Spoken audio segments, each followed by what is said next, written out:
Krosh Walheim staggers where he stands, barely able to pull air into his lungs. His battered body is covered in strange glowing runes, each one burning across his skin like a mark of punishment. Then, from behind him, a sharp and merciless voice cuts through the freezing air, screaming that he is a useless failure and demanding why he is just standing there doing nothing. Not far from him, Sigrun Ephania glares at Krosh with open disgust while bending close to check on the wounded Arthur. There is no concern in her eyes for Krosh's pain, no sympathy for the way his body is breaking apart. All she cares about is forcing him to move faster, to steal away the deadly curse that is eating their leader alive. Krosh has already been pushed beyond the edge of what any normal person could endure. Blood spills from his mouth as he coughs, yet he still forces his trembling body to move forward. He knows better than anyone that his remaining time is almost gone, but even so, he stretches out his hand, prepared to carry out the one miserable duty they kept him alive for. As Krosh reaches forward, his mind drifts back over the life he has lived as the party's sacrificial lamb. From beginning to end, his existence has been spent swallowing the rot, poison, pain, and curses meant for others.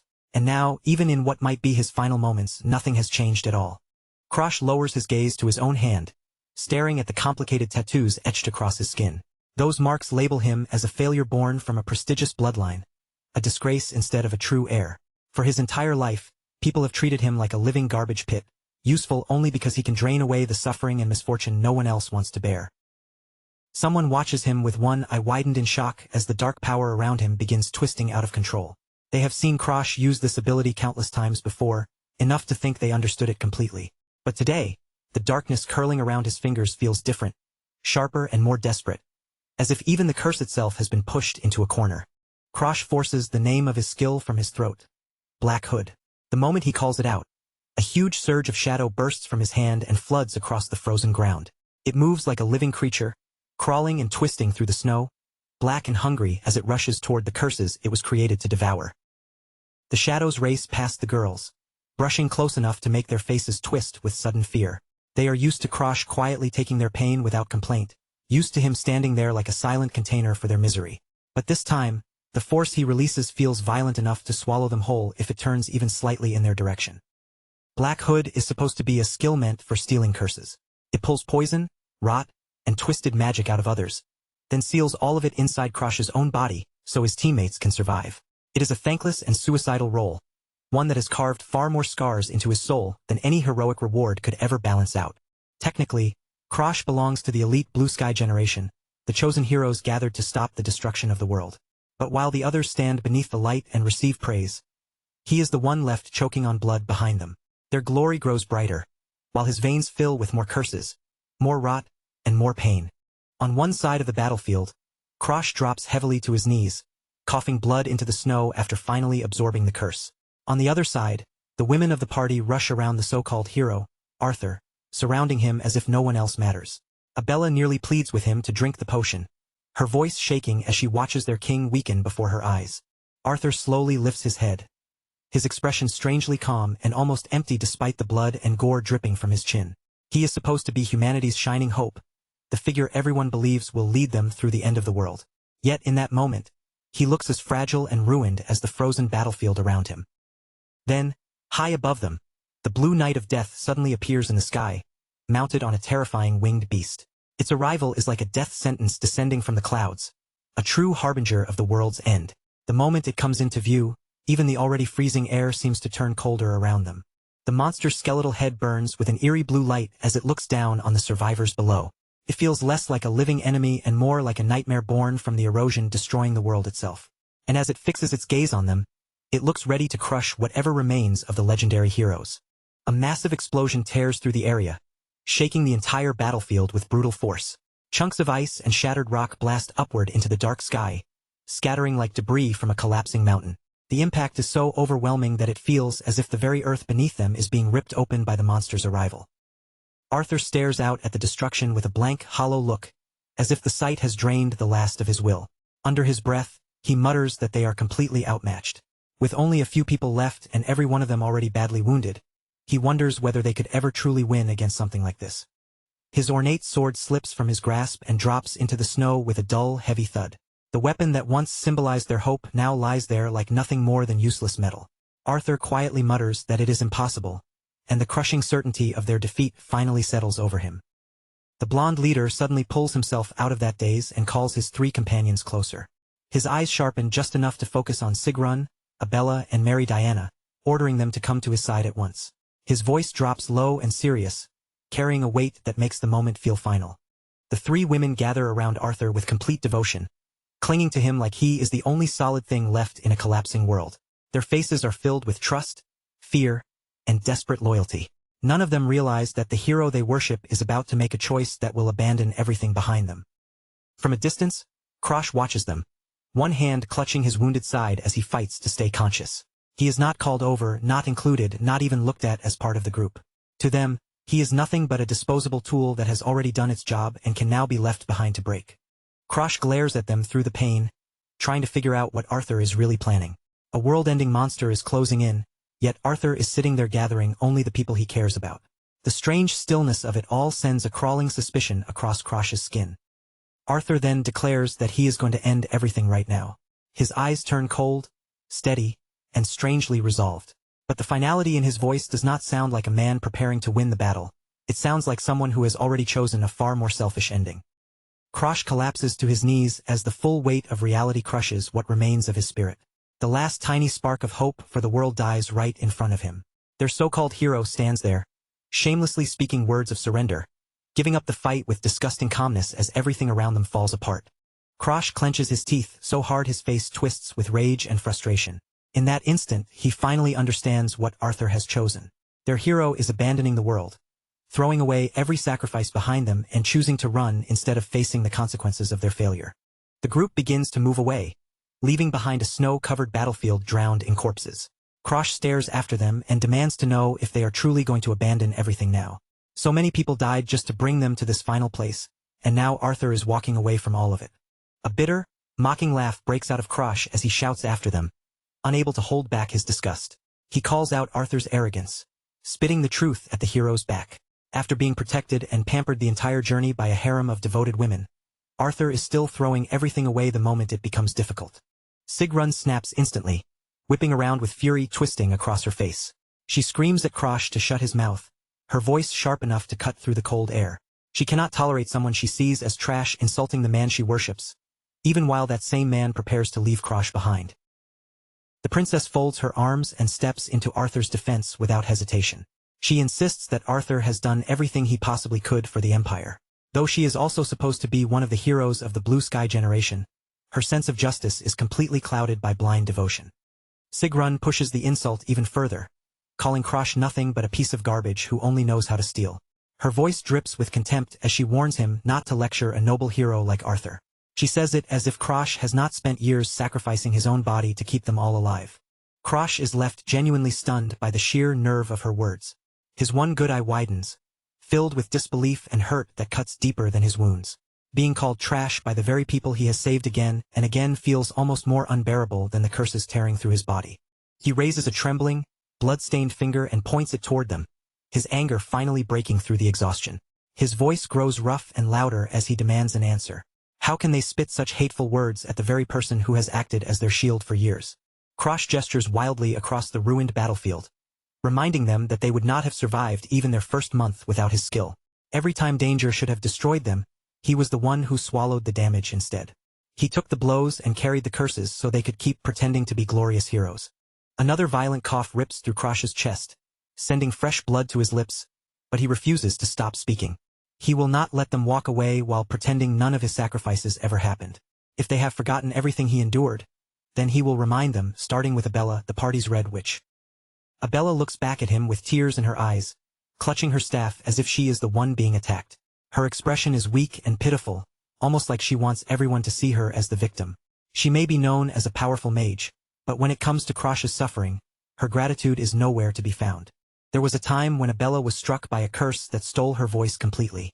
Without her voice, she could not cast spells, could not speak, and could no longer serve any purpose in battle. She became dead weight for the party, until Krosh stepped forward and took that curse into his own body. And even after that, when Krosh tried to get painkillers for her, she attacked him like a cornered animal.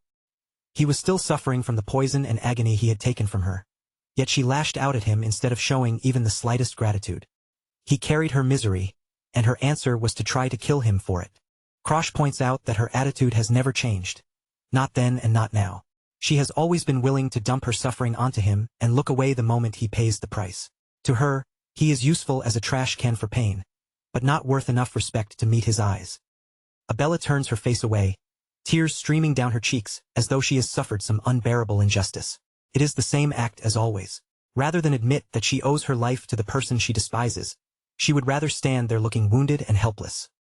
Then Krosh turns his attention to Mary Diana Euphania, the woman celebrated as the strongest spear in the empire. She stands tall with a stern and judgmental expression, her posture proud and unyielding.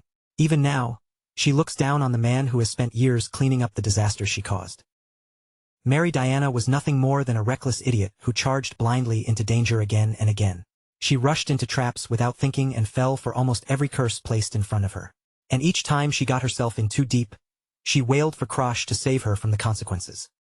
Krosh lifts a hand toward his face, his fingers stopping near the eye he lost for their sake. He reminds the princess that she has the nerve to call him trash now, yet he was the one who sacrificed his own sight so she could keep hers. The wound on his face is not just an injury, it is proof of what he gave up for her. But the princess only stares back at him with cold, bored eyes, completely untouched by his words. The fact that he surrendered a part of himself for her means nothing to her expression. Krosh asks if she has any idea how it felt to suffer in her place, but her gaze makes it clear she only sees a tool complaining about its purpose. Back in their academy days, Sigrun Euphania stood over Krosh with a sword in her hand. Her posture was proud, her chin lifted, and her expression was filled with arrogant confidence as she looked down on him from above.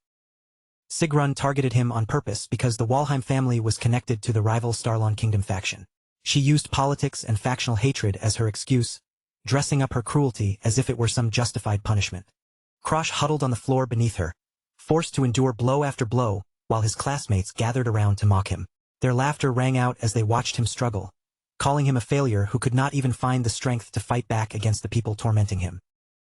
The other students whispered behind his back, questioning whether he was truly a member of the prestigious Walheim family. Some sneered that he might just be an imposter, someone who slipped into the academy by hiding behind a famous name he did not deserve.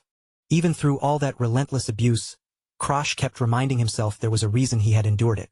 He was the one who sacrificed everything to heal Sigrun's eyes. That debt should have meant something, yet she had buried it so deeply that she acted as if it never happened. Sigrun looks back at him with a cold, victorious smile, remembering the day he was brought into the Blue Sky generation. Back then, they claimed they needed him to help save the world. But behind those noble words was a much darker truth, one Krosh only fully understands now. In the present, Krosh is nothing more than a broken man, clutching his bloodied face while their insults continue to fall on him.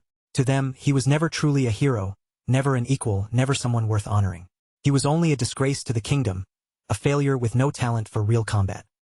Krosh slowly lifts his head, his hollow gaze staring through the dirt and blood smeared across his face. After years of absorbing their curses, cleaning up their mistakes, and carrying pain that should have destroyed them, he is left with only one question burning inside him. What was all that suffering ever for? Arthur looks down at Krosh from above, blood still dripping from the corner of his mouth as his expression turns cold and distant. Then he delivers his judgment in a voice that feels sharper than the frozen wind. He tells Krosh that if he had been born as anyone else, maybe he could have become a savior, but as things stand, he is nothing more than a disappointment. Krosh screams Arthur's name, his voice cracking with desperation, disbelief, and raw confusion. He cannot understand how the leader he followed for so long can stare at him with such empty indifference now, right when the world is collapsing around them and every second may be their last. Memories of the long journey rush through Krosh's mind, one after another. He remembers following Arthur without hesitation, even when it meant dragging other reckless fools into danger beside him. Back then, Krosh had placed all his faith in this man, truly believing they were fighting for a future where everyone could survive. He thinks back to the moment he first chose to remain at Arthur's side. Arthur had stood on the front lines with such fearless confidence that Krosh believed he was witnessing the true shape of a hero. In Krosh's eyes, Arthur was the only person capable of leading the Blue Sky generation toward victory. Krosh asks Arthur why he would give up so easily after coming this far, especially here at the very end. Yet Arthur's voice stays frighteningly calm, even while the world around them cracks apart and burns. And in that moment, the hero finally decides to reveal the secret he had hidden from his most loyal follower. The blonde leader leans closer, his face pale and blood still trailing from his chin, as he speaks the words that crush whatever hope remains. He tells Krosh that this world is already finished. But unlike everyone else trapped in its final moments, Arthur has no intention of dying along with it. Arthur announces that he is going to begin everything again from the very start, abandoning this ruined ending as if it were nothing more than a failed attempt. There is no guilt in his eyes, no hesitation in his expression. He is preparing to leave behind the same world he once swore to protect. Krosh's eyes widen as the meaning of Arthur's words sinks in. Starting over while everyone else is left to die is so monstrous that even after everything he has endured, Krosh never expected this level of betrayal. The truth hits him like another curse driven straight into his chest. Arthur explains that this is not the first time he has watched a world reach its end. He has already lived through this kind of destruction before more than once. Every time failure caught up to him, he relied on his hidden power to escape the consequences and try again. Then Arthur reveals the name of that secret ability, regression. It is a cheat-like power that lets him rewind time itself while keeping his memories of the future intact. With that kind of skill, he can return to the beginning again and again, gaining endless chances to correct every mistake. Arthur adds that after obtaining a memory inheritance technique, he can now bring his 3 female companions back with him. Sigrun, Abella, and Mary Diana will not have to start from nothing. They will carry their memories, their combat experience, and everything they learned into the next timeline, becoming far stronger than before. Krosh stares at him in horror as the true shape of Arthur's plan finally becomes clear. To the so-called king of heroes, people are not comrades with lives and feelings. They are pieces on a board, variables to be measured, kept, or discarded depending on how useful they are to his chances of survival. Arthur speaks as if he is simply explaining a strategy, saying that restarting with experienced allies will increase the chances of stopping the next world's destruction. In his mind, abandoning anyone who cannot help him win is not cruelty. It is just a necessary decision for what he calls the greater good. He makes it perfectly clear that only the 3 girls will be taken back to the beginning with him. No one else is included in his precious second chance. Arthur has no interest in wasting power on anyone who cannot contribute to the perfect victory he imagines.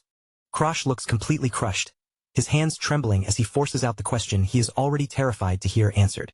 He wants to know where he is supposed to fit into this new beginning.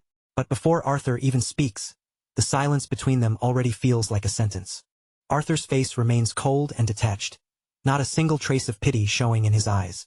This is the man Krosh bled for, the man he followed through hell, yet Arthur looks at him as if he is nothing more than a broken tool lying in the snow, no longer worth repairing. Then Arthur gives him the final verdict. Krosh is not needed in the next world. With those words, the hero decides that the man who carried their curses, absorbed their suffering, and kept them alive has already served his purpose, and can now die in the ruins of this timeline. Krosh is left speechless, his mind spinning under the weight of that cold-blooded rejection. For years, he had believed they were comrades walking the same path. Now he realizes that in Arthur's long-term plans, he was never even considered a person worth saving. Arthur admits that Krosh's Black Hood skill had been useful for a long time. Thanks to that power, the party could overcome dangerous curses that would have trapped, crippled, or killed any ordinary hero group. Krosh's ability cleared paths that no one else could have crossed. He even acknowledges that Krosh was able to steal curses that were supposed to be impossible to break, serving as a living shield for the entire party. But the way Arthur says it makes the truth even uglier. To him, every sacrifice Krosh made was nothing more than a convenient service that has finally reached its end. Arthur points out that there is no reason to regress with someone whose body and mind are already falling apart. Bringing this damaged version of Krosh back would only be inefficient. He would rather leave the broken one here, then return to the beginning and find a fresh version in the next world. The hero even mocks the idea of loyalty, speaking as if replacing Krosh is the most practical choice in the world. Once he goes back in time, he can simply collect a clean, unbroken Krosh all over again. To Arthur, his loyal ally is no different from an early game item that can be picked up, used, and replaced. Tears slide down Krosh's bruised face as the truth of his entire existence finally lands on him. He was never their friend. He was never their equal. To the people he protected with his own body, he was only a consumable resource, something to be drained dry and thrown away once it stopped being useful. Arthur and the 3 girls turn their backs on him and begin walking away while the world itself erupts around them. Explosions tear through the dying land, yet Arthur's voice remains cruelly casual as he tells Krosh not to worry. He promises that he will make use of him again in the next life, and the one after that too. Then Arthur leaves him with one last mocking farewell, telling Krosh they will meet again soon. The hero steps toward the brilliant light of his regression skill without looking back. And just like that, his most loyal follower is abandoned to be swallowed by the end of the world. Krosh tries to call out to them, but his voice comes out thin and broken, barely more than a rasp against the chaos. He begs them to wait, reaching for their disappearing backs. But the heroes do not slow down, not even for a heartbeat, as they walk toward their brand new beginning. His bloodied hand stretches through the snow toward their retreating figures, trembling with the last of his strength. As he watches them leave, the full weight of Arthur's betrayal sinks deep into his chest. Somewhere in his heart, Krosh admits he had always known this day might come, but he kept looking away from the truth until it was too late. A memory from childhood rises in his mind, clear and painful.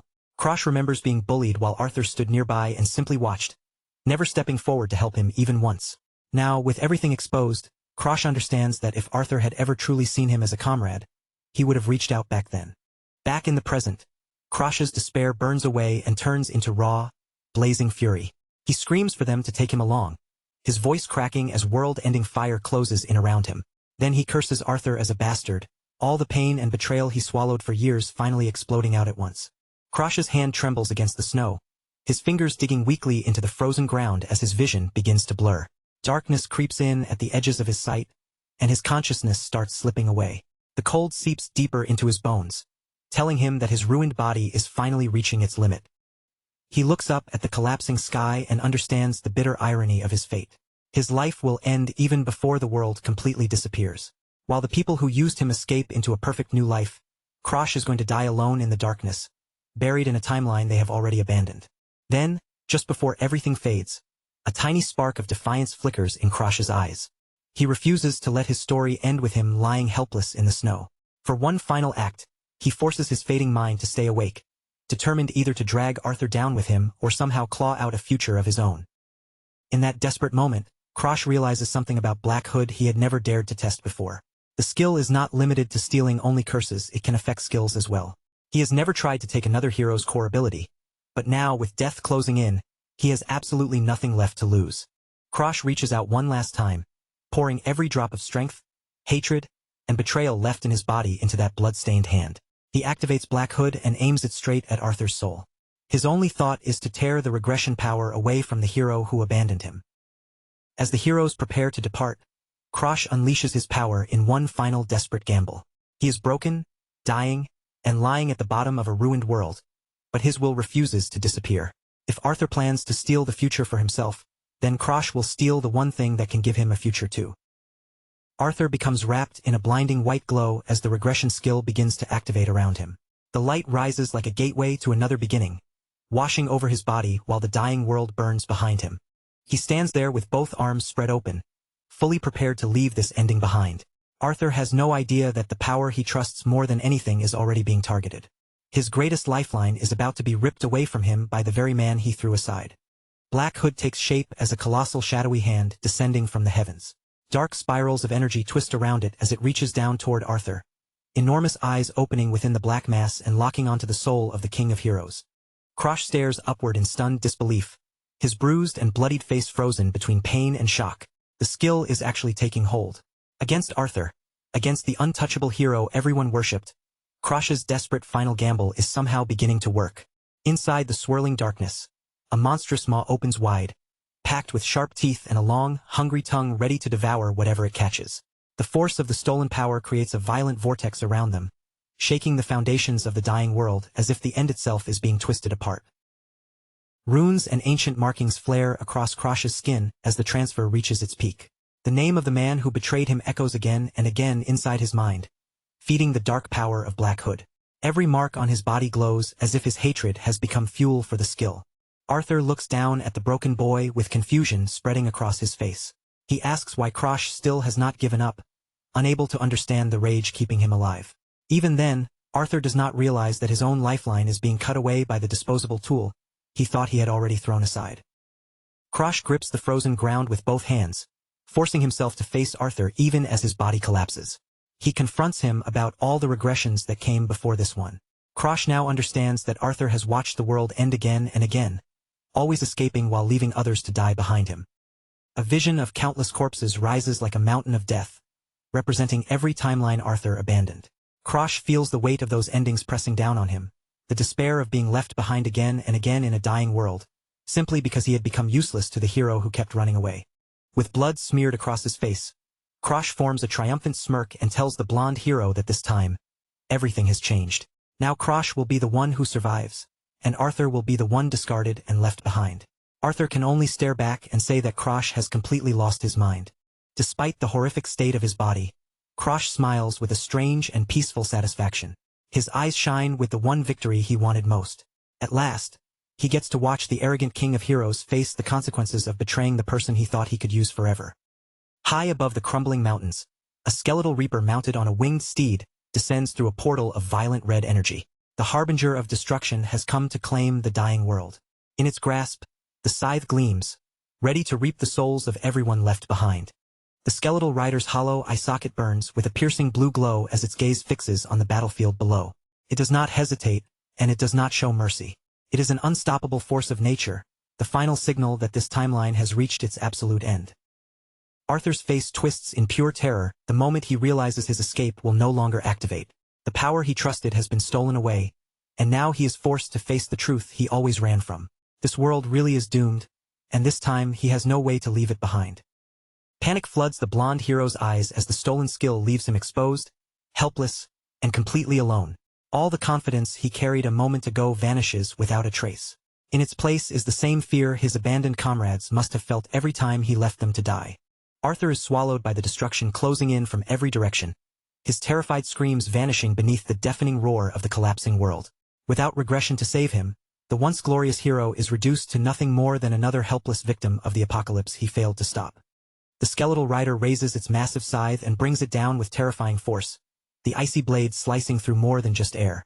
It cuts into the very fabric of reality itself, and through the endless void, a booming voice resounds, telling anyone who fears death to struggle with everything they have left.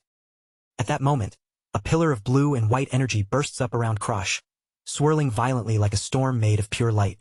The barrier shields him from the Reaper's deadly strike, and the stolen regression skill finally begins to activate, dragging him out of the dying world and pulling him back into the past. As the world around him dissolves into a blinding void of light, Krosh makes a quiet vow deep inside his heart. This time, he will not simply survive by crawling behind someone else. In the next world, he will save everything with his own hands, using the powers he stole from the hero who abandoned him. Then everything sinks into a heavy, ringing silence as regression fully takes hold. Krosh's consciousness drifts through an endless sea of white, his exhausted eyes finally sliding shut, while the power rebuilds his broken body. Beads of sweat roll down his forehead as he slowly begins to stir, caught between sleep and awareness, his mind still dazed from the brutal journey back through time. Without warning, his eye snaps open, the pupil widening as a fresh wave of memory crashes through him. The frozen battlefield is gone.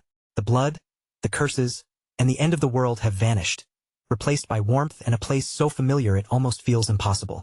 Krosh shoots upright in bed with a panicked scream, one hand reaching toward the ornate chandelier hanging above him.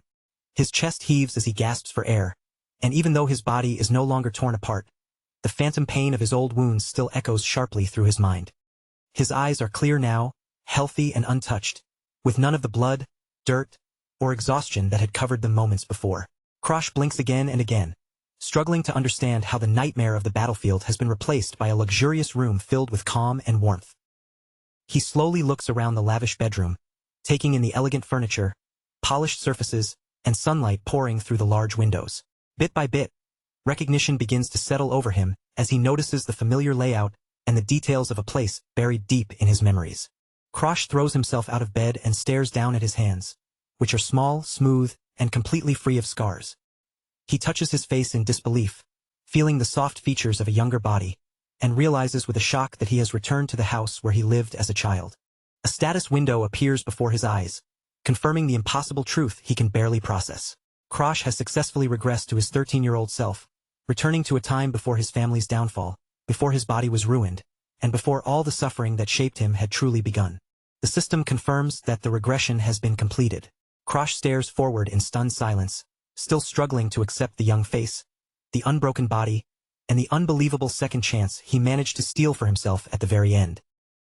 The world was already collapsing long before Krosh opened his eyes in the past. Reality itself was being swallowed by another dimension, tearing apart land, sky, and life alike. That cosmic disaster was known as world erosion. Whenever the environment shifted under the force of erosion, strange creatures began pouring in from the other side. They were not simple wild animals wandering into human territory. They were invaders, clawing their way into this world to claim whatever remained. Among those invaders, the most dangerous were the ones that resembled humans. Their faces, bodies, and movements could almost fool the eye for a moment, but beneath those familiar features lurked something far more twisted and dangerous. These terrifying commanders were known as world eroders. They controlled the lesser beasts that spilled through the fractures, turning a disaster of nature into a full-scale war where humanity had to fight simply to survive another day.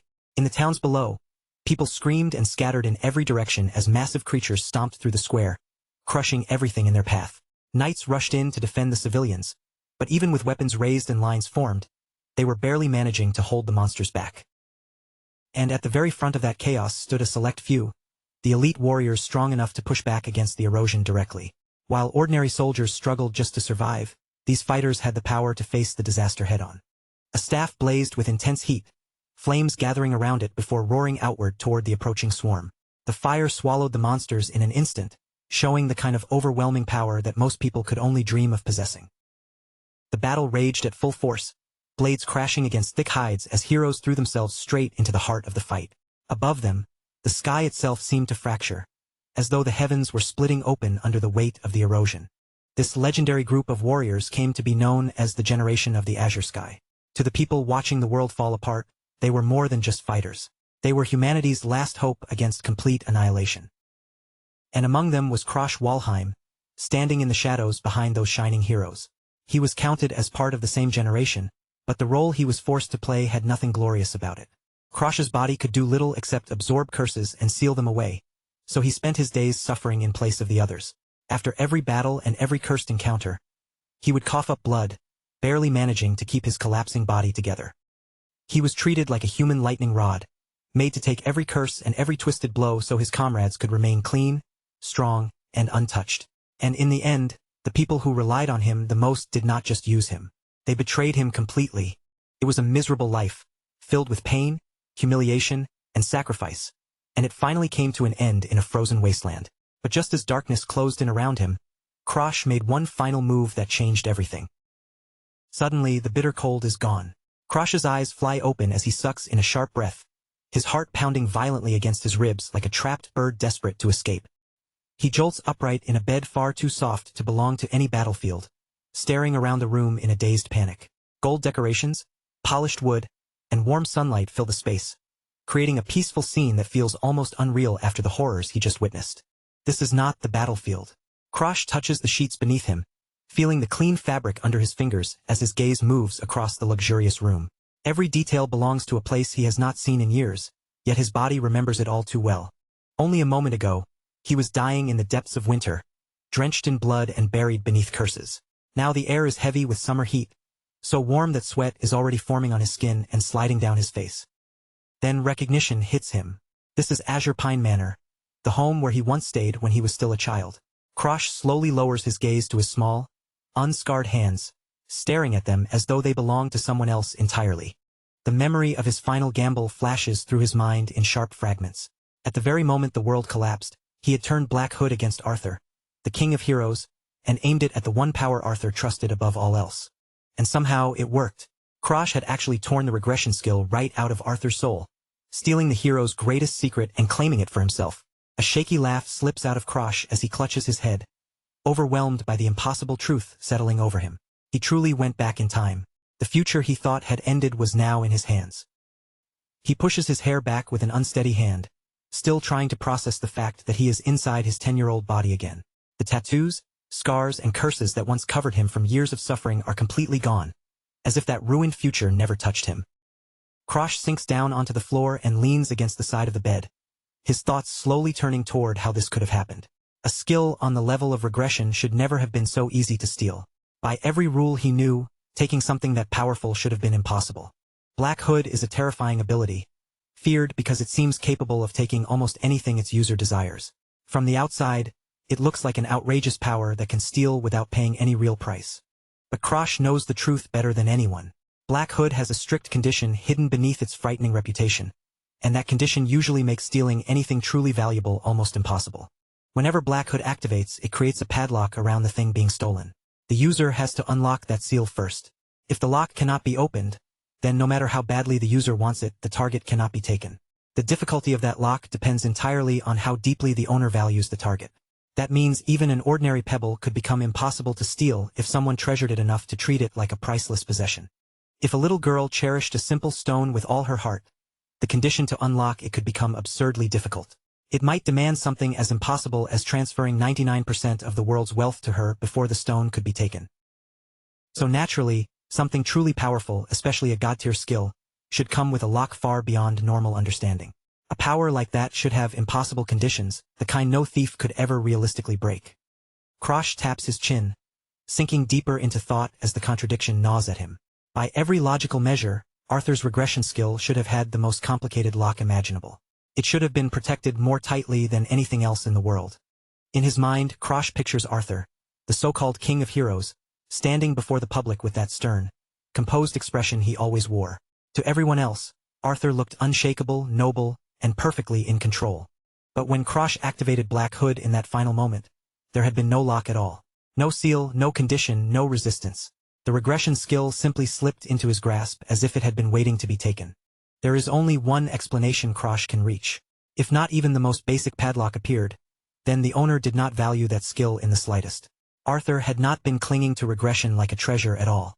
Arthur must have wanted to let the regression skill go. He did not see it as a blessing, a miracle, or a gift that made him invincible. To him, that power had become nothing more than a crushing burden.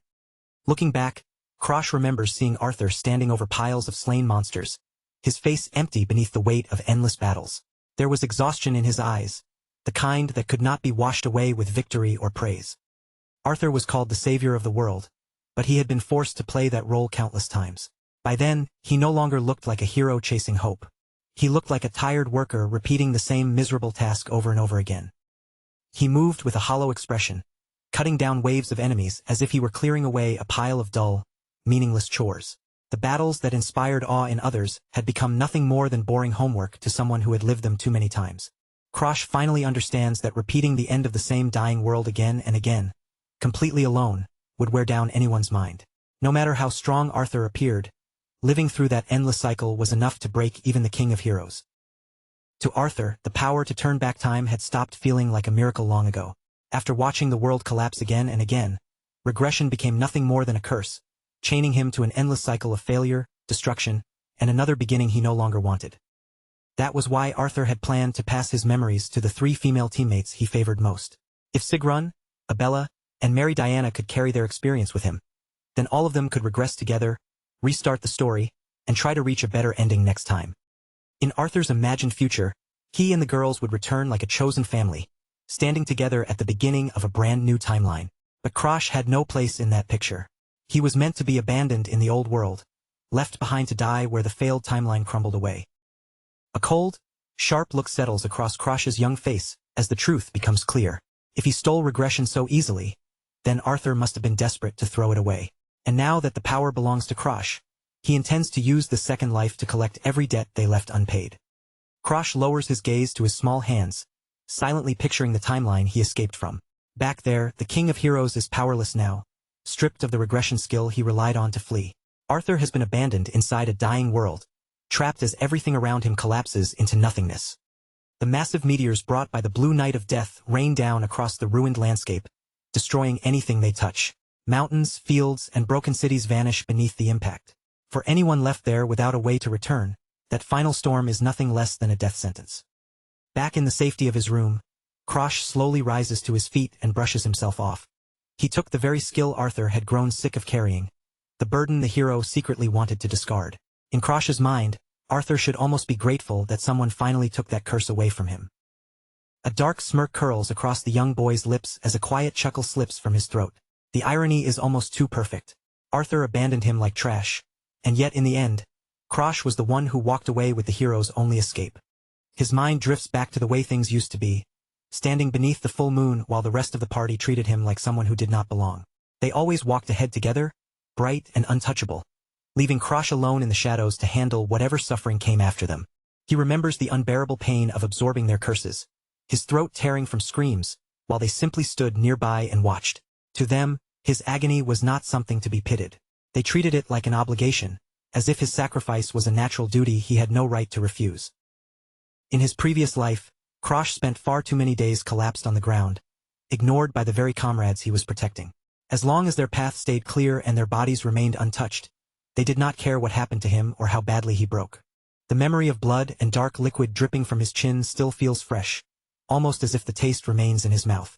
It is a bitter reminder of the price he paid again and again so the others could stand in the light and claim glory. "Serves you right," Krosh mutters under his breath, his eyes narrowing with a cold and merciless intensity. To him now, those people are no longer comrades, heroes, or anything worth protecting. They are just pieces of trash he has finally escaped. Before leaving the room, Krosh stops in front of a mirror in the hallway of Azure Pine Manor. He needs a clear look at the body he has returned to. This second life begins here, and he has to know exactly what kind of starting point he has been given. The reflection staring back at him is a boy around 10 years old, still short and young, but built better than he expected for his age. His frame is small, yet there is already strength in it, the result of the harsh training he had forced himself through even back then. For years, Krosh had swung a sword every single day, repeating the same painful practice until his hands ached and his body trembled. He was desperate to carve out a place for himself inside the Walheim family, even if no one there believed he deserved one. The Walheim family was the strongest martial house in the kingdom, a bloodline built on blades, talent, and overwhelming strength. In a family like that, weakness was not treated as something to overcome. It was treated as a disgrace. Krosh turns his gaze toward the window and looks over the manor grounds, using the scenery to place himself in time. He quickly understands that this is shortly after the proving ceremony he attended when he was 10 years old. For any child born into the Walheim family, that ceremony is the most important stage of their young life. It is a public test where children display their strength, prove their worth, and receive the judgment that decides the direction of their entire future. Everything depends on the contract formed during that ceremony. The more talented the child, the higher the rank of the god that chooses to bless them. And for those born from the family's direct line, everyone expects nothing less than the highest and most glorious blessing. Krosh, however, became the one glaring exception. He remembers kneeling on the cold floor while countless eyes watched from all sides. Born with no martial prowess and no real talent, he failed to draw even a single god forward to claim him. The consequences came immediately. Servants began packing boxes, carrying his belongings away, and loading them onto carriages as if clearing out an unwanted burden. Just like that, Krosh was expelled from the main house, no longer considered a pride of the family, but an embarrassment they wanted hidden from view. He was sent through the gates of Azure Pine Manor, a remote estate reserved for the family's failures and cast-offs. Looking up at its massive structure now, Krosh can still feel the weight of what it once represented, a monument to the shame that defined his previous life. Krosh leans against the window frame, staring out over the rich greenery surrounding the manor as a heavy thought presses on his chest. Out of everyone alive in this world, he alone knows exactly how everything is destined to end. His gaze lowers toward a pond below, where tiny ants scurry along the edges of leaves, unaware of the water waiting beneath them. It is such a small, ordinary sight, yet to Krosh, it resembles the state of humanity far too clearly. The ants slip, struggle, and drown as the water ripples around them, powerless against the force pulling them under. No matter how desperately they move their legs, they cannot fight back against something so much larger than themselves. Even the legendary heroes from Krosh's previous life could not stop the inevitable end when it finally arrived. No matter how bright they appeared, even they were swept away when the world's destruction truly began. Krosh stares into the distance, his reflection faintly visible in the glass beside him, and a difficult question rises in his mind.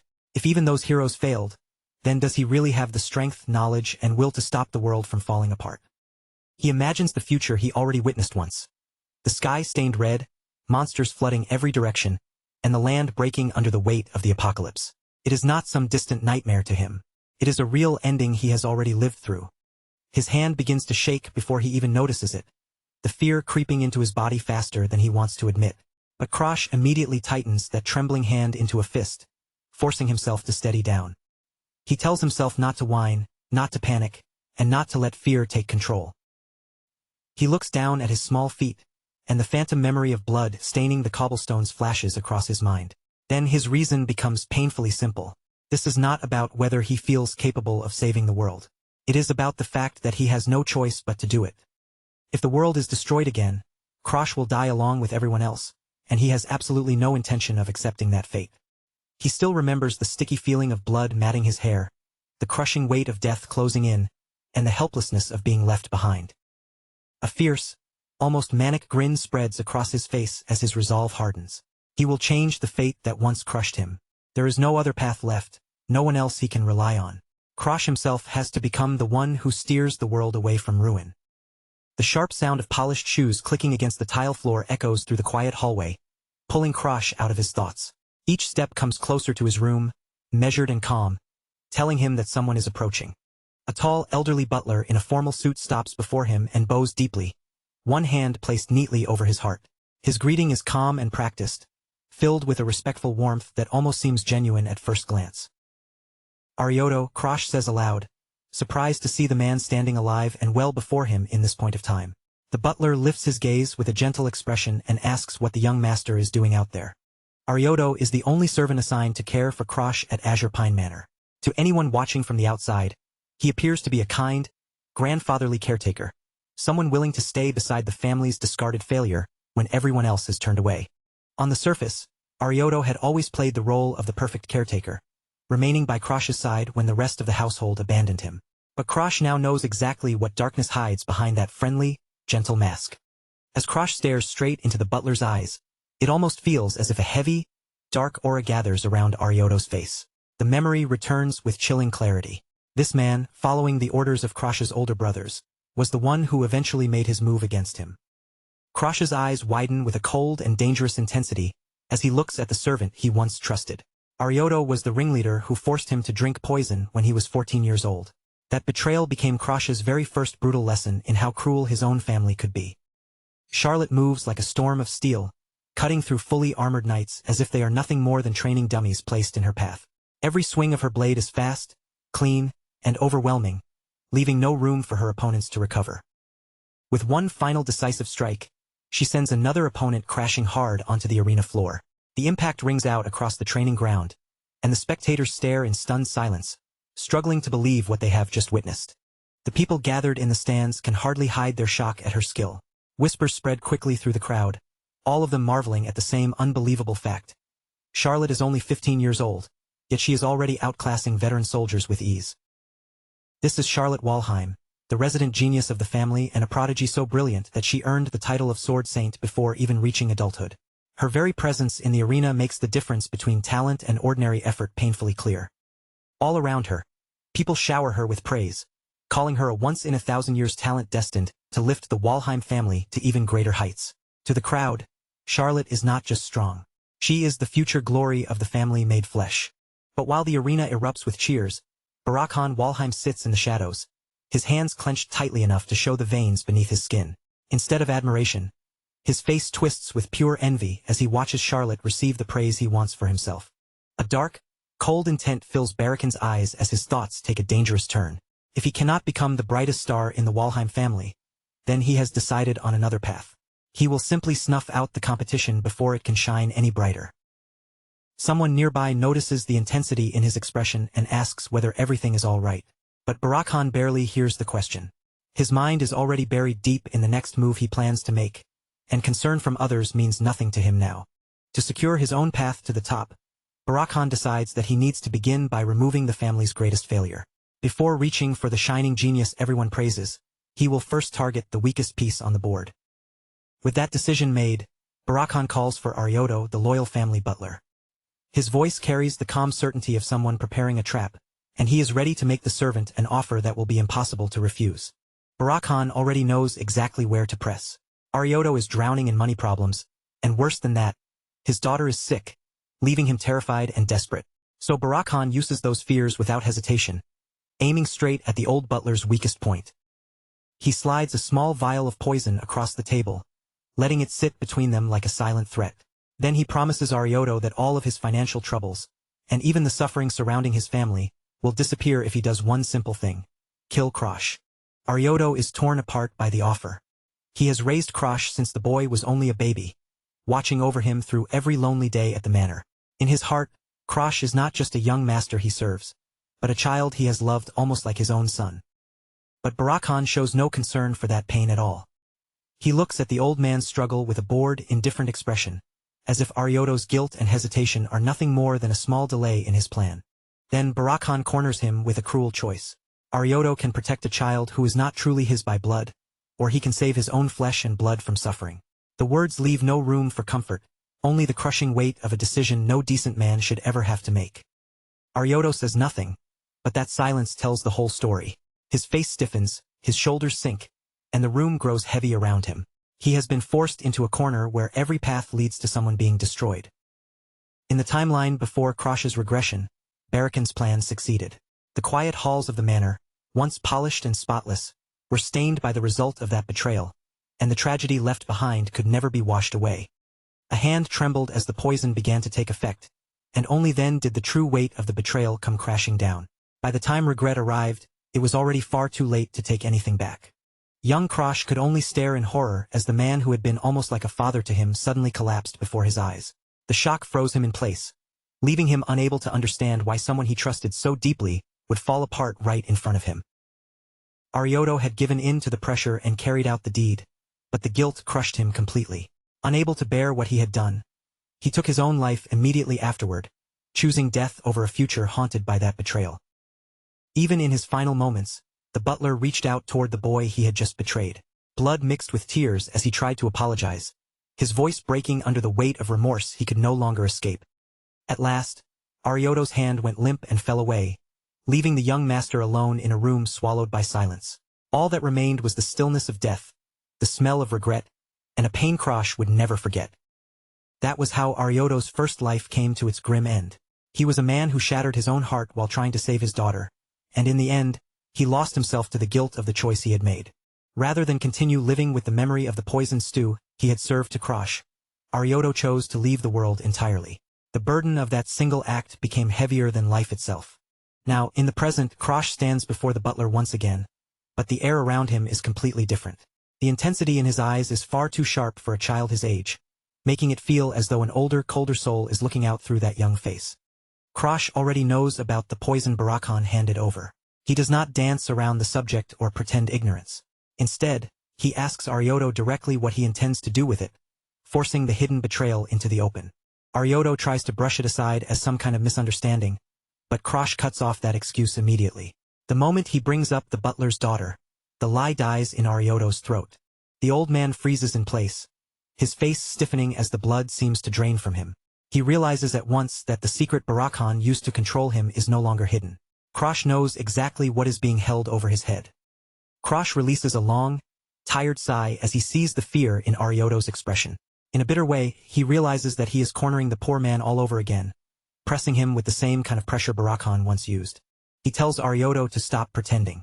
If the old butler plans to keep playing dumb and hide behind polite excuses, then there is no point in continuing the conversation at all. Aryoto is genuinely taken aback. He expected Krosh to cry, rage, accuse him, or fall apart under the pain of betrayal. He expected a wounded child, not someone who could look straight through him with such terrifying calm. Instead, the person standing before him feels like a different version of the young master entirely. Krosh's gaze is older, colder, and far more dangerous than it should be, as if years of suffering have been compressed behind those young eyes. Krosh tells him to stop worrying about what has already happened and follow him instead. Then he turns away and starts walking with complete confidence, as though he has already decided exactly where this path will lead. The two of them enter the manor's massive library, a quiet and solemn space lined with shelves upon shelves of old books. The air feels heavy with dust, history, and secrets that have been sleeping there for far too long. They stop before a wall that looks completely ordinary, no different from the rest of the library. Aryoto studies it in confusion, unable to understand why Krosh would bring him to such a plain and unremarkable spot. Krosh points at one exact place on the wall and gives a command that sounds absurd at first. He tells Aryoto to cut it open, as if slicing through a solid wall in the middle of the family library is the most natural request in the world. When Aryoto hesitates, Krosh presses lightly against his pride. He asks whether a top-tier servant of the Walheim family really cannot handle such a basic task, turning the strange order into a challenge the old butler cannot easily ignore. Aryoto stops wasting time on questions and steps forward. His posture changes instantly, becoming steady and focused, the posture of a man who understands that once his duty is given, he must carry it out. In a blur of motion, Aryoto draws his sword, the blade flashing free with incredible speed. A blue aura flares around the steel, wrapping the weapon in power as he prepares to strike the wall. His hand remains perfectly steady as he pours strength into the hilt, the calm of a trained expert replacing all earlier hesitation. In that moment, it becomes clear that Arioto is far more than a simple household servant. A thunderous slash tears through the air and crashes into the stonework with terrifying precision. The heavy wall splits apart under the force of the attack, shattered cleanly by a strike powerful enough to shake the library around them. As the dust slowly clears, a hidden corridor appears behind the broken wall. The cut is almost perfect, opening a path that had been concealed for years, as if the manor itself has finally revealed one of the Walheim family's buried secrets. Arioto stares in disbelief, unable to process the fact that a hidden passage had been tucked away in such an ordinary place. Krosh simply walks forward without hesitation, tossing the stunned butler a calm "well done" as he steps into the darkness. Arioto follows closely behind, his eyes fixed on Krosh's back with a mixture of awe, confusion, and unease. To him, it feels as if the weak young master he knew only yesterday has vanished, replaced by someone entirely different. He studies Krosh's determined profile and wonders if this side of the boy has been hidden all along. The firm set of his jaw and the unwavering focus in his eyes make Arioto question how much he truly understood about the young master. There is a heavy presence surrounding Krosh now, something difficult for Arioto to name. It is not simply confidence or anger. It feels deeper than that, like the pressure of someone who has already walked through death and come back with a purpose. They eventually stop before a massive wooden door, reinforced with thick iron bars and old chains that look as though they have not been touched in ages.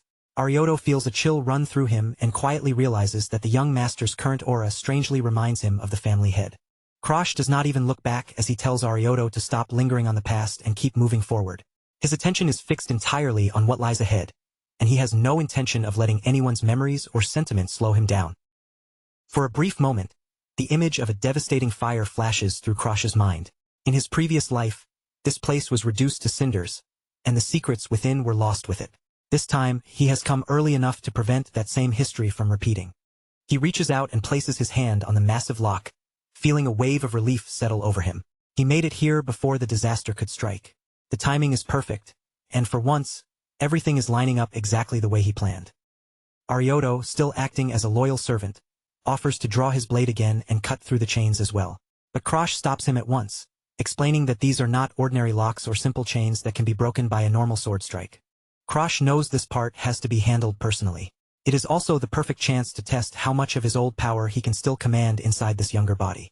He takes a slow breath, gathers his focus, and prepares for a serious trial of strength. He activates Black Hood, and from the shadows emerges a monstrous hand lined with sharp teeth and a long tongue hanging grotesquely from its maw. To anyone else, the sight would be horrifying enough to freeze their blood, but to Krosh, it is simply a familiar tool returning to his grasp. The jagged darkness surges forward like living snakes, slithering and snapping around the iron chains and the huge lock. The shadows coil tightly around the metal, gnashing and pulling with a raw, unnatural force that no ordinary strength could match. With a sickening crack, the massive lock is torn clean from the door, and the chains crash loudly to the floor. Arioto cries out in pure terror, stumbling backward with both hands raised, unable to understand what kind of power he has just witnessed from a child. Krosh catches the heavy lock as it drops, weighing it in his hand before giving a small satisfied nod. His touch is still sharp, and his skills have not dulled. Arioto, trembling where he stands, can only ask whether the young master has secretly formed a contract with some god. Krosh thinks quietly that in this timeline, he has not officially made a contract with any deity yet. He knows how suspicious everything looks, especially to someone like Arioto, so he has to create a believable answer on the spot.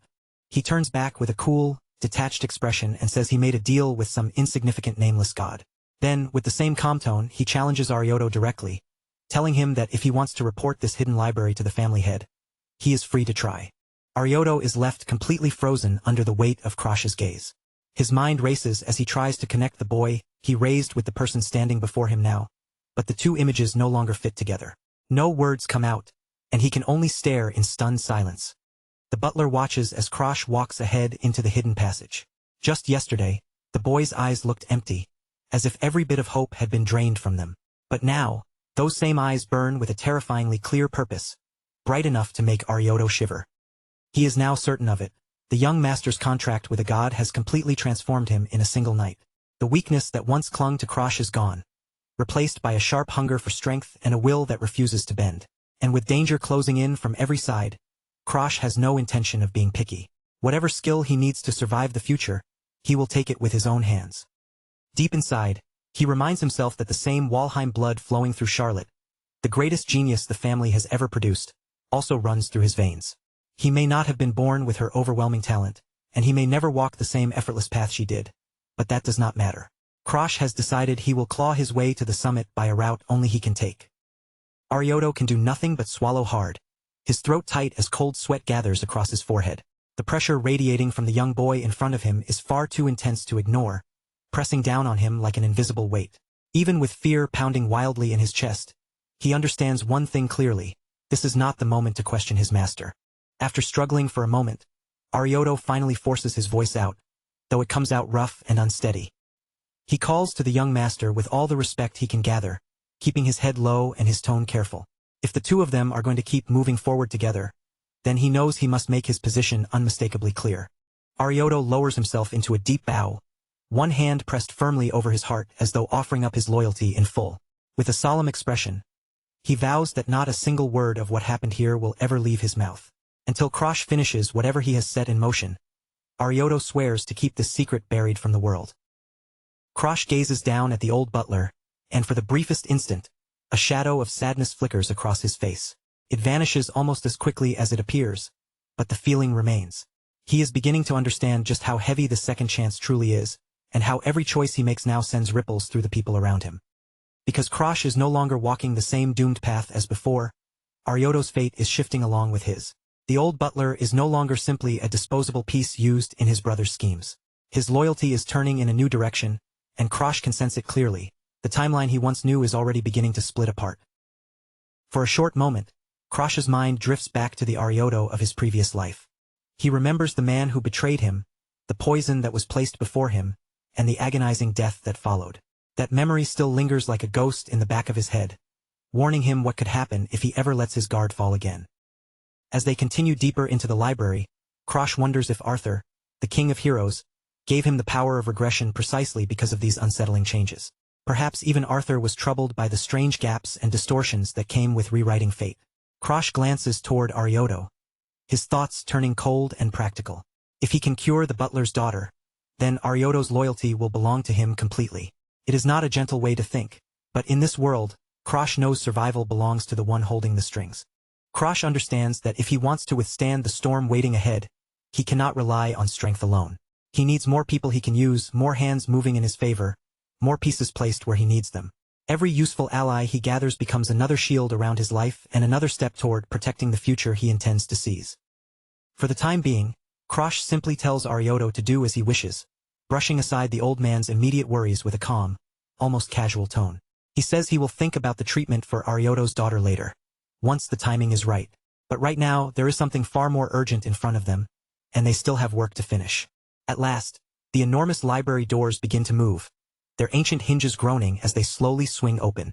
Beyond them waits a vast, shadowy space that has remained sealed away for generations, untouched by ordinary eyes.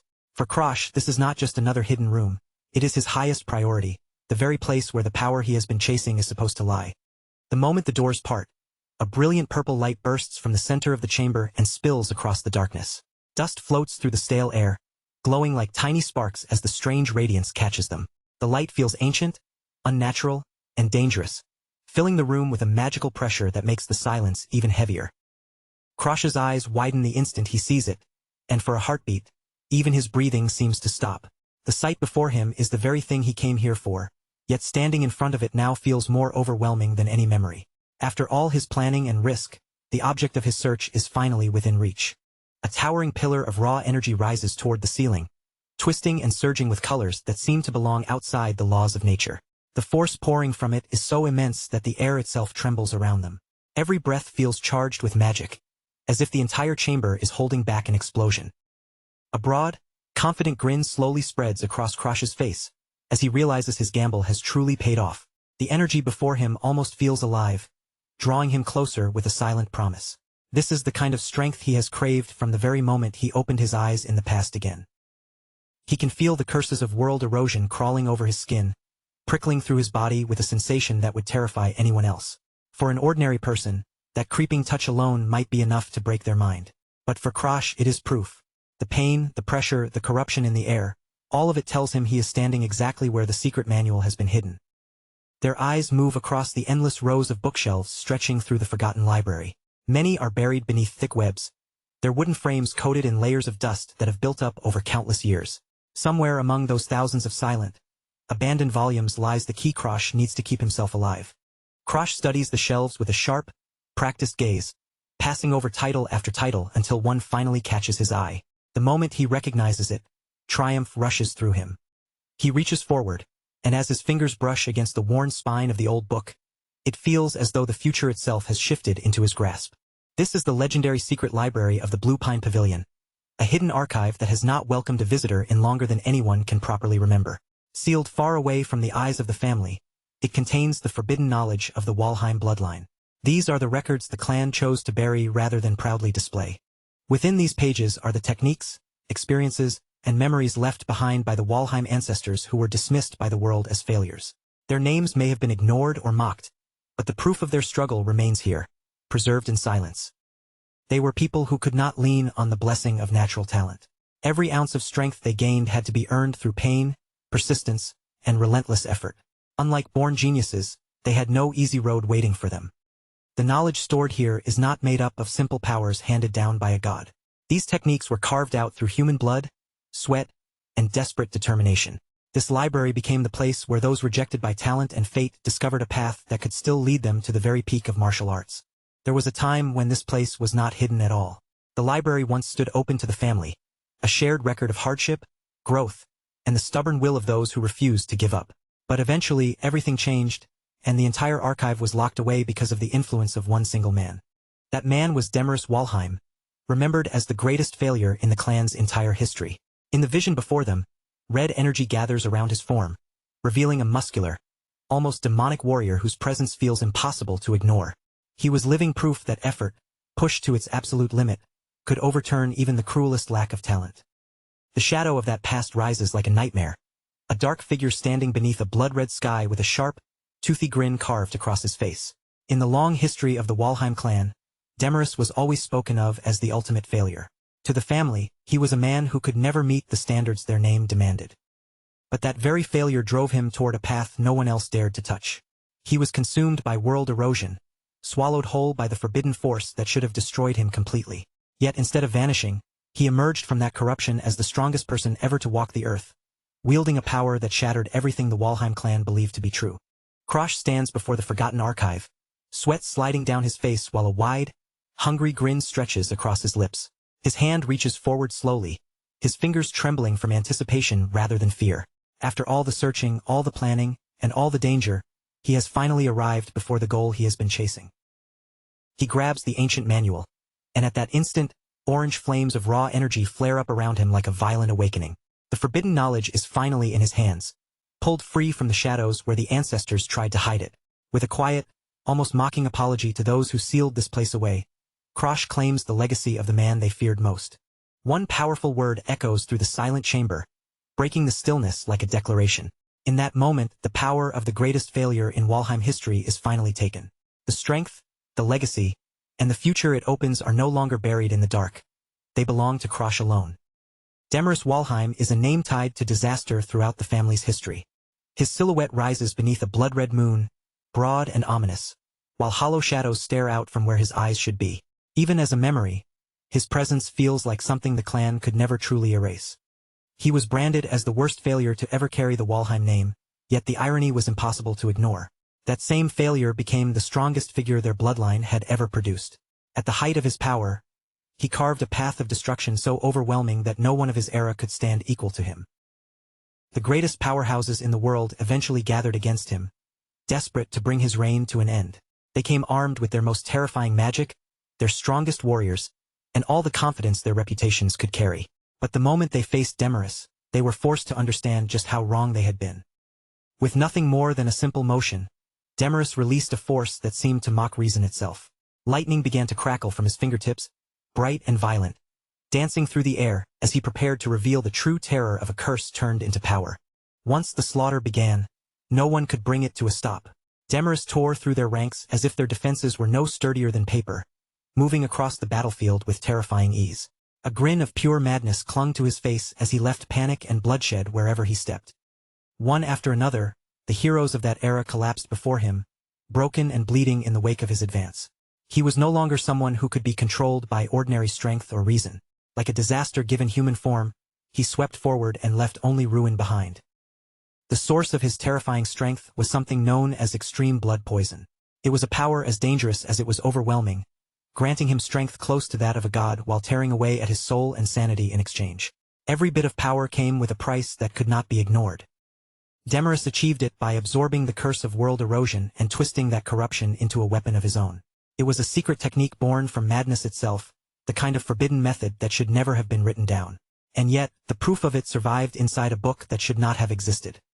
Back in the present, Krosh Walheim carefully examines the scorched pages of the Legends Journal. Half of the old book has been burned away, leaving blackened gaps where answers should have been. As he studies what remains, he cannot help wondering if Demarest truly lost his mind because he failed to control the power devouring him from within. Krosh remembers all too well what it felt like to be struck by that same curse in his previous life. He had managed to lessen its effects by using Black Hood, but that did not erase the memory. The pain, the pressure, and the sensation of corruption digging into him are still painfully clear in his mind. As his eyes move over the text, a sharp realization begins to form.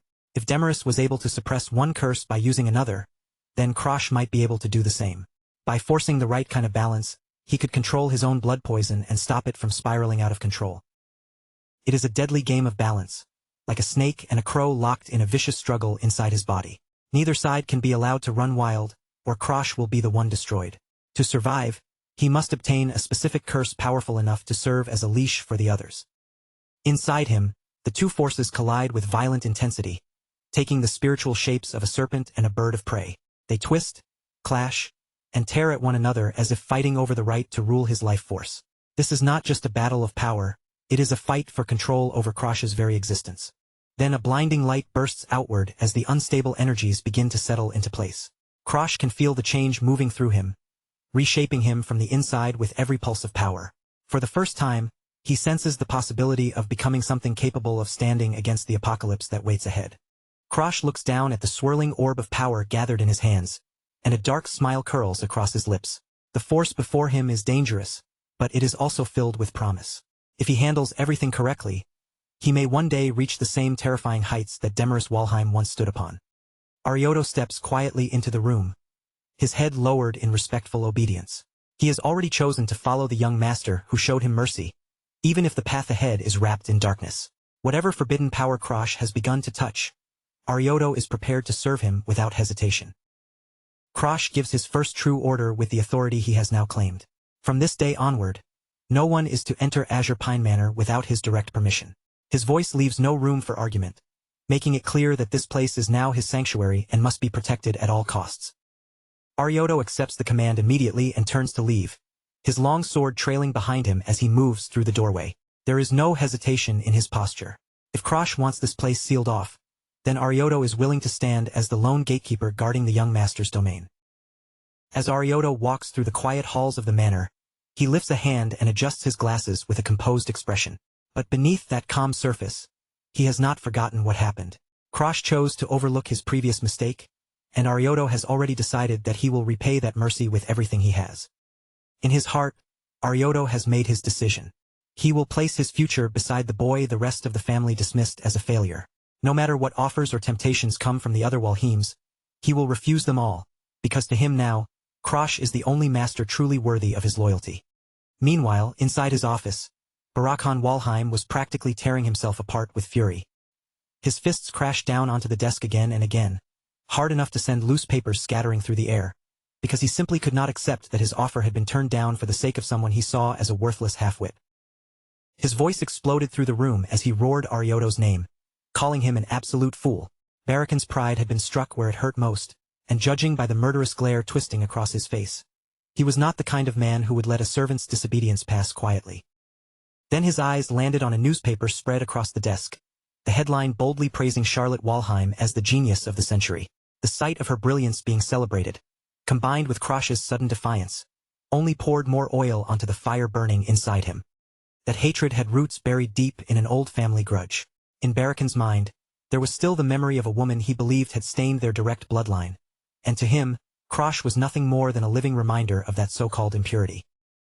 His thoughts drifted back to Sister Lilash, and to the rank they might have secured if the past had unfolded the way he wanted. The bitterness in his chest had clearly not appeared overnight. It had been rotting there for years, growing uglier with every passing memory.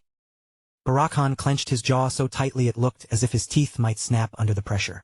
His expression hardened into a vicious mask of spite, because there was no way he would allow someone he considered a failure to gain the upper hand inside his own household. At last, he barked for one of his subordinates who had been standing nearby. The man stepped forward carefully, keeping his head low, clearly aware that one wrong word could set off his master's already unstable temper. Barakhan ordered him to go straight to Azurpine Manor without delay. He wanted answers, why the butler had suddenly changed his attitude, and what exactly Krosh was hiding behind those closed gates. Some time later, the messenger came back with news that only made Barakhan's rage flare even hotter. From the look on his face, he was ready to erupt all over again, because they had not even managed to get through the front gate. At the entrance of the manor, Arioto had stood his ground like an unmovable wall. With one hand resting firmly on his sword, he blocked their path and made it perfectly clear that not even the head of the family would be permitted to step inside. Barakhan was left speechless, unable to make sense of such nerve from a mere servant. The fact that Krosh was now being protected from his reach felt like a direct insult, a blatant challenge thrown right at his authority. Inside the manor, however, Krosh knew nothing of the storm brewing outside. He sat in complete concentration, his mind cut off from the outside world, while a thick purple aura coiled and swirled around his body like living mist. He released a slow, steady breath, and hot steam rose from his skin as the strain pushed him closer and closer to his limit. His body was under crushing pressure, but Krosh did not tremble, not even for a single moment. His fists tightened until his knuckles turned pale from the force. Deep inside, he could feel it. The breakthrough was right there, just within reach, the moment when he would finally step into the realm of an aura expert. For warriors, the road to strength was divided into clear stages. Everything began with the aura user, the most basic rank, where a person first learned how to sense and draw upon the energy sleeping inside their own body. But the real line separating the ordinary from those with true promise was the aura expert. As the second stage, it held far greater aura, and it was the point where a warrior's potential finally began to reveal itself in a meaningful way.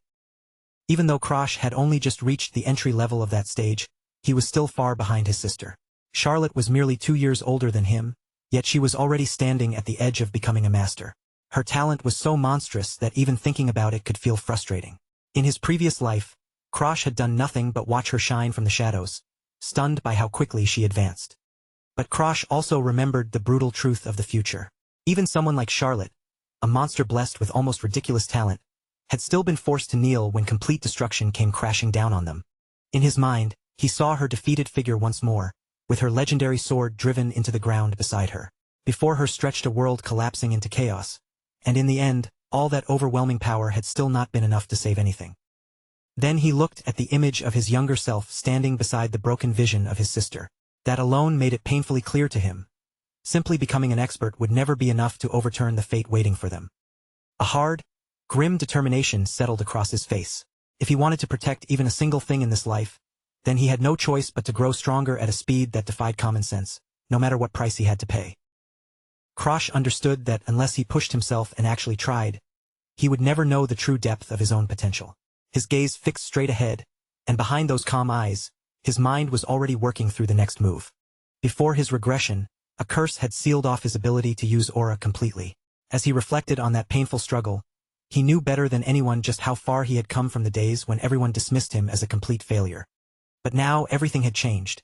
The rules that trapped him in his previous life no longer held him down, and step by step, Krosh was finally carving out a path that belonged to him alone. His gaze seemed to turn toward the distant place where Charlotte Walheim stood, shining like a literal sun of talent. He knew he still could not compare to the genius she was born with, but he had no intention of remaining beneath her shadow forever. Besides, Krosh possessed something no one else did, the secret manual left behind by Damaris Walheim. It was a guide written by a man who had also been branded a failure, yet somehow found his own road all the way to the top. A fierce light sharpened in Krosh's eyes as he prepared himself for what came next. He was finished being treated as the weakling of the family, and now he was ready to seize the power that had been denied to him for so long. He could feel the dark energy from the manual pulsing through his body, spreading through him like a dangerous current. No matter what method he had to use, Krosh was determined to become stronger than anyone had ever imagined possible. At last, he took a moment to steady his breathing, letting the intensity of the training session fade for the time being. For now, the progress he had made was enough to satisfy his hunger for power, at least for a little while. Arioto approached quietly with a towel in hand, then lowered himself in a respectful bow. With genuine warmth in his voice, he congratulated the young master for finally reaching the entry level of an aura expert. Krosh accepted the towel without making a big deal of it and began wiping the sweat from his body. He brushed off the praise almost casually, as if stepping into such an important milestone was just another ordinary part of his day. Then he glanced toward the butler, wondering why Arioto had been waiting for him in a place like this. From the look on the man's face, Krosh could tell that this was not a simple visit, and that something important was about to be said. Arioto bowed once more and delivered the news in a calm, measured tone.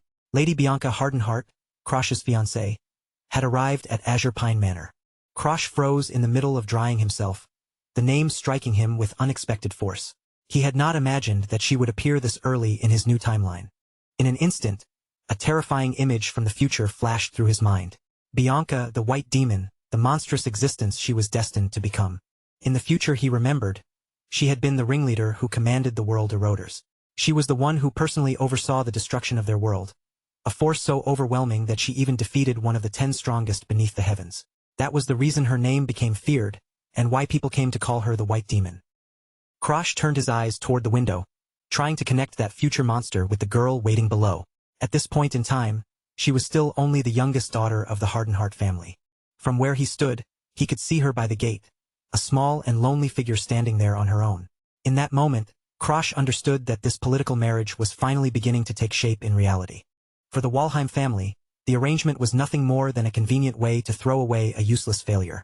By sending Krosh off, they could remove an embarrassment while also gaining a valuable connection to the powerful rulers of the North. And for the Hardenheart family, the rulers of the North, the deal served the same cold purpose. They could cast aside their own unwanted problem in return, treating both children not as people, but as simple pieces to be traded. Krosh could not help but let a faint smirk tug at his lips. There was something bitterly ironic about it. Both he and Bianca were being used by their families, tossed together like unwanted trash because it was convenient. But in Krosh's case, Bianca's arrival was not only a burden. He actually had business with her, and this unexpected visit might become an opportunity. Still, he was surprised that she had traveled all the way from her side of the country so soon. Bianca Hardenheart was the youngest daughter of the family that ruled the North. Among those who knew the darker secrets of that household, her tragic past was already well known. Her tragedy had begun before she was even born. While her mother was still carrying her, she had already been afflicted by the curse of world erosion. Because of that, Bianca came into the world carrying a horrifying curse of her own, known as the Snow Doll. Even as an infant, she had already become the vessel of a power that would one day threaten to consume her completely. The curse reached so deeply that it stained even her soul, making it impossible for even a curse breaker to remove. And because her body was so thoroughly contaminated, Bianca was never able to form a contract with a god. Her own family looked at her not with love, but with disgust and fear. In their eyes, she was not a daughter to be protected, but a dangerous time bomb filled with dark energy, something they wanted far away from them.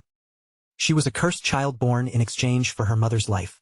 Raised inside the Hardenheart family, Bianca grew up surrounded by a coldness cruel enough to crush almost anyone else. Krosh wondered whether she had truly hated him in their previous life.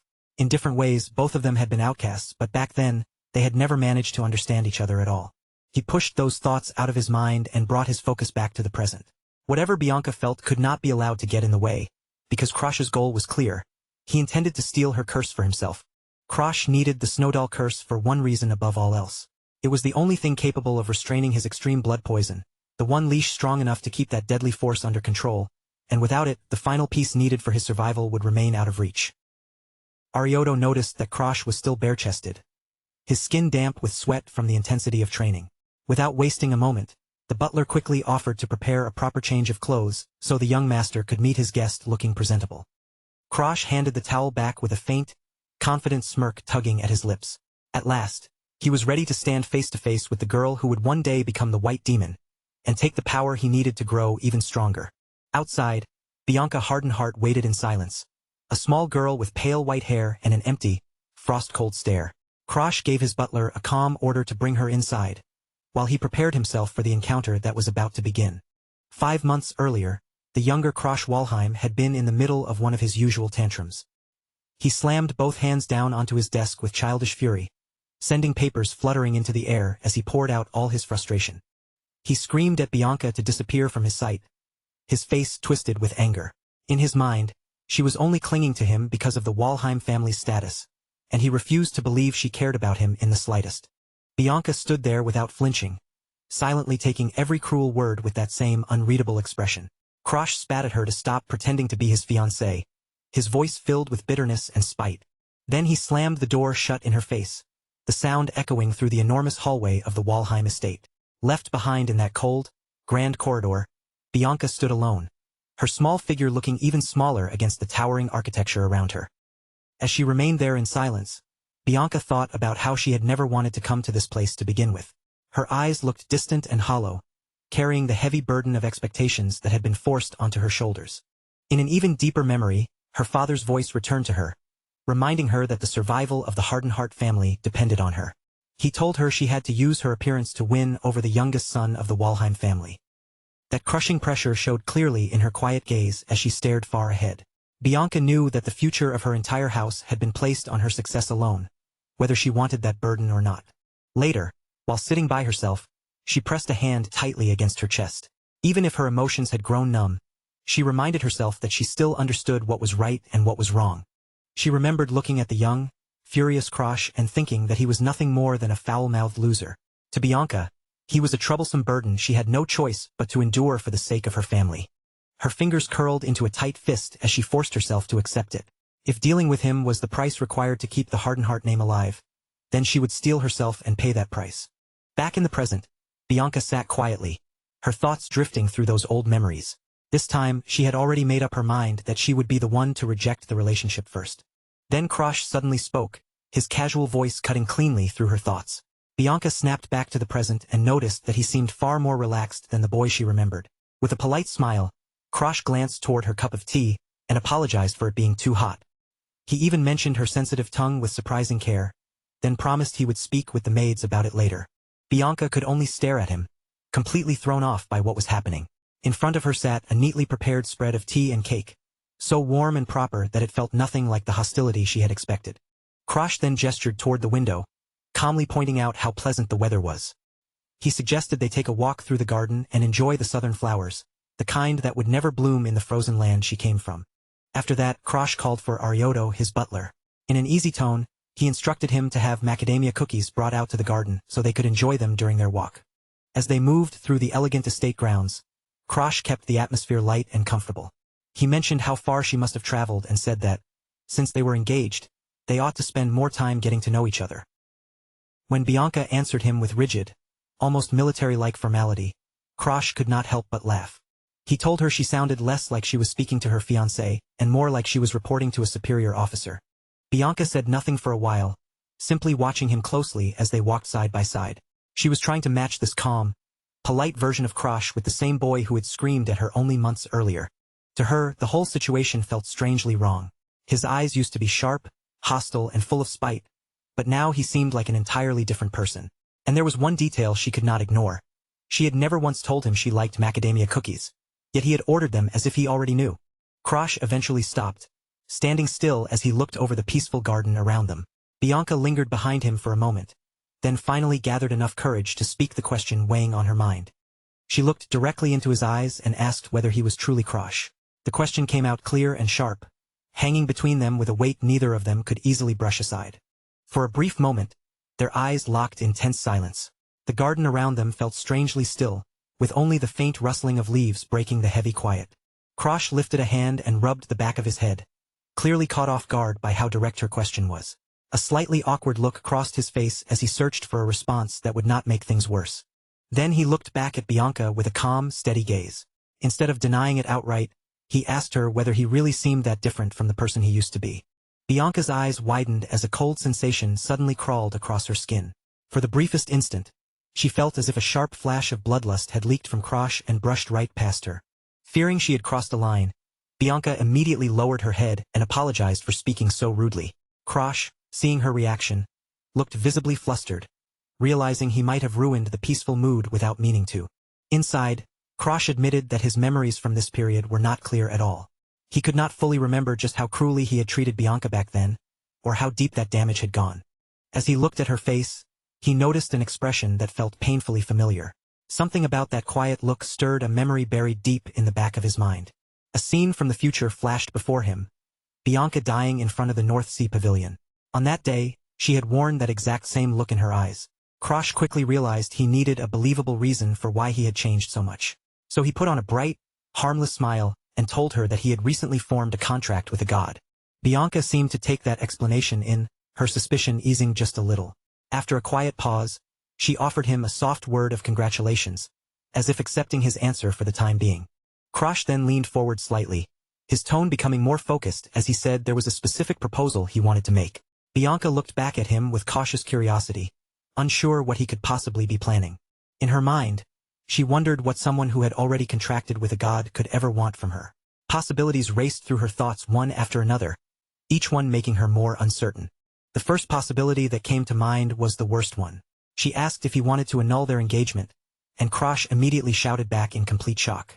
Krosh began rambling in a panic, saying he would understand if she did not want to marry someone like him. He even suggested that maybe she was the one who wanted to break things off. Bianca watched his self-deprecating display with confusion, unable to understand why someone from the mighty Walheim family would speak about himself with such little confidence. Bianca lowered her gaze, her face briefly falling under shadow, before she answered with firm resolve. In a steady, serious voice, she reminded him that she was his fiancée. Then she lifted her eyes again, determination clear on her face. Her position would not change, she told him, and she intended to remain by his side. Krosh was struck silent by the sincerity in her words. For a moment, he could not help wondering when he had last heard something so genuinely kind directed at him. He cleared his throat, trying to cover the embarrassment rising in him, and forced himself back to the real reason for their meeting. Then he began explaining how he planned to use the power he had recently awakened.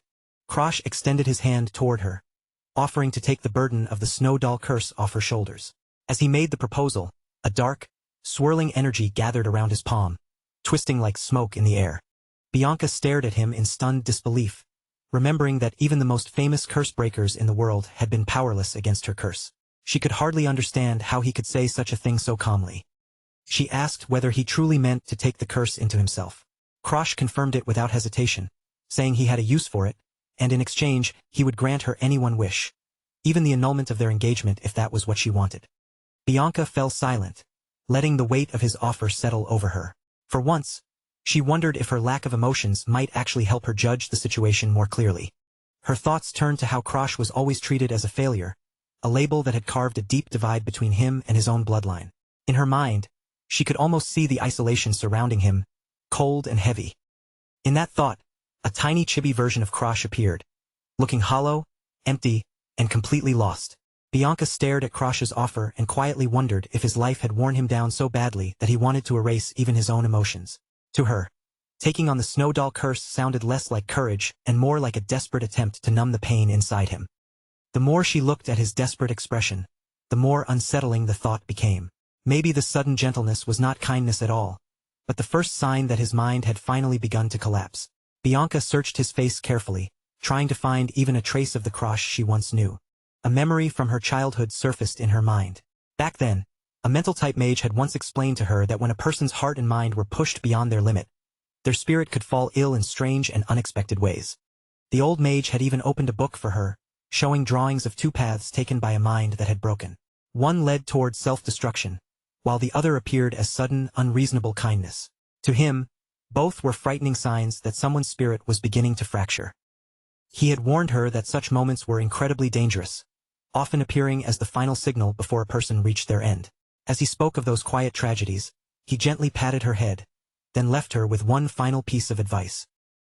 If anyone close to her ever reached that point, she had to remain by their side no matter what happened. That old memory now echoed through Bianca's mind and quietly guided every thought she had. Back in the present, Bianca suddenly reached out and clasped Krosh's hand firmly between her own. Her once empty eyes now carried a new kind of resolve, as if she had decided she needed to protect him herself. She told him it was all right, and that she was certain he could overcome the struggle inside him. Krosh could only stare back at her in complete confusion, utterly lost as to how the conversation had taken such a strange turn. Bianca urged him to learn how to control his emotions instead of relying on a curse to dull them. The irony of those words belonged to her more than anyone, but right now, her attention was fixed entirely on saving him. Krosh tried to cut in, already sensing that she had misunderstood everything, but Bianca kept going without listening. She even declared that from now on, she would visit him often so she could look after him properly. She went a step further and suggested that, if she asked her father, she might even arrange to live nearby. Krosh stood there utterly baffled by how quickly her plans were changing. He reminded her that she was supposed to hate him, and that she had never wanted this engagement in the first place. He tried to pull her back to reality, but Bianca's decision had already settled in her mind. Bianca did not deny how she had felt before, but she said she could not abandon someone standing at the edge of a cliff. As she spoke, she held onto Krosh's arm tightly, almost as if she feared he might vanish the moment she let go. When Krosh looked into her determined eyes, he finally understood something about her.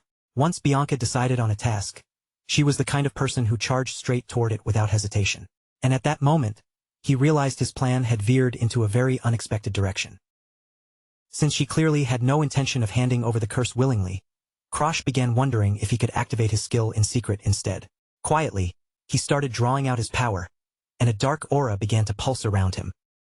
He invoked his lockboard skill, and the strange interface appeared before his eyes as his focus locked onto the powerful curse inside Bianca. Around her small body, purple energy began to swirl violently, twisting as if stirred by an unseen force. His aura flared sharply as his power collided with the ancient curse. The clash sent a strange pressure through the air, and then a prompt appeared before him, announcing that a new unlock condition had been generated. The condition revealed itself in glowing words.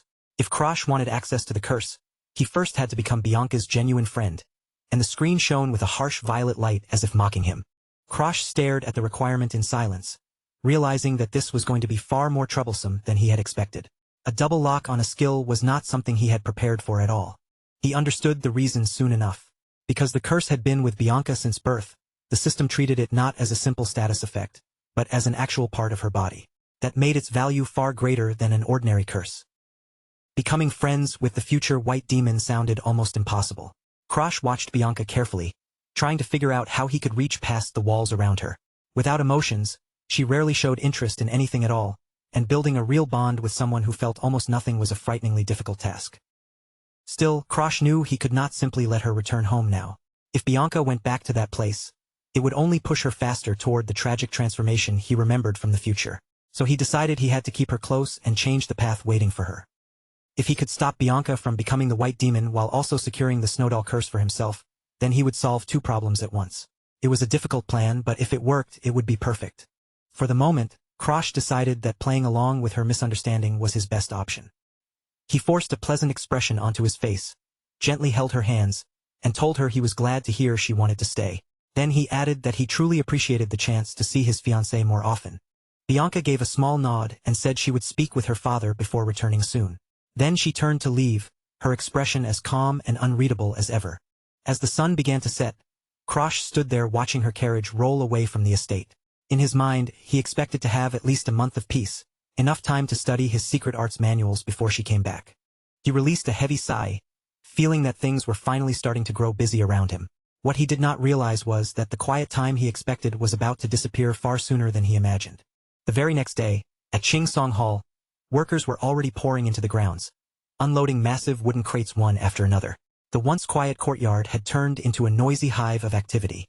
A long line of horse-drawn carriages stood outside, each one packed full of luggage. Krosh watched in complete disbelief as more and more boxes were carried in and stacked across the courtyard. A cold sweat broke across Krosh's face when a familiar voice suddenly called out to him from the middle of the chaos. He turned toward it, barely able to believe what he was seeing. Bianca stepped forward through the commotion, perfectly calm despite the mess around her. As if it were the most natural thing in the world, she announced that she had decided to start living at the hall from that very day. Then she continued walking past him with absolute certainty, while leaves fluttered around her like she had just made a grand entrance into his life. Krosh froze where he stood, his mouth hanging open in pure shock.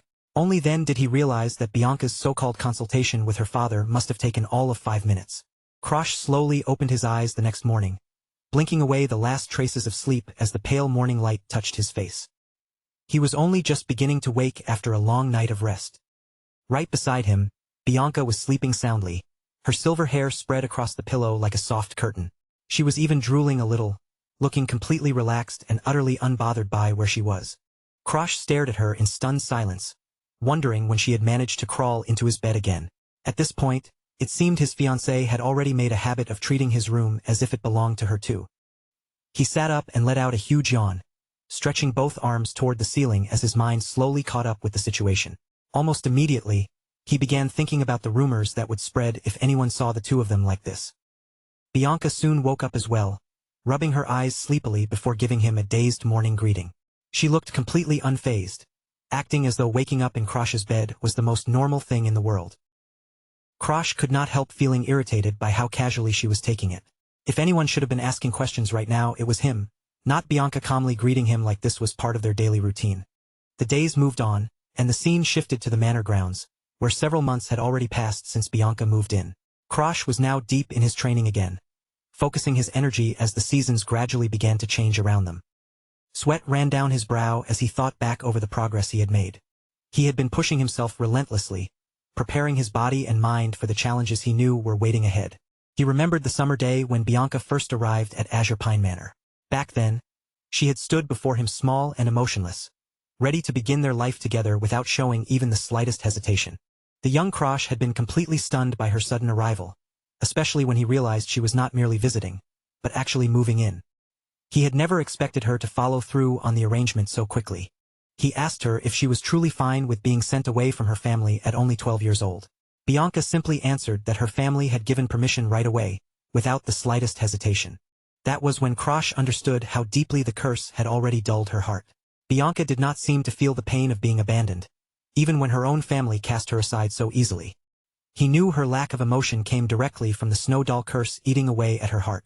It had left her isolated in a quiet, chilling way, unable to properly connect even with the people who should have loved her most. Since that day, Bianca had followed him everywhere like a loyal little chick trailing behind its mother. To Krosh, this was also the perfect chance to fulfill the friendship condition required to steal her skill. Back in the present, the warmth of summer had long faded, replaced by the sharp chill of winter. As the year drew toward its end, Krosh continued throwing himself into harsh training without letting up. The opening of Lachlan Academy was now quickly approaching, and the pressure on him was growing heavier with each passing day. Krosh knew this was one of his chances to change his fate before history began repeating itself. Lachlan Academy was an institution founded by the 4 great kingdoms to raise the world's most elite warriors. It was the place where the strongest young talents gathered, competing and sharpening themselves against one another. Only those between the ages of 15 and 20 were allowed to enroll. In Krosh's past life, he had been nothing more than a bystander, watching from the shadows as true geniuses stepped into the spotlight. That generation had produced legends with cheat-level skills that seemed to defy common sense itself. They were the people who would eventually rise up and shape the future of the entire world. Krosh gritted his teeth as he remembered the way those geniuses had looked down on him in his previous life. The humiliation, the bitterness, and the label of failure had never truly left him. Krosh knew the weaknesses of those so-called geniuses better than anyone alive. That meant once he entered the academy, he would be able to target their flaws, steal their skills with frightening ease, and take every advantage he could gather for himself. There was exactly 1 year left before Krosh reached the age where he could enroll. Every single day from now on mattered, because if he wanted to survive among the monsters waiting for him there, he could not afford to waste even a moment. So he drove his body harder and harder, pushing past pain as he tried to close the distance between his current self and the legendary figures he remembered. His goal was perfectly clear, but the road toward it was brutal enough to grind anyone down. However, no matter how stubbornly he trained, Krosh could feel himself running into a wall. His growth had started to slow, and the sharp progress he had enjoyed before was beginning to flatten into something frustratingly still. He realized that simply following martial arts manuals would not be enough to smash through the limits of the expert stage. If he wanted to break past this barrier, he needed something far more powerful, something that could launch his strength forward all at once. His eyes turned toward Bianca, because the answer was resting inside her all along. To overcome the wall in front of him, Krosh needed to steal the Snow Doll curse and use it to fully master the extreme blood poison skill. When his training finally came to an end, Krosh stepped out and found Bianca waiting quietly outside the door. She had been there the entire time, holding her book against her chest while silently watching over him. She calmly told him that she had stayed because she could not bring herself to leave him alone. Krosh was taken aback for a moment, then quietly acknowledged how her constant presence had already become a fixed part of his daily life. Ever since that summer day, Bianca had been trailing after him like a baby bird following its mother. It was a strange relationship, one he had never expected, but over time, even Krosh had grown used to having her nearby. Still, one question lingered in his mind. When would Bianca finally see him as a true friend? Even through her blank stares and quiet responses, he could feel the bond between them slowly tightening with each month that passed. His thoughts were cut short by Arioto's arrival. The manor's butler approached with his usual formal posture, but the atmosphere around him made it clear that he was carrying news Krosh needed to hear. Arioto presented him with an invitation to the Star Sanctuary, a prestigious gathering meant for the kingdom's noble youth. Krosh looked down at the envelope, feeling both curiosity and a faint sense of dread rise inside him. The Star Sanctuary was an annual gala held once every year for minors in the Staran Kingdom. On the surface, it existed to help young nobles form friendships and expand their connections among the upper class. Krosh thanked Arioto for explaining it, even though he already knew more than enough about the event. To him, that gathering was not some innocent party, but a den of vipers where status decided everything. He remembered that, in his previous life, he had been a complete shut-in during this period. Because of that, his memories of the noble social world were hazy, buried beneath the shadows of his old mistakes and wasted years. Krosh stared at the invitation for a long moment, weighing whether he should actually attend. Appearing in public could help move his plans forward, but it could also draw attention he was not ready to deal with. He knew that man would probably be there, and that alone made the decision heavier. But then Krosh remembered the promise he had made to Arioto, along with the painful image of the butler standing devastated beside a sickbed, and he knew he did not want to make him suffer like that again. At last, Krosh told Arioto that he would attend, choosing in that moment to face the crowd instead of avoiding it. The instant he made his decision, Bianca stepped forward and calmly announced that she would be going as well. Bianca warned him that the other participants would most likely criticize him and try to drag his name through the mud. After all, none of them had forgotten Krosh Walheim's reputation as a failure. Krosh looked at Bianca and suggested that she stay behind for her own safety. He knew exactly how vicious noble children could be, and he understood that they would be just as cruel to her as they were to him. But Bianca shook her head without the slightest hesitation. She had no intention of stepping back, no matter what insults or humiliation the other nobles might throw in her direction. In that same calm voice, she declared that protecting her partner was her duty as his fiancé. Her expression remained almost blank, but the loyalty in her words was impossible for Krosh to deny. Krosh reached out and gently patted Bianca on the head, softening his tone as he explained himself. He was not asking her to come simply because she was his fiancée. He wanted to know what she truly felt about attending the party with him. Bianca stared back at him with that same deep, pitying look in her eyes. To her, Krosh still seemed like someone being pushed toward a breaking point by all the pressure surrounding him. Over the last few months, Krosh had been strangely kind to her, almost suspiciously so. It was a complete change from the boy he had been before, and Bianca had definitely noticed every bit of that shift. He paid attention to even the smallest parts of her day, from asking whether breakfast suited her to suggesting trips to the library. When she fell asleep outdoors, he even made sure she could rest a little longer, staying quietly by her side instead of waking her. Bianca thought about how even back at the Hardenhart estate, she had never been treated with this much warmth. The kindness she was receiving now was enough to slowly wash away the terrible impression she had first formed of him. Whenever Krosh trained in the garden, swinging his sword until sweat soaked through him, Bianca was always there in silence. She had become like a constant shadow in his daily life, quietly watching from nearby without getting in his way. Little by little, the walls inside her heart were beginning to crack. Bianca realized she no longer truly disliked him, and even the girl destined to become the White Demon found it hard to stay cold when Krosh was always treating her with care. She lifted her gaze to him and answered with steady resolve, confirming that she would accompany him to the gala. This time, her decision did not come from obligation, but from a choice she had made herself. Bianca made it clear that she was going because she wanted to, not merely because their engagement demanded it. Krosh's eyes widened slightly, visibly caught off guard by her sudden display of independence. In the end, Krosh gave in with a reluctant nod and accepted her decision. Even so, a trace of worry remained in his chest as he thought about what might be waiting for them at the event. As the sun sank toward the horizon, golden light spilled across the prestigious Garyu Hall. This grand venue had been chosen to host the annual Star Sanctuary gathering for the kingdom's noble youth. A luxurious carriage soon rolled up to the entrance, marking the arrival of the night's most controversial guests. Even before they stepped out, the air around the hall already felt heavy with tension and anticipation. Inside the carriage, Bianca had fallen asleep with her head resting comfortably on Krosh's lap. Krosh looked out the window, wondering whether the nobles here had so much money to burn that they could casually hold an event at such a famous tourist spot. In this world, nobles were respected for one real reason: they stood on the front line against world erosion. They were supposed to be the shields protecting commoners from the threat of complete destruction. Yet when Krosh looked at the young partygoers drinking wine, laughing and drowning themselves in luxury, disgust rose inside him. Instead of sharpening themselves for the battles ahead, these people were neglecting their training just to lose themselves in vanity.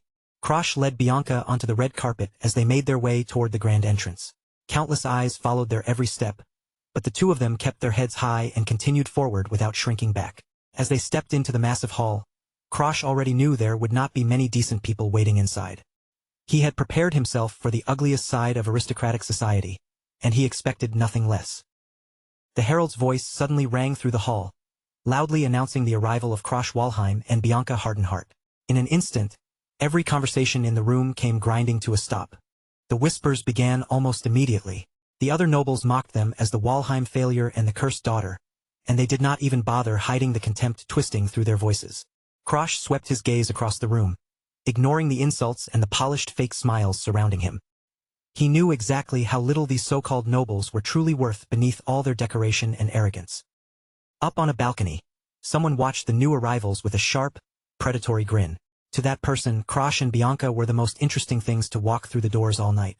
In the VIP section, a group of three sat together above the crowd, looking down with bored, superior expressions. These were not ordinary noble children. They were the true elites of the younger generation. One of them was Barak Hagma, known as the Tiger Boy, a young warrior famed for his animal-like strength and razor-sharp instincts. In the future, he was destined to stand among the top fighters of the Azure Sky generation. Beside him sat Elfin Amelia, called the Magpie, her piercing red eyes carrying an icy, unreadable chill. She was a genius whose talent outshone almost everyone else in the room without needing to say a word. The last of the trio was Annex Glazer, known as the Wood Bow, watching everything unfold with a smug look on his face. Together, these three would one day be known as the three heroes of Starren. Krosh felt the intensity of their stares and a cold sweat began to form on him. He could not help wondering why people like them were showing interest in someone like him, when geniuses normally would not even spare him a glance. Then the answer came to him. It was most likely because of Charlotte, his terrifyingly powerful relative, whose reputation and strength cast a long shadow wherever the Walheim name appeared. Krosh remembered something Charlotte had once told him about this very place. She said she had gone on a rampage inside this hall before, and to her, the Star Sanctuary was nothing more than a glorified garbage dump. In that memory, Charlotte stood there boasting that no one in the hall could possibly defeat her, while the young Krosh hid nearby, trembling in fear. Because of her overwhelming strength and reckless behavior, the Walheim name had become both feared and hated in this place. As Krosh looked over the hostile atmosphere filling the hall, he became even more certain that Charlotte must have caused plenty of chaos here in the past. Now, all he could do was walk into the mess she left behind and deal with the pieces of her destructive reputation. Just then, Bianca quietly reached out and grabbed the edge of Krosh's sleeve with a firm grip. She could feel the tension pressing in from every side of the room, and she clearly had no intention of letting him face that pressure alone. She told him to ignore the mocking voices around them, not realizing that Krosh had actually been lost in memories of Charlotte. Still, in her own quiet way, Bianca was doing everything she could to support him emotionally. Krosh noticed that Bianca was being insulted right alongside him, yet she did not seem worried about herself at all. Seeing that, he gave her a quick, gentle pat on the head, as if silently telling her that he was fine. Then Krosh shifted his gaze toward the entrance, wondering when the real main event would finally appear. He knew that person should be arriving any moment now, and his attention sharpened in anticipation. As if answering that thought, the herald's voice rang out across the hall, announcing the arrival of Lord Darling Danfelion. The moment that name was heard, the crowd stirred even more loudly than they had when Krosh entered. A figure dressed in extravagant clothing stepped into the light, radiating a strange, flashy presence that immediately drew every eye in the room. The nobles watched him with a mixture of admiration, confusion, and disbelief. To Krosh, however, this man was the weirdo among weirdos. Even in a world full of eccentric nobles, Darling Danfelion was the kind of person who stood out so much that others found him difficult to handle. Darling Danfelion, the attention-loving lord of the alchemist's castle, cheerfully waved at the stunned crowd as if the entire hall existed for his entrance. From the bright look on his face, he was clearly enjoying every second of the spotlight.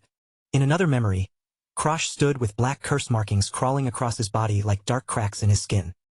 He looked utterly exhausted, as if the weight of those curses was finally pressing down hard enough to crush him. Before Krosh could react, someone suddenly reached toward him, spreading both hands wide as if they had just discovered an incredibly rare specimen. The movement was far too eager to feel comforting.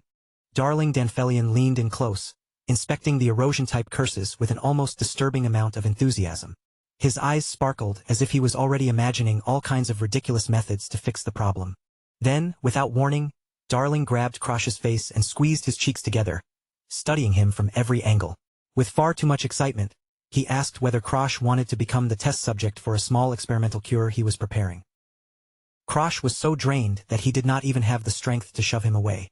Unfortunately, Darling took that silence as permission, as if Krosh had happily agreed to begin the experiment right then and there. A wide, slightly unhinged grin stretched across Darling's face. It was the kind of smile that made it painfully clear he had found a brand new toy, and he had no intention of letting it slip away. Krosh's eye widened as the situation grew stranger and more intense by the second. Whatever Darling had in mind, it was obvious that this so-called treatment would be anything but gentle. The treatment began, but it looked far less like medicine and far more like a one-sided beating. Krosh could not stop himself from screaming as Darling went about his work with terrifying enthusiasm. Darling pinned him down, laughing like a madman while Krosh desperately begged him to get off. At that moment, there was no doubt in Krosh's mind that this kid was completely out of his mind. That chaotic encounter had been Krosh's very first meeting with the boy who would one day become known as the greatest king of alchemy in the world. For a future legend, it was a truly unforgettable introduction. Back in the present, at the party, Darling made his grand entrance and soaked in every bit of attention like it was his natural right. Half the crowd saw him as a brilliant genius, while the other half looked at him like he was an absolute freak. Krosh watched him from a distance with a dry, knowing smile. He had expected this much, because there was no way a massive attention-seeker like Darling would ever miss a gathering filled with his noble peers. Krosh turned toward Bianca Hardenheart and told her to wait there for a little while. There was something he needed to handle, and that eccentric guest was exactly the person he had come looking for. Bianca simply nodded while her mouth was full of figs, looking perfectly content where she stood. As far as she was concerned, staying close to the food table was not a bad arrangement at all. Darling noticed someone approaching from the corner of his eye and paused mid-movement. His expression shifted with curiosity as he wondered who would be bold enough to walk straight toward him in the middle of the hall. He recognized the approaching boy almost immediately. It was Krosh Walheim, and Darling looked genuinely surprised to see him there, especially with such a composed expression on his face. Darling remembered seeing him earlier with Charlotte Walheim, and the family resemblance was hard to miss. In his mind, he was already beginning to form his own opinion about the so-called failure of the Walheim family. His eyes practically lit up like stars as he leaned in closer with almost childish excitement. He asked whether Krosh really was Charlotte's younger brother, clearly far too interested in the connection. Then Darling suddenly turned bashful, wondering aloud if Krosh had approached because he was stunned by Darling's incredible good looks. His confidence was so exaggerated that it was almost impressive. Krosh cut straight through the nonsense without playing along. In a calm voice, he mentioned that he knew Darling had been poking around with world eroders, and the words instantly wiped the laughter from Darling's face. With a knowing smirk, Krosh asked if that was enough to catch his interest. The bait had already been cast, and now all he had to do was pull Darling in. Darling's playful expression disappeared, replaced by a much sharper and more calculating stare. He called Krosh a provocative little brat, but from the look in his eyes, his interest had already been completely captured. The two of them slipped away from the crowded hall, and a heavy door slammed shut behind them. A sign hanging on the handle made it clear that no one else was supposed to interrupt whatever was about to happen inside. They ended up in a private room lined with weapons, the air far quieter than the party outside. Darling turned back toward Krosh and casually asked how old he was supposed to be. As he spoke, Darling reached toward the rack and grabbed a pair of practice swords. He clearly had no intention of getting straight to the discussion until he had tested what Krosh was really made of. Darling raised the blades with a thoughtful look, noting that although Krosh was only 13, the aura around him did not feel like it belonged to a normal child at all. There was something much deeper hidden beneath the surface. Krosh let out a quiet sigh to himself.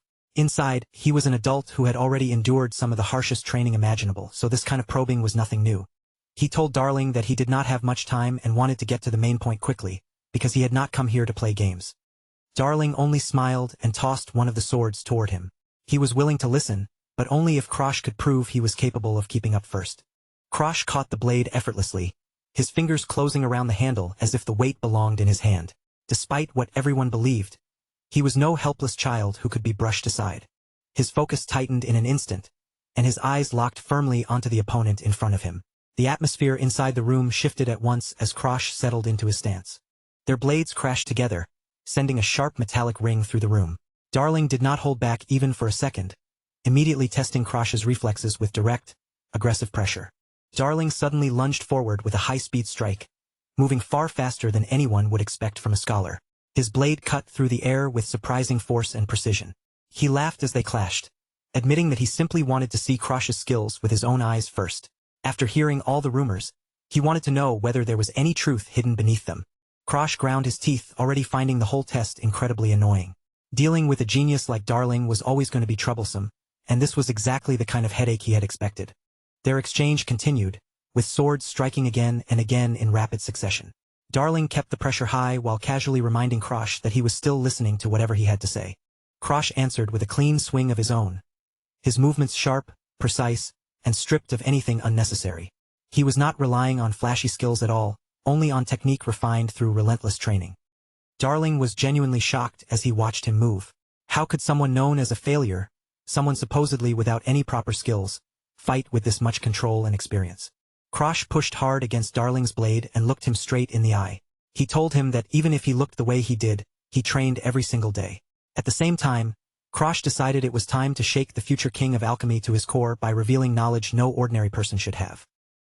Then Krosh dropped the bombshell. He offered to help Darling with his secret research into curse neutralization, and the shock on Darling's face was so intense that his jaw nearly fell open. Darling was completely stunned that Krosh even knew about his private experiments. Narrowing his eyes, he asked what someone like Krosh could possibly know about alchemy that would make him confident enough to offer cooperation. Darling Danfelion was bracing himself on the hilt of his sword, his shoulders rising and falling as he struggled to catch his breath. He had thrown everything he had into this duel, pushing his body and technique to the limit, yet Krosh Walheim still stood across from him like an unmoving wall. When Darling finally lifted his eyes, all the color seemed to drain from his face. The cold edge of a blade was resting right against his throat, so close that even the smallest movement could spell trouble, leaving him frozen stiff in pure shock. Their swords collided once more, sharp metal ringing through the training room as sparks of tension filled the air. In the middle of that clash, Krosh calmly dropped something no ordinary person would ever say aloud: the possibility of neutralizing the curses left behind by world eroders. Darling twisted through the air with almost acrobatic elegance, his body spinning lightly while his gaze stayed locked on Krosh the entire time.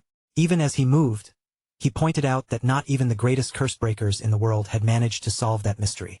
But Krosh kept pushing forward, reminding him that if Darling wanted to become a true first-class alchemist, this was exactly the kind of research he needed to prove. And with that, Krosh had dangled the perfect bait in front of a genius. Darling sprang back and straightened his posture, and for one brief moment, the wild, unpredictable kid vanished. Standing there with a thoughtful look in his eyes, he looked more like a confident young scholar carefully measuring the danger against the unbelievable reward in front of him. Krosh gave him no chance to brush it off.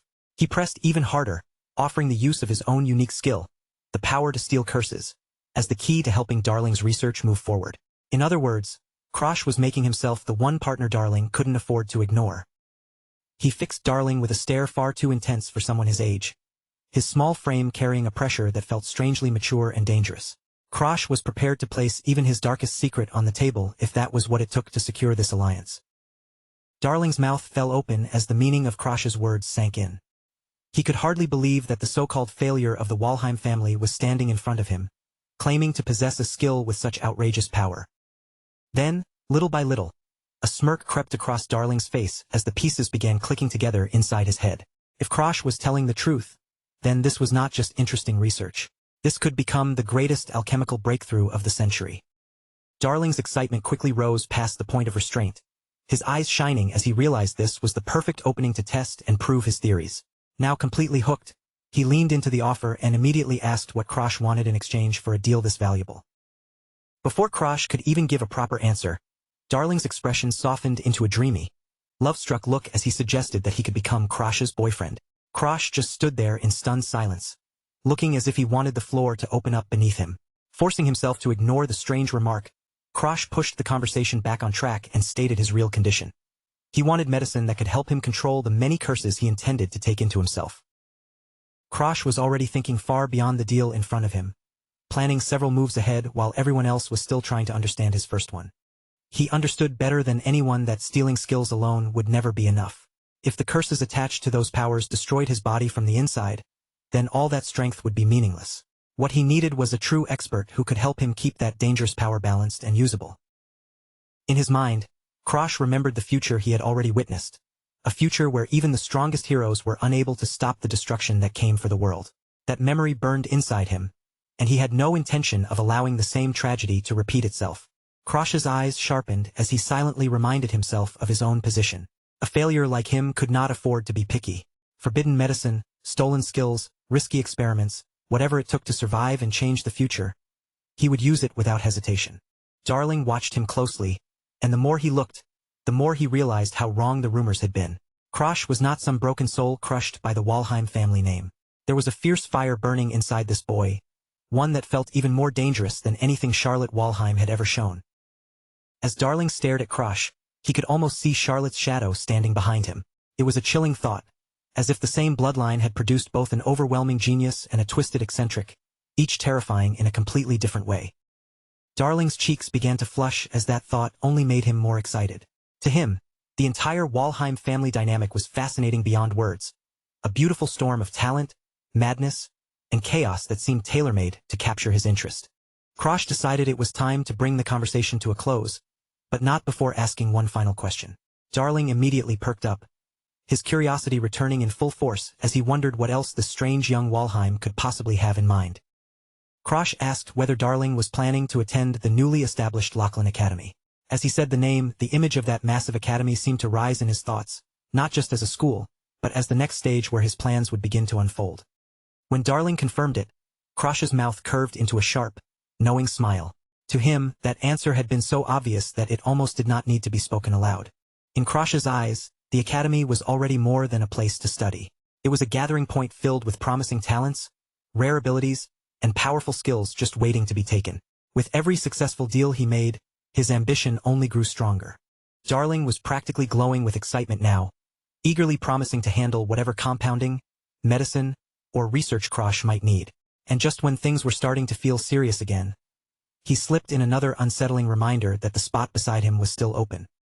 The two of them looked up beneath the ornate ceiling of the manor, the major agreement finally settled between them. But even with that deal secured, Krosh still had one more request, and this one carried a far more personal weight. He brought up discoloration disease, the horrifying illness that gradually turned a person's skin black before leading them toward an agonizing death. It was a dreadful plague, one that had not even reached its worst stage yet. Krosh told Darling to create a cure for it, speaking as if the answer were already decided. Darling could only stare back at him, completely baffled, because to everyone living in the present, discoloration disease was still considered absolutely incurable. Darling tried to explain the obvious, that incurable meant it could not be fixed, even by someone as gifted as him. But Krosh already knew something Darling did not. In the future Krosh remembered, Darling was the very person who would eventually succeed. Krosh met Darling's eyes without wavering, his expression steady and almost unshakable. He was not interested in what people currently called impossible. All he cared about was what had to be done. Then Krosh lifted his fist, the gesture quiet but heavy with meaning. It was both a sign of trust and a direct challenge to Darling's pride, pushing the young alchemist to look past the limits he believed existed right now. He told Darling simply and firmly that he could do it. Those few words carried an enormous weight of expectation, but for a twisted genius like Darling, that kind of challenge was exactly the spark that could set him ablaze. Darling answered with a confident, slightly piqued smirk, his eyes narrowing with renewed interest. He admitted that being challenged so directly had struck right at his pride as a genius, and it was clear that Krosh's words had reached exactly the right place.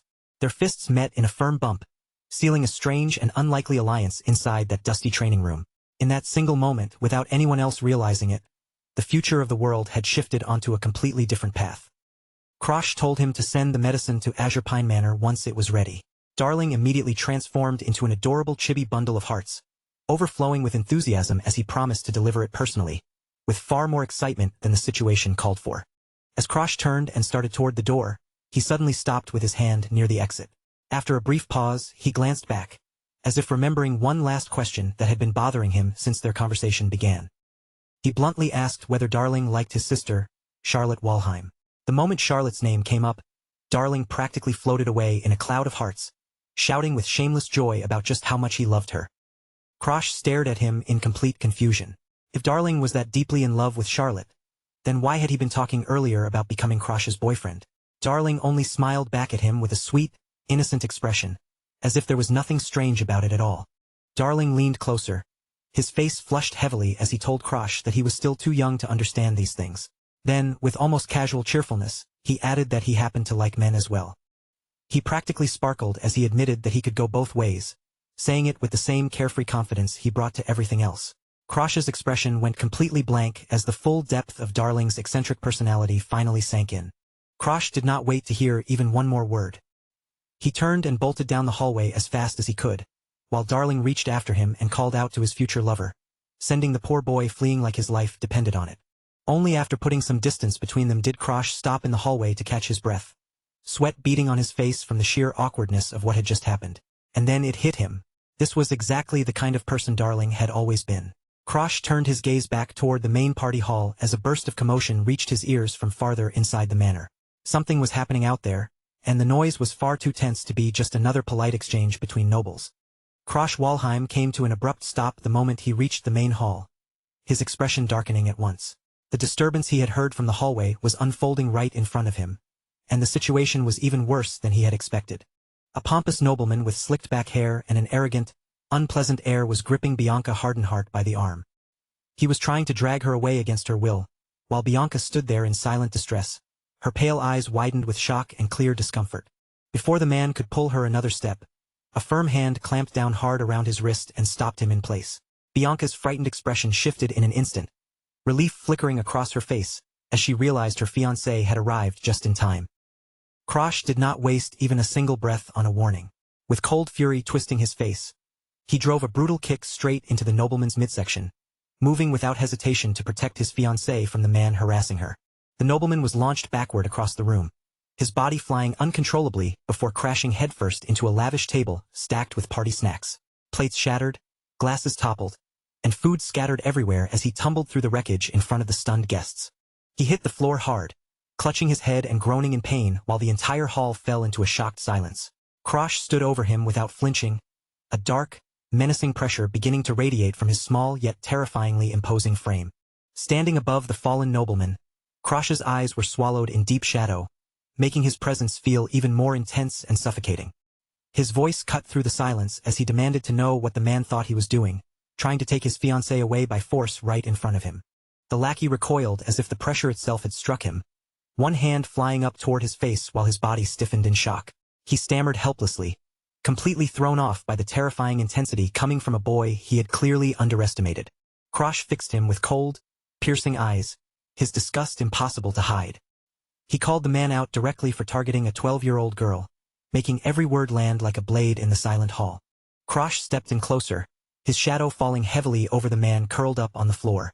Around them, the gathered nobles began trading uneasy whispers, but Krosh didn't soften his tone at all. Looking down at him with open disgust, he called the man nothing but trash for even daring to try something so shameless. The man panicked instantly, his face twisting as he threw out a trembling finger in his own defense. In a desperate shout, he insisted that none of this had been his idea. According to him, he had only acted because Princess Claudia Sterin herself had given him a direct order. At the sound of that name, Krosh suddenly went still. His eyes widened just a little as he absorbed what the man had said. The mention of the second princess clearly wasn't something he could brush aside, and for a brief moment, his expression turned sharp and unreadable. Seeing even the smallest chance to escape blame, the lackey pushed harder, raising his voice as if volume alone could save him. He kept insisting that his only task had been to bring Bianca before the princess, nothing more and nothing less. He quickly pointed toward Bianca, who stood in the hallway with both hands clutching the front of her dress.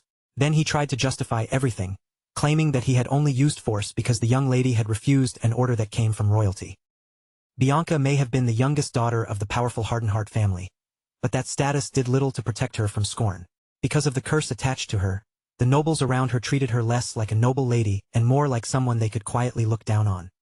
But to Krosh, the whole situation felt wrong from the start. Princess Claudia Sterin was known for keeping close only to her own loyal circle, so the question immediately rose in his mind. Why would someone like her go out of her way to summon Bianca? Krosh raised a hand to his chin, his brows drawing together as his eyes narrowed. He silently turned over every possible motive, searching for the piece hidden underneath the surface. No matter how he looked at it, something about this scene didn't fit. Then the pieces slowly began locking into place. Krosh realized there was another connection he had overlooked, someone tied to both the princess and the trap in front of him. In the back of his mind, a familiar face started to emerge from the dark. From the shadowy depths of his memory, the image of a smirking young man appeared. The moment that face took shape, the connection became painfully obvious. Krosh finally understood who had truly been hiding behind this mess. The one responsible was Annex Glazer. Krosh remembered him clearly as the obsessive stalker who had once been fixated on his sister, Charlotte, refusing to let go no matter how many times he was pushed away. Krosh's hand tightened into a fist at his side, and the look in his eyes grew colder. Now there was no doubt left in his mind. He knew exactly whose hand was moving in the darkness, using others like tools from behind the scenes. A memory flashed through him of Annex after the incident at the Star Sanctuary. Battered, humiliated, and left with his pride in pieces. He had failed to overcome Charlotte back then, but even that defeat hadn't been enough to kill his twisted obsession.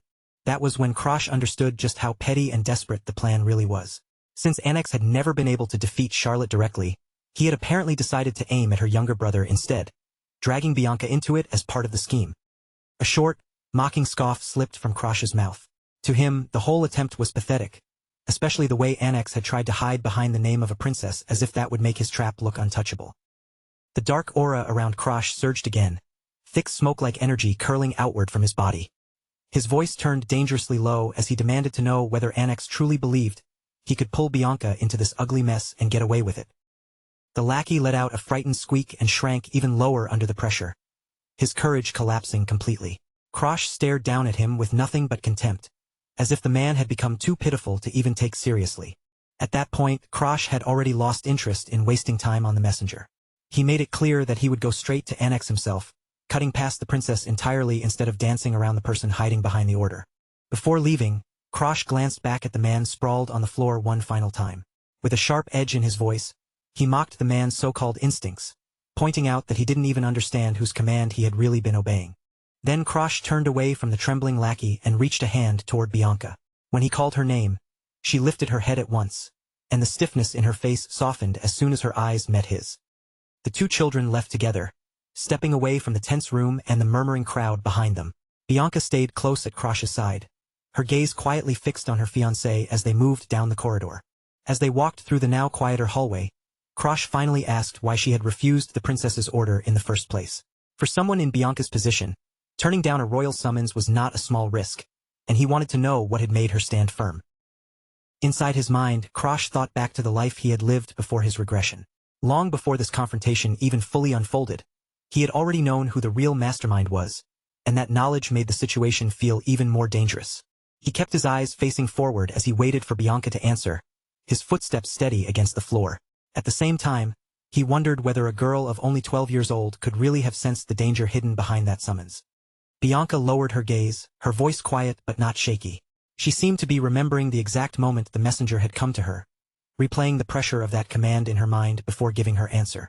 Then she looked straight at Krosh and gave him the simplest explanation possible. She had refused because Krosh had told her to wait for him, and to Bianca, that promise mattered more than the order forced on her. For a brief second, Krosh was genuinely caught off guard. His eyes widened slightly, surprise breaking through his usual calm, because he hadn't expected her trust in him to be that direct and unwavering. A gentle smile finally touched Krosh's face. He lifted his hand and softly patted Bianca on the head, praising her in a warm, quiet voice and telling her that she had done well. Just then, a loud yawn echoed through the silent corridor, cutting through the calm atmosphere. Ahead of them, in front of an enormous set of doors, a small beast-like boy stretched lazily as if he had been waiting there the entire time. The boy turned around, and a sharp, predatory grin spread across his face. His eyes gleamed with the excitement of a hunter spotting prey. It was Barak Hagma, the one known by the name Tiger Boy.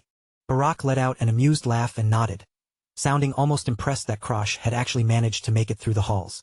Krosh, however, didn't show the slightest fear. He simply stated that he had come for Annex. With a careless motion, the Tiger Boy pointed toward the massive doors behind him. He casually explained that Annex had already left instructions, saying that if Krosh showed up, he was supposed to be allowed inside. Krosh studied him carefully, his guard rising the moment he recognized who stood in front of him. He knew the rumors surrounding this boy, and the name came clearly to mind: Barak Hagma. Barak was no ordinary child. He was a talented dual swordsman with an instinct for battle that made his movements hard to read and even harder to predict. Krosh had no desire to get entangled with someone so unstable if he could avoid it. Krosh moved toward the door, hoping to pass through quickly and avoid wasting time.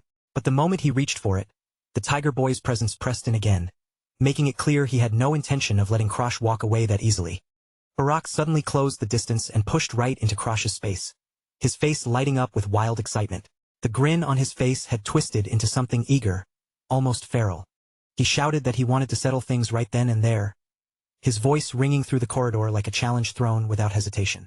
Barak leaned in close and took a deep sniff, his eyes widening the instant he caught the familiar scent. He recognized Charlotte's trace on Krosh, and that only seemed to make him more eager to pounce. Even as Barak mocked Krosh for looking weaker than his sister, Krosh kept his expression calm. He remembered hearing that Barak had actually lasted against Charlotte far better than Annex ever had. A heavy purple aura burst out around Barak, thick and violent as he prepared to attack. Krosh immediately understood that this boy was dangerous even among skilled fighters. His raw ability sat slightly above the rest, and his wild nature made him far harder to deal with. Krosh lowered his gaze for a moment, a bead of sweat forming at his temple. He realized he had been careless to underestimate the beastkin's stubbornness. A fight with someone like this would be troublesome, and if possible he would rather avoid it altogether. Barak's slit golden eye locked onto him with the focus of a predator about to spring. That look alone made the answer obvious. He had no plan to step aside, and he definitely wasn't going to let Krosh leave without exchanging blows. In the next instant, Barak lunged forward. His fist was already pulled back, glowing faintly with purple light, and he didn't bother waiting for any signal to begin. He attacked on pure instinct, throwing himself straight into the fight. The beastkin boy unleashed a crushing 1,000-pound swipe, the force of it ripping through the air in front of Krosh. Krosh had no choice but to duck, shift, and weave through the sudden onslaught, narrowly slipping past the first wave of Barak's frantic, savage movements. After barely escaping the strike, Krosh immediately answered with a counterpunch of his own. But Barak's body twisted through the air with beast-like agility, flipping away just in time to avoid the blow. Krosh's shoes scraped and pivoted sharply across the ornate red carpet, kicking up a thin burst of dust as he adjusted his balance. In that narrow moment, everything came down to his footwork, his timing, and the exact shift of his center of gravity. The instant a small opening appeared, Krosh took it without hesitation. He drove a powerful blow straight into the center of Barak's body, and the impact exploded outward with enough force to send a shockwave rolling through the room. Krosh's eyes burned with cold concentration as he committed fully to the attack. There was no wasted motion, no hesitation, and no emotional flair in his movement. Only precise, deadly efficiency aimed directly at ending the exchange. It was Walheim's secret art, instant strike. The moment Krosh's fist connected with Barak's chest, a blinding burst of white energy erupted from the point of impact, punching through his defenses in a single clean flash. Barak's body was thrown backward, his back arching from the sudden, overwhelming force. The blow drove the air from his lungs all at once, and he coughed violently as his momentum carried him reeling away. Krosh remained planted where he stood, his breathing tightening as he kept his guard raised. He watched Barak carefully, eyes never leaving the beastkin boy, because he wasn't foolish enough to believe the fight had already ended. Barak forced himself upright with a pained grunt, one hand pressed tightly against his ribs as his face twisted from the impact. Even while wincing, he managed to grumble that Krosh had really gone all out with that last blow, as if holding back had never even crossed his mind. Krosh calmly rolled his shoulders, then tilted his head until his neck gave a sharp crack. His expression stayed flat as he looked down at Barak and reminded him without the slightest sympathy that he was the one who had demanded this fight in the first place. Even with pain written across his body, Barak's tail flicked behind him with a strange, excited twitch. Instead of backing down, he asked if he could grab his weapon before they started their little playtime for real, as if the beating had only made him more eager. Krosh only stared at him in silence, disbelief sitting clearly behind his calm eyes. Barak's resilience was almost ridiculous, but Krosh had no interest in turning this into some long, exhausting duel just to satisfy the beastkin's thrill for battle. Barak's lips pulled into a bloody, toothy grin, his golden eyes shining wide with wild, manic delight. Instead of looking defeated, he looked almost pleased, as though the pain of losing had only made the fight more entertaining for him. But the damage finally began to catch up with him. Barak's head slowly tipped back, his vision clouding as his body failed to keep up with his excitement. A confused sound slipped from his throat, and the light in his eyes started to fade. A moment later, all the strength left his body, and Barak dropped face first onto the red carpet with a heavy thud. Krosh stood over the unconscious boy, his expression unchanged, showing no pride or excitement over the victory at all. Bianca stared at the scene with wide, bewildered eyes, clearly struggling to understand how the fight had ended so quickly. She asked Krosh what kind of trick he had just used, and Krosh answered calmly that it was a secret art passed down through his family. As Krosh spoke, the image of an ancient figure emerged like black ink spreading across a page, giving form to the distant origin of the technique. The shadowy silhouette carried the weight of a skill born far in the past. Instant Strike was a combat art created long ago by the outcasts of the Walheim family. It was not a flashy technique meant for display, but something forged by people who had to survive with no room for mistakes. The technique was built to release the greatest possible destructive power across the shortest possible distance. It was a move designed for a single decisive moment, meant to finish a conflict before the enemy could even fully react. In the hands of someone who knew how to use it properly, Instant Strike could punch through thick armor and drive damage deep into the organs beneath. Krosh had survived 1,000 brushes with death in his former life by relying on that very skill again and again. Krosh looked down at his own hand, quietly judging the force of the blow he had delivered. After taking a direct hit like that, Barak would not be waking up anytime soon. With that settled, Krosh turned his focus back to the reason they had come here. He told Bianca it was time to go inside and meet the person who had been controlling everything from behind the scenes. Behind them, Barak remained sprawled on the carpet, completely unconscious, his mouth hanging open in a dazed, helpless stupor. Krosh placed his hands against the heavy glass doors and pushed them open. Cool night air swept in from beyond the balcony, brushing past them as he and Bianca finally stepped outside to face the mastermind waiting ahead. Annex Glazer was waiting by the stone railing, leaning there with casual arrogance as if the entire situation belonged to him. Beside him stood the silent Abella, while Annex looked down at Krosh and Bianca with a lazy, half-lidded stare. Annex called out Barak's name, expecting an answer from the hallway behind them, but no voice came back. Krosh and Bianca continued forward onto the terrace, undisturbed by the watching nobles or the weight of Annex's presence. For the first time, Annex's eyes widened slightly with real surprise. He clearly had not expected someone like Krosh to make it past his personal guard, much less arrive looking so calm after the fight. Krosh met his gaze head-on, his voice level and unimpressed. He asked whether placing Barak in his way had been meant as some kind of final test, making it clear that he saw through the setup completely. Then Krosh accused Annex of using Princess Claudia as bait, dragging her name into the situation just to draw him out here. Since the trap had already brought him to this balcony, Krosh made it clear he intended to settle things face to face. Annex rested his chin lightly against his gloved hand, a mocking smirk curling at the edge of his mouth. He admitted that Krosh was far different from the useless failure he had heard about through the rumors. He wondered aloud whether all those stories about the youngest Walheim being a waste had been lies after all.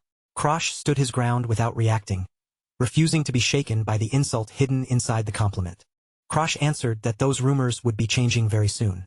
As he extended his hand, dark energy began gathering around his palm, twisting and pooling like living shadows.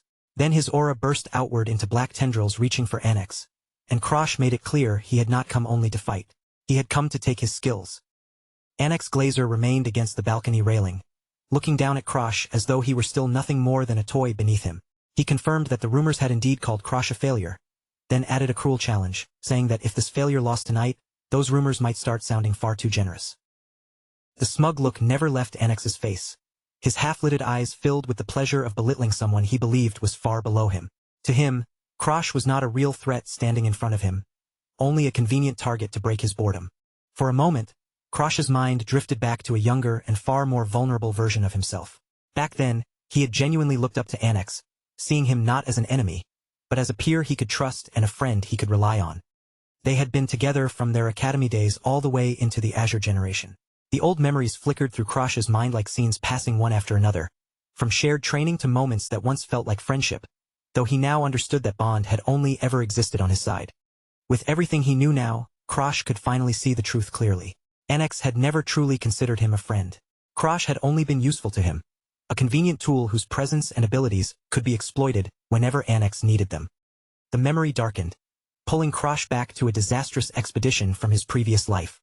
In that vision, he was hanging from the edge of a crumbling cliff, fingers digging desperately into the rock while monsters swarmed below, leaving his life suspended by a thread. In the flashback, the younger Krosh cried out in desperation, his eyes wide with terror as he watched his teammates fall one after another. With nowhere left to run and the abyss yawning beneath him, he realized he had been cornered completely alone. Then he spotted Annex standing safely at the top of the ridge, and hope flashed through him for an instant. He begged for help, believing his friend would reach down and save him, but the cold stillness of the figure above already revealed something far darker. Annex did not move to help. Instead, he stood there silently, calculating what would benefit him most. His greatest concern was not Krosh's life, but the possibility that the authorities might discover the trap had been his fault and strip him of his prestigious place in the Azure generation. As he looked down at the friend who was about to die, a twisted answer formed in Annex's mind. If Krosh was the only witness, then as long as Krosh never survived, no one would ever learn the truth about what had really happened there. From his safe position above, Annex mocked Krosh and asked if he had truly believed getting help would be that easy. By then, he had already decided that sacrificing his companion's life was a fair price if it meant keeping his own reputation spotless.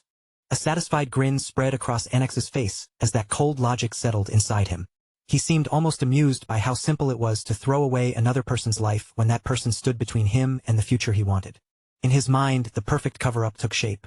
He would place all the blame on Krosh, and because everyone already looked down on the boy, they would believe the worst about him without even questioning it. The memory shifted to the aftermath, where Annex's silhouette stood before a group of officials and calmly spun the story in his favor. He made himself look like the victim of Krosh's incompetence, carefully burying the truth beneath a polished lie. He even had the nerve to wear a fake, mournful smile as he thanked Krosh for being his friend until the end. That disgusting performance strengthened Annex's own standing while dragging Krosh's name through the dirt.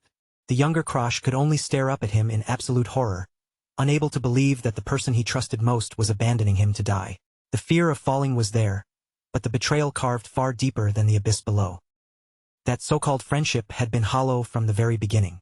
Every smile, every friendly word, and every moment of closeness had only been part of a mask Annex wore until it no longer served him. Krosh understood then that Annex had only stayed near him to get closer to his sister, Charlotte.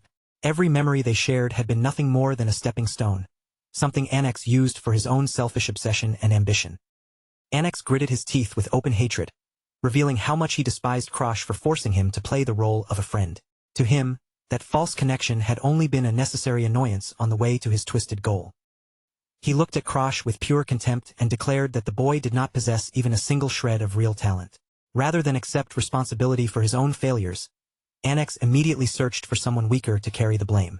Then Annex turned his back on Krosh and began walking away, coldly declaring that their pathetic imitation of a relationship ended there. He left those words behind as if cutting off a useless thread. After a few steps, he stopped and glanced back over his shoulder. His eyes glinted with a cruel, mocking light, and he suggested that maybe things had turned out for the best after all. Then he delivered one final, brutal insult, saying Charlotte surely would not want to deal with both a funeral and a wedding on the same day. The words landed like a final knife, twisting into Krosh at the very edge of death. The memory of that cliff returned with painful clarity, landing on the exact instant Krosh's strength finally failed him. His fingers slipped from the broken stone, and the world tilted violently as his body dropped into the empty darkness below. In that final second, everything seemed to slow. Krosh closed his eyes, fully believing the darkness had come to swallow him after every person he had trusted had either fallen or abandoned him. But then, from inside that gloom, a hand suddenly reached out. Arthur caught him in midair, saving him from the fall, though Krosh now understood that he had only been pulled from one manipulator's hand into another's grasp. Back in the present, Krosh's face showed no fear and no hesitation. He was no longer the frightened boy clinging to a cliff in despair. He had seen the end of the world, survived the truth of betrayal, and returned with payback burning quietly inside him. Annex's expression faltered for a moment, his smug calm cracking as he felt the pressure rolling off Krosh. The weakling he used to push around was standing before him with a completely different presence now, and that sudden shift made Annex visibly uneasy. Trying to force the situation back under his control, Annex sneered and mocked Krosh's appearance again, pointing out how much he resembled Charlotte. He spoke her name deliberately, turning it into a blade meant to cut into Krosh's nerves and provoke him. The instant Charlotte's name left Annex's mouth, Krosh's eyes narrowed into a colder glare. That was all he needed to confirm it. Even after everything that had happened, Annex had not changed at all. He was still the same arrogant piece of trash. Krosh took a step forward, the air around him tightening as he warned Annex never to speak his sister's name so carelessly again. Behind him, Bianca stood still, quietly sensing how sharply the tension had spiked in that single moment.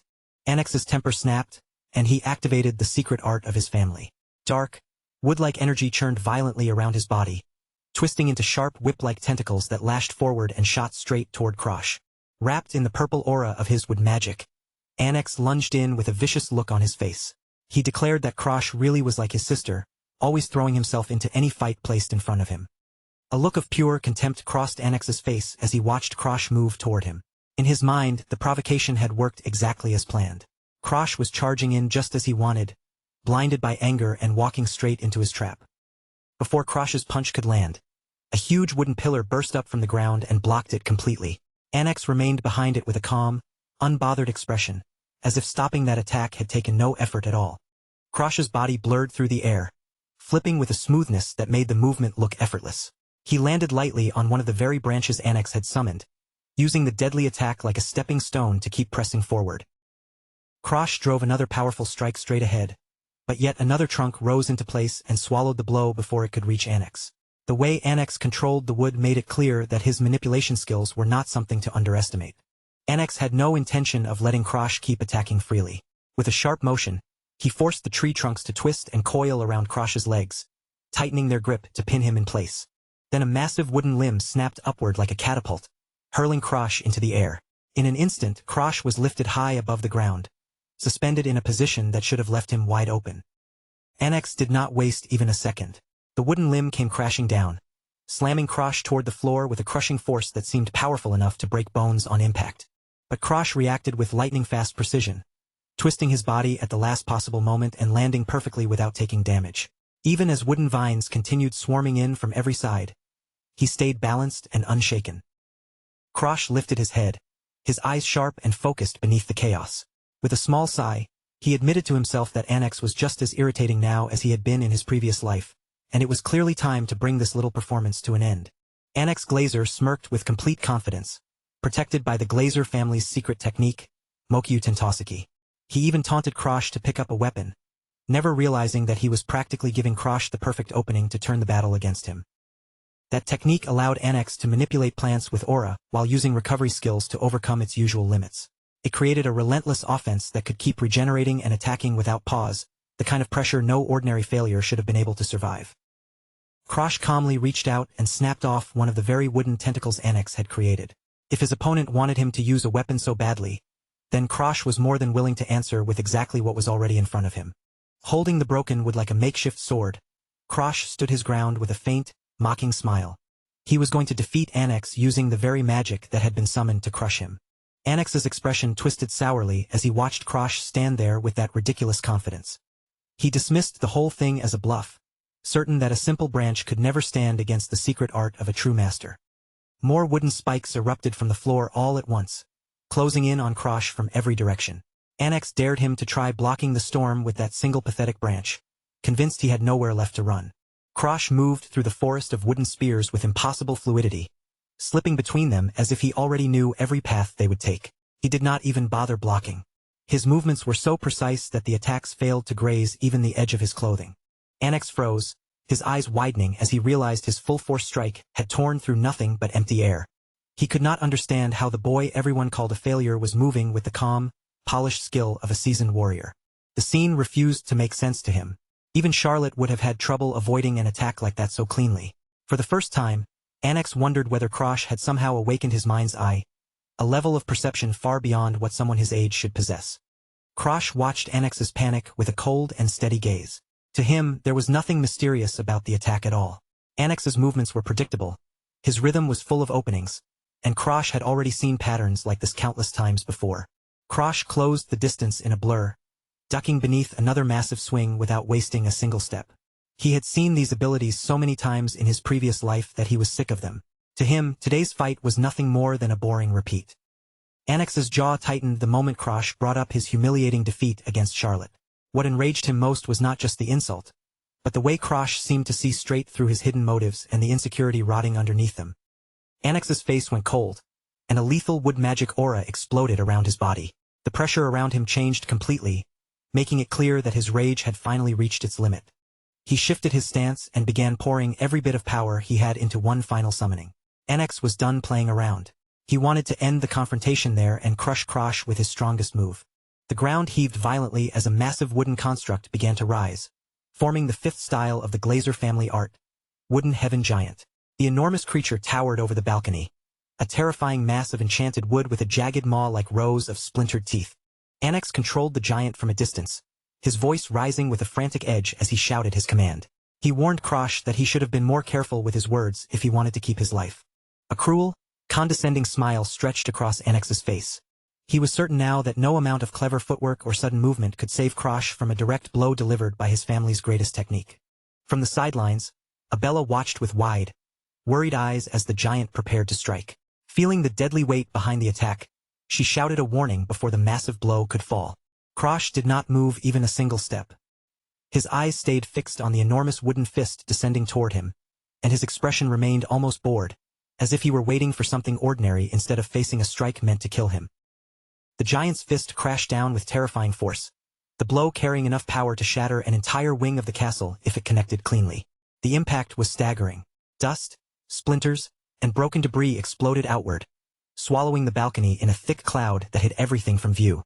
A direct hit from something like that would have caused damage that could never be undone. But Krosh was already somewhere beyond simple fear, his mind sinking back into the lessons that had been carved into him from the past. His thoughts returned to the Aomatsukan secret library, to the thinnest book sitting quietly on the shelf. It had looked like the least impressive secret art there, yet hidden inside it was a meaning deeper than any flashy technique. That book had been left behind by an ancestor who possessed no natural talent. For 80 long years, that ancestor repeated nothing but ordinary sword swings, without dazzling magic or gifted instincts, relying only on a lifetime devoted to one single motion. In his final years, that ancestor recorded the result of those countless swings. It was not a complicated manual filled with flashy forms, but a record of what it meant to truly become one with the sword. The secret art demanded unity between the object and the self, a state that could not be reached through talent or practice alone. It required a perspective only death and regression could give. Krosh closed his eyes amid the chaos and steadied himself.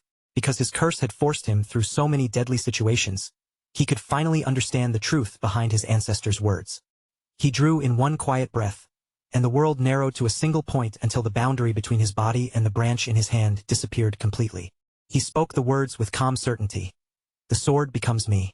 A soft white aura began to rise from the simple piece of wood in his hand, and for a heartbeat, the air itself seemed to freeze, stopping the giant's destructive force in place. Then a vertical line of pure light cut straight through the center of the wooden heaven giant.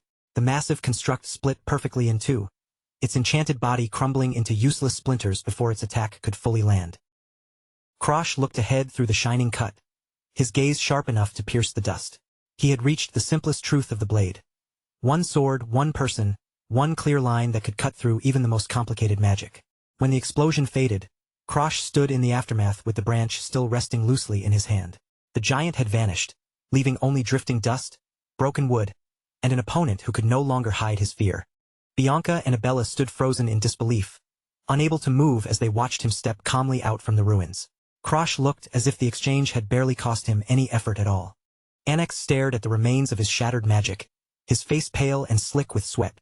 He could not comprehend how the trump card of the Glazer family had been destroyed by a boy holding nothing more than a stick. Krosh called out to him, his voice cutting through the sudden silence around the balcony. His tone had returned to its usual unimpressed calm, but the power surrounding him was no longer something Annex could deny. Krosh tossed the branch aside, letting it drop into the rubble with a dry clatter. His cold gaze stayed locked on Annex as he gave him one final warning. Never get carried away again, because the next time, he would not be using a branch. Annex remained collapsed on the ground, completely broken by the defeat and unable to answer back. Krosh looked at him one last time, making sure the warning had sunk in before turning away from the ruined battlefield. Krosh stood in the middle of the wreckage, his breathing rough and uneven as broken pieces of the wooden giants lay scattered around him. The shattered structures towered over the battlefield like ruined monuments, each one silently proving just how completely Annex's pride had been crushed. A thin line of blood slid down from a small cut on Krosh's face. He had originally planned to hold back, only pushing far enough to steal the skill later, but the battle had taken a much harsher turn than expected. His eyes looked strained, and the weight of his own technique was settling heavily through his body. That single strike had pushed him right to the edge, and now his limbs were refusing to move. His legs began trembling beneath him, shaking so badly they could barely keep him standing. Krosh tried to speak, tried to force out even a single word, but the exhaustion had sunk so deep into his body that his throat would not obey him. Just as Krosh was about to fall, Bianca Hardenheart rushed forward and caught him before he hit the ground. Darling Danfelion followed close behind, her face tightening with concern as she looked at the so-called failure, who had just pulled off something that could only be called a miracle. Bianca held him tightly, clinging to him in a panic, but her strength ended up squeezing his battered body harder than she realized. Krosh let out a painful grunt, because in his current state, even someone trying to help him could feel like another attack. Darling Danfelion quickly stepped in, noticing that Bianca's forceful support might actually finish Krosh off if it continued. She offered to take over, telling the white demon to leave the heavy lifting to her instead. Without wasting words, Darling hoisted Krosh onto her back and carried him herself.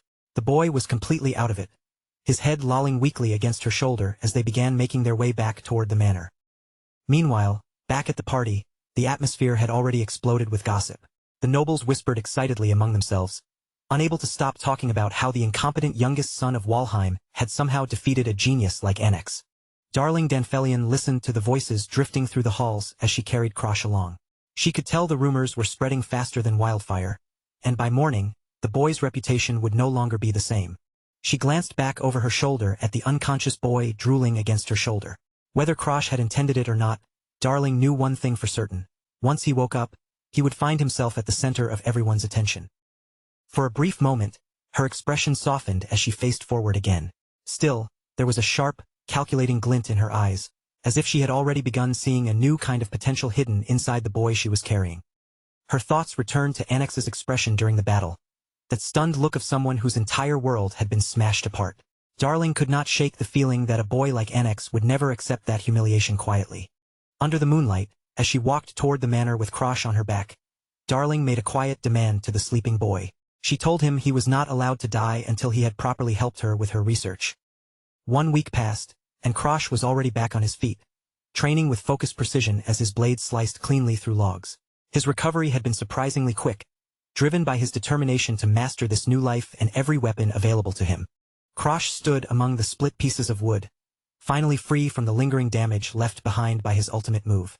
After a full week of rest, his body had recovered enough for him to feel like himself again. He remembered waking up inside the carriage with Bianca quietly watching over him. Looking back, he knew he had been lucky. If that fight had dragged on even a little longer, he might have ended up in worse condition than the opponent he defeated. As he walked back from the training grounds, Krosh scratched the back of his head in frustration. If he had not passed out right after the fight, he could have already begun the process of stealing Annex's skill. He turned the mechanics over in his mind as he walked. With his Black Hood ability, there were 2 possible methods he had considered for taking recovery for himself.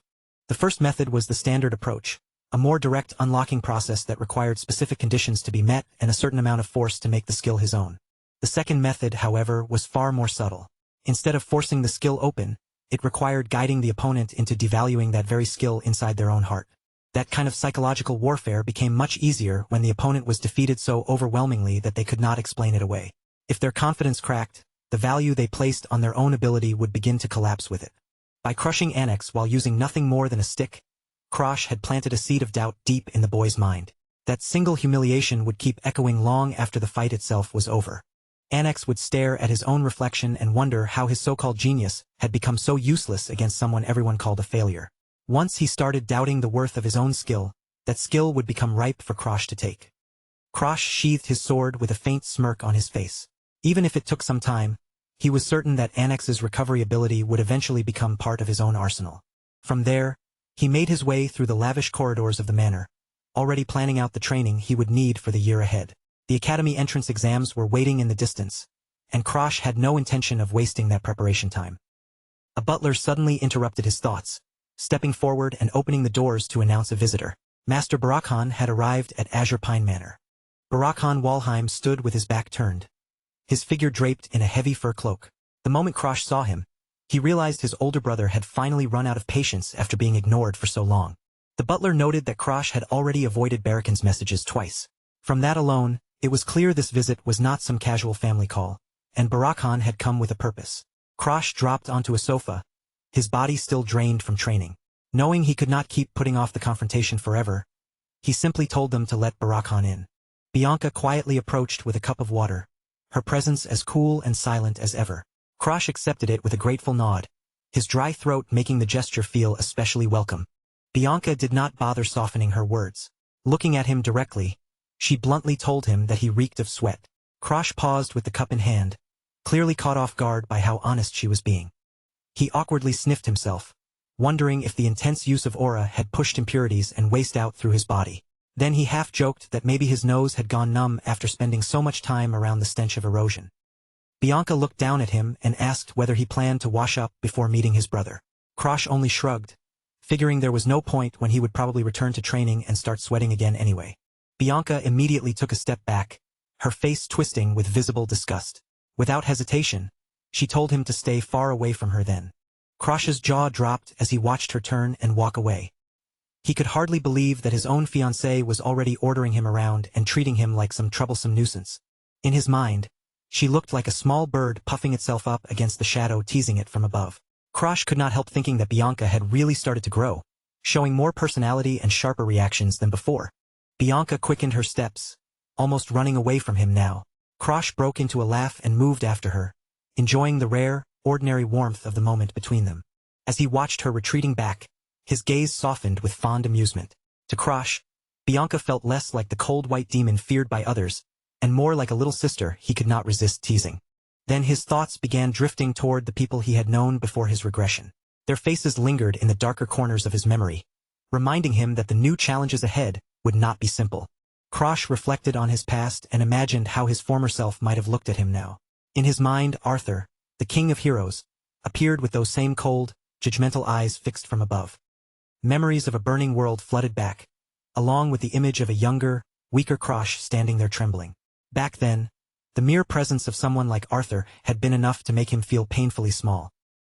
He remembered the way Arthur's hair caught the light, shining like the symbol of the perfect hero everyone admired. It was bitter to admit, but Krosh could not deny the absolute strength that man possessed. Arthur had always stood at the front, a beacon for the masses, never allowing his guard to slip even for a moment.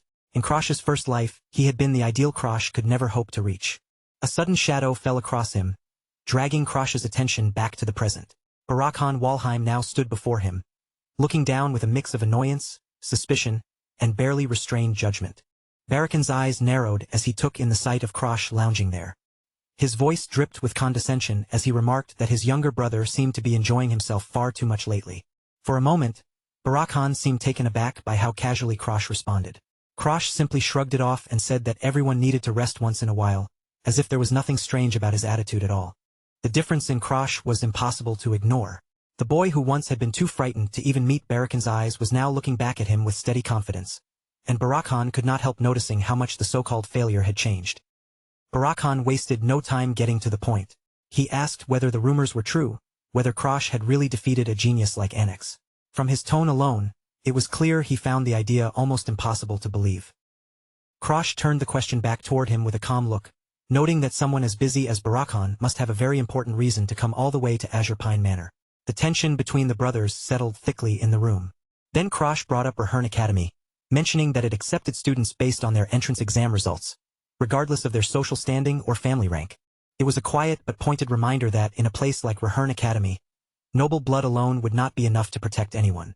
Once the exams began, even the proud Walheim name could not replace actual results.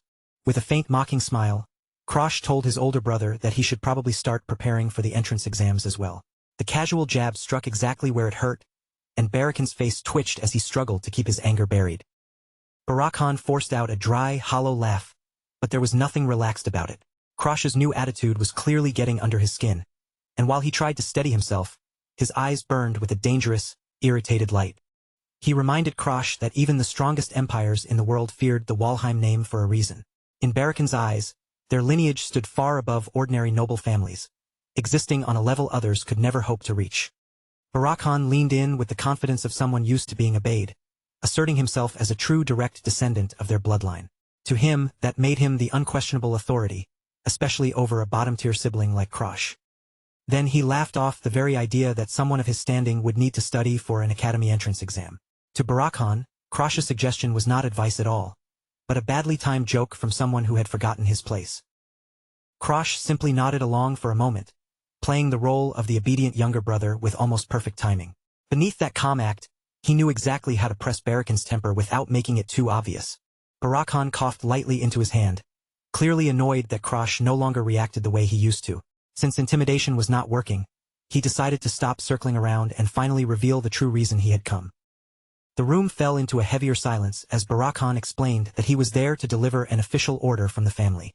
Standing near the window, he let the weight of those words settle over the room before continuing. Krosh was visibly taken aback when he heard the details. He was being sent to Mount Gerlach to stop a world erosion. He immediately pointed out that family missions were not even mandatory until a child reached 15. Barak-Khan smiled in a way that looked polite on the surface but felt deeply insincere. He told Krosh not to worry, because he would be coming along as his guardian. Then he prodded him further, asking if the boy who defeated Annex was suddenly scared. It was obvious he was using Krosh's pride to push him toward a dangerous trap. Krosh saw through the scheme right away. Barak-Khan wanted to confirm his new abilities for himself and keep him under close control at the same time. Even knowing the danger behind the invitation, Krosh gave a small smile and agreed to go. He clenched his fist quietly, already forming a plan of his own. Even if this mission had been set up as a trap, Krosh knew he could turn it to his advantage. Compared to the suffocating peace of the manor, a world erosion was a battlefield he understood far better. As Barak-Khan prepared to leave, Bianca walked over and asked Krosh where he intended to go. Krosh told her that he had to deal with the erosion, then calmly instructed her to stay behind where it was safe. Bianca tilted her head, her expression blank with genuine confusion. She seemed unable to understand why Barak-Khan would make such an unreasonable demand, or why Krosh would even consider accepting it. She pointed out how absurd it was to send a 13-year-old child to stop a disaster like world erosion. From that alone, she could tell Barak-Khan was not simply testing Krosh, he was truly hoping to see him fail. Barak-Khan snapped the moment Bianca spoke, barking at the child who had dared to interrupt their conversation. Krosh stepped in front of her at once, shielding her from his brother's temper, while wondering whether his generous older brother would really take a child's words that seriously. Of course, he already knew the answer. The two brothers exchanged one last tense look before the meeting finally ended. Barak-Khan was practically seething, his teeth clenched in frustration as Krosh's calm attitude continued to scrape against his pride. With one final arrogant huff, Barak-Khan turned away and stormed out of the hall. Krosh watched his back disappear, knowing full well that the real battle between them had only just begun. Once the tension eased, Krosh reached over and gently patted Bianca on the head, telling her she had done well. Bianca only blinked up at him in confusion, insisting that she had not really done anything helpful. She stared at him with those large blue eyes, then quietly asked him not to collapse the way he had before. Krosh continued patting her hair and promised that everything would be fine, even though the mission ahead was anything but simple. With his training sword in hand, Krosh gave her a casual wave goodbye and headed toward the entrance. Bianca remained standing in the middle of the grand hall, silently watching his back as he set off for Mount Gerlach.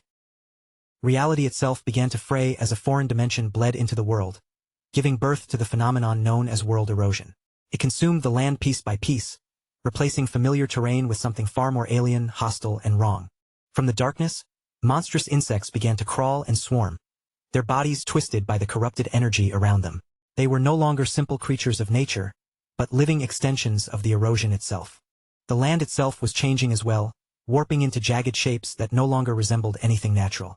If the corruption was left alone, the entire region would eventually be swallowed and transformed into a separate dark dimension. On the slopes of Mount Gerlach, a strange marsh had appeared where no marsh should have existed. A specialized night squad stood at the edge of the changed landscape, carefully observing the unnatural transformations spreading before them. Krosh looked across the area and noted that the zone had already been classified as a 3-star erosion site. He asked whether the purification unit was ready to move in, but the answer was clear: they were waiting until the local lord was eliminated first. The knights behind him seemed confident as they prepared to advance. As an intermediate expert squad, they believed a 3-star threat should fall well within their ability to handle. Barak-Khan took the lead, carrying the reputation of an advanced-level expert knight. To the others, his presence alone made the outcome feel certain, as if the lord of this eroded land had already lost before the fight even began. Barak-Khan stopped and glanced back toward Krosh, calling out to him in front of everyone. He maintained the appearance of a supportive older brother, claiming that he had brought Krosh along simply to give him some practical experience. He looked down at Krosh with a patronizing expression, making sure the entire squad understood who held command. According to him, Krosh was only there to witness what a real battle looked like firsthand. Krosh played along flawlessly, lowering his head and answering with bright, obedient enthusiasm. On the inside, however, he was quietly mocking the idea that he needed battlefield experience from someone like Barak-Khan. Despite Barak-Khan's condescending attitude, Krosh had followed him here for one reason only. Behind that obedient mask, he was hiding an agenda of his own. A dark, ominous aura flickered faintly around Krosh as he prepared to test a temporary method. He needed to find out whether he could suppress the physical rampage that his powers normally demanded from him. Suddenly, the corrupted insects attacked. One of the knights reacted instantly, cutting through two of them with a single swift slash. Green ichor sprayed into the air, marking the beginning of the first skirmish. More creatures dropped from the twisted trees surrounding the squad, their mandibles clicking in the dim gloom. The knights moved to respond, but the insects kept coming in wave after wave, making it hard to keep the battlefield under control. Krosh stood over one of the fallen bugs and calmly warned the knights that even without a head, these things could still bite. He instructed them to reinforce their bodies with aura, otherwise the creatures could expand them from the inside. The knights turned toward the 13-year-old in surprise, caught off guard by how precise and practical his advice was. Some of them began wondering whether he had actually faced an erosion zone before, because he was far too composed for a first-timer. Krosh only brushed off their reactions with a modest little smile. He reminded them of his age, saying it would be strange for a child like him to have any real experience in a place like this. Barakan clenched his teeth, his frustration slipping through the mask he tried to keep in place. He could not stand watching the useless brat act so calm and confident when the mission had barely even begun. A bitter memory flashed through Barakan's mind, dragging him back to his own first time in an erosion zone at 15. He remembered the suffocating terror of that day, and how a dark monstrosity had shattered his pride completely. Comparing that old trauma to Krosh's current ease made Barakan feel insulted. He could not understand how his little brother had the nerve to lecture seasoned knights as if this battlefield was nothing to him. Krosh caught Barakan staring and shot him a smug sideways glance. It was a silent challenge, one that made it very clear he had no intention of being compared to the weak version of Barakan from the past. A vein bulged on Barakan's forehead as he fumed in silence. Krosh's arrogance was starting to dig under his skin, slowly threatening the sense of superiority he had always taken for granted. The squad continued marching deeper into the eroded zone with their swords ready.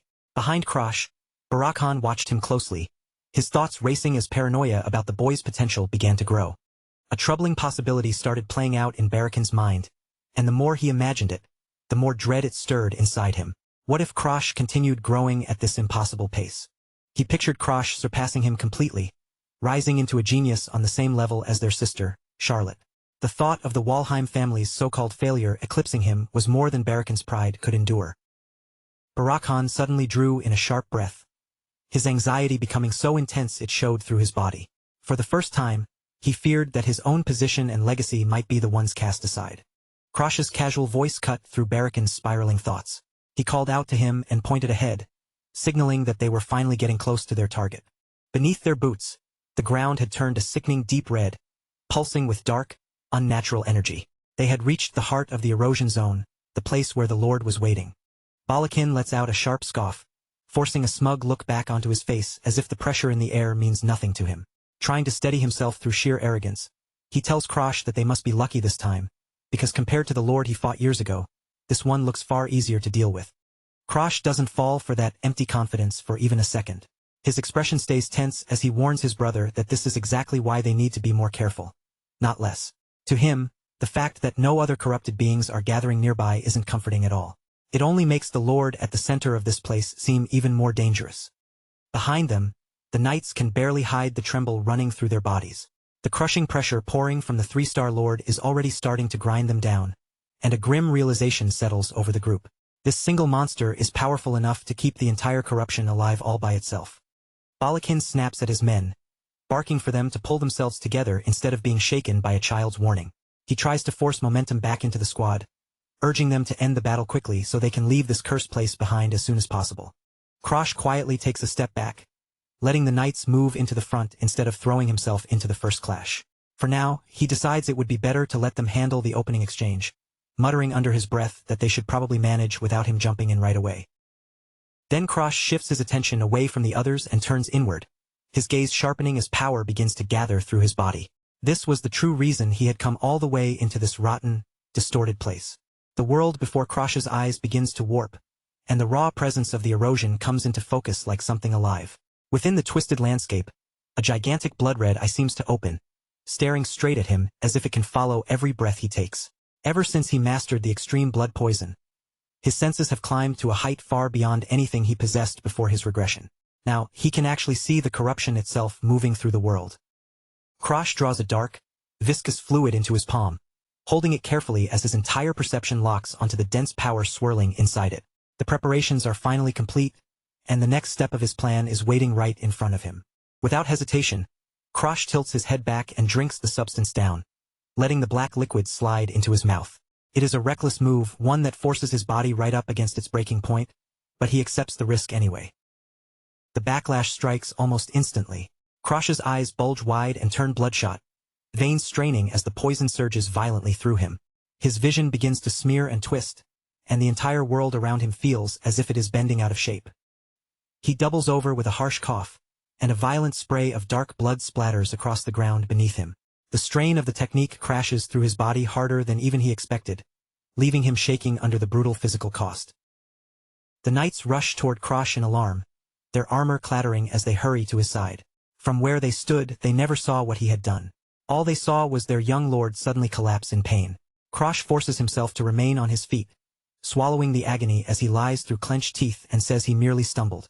Balakin watches him with narrowed eyes, caught somewhere between suspicion and irritation, even offering to carry him if he is pushing himself too far. Krosh wipes the blood from his face and insists that he is fine, trying to make his voice sound steady for the others. But even with that brave front, the damage is impossible to fully hide. The toll of using his power is clearly beginning to weigh heavily on his body. Even so, Krosh understands exactly why he endured the agony of mastering the extreme blood poison. It was the only path that could give him the advantage he needed, even if that same power now threatens to rip him apart from the inside. Following the method recorded in the ancient secret manuscript, Krosh begins the dangerous process of fusing his own aura with the raw energy of the erosion. A cold blue glow gathers around his hand as the two incompatible forces slowly begin to blend together. He pours all of his focus into the flow, carefully watching as the aura starts to circulate through his body in a continuous loop. One wrong movement could ruin everything, so he holds the balance with absolute concentration, refusing to let his attention slip. The energy feels less like power and more like a vast, roaring river, one strong enough to sweep away anything that dares stand against it. Absorbing erosion energy is like trying to tame a natural disaster that exists only to destroy. Little by little, Krosh's own aura is swallowed by that enormous stream of foreign power. Krosh waits in silence for the exact moment when his energy and the erosion reach complete synchronization, when the two forces finally move as one instead of tearing each other apart. From that fusion, a new color begins to form, carrying a power so fundamental that nothing else can overwrite it. Krosh is forcing open a new path of strength, one that pushes against the natural order itself. His eye burns with a piercing red glow as the transformation reaches its peak. Dark, shadowy energy coils around his face like something alive, twisting close to his skin like a nightmare given shape. Then the backlash slams into him like a solid blow. Krosh staggers forward, his body trembling as the rampaging force tears through him. The strain is almost too much for his young frame to endure. He lowers his gaze to his hands and finds them soaked in his own blood, proof of the devastation happening inside his body. For a moment, he wonders whether any sane person could truly withstand this kind of self-inflicted destruction. Realizing that he needs another way to stabilize himself, Krosh decides there is no choice left but to use a forbidden technique. If he wants to survive, he has to push himself even further. His mind turns to the legend of de Maurice Walheim and the Seychelles Hall, a sealed place once believed to have vanished from history entirely. Hidden inside were secrets considered far too dangerous for the world to possess. Long ago, one of Krosh's ancestors discovered that hidden archive after he had already lost his sight. But because he was blind, he could not read or decipher any of the forbidden grimoires stored within that place. With no other option, that ancestor closed the secret library once more. He refused to let anyone else wander into the same darkness he had been forced to live with. And yet, before sealing it away completely, he left behind one single grimoire inside the archive as a final contingency. It was a thin thread of knowledge, preserved for some future descendant who might one day need it. That grimoire contained the forbidden art known as the Sixth Sense. Krosh stands firm as a pillar of blue light bursts upward from his body, marking the moment the ancient technique awakens. Power surges around him in heavy waves, crackling through the air with an intense pressure that feels beyond ordinary senses. Krosh is pushing past the limits of normal human perception. With this technique, he can detect every sensation through his aura alone, gaining a kind of sight that does not depend on his eyes. His entire body becomes a living sensor, reading the world around him through the faintest shifts in energy. For now, Krosh can only extend that range as far as the tips of his fingers. But even that tiny distance is enough. Within that small space, his awareness becomes perfectly clear, as sharp and precise as polished crystal. A bloody but confident smirk spreads across Krosh's face as the technique settles into place. The space around him feels different now, almost as if he has carved out a territory of his own.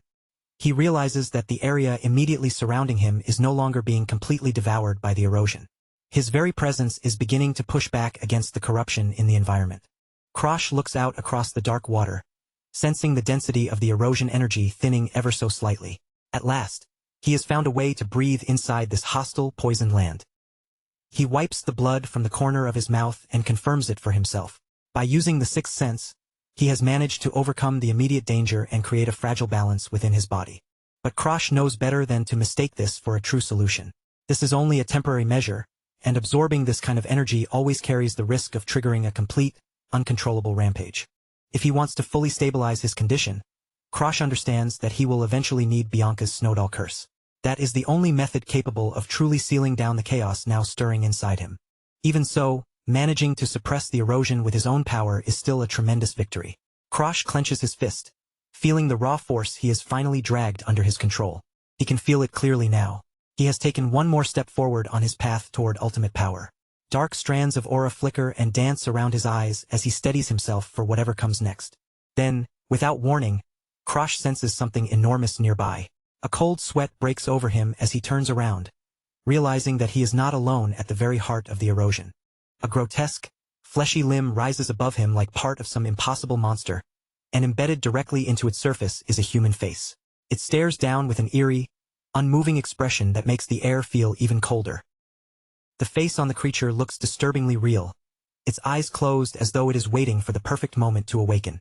But that face is only one tiny piece of a far larger, far more horrifying whole. Suddenly, the creature's eyes snap open, burning with a sinister red light. It has found its prey, and the look in those glowing eyes makes it clear that it has no intention of letting anyone escape. The monster's entire massive body twists and contorts as guttural roars tear from within it. More faces begin to rise out of its rippling purple flesh, each one more twisted and horrifying than the last. The squad stares upward in pure terror, their courage shaken as they finally understand what stands before them. This is the Lord of the Zone, and its scale is far beyond anything they had imagined finding here. One face in particular, framed by wild, flowing hair, screams in agony from the center of the writhing mass. The thing before them looks like a nightmare stitched together from trapped spirits and corrupted flesh. The demon opens its enormous jaw impossibly wide and releases a deafening shriek that seems to shake the entire mountainside. The air grows thick and heavy, saturated with the creature's murderous intent. Balakin stands rooted in place, his mouth hanging open in a silent scream. All of his earlier confidence, all of his talk about being an expert knight, vanishes the instant he sees the true power of the Lord. Krosh stares up at the monstrosity with widened eyes, fully grasping the scale of the battle now ahead of them. Among everyone there, he is the only one who might have even the slightest chance of standing against this thing. The thousand-faced demon finally reveals the full weight of its three-star presence, towering over them like a mountain of flesh, eyes, and screaming faces. Before the overwhelming power of the erosion's lord, Krosh and Balakin look no bigger than insects. A commander's voice suddenly cuts across the darkened battlefield, sharp and forceful enough to slice through the suffocating tension. Every unit is ordered to prepare for combat. The Knights of Walheim respond at once, drawing their blades in unison as their faces harden with grim determination. A thin line of blue light flares through their ranks, and one by one, they brace themselves for the nightmare charging toward them. A single blade vibrates with concentrated blue energy, its glow tightening around the edge until it shines like a cold beacon, cutting clean through the damp, murky air around it. That icy blue radiance slowly begins to change. Heat rolls off the metal in waves, and in the next instant, the blade erupts with a blinding white-hot intensity, flooding the dark forest with scorching light. Balakin Walheim finally releases his signature skill, Ignis. Flames burst from his hair like a burning crown, and the sword in his hand transforms into a towering pillar of roaring fire. Krosh Walheim stands off to the side, watching in silence as the violent shadows from his brother's power dance across his widened eyes. Around him, the knights are already murmuring in amazement, dazzled by the overwhelming spectacle before them. But Krosh understands that flame better than anyone. This isn't some flashy display meant to impress people. Ignis carries a monstrous destructive force, and anything touched by those flames is reduced to ash, no matter what kind of target it is. Krosh keeps his gaze fixed on the fire, the name of that skill ringing through his thoughts again and again, until an old memory buried deep inside him begins to force its way back to the surface. In an instant, Krosh is dragged into a sharp memory from his previous life. The same flames burn before his eyes, and the same arrogant brother looks down on him while Krosh lies pinned helplessly against the floor. Balakin presses him down with cruel force, sneering as if he were crushing something worthless beneath his foot. Now do you understand the difference between us? I don't have time to waste on trash like you. Back in the present, Krosh quietly stares at Balakin's back. The flames are still burning with the same terrifying brilliance, but the relationship between the two brothers has already shifted in a way Balakin could never even begin to imagine. Krosh remembers exactly what Balakin was like before the regression. He wasn't just arrogant. He was completely unhinged. A man who took pleasure in cruelty and believed absolute dominance was the only proof of strength.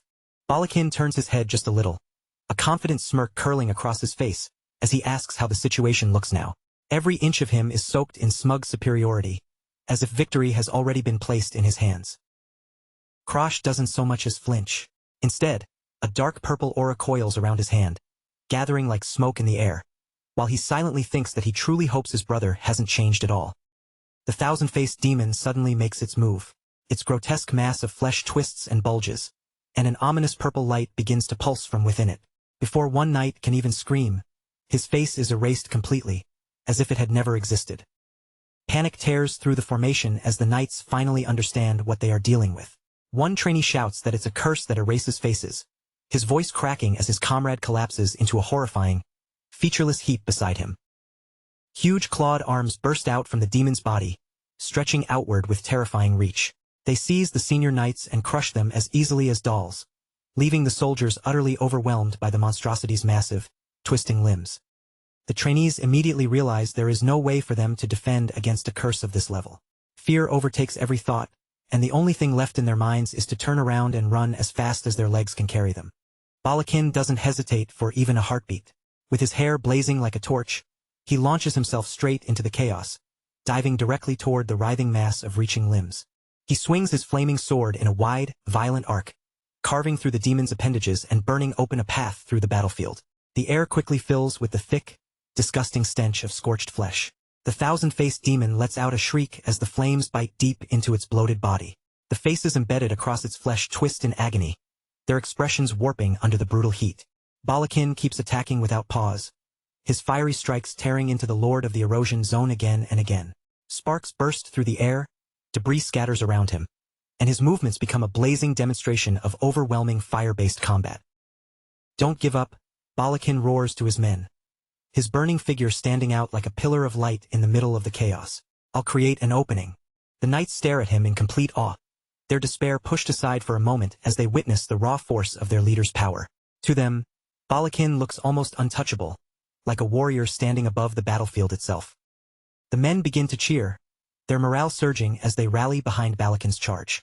For a brief moment, it truly seems as if the monster is being pushed back and forced into a corner. Balakin drinks in their praise, a smug grin creeping across his face even in the middle of battle.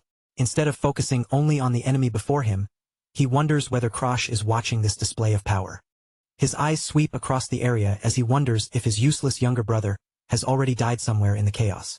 Among the knights still fighting, Krosh is nowhere to be seen. But Krosh is very much alive. He is crouched behind a jagged rock, watching the battle with cold, calculating focus. From there, he notices something Balakin has completely missed. His brother is so caught up in his own performance that he has ignored the monster's shifting patterns. Then the air suddenly turns heavy. Sweat gathers on Balakin's forehead as a strange pressure settles over him.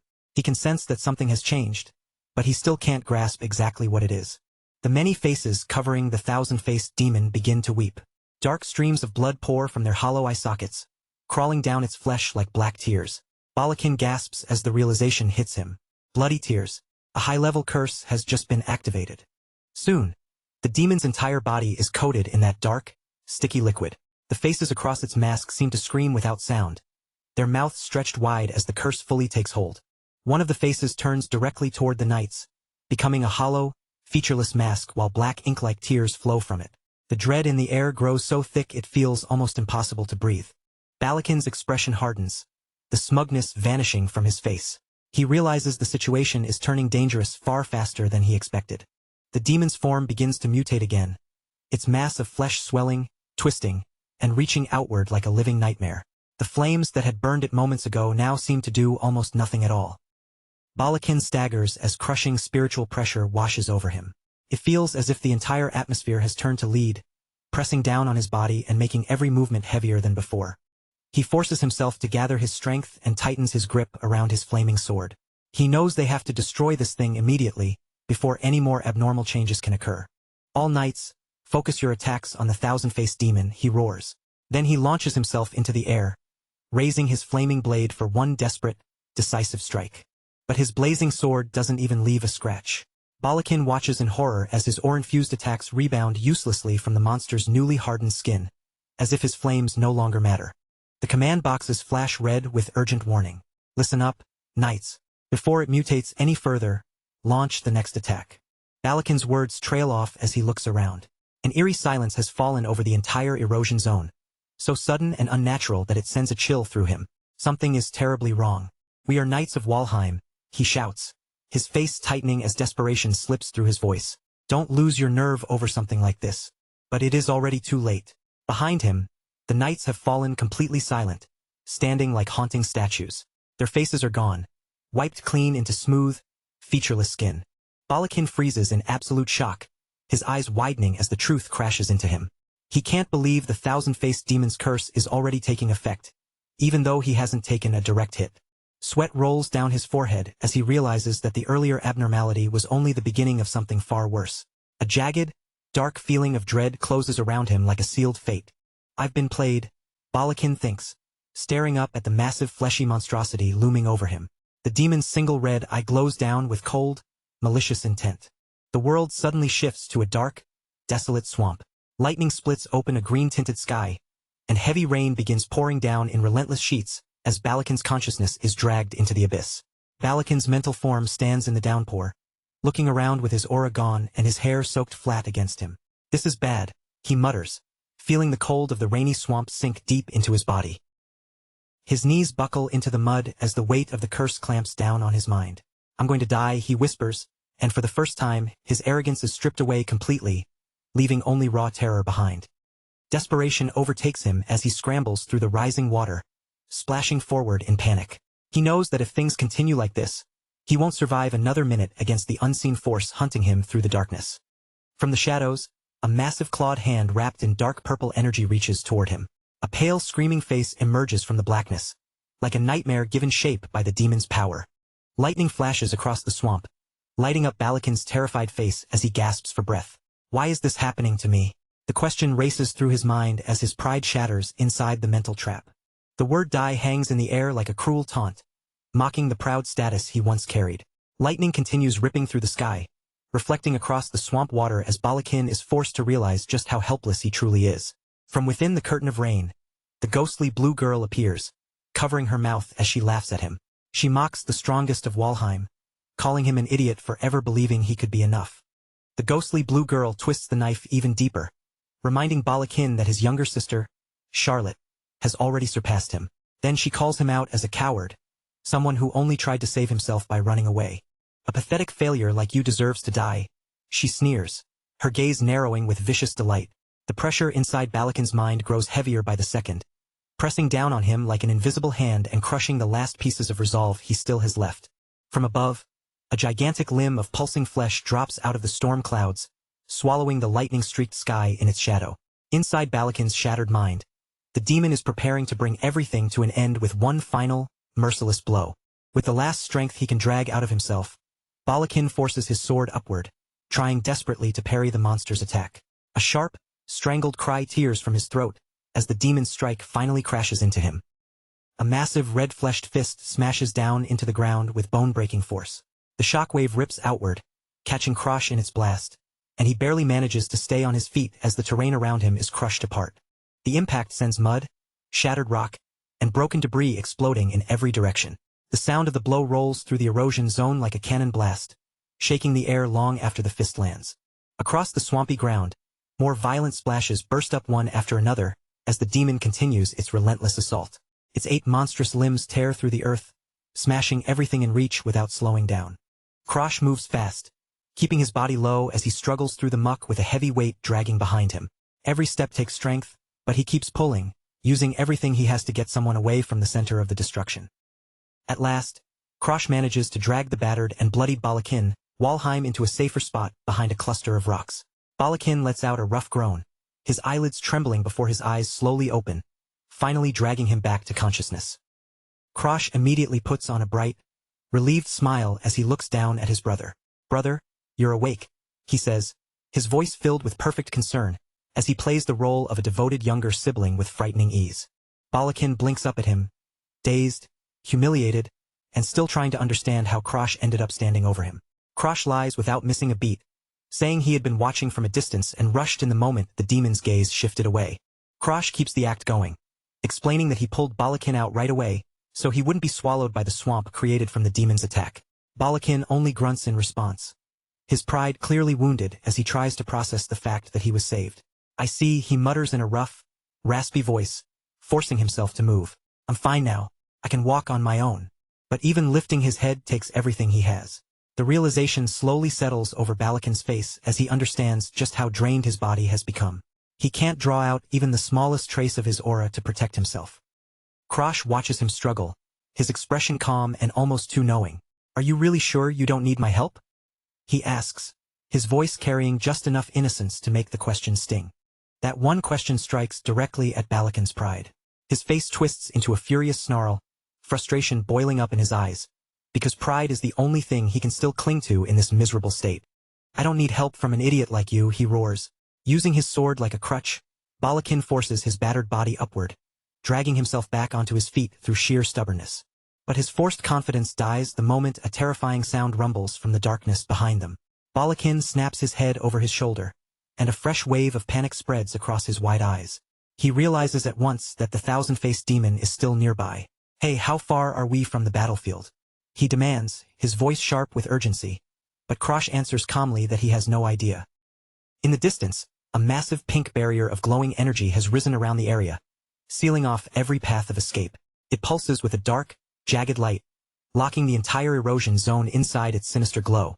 Krosh explains the situation in a steady voice. The world erosion has sealed itself shut, trapping them within its boundaries. Unless the lord of this zone is defeated, there is no way for them to leave. "Damn it," Balakin curses, his fist tightening as he stares down at the muddy ground in despair. Krosh quietly studies him from the side, waiting for the exact moment to set the next part of his plan in motion. "Actually, there is a finishing secret art," Krosh says, lowering his voice until the words sound almost mysterious. Then he adds that their sister, Charlotte, secretly taught it to him herself. Leaning against his large blade, Krosh looks straight at Balakin and pushes the lie even further. He claims that this hidden technique was the real reason he managed to hold his own against Annex at the Star Sanctuary. A warm memory of Charlotte embracing a young Krosh flashes through the moment, standing in sharp contrast to the cold danger around them. Krosh knows exactly how deeply Balakin envies Charlotte and how much he respects her genius.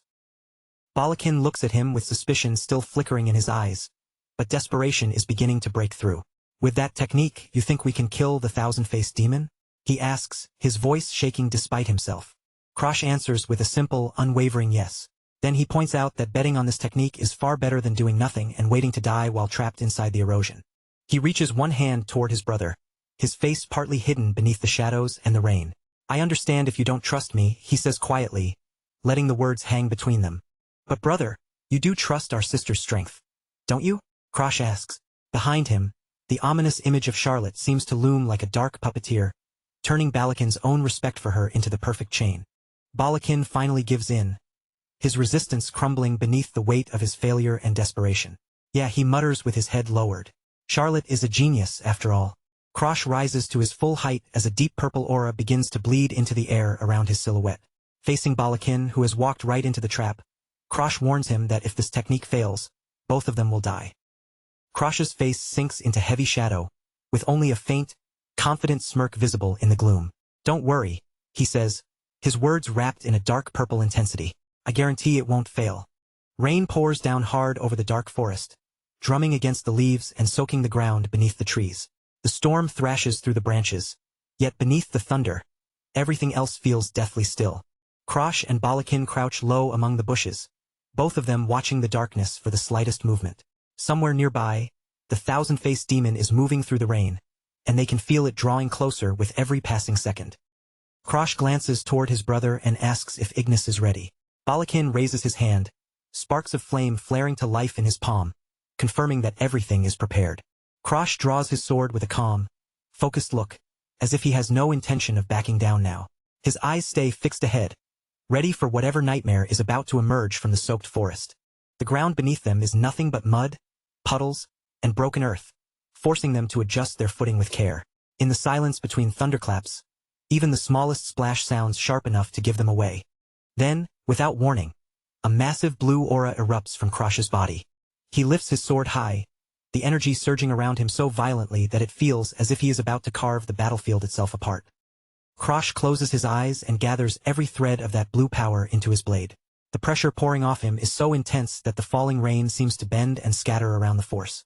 Balakin can only stand there in stunned silence, his mouth nearly falling open.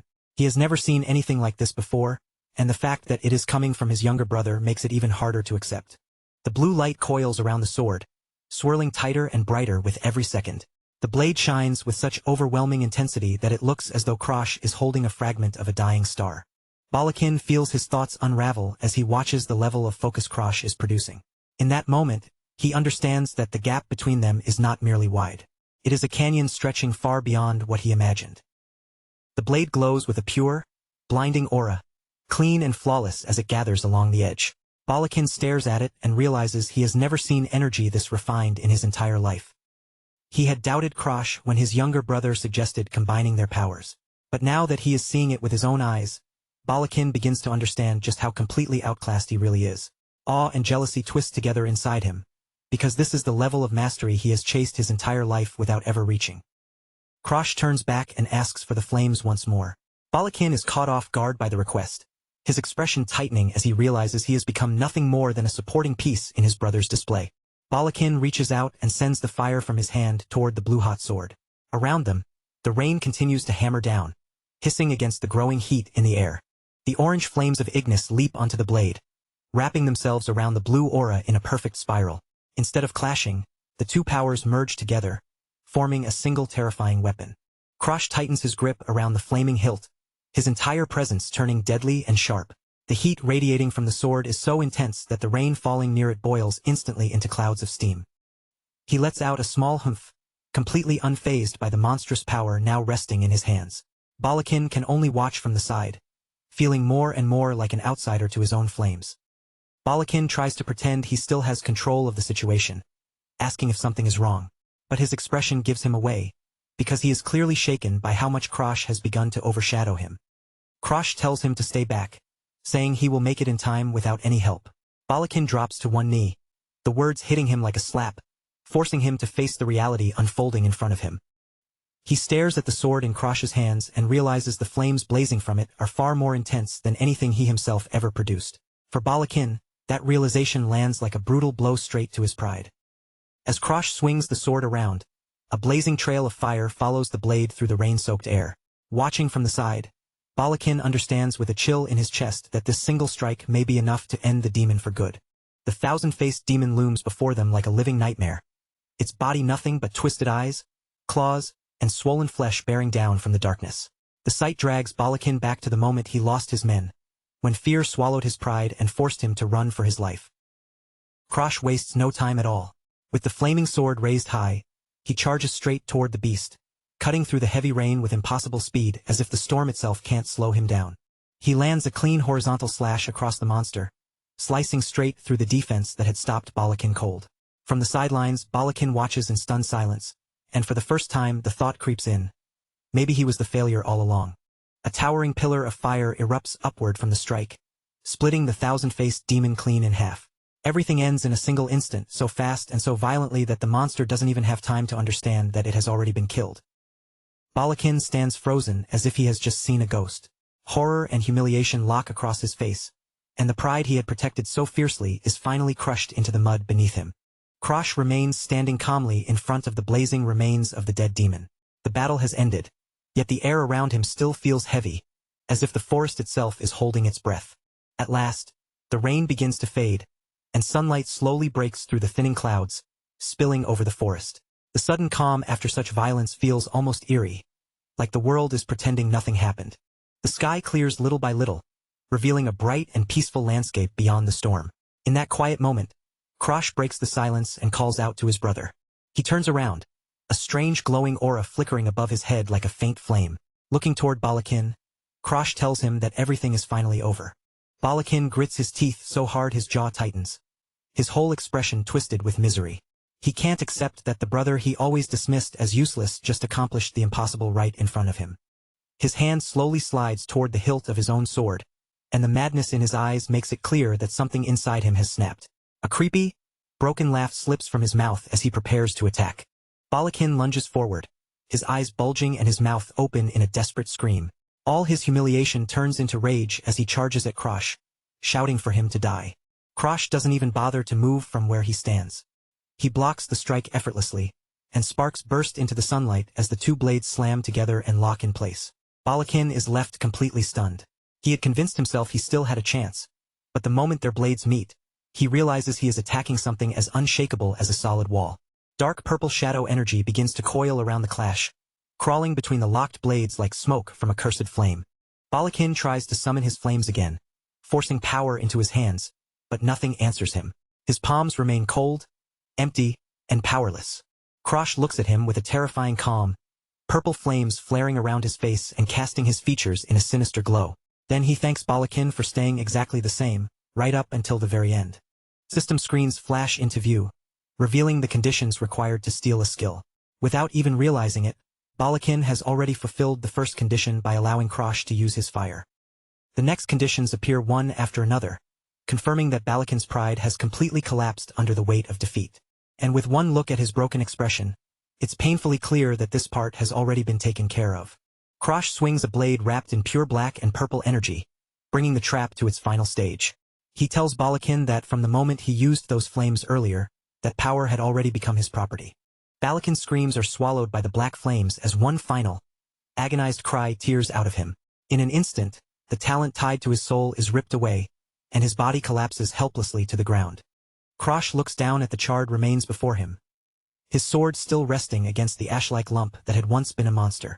He quietly says Balakin's name, and only then does the full weight of what just happened begin to settle over him. With a purple flame flickering above his head, Krosh admits that part of him had actually hoped they could have gotten along. It is a cold, bitter realization. Things might have been different if Balakin had not been so cruel from the very beginning. A memory of young Krosh flashes through his mind, showing him collapsed on the floor, crying as he reaches toward a dropped cookie. No matter how hard he tried to become part of the family, he was always pushed away and kept at a distance. Young Balakin looks down at him with nothing but contempt in his eyes, telling him to stop doing unnecessary things. That small childhood hope of having a real brother had never stood a chance. The memory shifts again, this time showing young Krosh being kicked away under Balakin's open hostility. It was never simple sibling rivalry. From the start, Balakin's hatred had been real.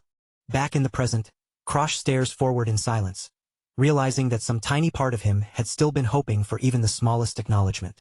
But after seeing the look in Balakin's eyes during the fight, he knows that hope was never going to become reality. Balakin lies flat on his back, gasping for breath as pain racks his body.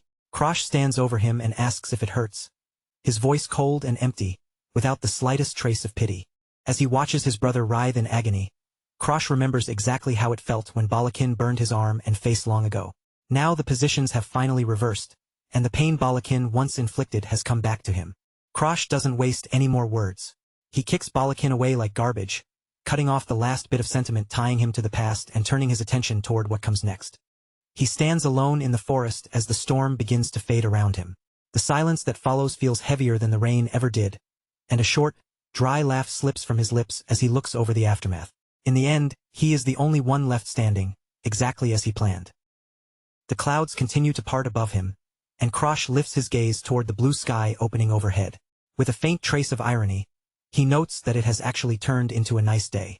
Back at the massive Walheim main estate, news of the disaster spreads rapidly through the night order. Everyone is shaken by the shocking report that an entire squad was wiped out at the erosion site. A somber funeral is held, with white cloth covering the remains laid before the gathered mourners. Word spreads that the erosion site had been far more dangerous than anyone expected, the kind of place only top-tier experts could possibly survive. At the ceremony, people whisper quietly among themselves about Balakin's supposed sacrifice, saying he gave his life to save his younger brother. They truly believe Krosh only survived because Balakin protected him at the very end, turning the tragedy into the story of a heroic older brother's final act. Balakin's personal butler is completely broken, sobbing and shouting that it's unfair for the failure to survive while his master died. He can't accept the version of events that everyone else has been told. The head butler of the Walheim house steps in and sharply warns him to watch his tongue. He reinforces the official story, declaring that Balakin died as a hero while protecting his younger brother. He places a firm hand on the younger butler's shoulder and tells him not to let such an honorable death be in vain. Meanwhile, Krosh watches quietly from the doorway, standing as a silent witness to the lie taking root. Krosh realizes the family has completely accepted his version of what happened. Now that his testimony has been believed without question, he can finally let himself relax a little. As he walks through the grand halls lined with gold-trimmed walls, Krosh thinks about just how much he gained from the disaster. Thanks to Balakin's arrogance, the expedition turned into a massive success for him personally. He checks his progress and sees the notification for extreme blood poison, level 1. It is a dangerous power, the kind most people would never even dare to touch, but for Krosh it has already become another tool. A blue, watery energy wraps around him as he tests his control over it. Through his sixth sense, Krosh has managed to keep the poison from running wild inside his body and turning against him. He raises his hand, and a dark purple flame flickers to life above his palm. This is the greatest reward of all. After stealing his brother's skill, Krosh has officially unlocked the black flame. Krosh smirks as he realizes that applying the fire to the power of world erosion worked even better than he expected. He now has a weapon capable of burning through almost anything. As he studies the sinister color of the flames, he decides they will serve perfectly as his new trump card. The power may look evil, but in his world, results are the only thing that matter. He eventually reaches a large, ornate door and knocks against it. There is still one more problem waiting for him at the main house, the official investigation into what really happened at the erosion site. A voice from inside tells him to enter, and Krosh steps into the room without hesitation. He suspects the family still hasn't discovered the true cause behind the incident. But Krosh knows the truth that everyone else has missed. This disaster was caused by the world eroders, and in the darkness of that thought, a pair of red eyes seems to stare back at him. In Krosh's mind, the shadowy forms of a red dragon and a crow rise into view as he thinks about the eroder's main body sinking into an eternal dream. Piece by piece, the truth begins to line up, and it all feels connected. He recalls the undead, a creature that can only observe the world through the eyes of its minions. This is a dangerous game unfolding beneath the surface, and Krosh realizes he is already standing right in the middle of it. As Krosh steps deeper into the room, his thoughts sharpen. If the eroders are already moving, then their minions may appear far sooner than he originally expected. Waiting inside is a woman with long, dark hair, her back turned to him at first. Then, in a calm and formal voice, she greets him as Lord Krosh, as if she has been expecting his arrival all along. The woman turns around, revealing a tall figure with long brown hair and a polished, professional air. Her name is August, though she is currently using the alias Krim, and the polite smile on her face hides something far sharper beneath it. Krosh's eyes widen the moment he notices the mark on her neck. That black star is unmistakable, and in that instant, he understands that the person standing before him is not just some ordinary investigator. He wastes no time on empty greetings. Krosh calls her out directly as the undead and immediately tells her that he wants to make a deal. Pointing his finger straight at her, Krosh makes a claim so bold that anyone else would think he had lost his mind. He tells her that he will be the one to erase her immortality. A mischievous smile slowly spreads across her face as she listens to his proposal. Then she leans in with clear interest and asks him directly if he is a regressor. August lets her true presence slip through, revealing the image of a fierce red-haired woman with glowing crimson eyes and a sharp vertical scar. She admits she had been searching for something else, but this unexpected discovery is far more interesting. She looks almost delighted by the situation, her expression brightening with dangerous excitement. In her mind, she never expected to catch such an unforeseen prize, and now everything has become far more entertaining. In the original timeline, an immortal being lay trapped inside a pool of molten lava, bound down by massive chains that suppressed every ounce of power in their body. That imprisoned existence was known as the Undying August of the Crimson Garden. Before Krosh's regression, he had acted under the orders of the King of Heroes, Arthur. His mission was to steal the Undying's immortality and weaken her, but the attempt ended in complete and crushing failure. Arthur explains that their target is Sigrunifania, a woman with white hair and piercing purple eyes. He notes that the Undying is struggling just to maintain a physical form. Arthur's companions explain further that the true bodies of these beings are cursed. Because of that curse, they are left utterly paralyzed, unable to move even a single muscle on their own. For centuries, they have been cruelly toyed with, forced to exist as nothing more than pawns in the hands of the world's erosion. But even knowing that, pity is the last thing anyone can afford. In the middle of battle, showing mercy to such beings is no different from asking to be killed. Arthur cuts through the heated discussion with a sharp command, pulling everyone's attention back to their true objective, the experiment to steal immortality. And the key to carrying out that impossible experiment is none other than Krosh himself. In that continued memory, the adult Krosh lets out a hollow laugh despite the terrible wounds covering his body. He admits that stealing immortality was far beyond his reach, even with the formidable power he possessed back then. Some things simply cannot be taken, no matter how many times he is reborn. The weight of that old failure is carved into his exhausted expression, lingering like a scar he cannot erase.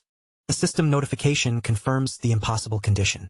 To steal the skill, Krosh needed to be stronger than the Undying, and in his first life that was a height he never managed to reach. Back in the present, August, still wearing her Krim disguise, gives Krosh a sharp and knowing smile.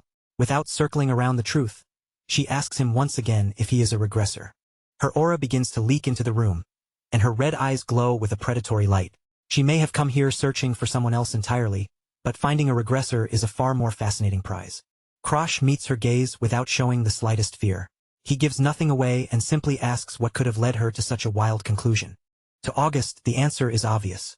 Only a regressor would have the nerve to walk up to a being like her and casually propose a deal. She laughs at the irony of it all. A child who has lived through an endless loop of time is now claiming he has a method to kill someone who stands beyond time itself. Then she calls his bluff, telling him not to make her laugh with such transparent lies. Her red hair seems to billow with her rising intensity as the atmosphere around her grows sharper. Krosh remains completely serious and tells her it is not a lie. To prove that he is not merely speaking empty words, he begins to release his power. Purple shadows burst from Krosh's body as he activates Black Hood. Around him, massive spectral arms twist through the air, their surfaces covered with grotesque mouths and staring eyes. One of the shadowy jaws snaps shut right in front of August's face, close enough to make the threat impossible to ignore. Krosh tells her plainly that this power can even steal her immortality. August tightens her fist as memories from her long life begin to rise within her. For centuries, she has been manipulating the ranks of the world's erosion from the shadows. But her goal was never simple destruction. What she truly wanted was to find someone in this world capable of ending her eternal existence.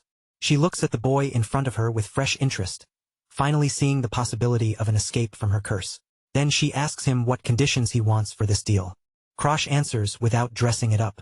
Since his skill only works when he is stronger than the target, he needs her help to close the overwhelming gap between them. Then he makes his formal offer to the legendary being before him.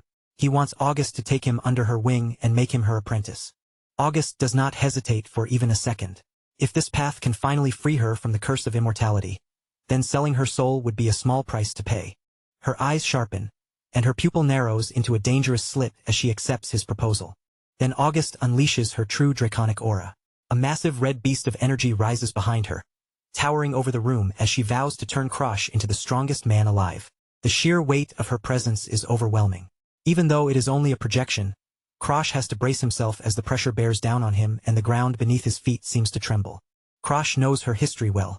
This woman once commanded legions of servants and stood as a rival to the king of heroes himself. With her help, his growth will become unstoppable. He clenches his hand, strengthening his resolve to protect the world from the erosion that is coming. Even if he has to borrow the power of an invader, he will use whatever it takes to stop the destruction. A system window explains that a skill is a unique power. At any given time, only one person in the entire world can possess a specific skill. Because of that rule, Arthur's regression skill has already returned to Arthur in this lifetime. Krosh understands that he will not be able to regress again by himself. This is his one and only chance. If the world is destroyed in this timeline, then Krosh will disappear along with it, and there will be no second opportunity waiting for him. Krosh offers Krim a polite hand and a friendly smile, telling her that he is truly glad to have her on his side. August, still wearing her human disguise, is momentarily taken aback by the sudden shift in his attitude. She smiles back at him, but there is nothing gentle about it. The look in her eyes promises pain as she slowly repeats his name, Krosh, a vein twitching on her forehead. A loud smack echoes through the hall as she lands a heavy blow on his head. She snaps at him to drop the friendly act and address her properly as master. A short while later, Krosh walks away while rubbing the massive bump swelling on his head. Despite the pain, he feels relieved that he is finally leaving the main estate behind. August follows behind him, surprised to learn that he does not actually live in the main house. Krosh explains calmly that he has not lived there for years. As Krosh and August pass through the adult wing of Walheim Manor, a hooded messenger suddenly steps into their path and stops them. With a formal bow, she informs Krosh that his mother, Lady Arya, has requested his presence right away. Krosh glances back over his shoulder, suspicion immediately sharpening in his eyes. When he was living at Blue Pine Hall, his mother had never shown much interest in him at all, so he can't help wondering why she is suddenly so eager to see him now. The messenger continues her report without hesitation, adding that the family head has just returned from the Forbidden Domain. Then she delivers the part that makes the air around Krosh feel heavier. His father intends to meet him in person. Krosh is visibly shaken by the news, his expression tightening despite his best efforts to stay calm. To him, the family head is not simply his father. He is a massive shadow hanging over the entire Walheim family, and his sudden interest feels more frightening than being trapped inside a dungeon full of demons.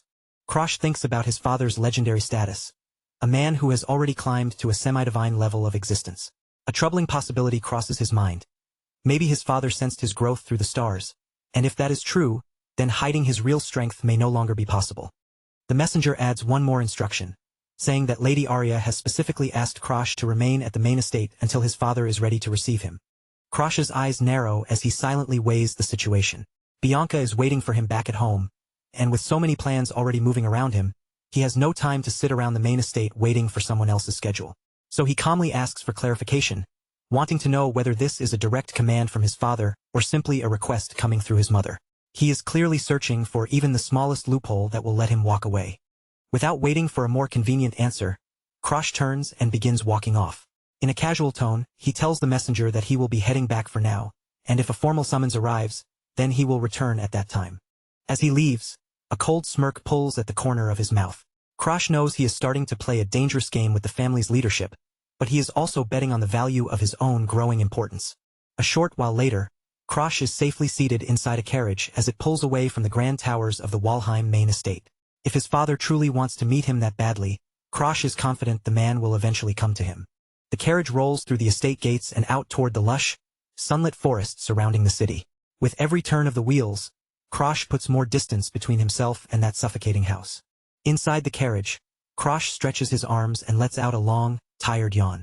At last, he is free from the main estate, and he has no intention of stepping back into that place anytime soon. His quiet moment is broken by a sharp tapping against the carriage window. Outside, August has taken the form of a crow, pecking impatiently at the glass while demanding that her rude apprentice open the door for her. Krosh cracks the window open and looks at her with a flat expression. He points out that her bright crimson feathers stand out far too much for someone pretending to be a hidden master, then asks if she can do something about such a flashy color. The crow's body glows with a dark red light for a brief moment as her color begins to shift. August tells him to relax, making it clear that altering her appearance is a simple trick for a being of her level. Now transformed into a sleek black bird, August proudly remarks that she is now as black as Krosh's soul. Krosh only lets out a tired sigh, already used to the sharp edge of her constant teasing. She adds that because her true body cannot move, she has no choice but to guide him through these projections. Then, with her usual bite, she calls him an unpleasant and mean-spirited regressor for making her work so hard. Krosh turns his gaze toward the passing scenery outside the carriage window, his thoughts drifting. He knows he is not a true regressor like Arthur. He only borrowed that skill, and now he is still trying to figure out how to survive in this timeline with no easy path back. By the time the carriage nears his personal residence, the sun has begun to sink toward the horizon. The sky turns a warm orange, and long shadows stretch over the quiet countryside around Blue Pine Hall. As the carriage pulls up to the gates of Blue Pine Hall, Krosh looks toward the crow perched near him. He warns August that there is a white chick living here and tells her to behave herself once they go inside. August is clearly confused by that strange description, but before she can make sense of it, a round little shape appears near the entrance of the hall to greet them. It is Bianca Hardenheart, dressed in an oversized chick-themed hoodie that nearly swallows her small frame. She stands there with a book held close to her chest, welcoming Krosh back in her usual calm, unreadable voice. Krosh steps down from the carriage and greets her with a small smile. He tells Bianca that he is finally back, while August watches the reunion from nearby, one glowing red eye narrowing with obvious skepticism. Suddenly, Arioto, the elderly butler of Blue Pine Hall, comes rushing toward them at full speed. Looking completely flustered, he calls out for Lord Krosh to wait. The old man catches his breath and quickly holds out a small envelope. He explains that a letter has just arrived for Krosh from someone named Master Darling. Krosh takes the letter and reads through it. Darling Danfelion claims that he has practically brewed the cure for discoloration disease while thinking of Krosh, and the eccentric alchemist even finishes the letter with a huge lipstick kiss as his signature. Krosh hands the letter back with a slightly disturbed look, clearly bothered by that overly dramatic sign-off. Still, he tells Arioto that when this genius arrives, they must treat him with the utmost care, because he will become an incredibly important benefactor. Arioto nods, then lowers his voice to share another matter. He tells Krosh that Bianca has been deeply worried ever since she heard he had been caught up in the erosion incident. The butler explains that Bianca immediately prepared a carriage and was ready to storm the main manor herself just to find him. Nearby, Bianca only stands there quietly, her chick hood casting a soft shadow over her blank expression. Krosh looks toward her, genuinely surprised by just how far her concern had gone. He hadn't realized that their relationship had changed so much in such a short amount of time. His thoughts turned to the locks binding Bianca's snow doll curse. Just then, a strange purple energy begins to swirl around the two of them, and a system window suddenly activates before Krosh's eyes. A golden lock icon appears in the air, only to crack and shatter beneath the pressure of the dark aura. A message appears before him. First unlock condition, become Bianca's friend. The system confirms the success while Bianca watches Krosh with those cold blue eyes of hers. The first lock on her world-ending curse has officially been broken. Krosh is stunned by the notification.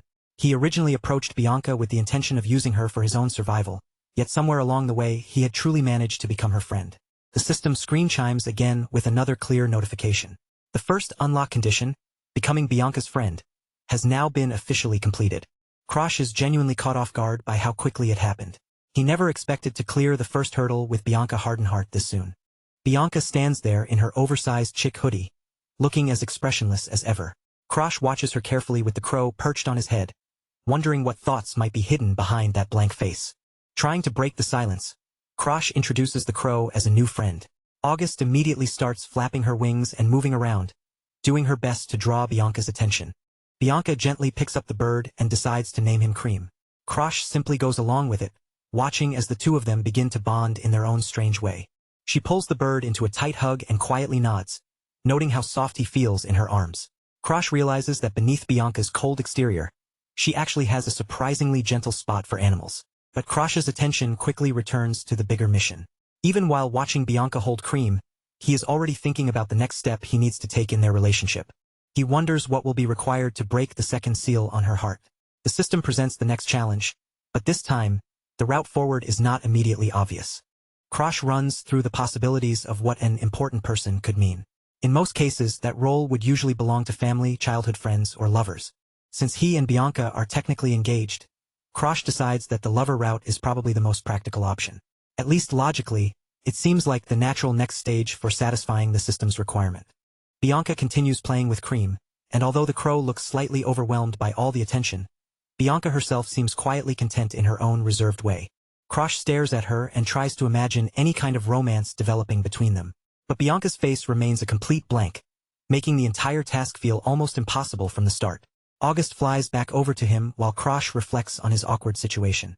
Since he is an adult mind trapped inside a 12-year-old body, the idea of trying to flirt with Bianca feels incredibly uncomfortable. The crow teases him from nearby, suggesting that the pale girl already seems to have taken a genuine liking to him. August sounds deeply amused by the way Krosh is struggling with his own thoughts. As night settles over the manor, the mood around them begins to change. August's voice lowers as she addresses Krosh by name, carrying a much heavier tone than before. Her eyes glow a sharp, piercing red in the darkness as she declares that playtime is officially over. Now, it is time for Krosh to head to the training grounds and begin the real work. Hours later, Krosh lay collapsed across the training ground, his body pressed flat against the cold stone, as he dragged in one painful breath after another. August stood over him like a dark judge, staring down without a trace of sympathy and calling the sight of him utterly pitiful. She didn't soften her words at all. Instead, August openly mocked how little natural talent his body had been born with, saying it was almost insulting for a regressor to come back with such a miserable constitution. To August, the truth was obvious. Krosh had only managed to keep moving forward because he carried secrets from his previous life. And without those hidden shortcuts, he would be nothing more than an ordinary boy struggling in the dirt. Then she warned him in an icy tone that effort alone would never be enough. No matter how desperately he trained, a real genius could surpass years of his struggle in only a short handful of time. In this world, hard work had a ceiling, and Krosh was being forced to stare directly at that cruel limit. The crow's aura suddenly erupted around her, spilling out like a blood-red shadow across the training grounds. Under that suffocating pressure, August made it clear that when someone stood before her, ordinary ideas like talent no longer mattered. Her guidance was brutally practical. If Krosh had not been blessed with talent, then he needed to take it from others by force, because that was the true value hidden inside his skill. August promised that she would be the one to pull him out from the very bottom, no matter how rough the climb became. She wanted to raise him to a height beyond the clouds, far above the level he was standing on now. Her sharp claw tapped against the stone with a crisp, threatening click. That small sound alone made it clear that August was not joking. She fully intended to drive Krosh until he reached the absolute edge of what his body could endure. Behind the black bird, a ghostly image of August's human form seemed to rise in the air like a vision. With that chilling presence behind her, she challenged Krosh to grow strong enough that one day, he could even steal her immortality. Krosh lifted his tired face and answered that impossible demand with a smirk. If becoming the villain was the price of reaching what he wanted, then he was already more than willing to play that role. Above the manor's iron gates, the full moon hung bright and cold in the night sky. As the brutal training finally came to an end, a heavy silence slowly settled over the entire estate. A few days passed, and under the bright midday sun, the training still showed no sign of stopping. Since that night, Krosh had continued pushing himself without rest, his body moving again and again through the same harsh discipline. That was when darling Danfelion made his entrance, arriving with the same ridiculous theatrical energy as always. The alchemist looked almost radiant with excitement, as though he had been waiting for this moment all morning. Darling called out to him with a playful greeting, his voice bright and dramatic, but Krosh didn't even loosen his stance. Even with someone as eccentric as Darling standing there, the young master remained completely focused on the matter at hand. Without wasting time, Krosh asked whether the item he had ordered was finally complete. He had been waiting for a very specific concoction, one that would become an important part of his next step. Darling proudly held up a small glass vial, showing off the single dark pill resting inside. With a triumphant smile, he announced that the work was finally, officially finished. Of course, the alchemist couldn't resist fishing for praise. He asked Krosh whether he wasn't an absolute genius, and to his genuine surprise, Krosh answered plainly that he was. Darling froze for a moment, visibly stunned by the sudden compliment. He clearly hadn't expected the cold, blunt young master to recognize his talent so directly.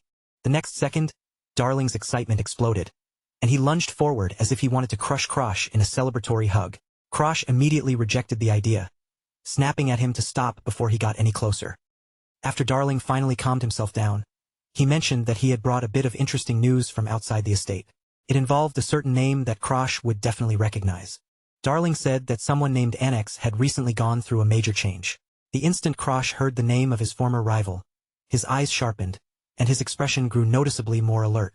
A vision of Annex appeared, showing the boy after his defeat, throwing himself back into training with a fierce new intensity. Around him, a strange green energy seemed to glow, giving the impression that something inside him had begun to awaken. Krosh briefly wondered whether his own actions in this life had somehow pushed Annex forward. But he quickly shoved the thought aside, insisting that whatever happened to Annex had nothing to do with him. With that, Krosh told Darling that if their business was finished, he should go home. But from a nearby tree, August watched the exchange in silence, and her still gaze made it clear that she was not done with Krosh yet. August spoke up and told him that things were not over so easily. Before they left the estate, she still had more plans prepared to force his growth even further. She ordered him to make the alchemist brew even more elixirs. If they were serious about repairing Krosh's weak body, then they needed to gather every possible advantage, no matter how difficult or expensive it became. Elixirs were not simple medicine. They were dense concentrations of power, frighteningly expensive, and often protected by noble families for generations. Most ordinary people could live their entire lives without ever seeing even one. In his previous life, Krosh could only dream of ever touching something of that level. But now, he had an alchemist standing right in front of him, and that changed everything. Darling Danfelion was still acting as eccentric as ever, but Krosh had no patience for jokes. The formula was already locked inside his memory, and all he needed was for Darling to follow it properly. From a distance, August watched quietly as Krosh prepared himself for what was coming next. A major tournament was waiting on the horizon, and Krosh understood better than anyone that he could not afford to face it unprepared. Krosh stated flatly that he wanted an elixir made, and the sudden request caught Darling completely off guard.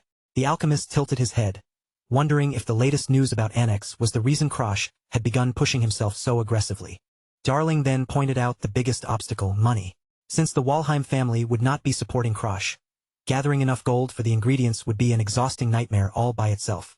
But Krosh showed no concern at all. He had an entire lifetime of future knowledge to rely on, and as long as he handled things carefully, he was confident he could secure every material the elixir required. He told August to listen carefully, then began naming the rare ingredients one after another. The formula leaving his mouth was something that should not have appeared in this era yet. As Krosh continued speaking, Darling and August were both left in stunned silence. The boy's instructions were far too precise for any 12-year-old to know, and every rare material he mentioned made Darling sweat harder. He looked as if he had seen a ghost, or perhaps the terrifying shadow of an impossibly expensive bill. Darling hurriedly began scribbling everything down, his hand moving almost frantically while his eyes stayed wide with disbelief. Even as he struggled to keep up, he couldn't help being impressed by what he assumed was the hidden depth of the Walheim family's secret knowledge. August kept her expression composed, but even she seemed quietly curious about where Krosh had obtained such information. Darling, on the other hand, was already grinning at the challenge, his alchemist's spirit clearly beginning to burn. Darling admitted that he would love nothing more than to begin brewing right away. The real problem, however, was not the recipe itself, but getting his hands on the materials, since some of them were almost impossible to find. The snow-heat sun fungus was one example. It was a legendary ingredient that only grew in the most isolated and dangerous corners of the world. Its natural habitat lay inside Hardenheart territory, a region of steep mountains and corrupted land, which made searching for it nearly the same as walking into a suicide mission. After thinking it over, Krosh decided that the most practical option was to ask his fiancée about it. Bianca's family controlled the very region where the snow-heat sun fungus grew, which made her connection impossible to ignore. Then there was the golden dragon herb, a phantom-like plant rumored to grow only near dragon nests. Its location was buried deep in the remote reaches of the Empire, far from any easy path. Getting involved with the Empire was exactly the kind of headache Krosh wanted to avoid. If the authorities discovered that he was searching for the golden dragon herb, the matter would quickly become political, and that could drag him into far bigger trouble. Krosh considered using the black market as a last resort. If he needed to track down an illegal dealer to obtain the herb, then he was prepared to do it. But Darling raised a finger with a sly little wiggle and told him there was a much more legitimate option, one that did not require breaking quite so many laws. A junior martial arts tournament was being held in the Athenia Empire for fighters under the age of 15. It was a major event drawing young warriors from across the continent, and the grand prize just happened to be the golden dragon herb. Darling's suggestion was almost painfully simple. Krosh only had to go there and win the entire tournament. Krosh rubbed his head, immediately seeing the fatal flaw in that idea. If someone from the Walheim family openly appeared in an imperial tournament, it would cause a massive international scandal before the first match even began. Darling giggled as if he had already solved that problem, then pulled out a small vial filled with a suspicious pink liquid. With complete confidence in his own genius, he told Krosh to trust him and drink it. Krosh stared at the transparent potion, suspicion written all over his face. He asked whether Darling seriously expected him to swallow something that strange without questioning it. The moment the liquid slid down his throat, a violent wave of pain tore through his entire body. Krosh collapsed to the ground, screaming as his bones, muscles, and very physiology began to change all at once. When the smoke finally cleared, Krosh found himself staring down at a pair of long, slender hands. His hair had grown into a flowing mane, and when he spoke, his voice came out several octaves higher than before. Darling burst into wild laughter, completely unable to hold himself back as he threw his arms around the now female Krosh. His joy was shameless, while Krosh stood trapped in the aftermath of the ridiculous transformation. He makes the situation very clear. As long as no one discovers who he truly is, there should be nothing stopping him from slipping into the tournament and taking part without raising suspicion. August simply fixes her gaze on them, looking as if she has already run out of patience with the alchemist's ridiculous behavior. Unlike Darling, she clearly doesn't see anything amusing about this sudden transformation at all. Krosh is practically burning with rage. His eyes blaze a terrifying red, packed with killing intent, as he snarls at Darling and demands to know whether he's playing some kind of joke. If Darling doesn't change him back immediately, Krosh makes it clear he'll kill him without hesitation. Darling instantly loses all of his confidence. His words come out in panicked stammers, his face draining pale as he desperately tries to apologize. Only now does he realize that the young master is not the kind of person who laughs along with a prank like this. A few days later, Krosh has finally returned to his original appearance, and he throws himself into training even harder than before. A sharp blue aura burns around his body as his sword cuts through the air with controlled, focused precision. From within the shadows, August silently watches him train. Her red eyes follow every shift of his stance and every swing of his blade, waiting for the exact moment when she can launch her attack. Then the crow dives down from above, her body wrapped in fierce, violent red energy. The moment she descends, it's obvious she has no intention of taking this sparring session lightly. A storm of red claw strikes comes tearing down toward Krosh in rapid succession. Each slash is fast enough to rip him apart, forcing him to trust his instincts completely just to avoid being shredded. Krosh's body moves like a blur as his blue aura crashes against August's crimson power. In the middle of that fierce exchange, he begins learning how to feel the rhythm of the fight and read its flow as it happens. His eyes widen with absolute concentration, shining with a brilliant blue light. It's as though he can already sense the path of each attack before August even fully releases it. The courtyard fills with the sharp echoes of metal clashing against magic. Every time August strikes, Krosh meets her assault with a counter so perfectly timed that there is barely a breath between them. Krosh leaves faint afterimages behind as he ducks, twists, and slips through the relentless barrage. With every passing second, his movements grow smoother, cleaner, and more efficient, as though his body is finally learning to keep up. At last, August pulls away and lands firmly on the ground, announcing that the session is finished. But before it truly ends, she releases one last wave of force, sending Krosh flying back several feet. Krosh ends up sprawled across the ground, chest heaving as he struggles to catch his breath and understand what just happened. August looks down at him and explains that the pure blade technique he is learning is centered on reading the enemy's movements. By combining that technique with the sharp intuition he already possesses, Krosh has reached a state that nearly borders on precognition. He is no longer just reacting to the fight. He is beginning to glimpse where the battle will go next. The purpose of the elixirs is now obvious. They are meant to close the gap between Krosh's razor-sharp mind and the physical body that still struggles to keep up with it. Once his movements can finally match the speed of his thoughts, his real strength will begin to awaken. August stares down at the exhausted boy, her sharp beak outlined in the dim light of the manor. For now, the training has reached its end, and it is finally time for them to step into the next phase of their plan. Krosh rises to his feet and straightens his traveling cloak, his expression heavy but unwavering. He is prepared to leave the protection of the estate behind and step out into the wider world once again. Before departing, he checks his supplies one final time, lifting a small glass vial filled with glowing blue liquid.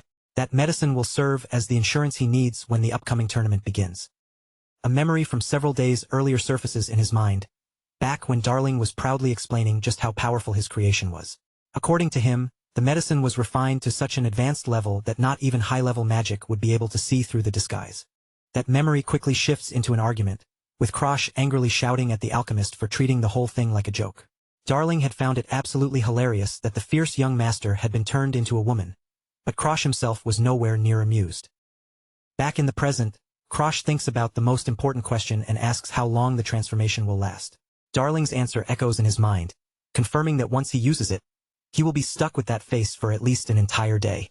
Krosh releases a long, tired sigh as he stares at the strangely head-shaped vial resting in his hand. Darling may be a genius when it comes to alchemy, but that bizarre personality of his is enough to wear down anyone's patience. By the carriage, Arioto is already waiting to see his master off. The butler has prepared everything needed for the journey, making sure even the smallest detail is handled before Krosh's departure. Fluker stands nearby beside a large cage, arms crossed as she waits for the signal to move out. Arioto explains that he has hired both her and a merchant to help Krosh sneak into the Empire through illegal means. Krosh turns his eyes toward his loyal butler, and a rare smile appears on his face. He is leaving Green Pine Manor in Arioto's care, fully believing the man can protect and manage it while he is gone. Arioto bows deeply, his face carrying nothing but complete devotion. He swears that everything will be handled flawlessly, and that he will wait for the day his master returns. Suddenly, a blue aura flares around the butler, making the determination in his eyes even more intense. He declares that he will not allow anyone to enter the manor, not even the head of the Walheim family himself. As the carriage begins to roll away, Krosh thinks back to the day Darling provided the medicine for the discoloration disease. That single moment became the turning point that changed everything for the people serving under him. In that memory, Arioto had fallen to his knees, sobbing uncontrollably as he thanked Krosh for saving his daughter's life. The weight of that gratitude was far beyond a simple servant's duty. Krosh's reply had been cold, direct, and practical. If Arioto truly felt grateful, then he needed to survive and continue serving his master. That command became the foundation of a loyalty that would last for life. Arioto continued to cry, overwhelmed by the simple fact that his daughter was finally safe. To him, there was no price too great and no burden too heavy if it meant protecting that miracle. His broken wails filled the room, carrying both grief and relief in their rawest form. From that day onward, Arioto was no longer merely a servant. He became a fanatically loyal ally bound to Krosh by gratitude. Back in the present, Krosh watches the passing scenery through the carriage, his eyes filled with cold determination. He knows he must survive no matter what, and having someone as genuinely loyal as Arioto makes that goal far more reachable. The carriage wheels grind over the gravel road as they continue toward the border. But before Krosh can fully leave his old life behind, there is still one more person he needs to meet. Bianca appears before him, wrapped in a thick hooded cloak and carrying a woven basket in her hands. Krosh thanks her for accepting his last-minute request concerning the fungus. She passes the basket to him and explains that once she obtains the snow-white solar fungus, she will return to the manor. Even as she speaks, there is a clear trace of worry in her voice about him being away for so long. Bianca turns as if preparing to leave, telling him that she will be waiting for his return at Green Pine Manor. When she says his name, her voice carries an unusually soft tone that doesn't quite match her usual demeanor. Krosh responds with a warm smile, a faint blush rising on his face at the unexpected gentleness in her words. Holding the basket she gave him, he promises that he will come back as soon as he can. When he looks inside the basket, he finds a neat row of carefully packed sandwiches. Only then does he understand why so much noise had been coming from the kitchen the day before. Bianca turns her face away, hiding most of her expression beneath her hood, and tells him to eat them later. In the middle of all their danger and chaos, it is a small but strangely warm moment between them. With one final wave, Krosh and Bianca say their goodbyes. The road ahead will not be easy, but both of them now move forward toward their own goals with renewed purpose in their hearts. The carriage sets off down the tree-lined road, while August soars high above them in the sky. Their destination lies in the heart of the Empire, where far greater challenges are waiting. A sudden burst of fire erupts from Krosh's blade as he tests the strength of his power. Even while traveling, he refuses to waste a single moment that could be used for training. He extends one gloved hand, and the blue aura around him begins to mix with a dark, twisting energy. Slowly, he is learning to control the power of erosion, a dangerous force that he still needs to master. August asks how he is managing the erosion energy, and Krosh answers that it remains stable for the moment. He explains that his refined sixth sense is what allows him to guide and suppress such unstable power. Several calm days pass as they continue along the road, with the merchant carefully guiding them away from the most dangerous eroded lands. Fluker relaxes during the journey, casually biting into an apple as the carriage moves on. That peaceful mood is shattered in an instant when a projectile shoots in and knocks the apple straight out of Fluker's hand. August immediately sharpens her focus, sensing that the atmosphere around them has changed. A group of bandits suddenly rushes toward the carriage, weapons drawn and ready for violence. Fluker is completely caught off guard, her eyes widening in shock as the ambush closes in around them. The bandit leader steps forward first, a huge man wearing a face mask and gripping a vicious-looking axe.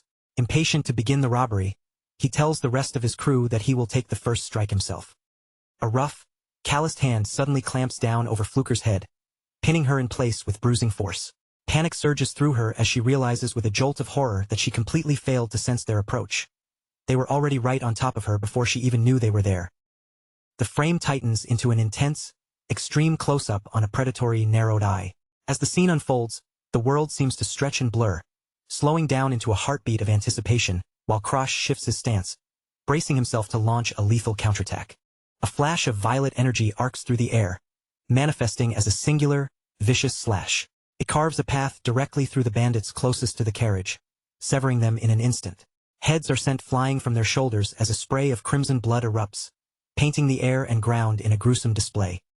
Krosh stands unmoved at the center of the slaughter, his silhouette wreathed in flickering purple flames that cling to his hands.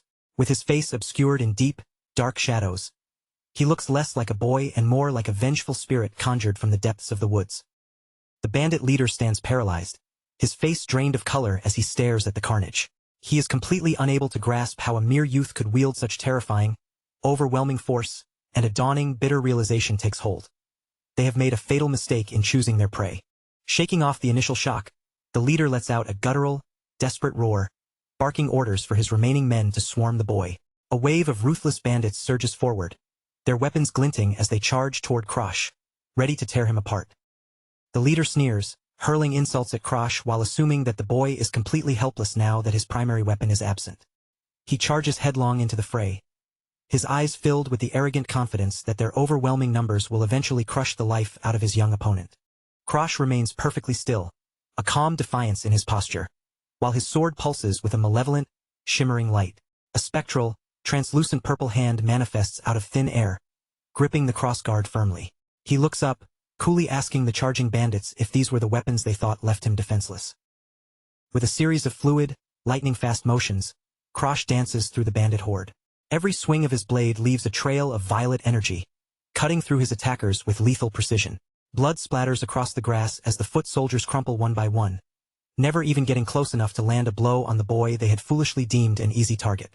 Krosh raises his gaze, his expression ice-cold and utterly unshakable. A faint, ethereal blue glow ignites deep within his eyes, piercing through the chaos. He fixes his stare directly on the leader, his face remaining a stoic mask entirely devoid of fear, doubt, or hesitation. The bandit leader looms over the youth, his massive, muscular frame bunched with tension as the reality of the situation finally hits him. He stammers, his voice dropping as he mutters that Krosh is far from an ordinary brat, finally acknowledging the deadly threat standing before him. Gripping his heavy battle axe with both hands, the leader raises it high, the polished, jagged metal reflecting the dim light beneath the dense forest canopy. He bellows a shout of pure aggression, declaring that this ends now and promising to crush the boy with one singular, devastating strike. The massive axe descends with enough force to shatter bone and crater the earth, yet Krosh intercepts it with chilling ease, blocking the weight of the weapon with his sword. A brilliant, blinding flash of white light explodes from the point of impact, washing over the area and leaving the bandit leader stunned and completely wide open. A whirlwind of steel follows as the leader goes into a blind rage, unleashing a frantic barrage of strikes. Krosh moves with supernatural grace, dodging and parrying every swing with effortless speed. The leader growls, his frustration boiling over as he realizes that the boy isn't just reacting. He is reading every single one of his movements before they even happen. The bandit leader heaves for breath, sweat rolling down his brow as he glares at his opponent with burning hatred. Krosh remains eerily calm, his breathing steady, as he remarks that he had truly hoped to end this confrontation without needing to tap into his sixth sense. Pushed to the absolute edge of his capabilities, the leader decides to stake everything on a hidden, desperate technique. His eyes burn with a murderous, frantic intent as he prepares to land a blow meant to crush both Krosh's head and his sword in one go. Krosh watches the colossal weapon plummet toward him, his face remaining a portrait of calm, calculated focus. He doesn't flinch or retreat as the blade looms over him, waiting with absolute stillness for the precise, perfect second to react.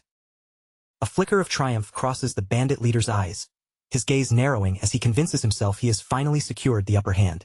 He is certain the boy has walked directly into his trap, and he has no intention of letting this final, lethal opportunity slip through his fingers. He triggers his phantom battle axe technique, the metal of the weapon blurring as it is engulfed in a swirling, dark, and volatile energy. Krosh raises his sword, meeting the massive blow head-on, and the two clashing forces detonate in a wild shower of violent red and black sparks. A sudden, sharp close-up on Krosh's eye reveals a moment of razor-sharp focus as the raw, chaotic energy of the technique washes over him. Even as he struggles to hold back the overwhelming pressure, he seems to be dissecting and analyzing the technique in real time. The sheer impact generates a concussive shockwave that rattles the surrounding trees, casting flickering orange and red light through the dark, shadowed woods. The violence of the collision is so intense that it tears the very ground apart beneath their feet. As the dust and debris begin to settle, flames ignite and dance around Krosh, casting a glow against his cold, analytical eyes. The bandit leader stares in utter disbelief, his heart sinking as he recognizes the specific, high-level flow of energy Krosh is radiating. The leader's expression undergoes a visceral transformation, shifting from rage to pure, paralyzing terror as he watches the flames grow stronger. He shakes uncontrollably, his voice trembling as he struggles to process the identity of the boy standing right in front of him. Krosh stands tall, completely unbothered amidst the roaring fire, his left eye glowing with a piercing, ethereal blue light that cuts through the thick, swirling smoke. The bandit leader, utterly shattered by fear, whispers a broken question. asking if the boy is actually a disciple of the legendary slaughter dog. An underling serving the butcher dog emerges from the gloom, his eyes glowing with an eerie red light behind a jagged, menacing metal mask. He grips a heavy, brutal-looking club, his body coiled and ready to ambush anyone foolish enough to stray into this godforsaken territory. Butcher Dog Balakin is a name that commands silence and trembling, a notorious murderer destined to become a mere puppet for the world corrupter. In the history that Krosh knows, Balakin was a living nightmare, a fighter who once stood side by side with the white demon, Bianca. Yet history is fickle. In the original turn of events, he was meant to infiltrate the academy and claim countless lives, only to be stopped dead in his tracks by Charlotte Walheim. Her blade was supposed to put a permanent end to his reign of terror long before it could truly gain momentum. But the timeline has shifted, and things are moving with dangerous, unpredictable speed. Krosh Walheim, currently disguised under the name Krod, has no intention of waiting for fate to take its course. He unleashes a torrential wave of fire, catching the underling square in the chest mid-swing. Krosh recalls the future that once was, where Charlotte became a celebrated imperial hero. For this very feat, the newspapers of that time were plastered with heroic headlines about the 16-year-old girl from House Walheim who had defeated the corruptor's servant. Yet the timing is completely off. This infiltration should not be occurring for several years, so why are these men already skulking about in the lawless zone? The butterfly effect is in full motion, and the future is unraveling. Krosh stands in calm composure as the underling is reduced to nothing but embers and ash, his cloak fluttering in the lingering heat of the flames. The immediate threat has been neutralized, but the anomaly remains. Someone or something is fundamentally altering the script. I've got a bad feeling about this, Krosh murmurs quietly to himself. The future he remembers, once so familiar and structured, is beginning to blur into an unpredictable haze, and he knows he must stay steps ahead to survive. He decides to prioritize securing the golden dragon grass and departing this place immediately. August, known as Krim in his current form of a black crow, watches keenly from his shoulder as they ready the carriage to set off toward the very heart of the empire. They eventually reach Ceylon, the imperial capital, a sprawling, magnificent metropolis defined by its brilliant white stone walls and soaring, majestic spires. It is a city that prides itself on light and grandeur, yet it harbors deep, dangerous shadows within the winding corridors of its palace walls. The streets are alive with frantic energy, buzzing with anticipation for the upcoming martial arts tournament. Prominent signs point the way toward the registration hall, where warriors, mercenaries, and elites from across the world are gathering to test their strength and prove their worth. Inside, the hall is packed tight with battle-hardened fighters and soldiers of fortune, the air thick with the metallic scent of weapons and the low hum of hushed, tense conversations. Krosh slips into the dense crowd, keeping his head down and maintaining a low profile as he patiently waits for his turn. Watching the scene from a high, secluded vantage point is the 4th Imperial Princess Sisley Aphania. She is only 14, with distinctive silver-white hair tied into 2 twin buns, and her star-patterned pupils hint that she is far more than a simple royal. Sisley is currently throwing a spectacle, shouting at the top of her lungs about rounding everyone up to take to the academy as her own personal diamonds. Her attendant, Sarah, is desperately trying to manage the situation, softly but firmly reminding her that such boisterous behavior is completely beneath a member of the royal family. Sisley merely doubles down on her antics, laughing and joking that her father would likely collapse into a fit of pure rage if he saw her like this. She plays the role of the eccentric, uncontrollable lunatic with flawless execution, completely exhausting everyone around her with her relentless, chaotic energy. Sarah can only offer a long, weary sigh, looking down at the princess with a complicated mixture of deep frustration and resignation. To the rest of the empire, Sisley is nothing more than a wild, untamable girl with no interest in politics or the weight of the throne. But beneath it all, it is a carefully, masterfully constructed mask. Sisley was never truly this way. As a young child, she was incredibly reserved, her brilliant mind always churning and processing information far faster than the adults around her ever could. By the time she was 7 years old, she was already solving complex mathematical problems that would leave even the most seasoned scholars baffled. She possessed a rare, analytical genius that had the entire empire pinning its highest hopes upon her. Her tutors and the high-ranking imperial advisors were left stunned, whispering behind closed doors that she might be the one destined to rewrite the very history of the empire. They were eager, perhaps too eager, to report her prodigious intellect to the emperor himself. Sisley, however, saw the writing on the wall. To be recognized as a genius in this court meant being marked as a candidate for the throne, a position that came with a target painted on your back and an endless stream of hidden enemies. She understood that, in her naturally frail state, Getting dragged into the brutal, blood-soaked struggle for power was effectively a death sentence. She knew she could not hope to compete with her ruthless siblings on their terms and expect to survive. And so, she made a cold, calculated choice. She systematically tore up her research and academic work, deciding to make everyone lose hope in her. If she could make them believe she was useless, insane, and beyond help, she might actually carve out a chance to survive. From that day forward, she utilized her brilliant mind to perfect the role of the uncontrollable, unruly daughter. She would throw explosive tantrums, sprint recklessly through the Imperial Library, and turn every formal Imperial occasion into an absolute, embarrassing mess. The gamble worked perfectly. The very people who once praised her brilliance began to gaze upon her with nothing but pity, irritation, and eventually, disgust, convinced they had severely misjudged her actual potential. The Empire officially wrote her off as a viable candidate for the throne. She was no longer viewed as a threat to her ambitious siblings, and that was exactly the outcome she had spent her life working to achieve. Only Sarah, who has remained steadfast by her side for all these years, truly suspects that it is all nothing more than a deeply elaborate, lifelong act.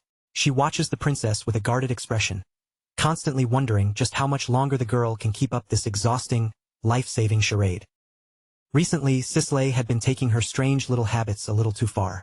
One moment she was leaning over the balcony rail like it was the edge of a stage, and the next, she was practically dangling there, eyes sparkling as she searched the crowd below for anything or anyone that looked interesting enough to chase after. That was the exact moment her gaze landed on Krosh. Among all the people passing through the street, he stood out immediately, wrapped in a gloomy air that seemed to follow him like a shadow. His narrow eyes stayed fixed ahead, and every step he took was calm, quiet, and strangely focused. Then her attention shifted to the bird on his shoulder. August Krim turned its head and looked straight back at her, its crimson eyes sharp enough to make her skin prickle. That kind of stare was far too intelligent for an ordinary crow, and it only made Sisley's suspicions grow stronger.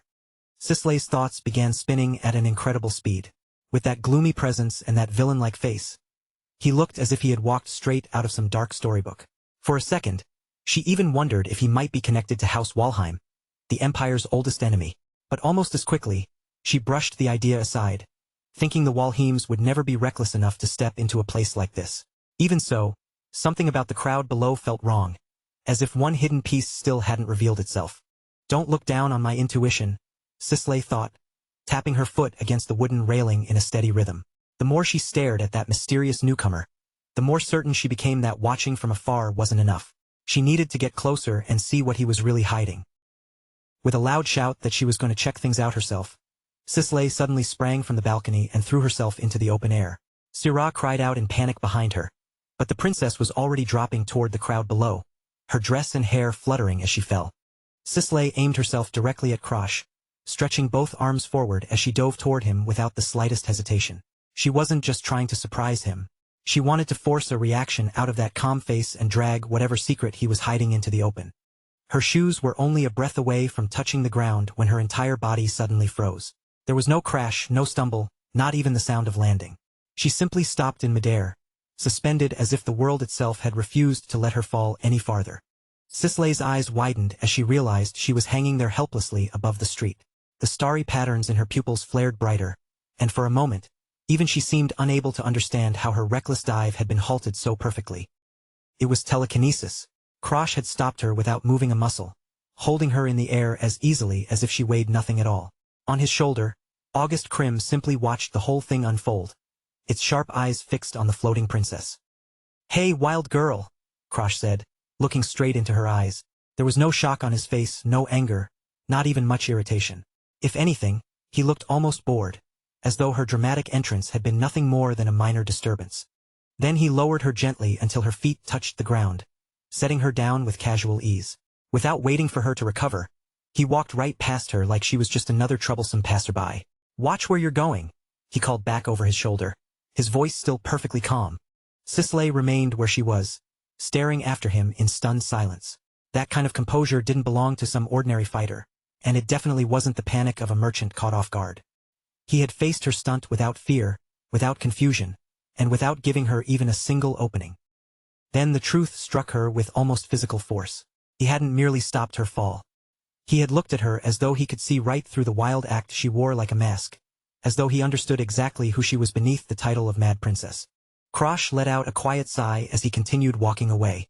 On his shoulder, August Krim wasted no time mocking him for somehow running into the fourth princess so easily.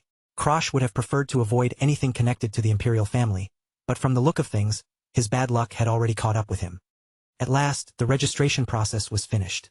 Krosh Walheim, still keeping up the false identity of Krod, looked down at his application form. 14 years old.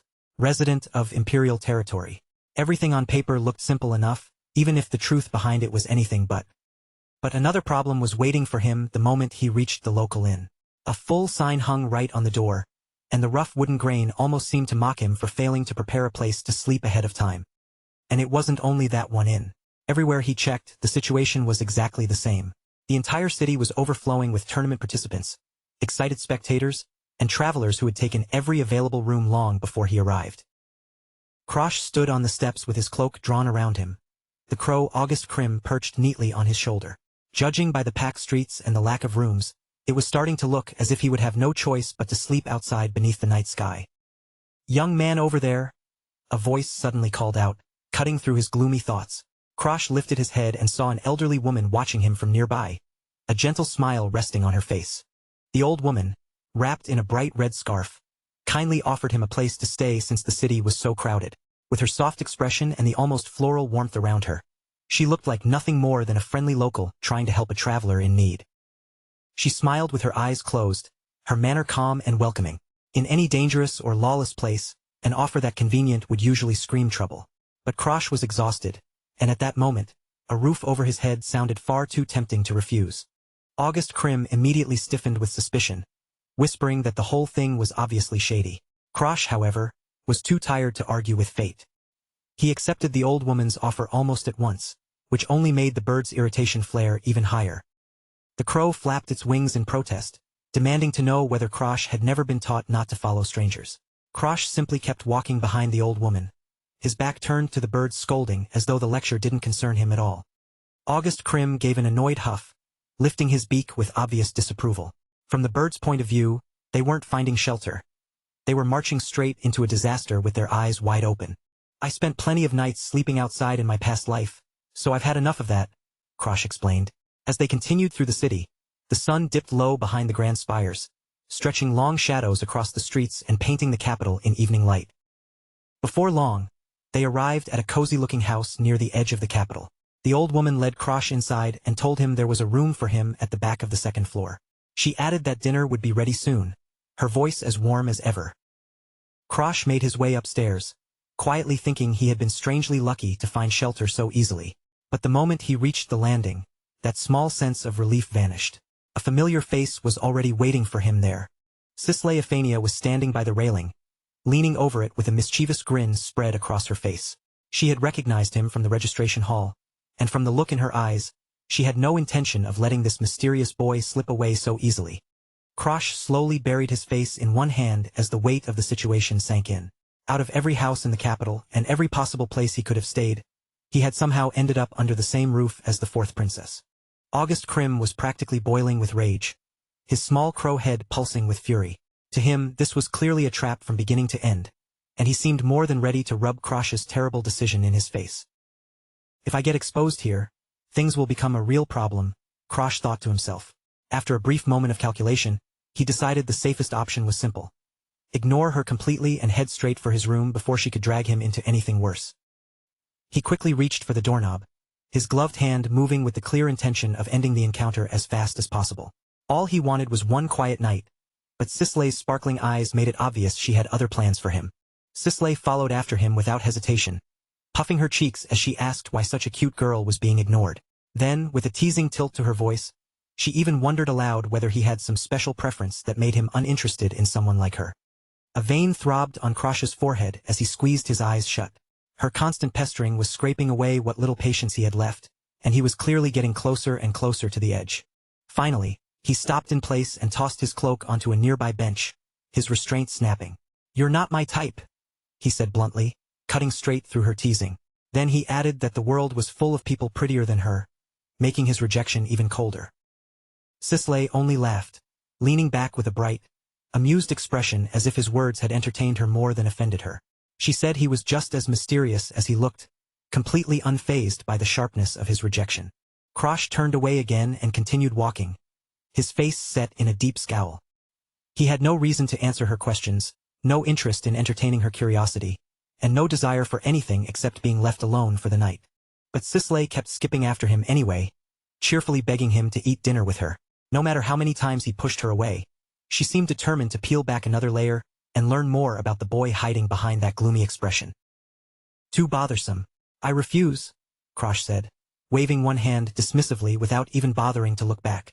August Krim settled once more on his shoulder as Krosh continued farther up the stairs, trying to put distance between himself and the relentless princess. Sisley watched him leave, and the playful curve of her expression slowly changed into something sharper. His defiance wasn't just irritating anymore. It was starting to genuinely interest her. She stood at the base of the stairs, her shadow stretching long across the wall behind her. In her mind, one thought began to settle clearly. Did he really think he could act like that toward a princess, even if he was doing his best to hide who he really was? Her amber eyes began to glow, the star-like patterns in her pupils burning brighter as her sharp mind started connecting every detail. "Crod from Starin," she murmured knowingly, her voice carrying just enough certainty to make the air feel heavier. Krosh stopped dead on the stairs, his eyes widening before he could hide his reaction. Even August Krim went still on his shoulder, both of them struck by the same realization. Sisley had already uncovered something important about his false identity. Krosh could hardly believe it. From nothing more than that short, hostile exchange, she had managed to deduce where he was supposedly from, narrowing down his background with frightening speed. Sisley pressed him further, asking whether he truly thought it was fine to show that kind of attitude toward her. The playful mask slipped from her face, and her gaze turned sharp, focused, and far more calculating than before. "Mr. Claude from Starin?" she asked, testing the name with a pointed smile. Her guess had landed with terrifying accuracy, cutting close enough to his cover that Krosh suddenly felt as if the walls around him had closed in. Krosh clenched his teeth while his thoughts raced for a way out of the corner she had pushed him into. If he carelessly said even one more thing, he risked revealing the truth, that he wasn't merely some boy from Starin, but a Walheim. He forced himself to take another step up the stairs, trying to keep his expression steady. "I don't know what you're talking about," he lied flatly. Then he added that children should just eat their dinner and go to bed, throwing the words back at her as a distraction. Sisley puffed out her cheeks in exaggerated outrage and shouted back, demanding to know who he was calling a child. Behind her, Syrah quietly watched the exchange unfold, her face calm and unreadable, giving nothing away. Syrah leaned in a little closer, the light catching the sharp edges of her red bob cut. Keeping her voice low and serious, she asked Sisley whether that boy was truly from Starin, her eyes narrowing as she tried to follow the princess's line of thought. Sisley gave a small nod and calmly laid out her reasoning. Even though the Empire and Starin used the same language, the rhythm of their speech wasn't perfectly identical. The accents, the pauses, the tiny shifts in intonation. Her mind had caught every subtle difference the moment he opened his mouth. Down below, Krosh and August Krim were quietly eating their soup, with the crow somehow swallowing an entire piece of bread in one go. From above, Sisley continued her explanation, saying that while the boy's pronunciation sounded close enough on the surface, the deeper essence of his speech was something he couldn't completely hide. Syrah stared at her with a small sweat drop, then nodded as if she had already accepted the absurdity of it. She admitted that only the princess would ever notice such tiny differences. Sisley, however, simply leaned against the wooden railing and received the comment as though it were the most natural compliment in the world. That was exactly the kind of ability that made Sisley different. Her mind could remember, separate, and analyze details so small that any ordinary person would have let them slip by without even realizing they existed. Sisley rested her chin lightly on one hand, her star-filled eyes still locked on Krosh below. He clearly knew who she was, yet no matter how hard she searched her memory, she had no recollection of him at all, and that single contradiction made him the most tempting puzzle in front of her. Syrah's hand moved at once, drawing her massive sword as she asked whether they should simply seize him and force the answers out. Sisley quickly stopped her, a dark little smile curling at the edge of her lips. This mystery was far too interesting to end with something as crude as an interrogation. Later, while the two spoke privately inside the lodging, Sisley Euphania shifted the conversation to something far more serious. Her playful tone faded as she asked Syrah whether she had uncovered anything new about Sisley's elder sister, Sigrun. Syrah nodded, her expression becoming grave. Just as the princess had suspected, there really was something strange happening around the third princess, something serious enough that it could not be ignored or brushed aside. In Sisley's mind, the image of Sigrun Euphania flashed into view, a woman whose gaze had grown cold, sharp, and almost sinister. Sisley quietly noted that her sister now seemed like a completely different person compared to the woman she had known only a year ago.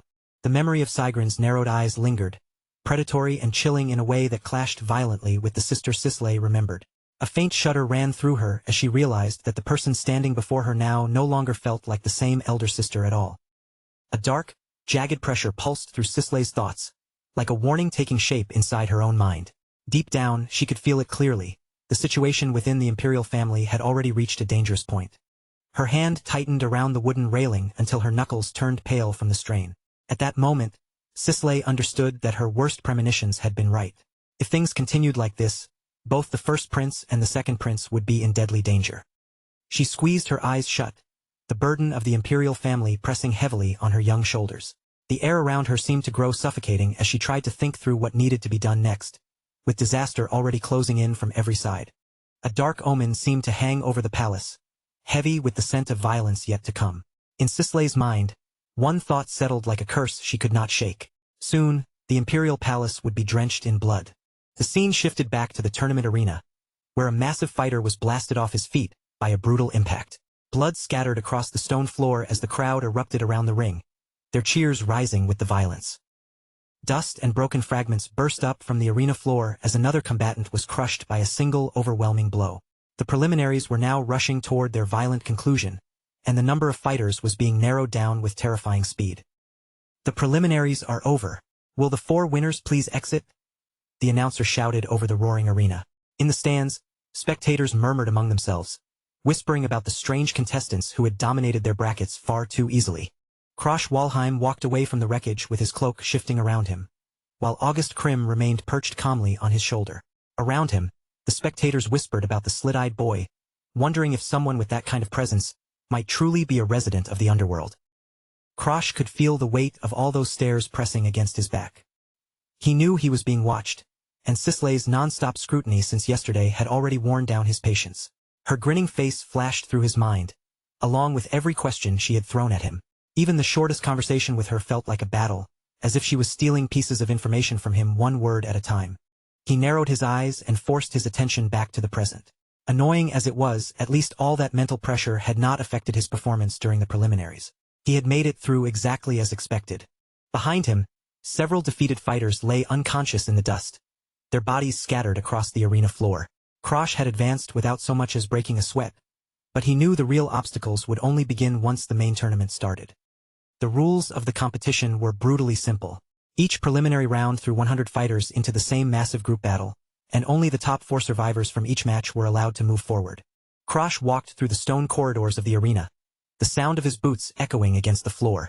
In his mind, the opponents he had just faced were nothing more than small fry, and with such an enormous gap in skill, winning that round had only been natural. Then he stopped, sensing someone waiting nearby in the shadows. A man leaning against the wall gave a low chuckle, then nodded as if some rumor had just been confirmed. So the suspicious face and the crow were both real after all. The bandaged fighter stepped out, his body wrapped in cloth and marked with old scars. His manic eyes fixed on Krosh as he asked whether the boy came from the famous Night Raven assassination family. Images of masked assassins from the House of Night Raven rose like rumors from the darkness. It was a legendary group feared throughout the Empire's underworld, known as an imperial force that moved with terrifying efficiency and absolute secrecy. Their place in history was far from minor. Night Raven had been one of the major forces that eventually helped bring about the Empire's fall, and their influence reached far beyond simple contract killing in the shadows. Krosh looked at the man with a calm, unreadable expression. Since he wasn't from the Empire, he admitted that he didn't know every local rumor, but he had never heard of Night Raven entering a martial arts academy. Adjusting his cloak, he clarified the misunderstanding in a steady voice and said plainly that he had no connection to Night Raven. He was only here for the tournament. The bandaged man immediately backed off, raising both hands in a mocking show of surrender. He told Krosh to calm down, claiming he would not try anything now that he knew what kind of person stood behind him. Then he gave a casual wave and turned as if he was about to head into the arena for his own match. Before leaving, he suggested they should get along as fellow underworld dwellers, apparently still convinced that Krosh came from some dangerous hidden background. Krosh watched him walk away, his eyes narrowing slightly as he turned over the man's words in his head. Behind him, he thought, just what kind of rumors were already spreading around his mysterious appearance. At that moment, August Krim suddenly launched into the air, his dark wings spreading wide as he circled above the corridor. The crow offered to lend a hand, suggesting they deal with those prying eyes before the whispers grew into a bigger problem. The bandaged fighter's eyes abruptly rolled back, and a strangled cry tore from his throat. Something invisible had seized him in an instant, trapping his body and leaving him helpless before he even understood what had happened. Krosh watched as the man dropped to his knees, his body trembling from the sudden shock. August Krim had already finished his work, leaving the warrior dazed, vulnerable, and ready to answer whatever they asked. August Krim landed neatly back on Krosh's shoulder, his crimson eyes glowing with a faint, eerie light. When Krosh asked what he had done, the crow answered casually, saying it was nothing more than a simple bit of brainwashing magic meant to draw out information. The crow leaned close to the bandaged man's face, his sharp gaze fixed on him as he demanded to know what was really going on with Night Raven. Since the man had brought up the name himself, August Krim decided to squeeze out whatever useful information he could. Still trapped under the spell, the bandaged man revealed something shocking.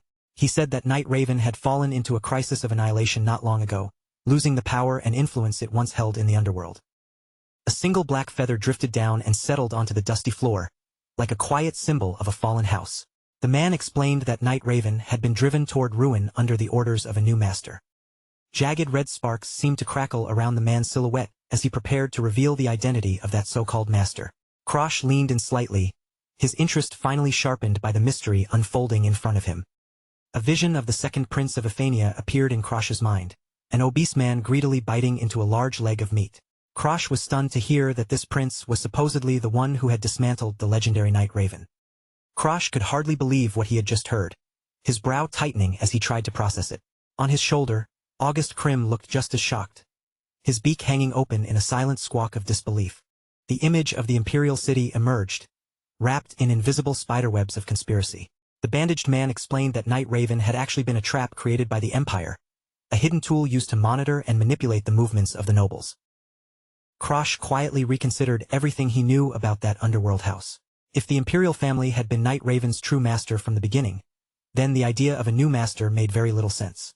The connection between Night Raven and the royal family was clearly a secret that should have stayed buried until the end. The fact that such information was leaking now was anything but normal.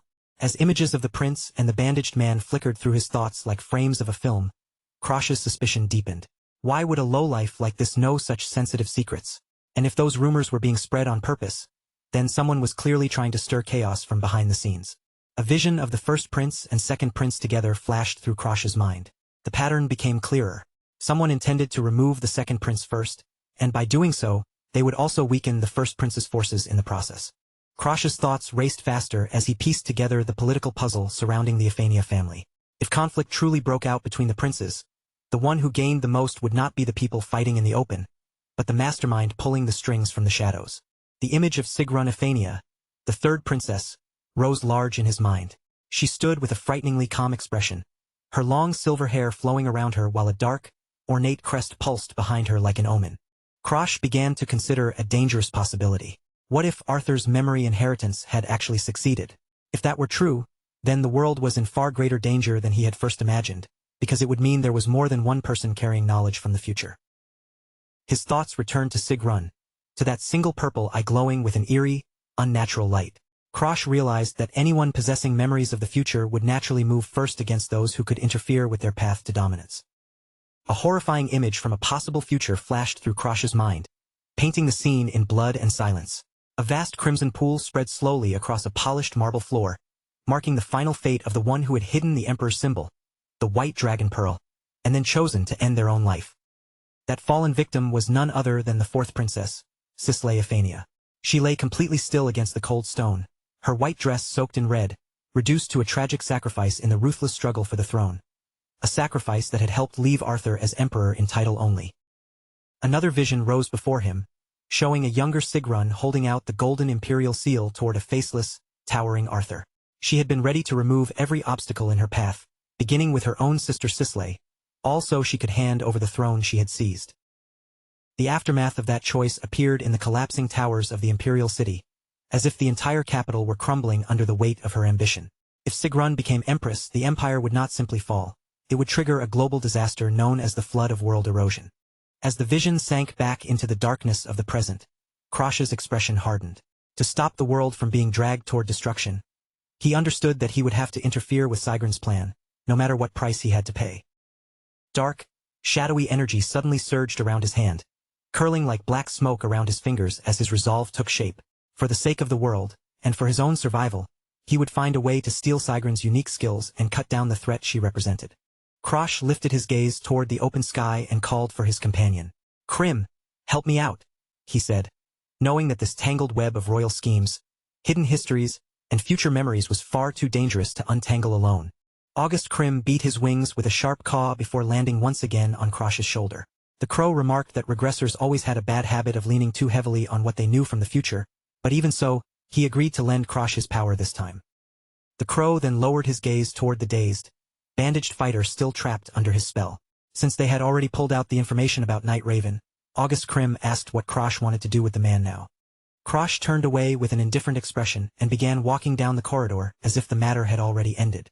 "Leave him," he said simply. The man had served his purpose, and to Krosh, he no longer had any use. With a quiet snap of the crow's invisible power, a final command was planted into the man's mind. The bandaged fighter's eyes cleared for only a brief moment as he was ordered to return to where he belonged and forget this entire encounter. The fighter staggered toward the exit with stiff, uneven movements, like a puppet whose strings had been cut and tied back together wrong. August Krim watched him leave, then turned his sharp eyes back to Krosh and asked what their next move would be in this dangerous game. Krosh pulled his hood lower over his face, hiding his eyes beneath the shadow of the fabric. Yet beneath that darkness, his gaze gleamed with fresh determination as he told the crow it was time to change their appearance and blend in more effectively. "Let's find the real Night Raven hiding in the main tournament," Krosh murmured in a low voice. If they wanted to uncover the truth behind the rumors spreading through the arena, finding the genuine assassin was the only path forward. Somewhere deep within the shadowed corners of the arena, a mysterious figure crouched among piles of old books and scattered papers. Nearby, a small masked figure stood watching, while a much larger and far more terrifying presence began to stir in the darkness. The mysterious entity, the real Night Raven, let out a low growl, his voice rough and heavy like stone grinding against stone. He had already heard the rumors about a slit-eyed boy named Claude, someone supposedly representing the house of Night Raven. Red light flared from the creature's eyes as he rose to his feet, long messy hair swaying around him like a dark mane. "To impersonate me, Night Raven, I'll make him regret it," he snarled, his entire aura spilling out with pure, unfiltered malice. Claude had his opponent trapped in a brutal headlock, and with one decisive movement, he ended the match right there. A crow perched calmly on his head as the crowd around the arena erupted into an excited roar. He lifted one hand in victory while the announcer declared him the winner of the 30-second match. Behind him, his opponent lay slumped across the sand, completely unconscious and unable to move another inch.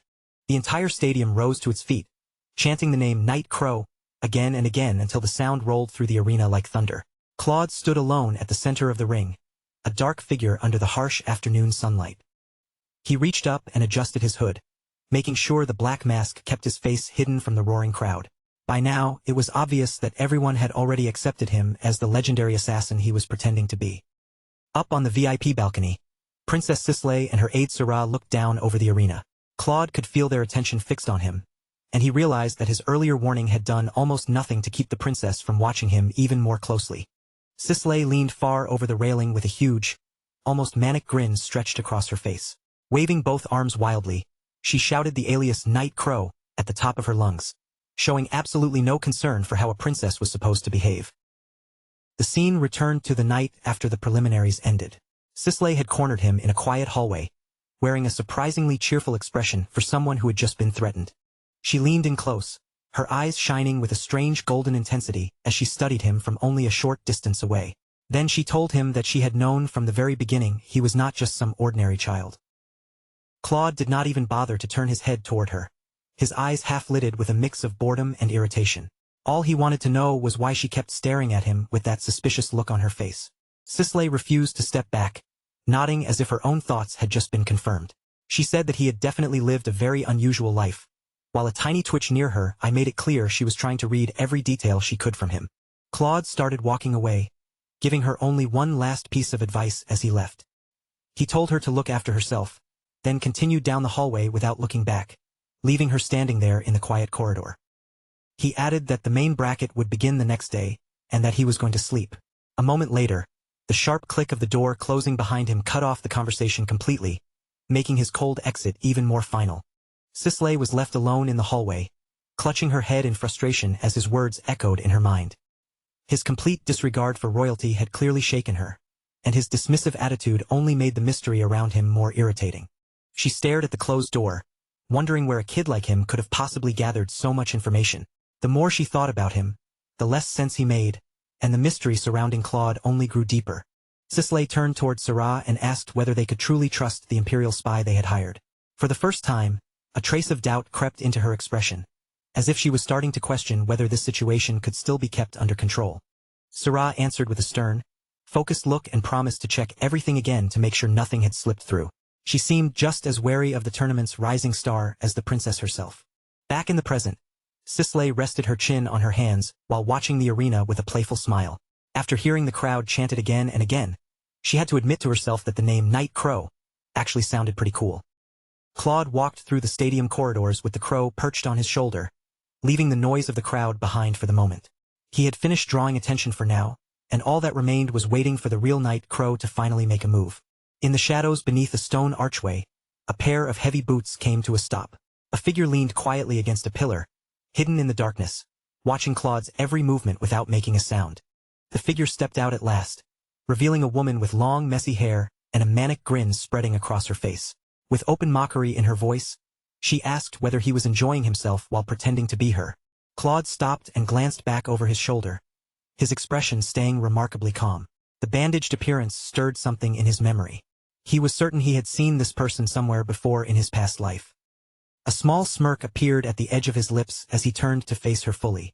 He had expected the real assassin to appear sooner or later, but he had not thought she would show herself this early in the tournament. Eve Lesk drew a pair of curved daggers, lowering her body into a sharp, aggressive stance. Every part of her posture made one thing clear: she was ready to kill the person bold enough to steal her identity. In the next instant, she vanished into a blur, leaving only streaks of speed slicing through the corridor air. She lunged straight for Claude's throat with deadly intent, but Claude reacted at once, drawing his own blade to meet the twin daggers rushing toward him. Sparks burst through the narrow, dimly lit corridor as their weapons slammed together, the sharp metallic clash echoing off the stone walls around them. For a brief second, Claude kept his eyes closed, feeling the weight, rhythm, and angle of her attack through the impact alone.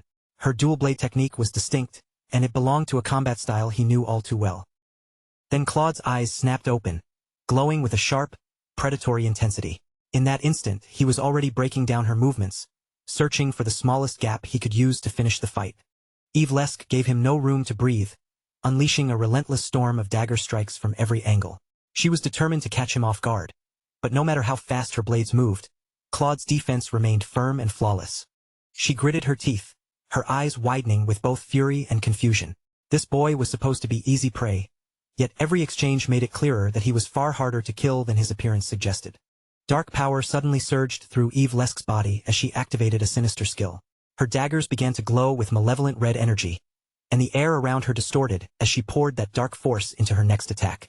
With a fierce scream, she declared that this would be the end for him and threw herself forward in one desperate leap, putting all of her killing intent into the strike.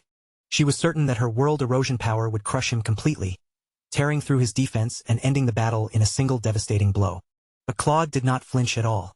He met her attack head-on with a powerful counter, and the moment their forces collided, the stone floor beneath them shattered apart, sending chunks of debris flying through the corridor in every direction. Blood burst through the air as Claude's counter finally struck its mark. The force behind the blow smashed straight through Eve Lesk's attack and sent her staggering backward, her deadly momentum broken apart in an instant. Claude stood tall in the corridor, his dark silhouette framed by the pale light spilling in from the far end of the hall. Without the slightest tremor in his voice, he told her it was pointless. Dark arts fueled by world erosion had absolutely no effect on him. Then he called her by her true name, Eve Lesk. The moment those words left his mouth, shock rippled through the assassin's entire body. She froze, stammering in disbelief, unable to understand how a stranger could possibly know who she really was. Claude stepped closer, leaning in until his face was only a short distance from hers, and then he struck at her deepest weakness. In a calm voice, he asked where Sigrun was keeping her heart hostage, proving that he knew the secret she had tried hardest to bury. A dark, swirling aura gathered around Claude as he began to speak in a lower tone. He did not waste time with threats or empty intimidation. He simply told her that it was time for them to make a deal. He pointed one finger straight at her chest and promised that he could use his unique skills to retrieve the heart that had been stolen from her. The instant she heard those words, Eve Lesque's expression shifted, revealing that Claude had found exactly the leverage he needed. In exchange for her freedom, Claude wanted everything she knew about Sigrin's final scheme. He stared her down without blinking, waiting for the legendary assassin to crack under the weight of the choice placed in front of her. In another room, Eve Lesque recoiled in pure terror, her face turning pale as sweat ran down her cheeks. Krosh had exposed the secret at the very center of her existence. She was not merely some common assassin hiding in the shadows. She was a legendary necromancer, and a terrifying harbinger of world erosion. The record of her tragic past unfolded like a cruel page from history. Eve Lesque had once been an incredibly powerful being, but after her heart was stolen, she was forced into 1,000 years of servitude under the Empire's control. A flashback revealed a younger Eve Lesque standing beside the hero Arthur. Claude looked at the memory with a faint mix of pity and firm resolve, quietly acknowledging that her fate had been even more cursed and miserable than his own. Claude was down on his knees, scrubbing the wooden floor with a damp cloth as sweat slipped down his face.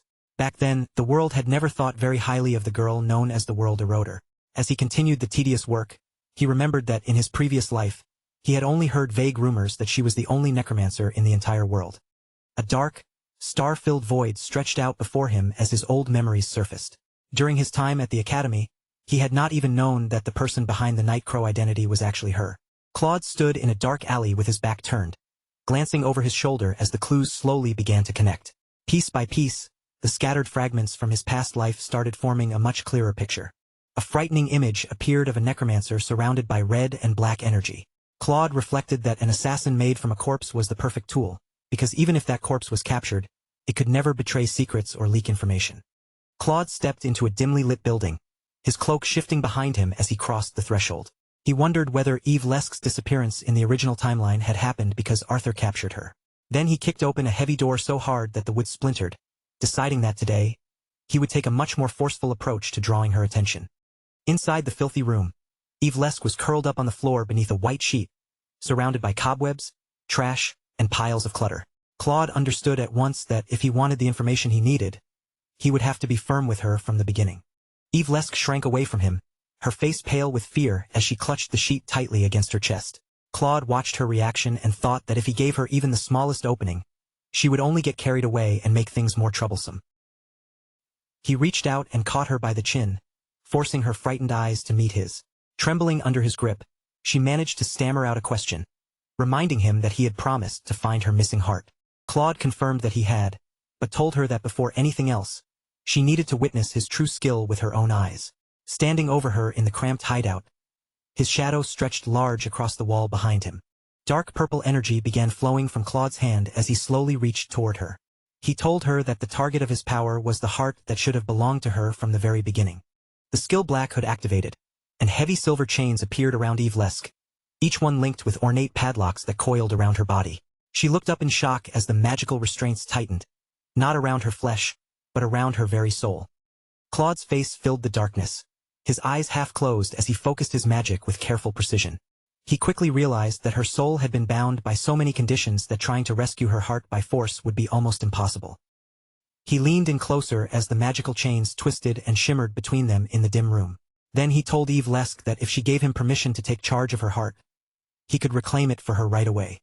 A single tear slipped down Eve Lesque's cheek as she stared up at him with wide, terrified eyes. She had reached the edge of her endurance, trapped between fear of Claude and the desperate hope that he might truly be able to free her.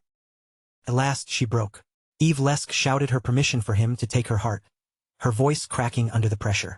Claude remained perfectly calm, watching her from beyond the swirl of silver chains. With Auguste Crim perched on his shoulder, Claude told her to imagine a completely different kind of life. He knew that raw power alone would not be enough to secure her loyalty. He needed to reach the wish buried beneath all that fear. Eve Lesque sat on the floor looking small, exhausted, and broken as she listened to him speak. Claude asked whether she was not already sick and tired of spending her existence trapped in endless labor. He painted a tempting picture of a lazy, peaceful future where she could simply lounge around and eat whatever she liked. In the background, crude little drawings seemed to show her happily devouring sweets, while zombies handled all the work for her. Then Claude showed her the opposite path, a future where she remained nothing but a puppet of the imperial family, forced to work without rest. The drawings shifted into a miserable image of her bound in heavy chains, laboring endlessly without even a moment to breathe. Evlesk screamed in terror, her voice shaking as she declared that she did not want to work anymore. Behind her, the dark silhouettes of monstrous corpses loomed like nightmares waiting in the shadows. Claude watched her emotional outburst in silence, thinking about the terrifying potential hidden inside a necromancer's power. On his shoulder, August Krim flapped his wings slightly, sensing that the atmosphere between them had finally begun to shift. Tears streamed down Evlesk's face as she begged Claude to save her. Through broken sobs, she stammered that she had already been forced to work for 1,000 years, and she simply could not endure it any longer. Claude told her that if she truly wanted freedom, then she had no choice but to entrust her heart to him. Standing over her, he offered the one thing she had longed for most, a way out of her eternal toil. The messy room appeared again, choked with dusty books, abandoned papers, and thick layers of cobwebs. Evlesk cried out that she would give him her heart, but Claude calmly told her that the time still was not right. He instructed her to offer her heart in exchange for the true wish buried deep within her soul. Claude was not looking for a panicked answer. He was waiting for her to admit what she genuinely wanted more than anything. Claude placed a surprisingly gentle hand on her head, as a bright white light began to glow between them. Evlesk looked up at him with trembling eyes, her voice fading into a whisper as she pleaded for help one last time. Then she finally shouted the truth from the bottom of her heart. She wanted a fun life where she could play every single day. As she begged him to take her heart, the magical chains wrapped around her began to crack and shine with an intense light. A satisfied smirk spread across Claude's face as he told her she had done well. With that contract now formed, he informed Evlesk that she was finally free from the 1,000-year burden that had chained her for so long. Evlesk was a complete mess, tears pouring down her face as she begged for mercy through broken sobs. The glowing soul chains Claude had wrapped around her had shattered her composure, leaving her utterly overwhelmed. She cried out her true desire with everything she had left. All she wanted was an easy life where she could play every day. With one final desperate plea, she offered up her own heart to complete the contract between them. Claude gave her a faint but satisfied smile.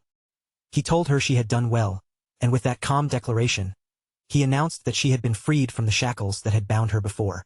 The deal was sealed, but Evlesk was still frantic, urging him to hurry and retrieve her heart from his storage. Claude remained composed, reminding her that this was a fair exchange, and that she needed to fulfill her side of the bargain first.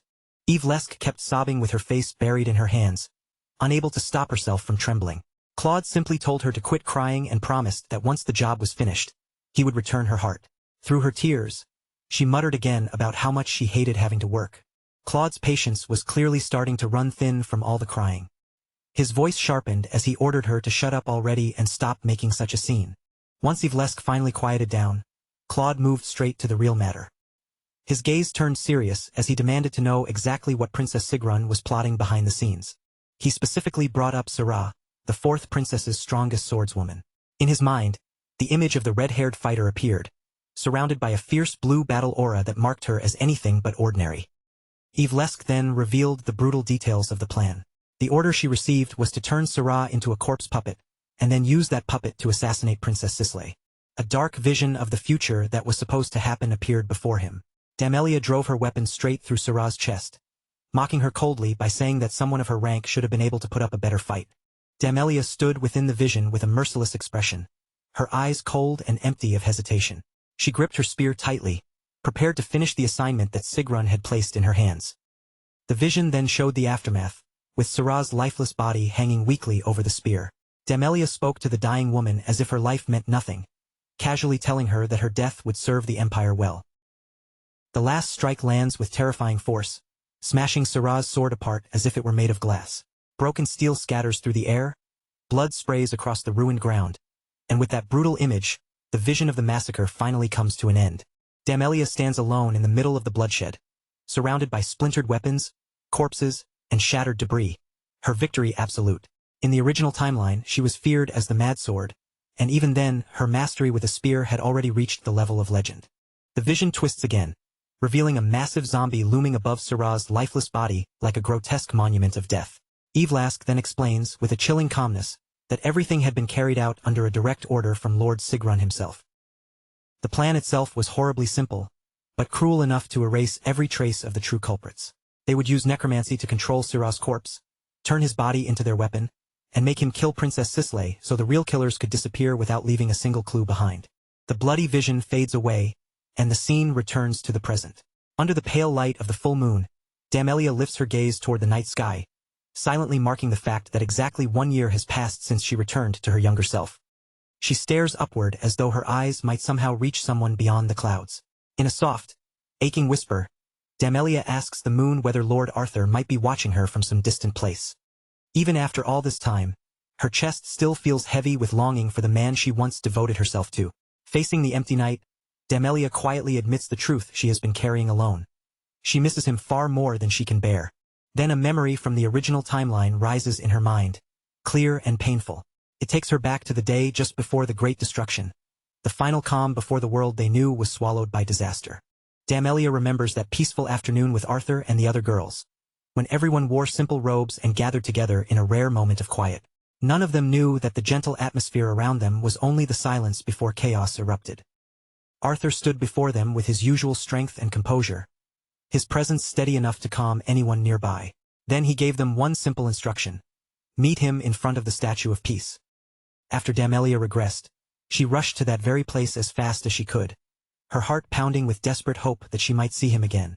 She stood before the towering stone monument, staring at the path ahead, waiting for that old promise to be fulfilled. But Arthur never came. Damelia remained there in the cold beside Abella, both of them looking toward the empty stairs while time dragged on, hour after hour, with no sign of him anywhere. Even Abella, with all her efforts, could not discover a single trace of Arthur. As the silence stretched longer, Damelia felt her world begin to crack, realizing that this new timeline had changed far more than she had ever expected. Now, she walks through the city streets with the weight of an entire year pressing down on her shoulders. After searching again and again without success, she still cannot understand where her lord could have vanished to. Trying to hold herself together, Damelia forces her resolve back into place and chooses, for now, to believe in Sigrin's words. She tells herself that all she can do is keep waiting, keep trusting, and keep believing that Arthur will return someday. Her fingers tighten around her spear until her knuckles turn white, and deep in her heart, she swears to regain her former peak so she can once again become Arthur's strongest spear. If she wants to be worthy of hearing Arthur praise her again, Damelia knows she cannot afford to stand still. No matter what it takes, she must push herself harder and complete the mission in front of her without failure. Back in the present, Damelia brings the giant zombie construct to a halt, stopping its massive body before it can move any farther. Without turning soft for even a second, she calls out to Evlask, who has been hiding somewhere close by. Damelia asks whether the boy with the raven from the tournament is Evlask's newest corpse. As she speaks, the image of Claude in his hooded disguise appears behind her like a phantom from the shadows. Strangely enough, Damelia sounds genuinely impressed. She praises Evlask's taste, saying that using a raven to draw attention to that persona was actually a clever and stylish choice. But that faint approval disappears just as quickly, replaced by a cold and dangerous warning. Damelia reminds the necromancer that she is the one holding her heart, and while Sigrun is away, she will not forgive even the smallest act of betrayal. Evlask trembles where she stands, her face drained of color as the enormous zombie towers nearby. Barely able to control her fear, she quickly stammers out that she understands and will obey. With the night's work finished, Damelia turns away as though the matter no longer interests her. As she leaves, she casually throws out one last insult, saying Evlask's usual corpses are dull and have almost no sense of style at all. Then a sinister smile slowly curves across Damelia's face. She admits that hiding someone as cute as Claude behind that disguise was, at the very least, a rather clever move. In the arena, Claude stands with his tongue out, openly mocking everyone watching him. Damelia, thinking of him from afar, can only lament that such a charming boy had to end up being turned into a corpse. At last, the tournament reaches its final match. Claude's opponent is Pilly, a 14-year-old commoner who has fought his way through every round and climbed all the way to the top. At first glance, Pilly looks like nothing more than an ordinary boy, someone carrying a pure and innocent dream of world peace. But Claude does not let that simple appearance fool him for even a moment. Pilly suddenly charges forward with speed and precision far beyond what his harmless look suggests. He is one of the Azure generation, a group of prodigies Claude remembers all too clearly from his previous life. The crowd explodes with excitement when Claude finally pulls out his blade. For the first time since the tournament began, the mysterious fighter known as Night Raven has actually drawn his sword in front of everyone. Pilly stops in front of him and looks Claude straight in the eyes. Then he asks a question that catches Claude off guard. Does he truly want to spend the rest of his life living as an assassin? Pilly explains that Lahern Academy is neutral territory, a place beyond the reach and control of any nation. Since both of them have already reached the finals, he tells Claude that their admission is secured no matter how this match ends. With sincere urgency in his voice, Pilly pleads for Claude to abandon the path of an assassin and start again as an ordinary student. Claude gives no answer, his hand resting steady on the hilt of his jagged blade. Pilly wants him to stop killing people right here, right now. To Claude, however, that idealistic plea sounds painfully familiar, almost exactly like the words he remembers hearing in the past. As Claude looks at the boy in front of him, he recognizes the same kind-hearted comrade he once knew. Even in this changed life, Pilly's gentle nature has not shifted in the slightest. The referee raises his hand, signaling that the final exchange is about to begin. Before their blades meet again, Claude decides to leave Pilly with one sharp piece of advice. He warns Pilly that carrying too much hope can become a fatal mistake. When despair inevitably arrives, someone blinded by hope will not be able to withstand the crushing weight that comes with it. Pilly's expression falls, the hurt clear in his eyes. He had reached out with honest concern, trying to offer Claude another path, only for Claude to reject that hand without the slightest hesitation. The official remains firm as the last words between them fade into silence. There is nothing more to say now, and the final match is ready to reach its conclusion. Pilly launches forward using his signature movement technique, the 10-league step. His body blurs into a streak of blue light, and with full confidence in his speed, he aims to finally break through Claude's defense. Beneath the shadow of his hood, Claude calmly follows every movement. To him, this attack is not new at all. He has watched this exact motion play out more times than he can count. Claude moves at the perfect instant, neither early nor late, and his sword meets Pilly's blade head-on. The clash throws bright sparks into the air as steel screams against steel. But Claude does far more than simply block the strike. He places himself in exactly the right position, cutting off Pilly's momentum before the boy can turn his speed into an advantage. Pilly's eyes widen as shock spreads across his face. He realizes his feint has been completely seen through, and panic begins to creep in when he understands that he cannot slip past Claude's guard. No matter how quickly Pilly attacks, Claude is already waiting for him. It feels as though Claude is reading his thoughts, catching the direction of his sword before the blade even reaches its target. Pilly stares at him in pure terror, as if the opponent before him is not a living person but an actual phantom. Claude's thoughts remain cold and detached, silently accepting that in a way, he truly is a ghost. Someone who has already lived through one life and seen it end. Claude murmurs Pilly's name under his breath, so quietly that only the two of them can hear it amid the tension of the arena. His mind flashes back to the snowy region where Pilly first learned to move as though he were gliding over ice. Claude remembers every habit, every feint, every rhythm of his footwork, and even the ultimate move Pilly has yet to reveal. In the previous timeline, Claude spent years observing Pilly from the shadows. Because of that, he understands the boy's fighting style so completely that he may know it better than Pilly himself does. Back in the arena, Pilly is already gasping for breath, coughing as his strength begins to fail. He cannot understand why his attacks never reach Claude, while a raven circles ominously in the background like a bad omen. Claude explains that the gap between them is not built on skill alone. It comes from experience, the certainty of knowing exactly what his opponent will do, combined with a sharpened sixth sense that makes him nearly impossible to touch. The two clash once more, their blades locking together in a fierce struggle for control. Even though Claude's movements appear slower at first glance, his sword always reaches the right place first. Sparks burst between the grinding blades, and Claude silently acknowledges that Pilly's talent has truly begun to bloom in this fight.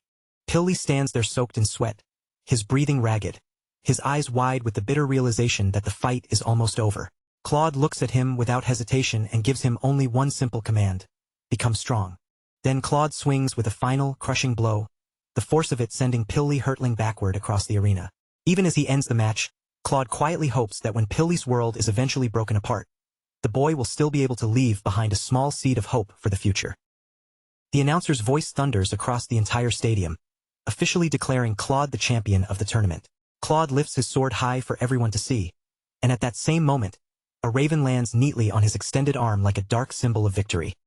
Pilly lies beaten on the ground, but his eyes still follow Claude above him. Even in defeat, he asks whether they will meet again someday, already looking past this loss and toward the next time their paths might cross. A memory flickers through Claude's mind, showing Arthur, his former self, helping a much younger Pilly in the past. Back then, the boy had looked up at him with shining eyes, overflowing with gratitude from the bottom of his heart. That younger Pilly had promised to train harder and become someone capable of protecting the world. More than anything, he wanted to ease even a little of the heavy burden he believed Arthur had been carrying alone. In the present, Claude looks down at Pilly, and for a moment, the memory clearly leaves a mark on him. That moment from the past had been the first and only time anyone had ever truly thanked him with such sincerity. Claude finally turns away from the arena and starts walking toward the exit, his back facing the roaring crowd. Behind him, the announcer continues speaking, mentioning that the finalists will be moving on to the academy next. Pilly remains flat on his back, completely drained, yet a faint smile still rests on his face as he stares up toward the ceiling.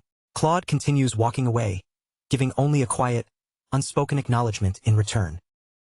The view opens up to the enormous Imperial Stadium beneath a bright, clear sky. With the tournament now finished, the promise of Lahern Academy lingers over the arena like the beginning of a new path. High above in the royal box, second Prince Siphonophania bursts into laughter and cheers with open delight. He is thrilled that the mysterious Night Raven lived up to every rumor and won the entire tournament exactly as he had hoped. Inside his head, Siphon is already picturing his own coronation in dazzling detail. He believes that if he uses Night Raven properly and twists the nobles to his advantage, the throne will practically fall into his hands. He turns his attention toward Evlask and coldly orders her to keep her head lowered. Then he reminds her that because he holds her heart in his grasp, she is nothing more than a loyal dog meant to obey him. A mustached aide suddenly glances back, confused by a disturbance outside the room. Behind Siphon, Evlask remains hunched and trembling, too frightened to lift her head properly. The heavy sound of marching boots begins echoing through the hallway, each step landing with a grim, metallic weight. Siphon's smug celebration dies in an instant as armed men draw closer to the royal box. Siphon erupts in anger, demanding to know who would dare interrupt the second prince in such a manner. His servants shrink back in fear as a group of knights steps into the room, their presence instantly freezing the air. A knight clad in imposing dark armor stops directly in front of the prince. Siphon stares in disbelief as he recognizes the Black Dragon Knights, the Empire's most feared enforcement unit. The knights spread out with practiced precision, surrounding Siphon and everyone serving him before anyone can move. In a cold, professional voice, they confirm that he is indeed the person they came for. Damelia stands at the head of the group, her face empty of warmth or hesitation. She announces that Prince Siphon is under arrest for the murder of Princess Sisley-Aphania. Siphon is so stunned that his mouth hangs open for a moment before he finally manages to protest. He calls the accusation madness, demanding to know why he would ever kill his own sister. Damelia does not even flinch at his shouting. With the same icy composure, she tells him that they discovered a direct assassination order bearing his name at Night Raven's hideout. Prince Siphon screams in furious desperation, insisting that he never wrote any such order. Sweat runs down his face as he grows more frantic, throwing out denials and trying to talk his way out of the trap closing around him. In a panic, Siphon barks an order at Evlask, telling her to kill the knights who are supposedly framing him. He expects his servant to solve everything with violence, but the situation has already slipped far beyond her control. Evlask can only sob and stammer, her mind breaking beneath the pressure. Curled in terror before the armed knights, she is utterly useless as a defender, unable to take even a single proper step for him. Then a sharp, mocking voice slices through the tension, asking exactly who was supposed to have been murdered. Damelia's eyes widen at once, because the voice reaching her ears should have belonged to someone already dead. Princess Sisley-Aphania and Syrah walk into the room together, both unmistakably alive. Sisley teasingly asks Syrah when her supposed murder happened, while Syrah calmly remarks that she has not seen any assassins at all. The shock that hits the room is absolute. With Sisley standing there in the flesh, the reason for arresting Siphon collapses in front of everyone, leaving even the knights speechless. Sisley leans forward slightly, her star-patterned pupils fixed on everyone before her. With a playful edge in her voice, she points out that the whole situation smells extremely suspicious, and she seems to enjoy watching panic spread through the room. She then notes that Damelia, the very knight who came to arrest Siphon for her death, looks especially shaken to see her alive. Damelia stands frozen in place, cold sweat sliding down her pale face. A deep, physical dread grips her body so tightly that she cannot move, while her mind spirals as she realizes her entire position has been exposed. Sisley-Aphania and her knight, Syrah, stand tall in the arena for everyone to see. The spy, Mary Diana, stares at them in disbelief, unable to understand how the woman she believed she had killed could be standing there alive. Sweat gathers across Mary Diana's face as her thoughts race in every direction. The plans she had carefully built have completely fallen apart, leaving her exposed, cornered, and suddenly without a way out. Syrah moves with blinding speed, crossing the arena floor like a streak of light. It becomes clear that Lady Sislay's earlier premonitions about danger inside the palace had been far more accurate than anyone wanted to admit. Before the tournament ever began, Syrah had already questioned Sisley about whether the Imperial spies could truly be trusted. That seed of doubt had been planted long before the trap finally revealed itself. With a serious look in her eyes, the knight had promised to investigate everything again and make absolutely certain. She knew they could not afford to let even one hidden traitor slip through the cracks. In the end, her caution had been completely justified. The spies they planted throughout the Imperial Palace had all turned against them, leaving Sisley vulnerable from the inside. Syrah felt the situation spiraling downward fast, and she knew she had to return to Lady Sisley before the hidden enemies could make their move. Then, without warning, a massive black bird burst out from the shadows, its wings wrapped in dark crimson energy. Claude's crow had found her, and it was immediately clear that this was no ordinary bird. The crow's voice pushed directly into her mind, presenting her with a grim bargain. It would grant her the power of immortality in exchange for her vitality. But first, she would have to pretend to die. Syrah clutched her head as that voice echoed painfully through her skull, while dark magic pressed around her like a suffocating weight. With no other option left, she had no choice but to accept the deal. The transformation tore through her with agonizing force, her eyes burning as the contract took hold. A star-shaped pattern flickered inside her pupil, and dark power surged through her veins like a curse coming alive. When the first wave of shock finally passed, Syrah gasped for air and leaned hard against the wall to keep herself standing. Still shaken, she demanded to know what kind of curse had just been placed on her body. The crow simply told her to play along and wait until the target revealed themselves. Far in the distance, a shadowy figure carrying a spear was already closing in on her position. That approaching figure was Mary Diana, wrapped in golden light and prepared to deliver the finishing blow. The question of who had truly been targeting the princess was about to be answered in blood. In one brutal flash, Mary Diana's spear pierced straight through Syrah's chest. It was the kind of wound that should have killed her on the spot, leaving the knight coughing blood as the attack landed.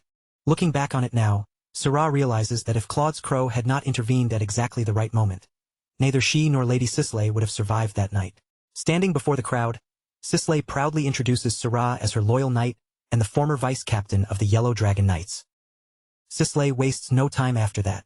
With the authority of a princess, she orders the guards to arrest the vice-captain of the Black Dragon Knights on charges of high-level espionage. Mary Diana clenches her teeth, her expression darkening as the truth sinks in. The shock of being outplayed begins twisting into a cold, desperate rage. Sisley leans closer with a smug grin, openly taunting the spy for being so arrogant. She knows exactly how Mary Diana planned to use the Black Dragon Knights as cover while erasing her own tracks.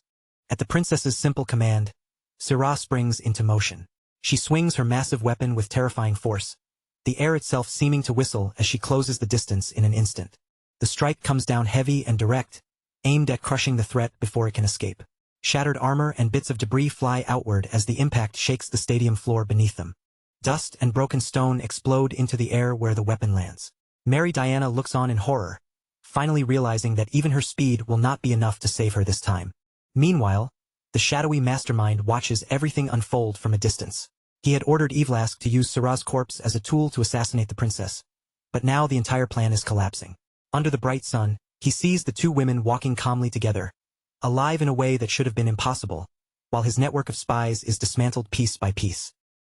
Sisley now appears in a completely different light, no longer just a sheltered princess caught in someone else's trap.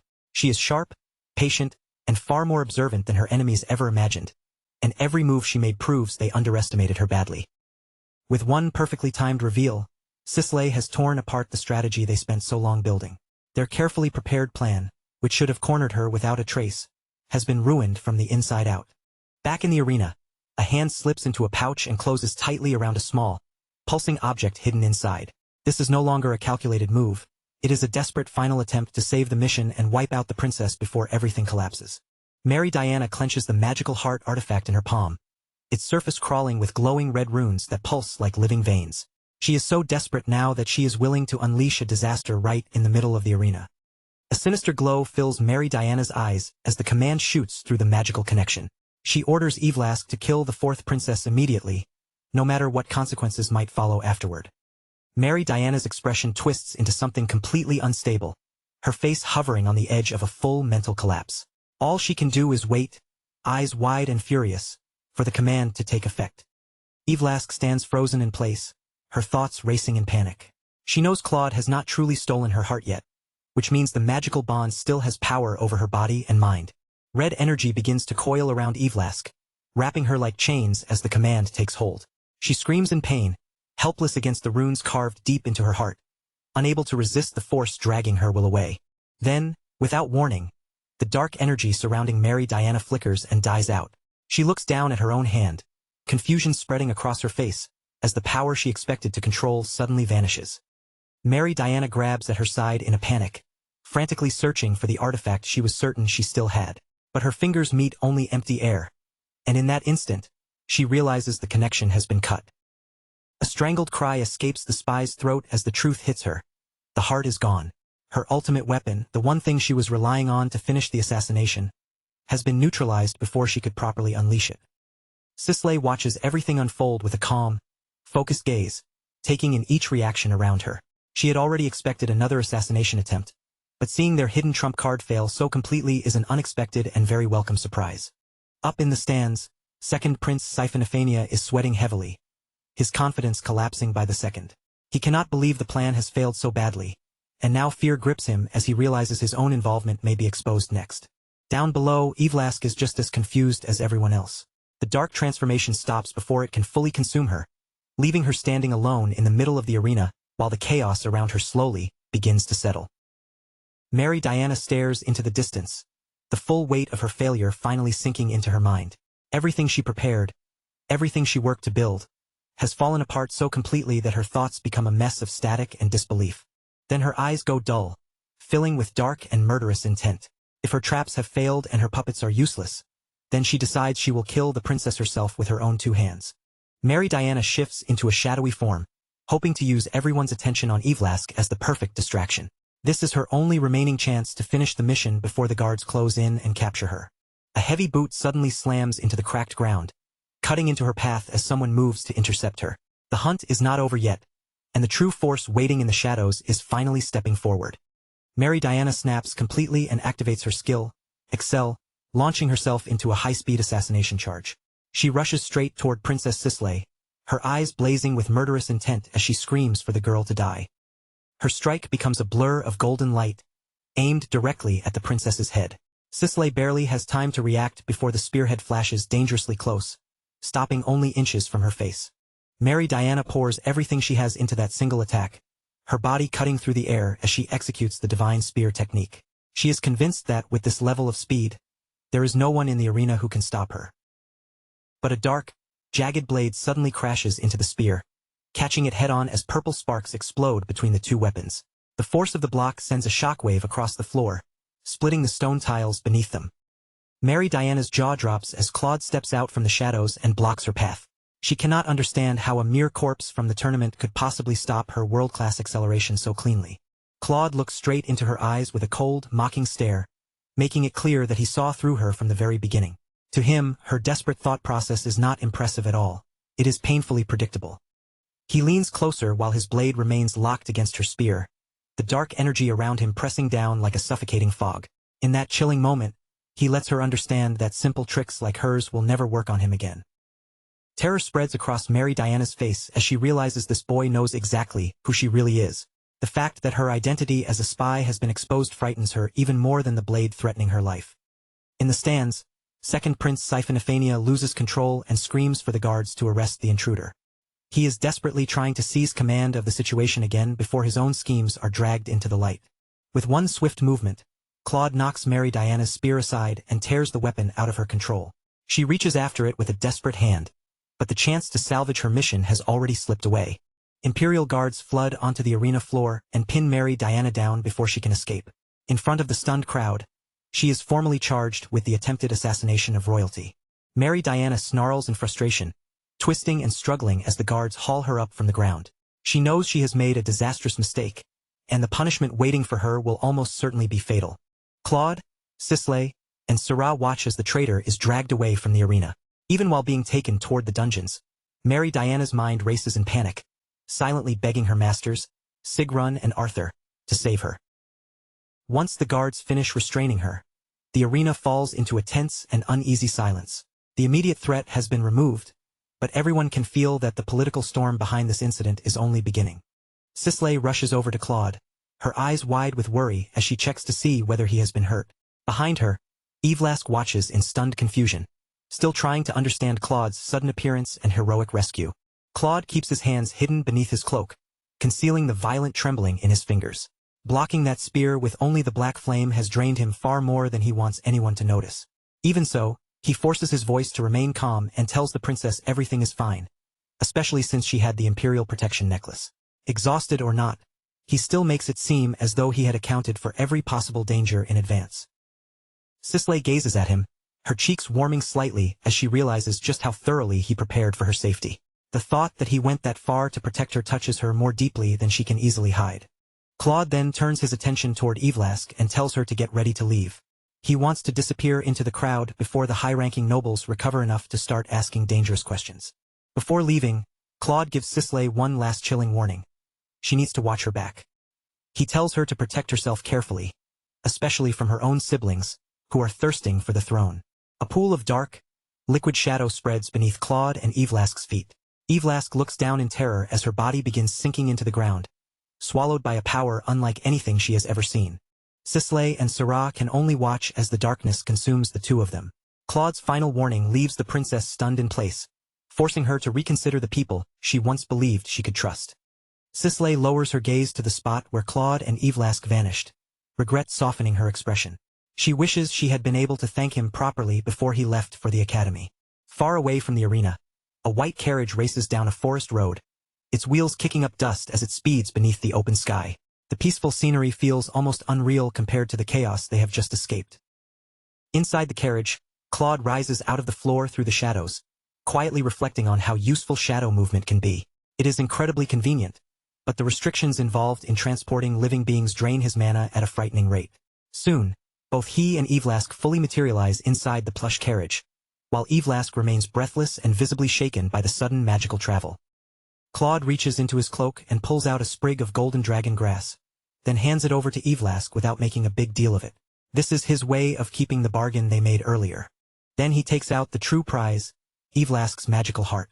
Without ceremony, Claude tosses it toward her, forcing the girl to scramble in shock as she catches the pulsing organ in both hands. Yvelask stares down at the heart resting in her palms, unable to believe he is actually returning it to her. She had fully expected him to exploit her with it, just like every other world invader she had ever encountered. Claude thinks back to his clash with Mary Diana, remembering how he used his black flames to absorb the force of her attack.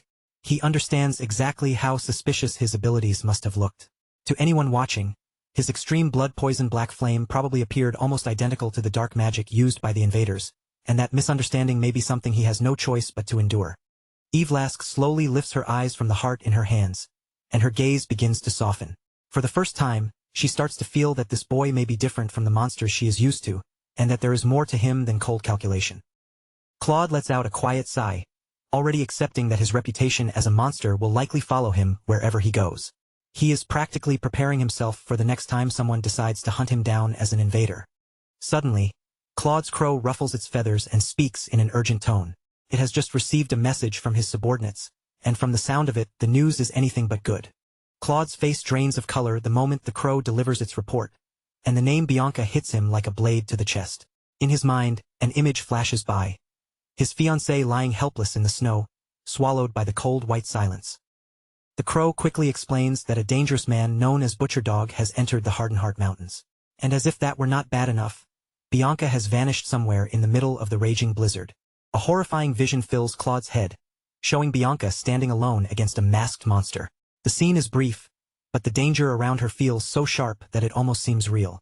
Claude can practically feel the threat closing in around her, as if the cold from those mountains has reached into the carriage itself. And with that fear comes a heavy guilt, clawing at him because he is not there beside her. He remembers recently crossing paths with Butcher Dog's disciple, and the uneasy feeling he had at the time now makes terrible sense. Claude realizes the move against Bianca must have been planned while he was stuck dealing with matters in the capital.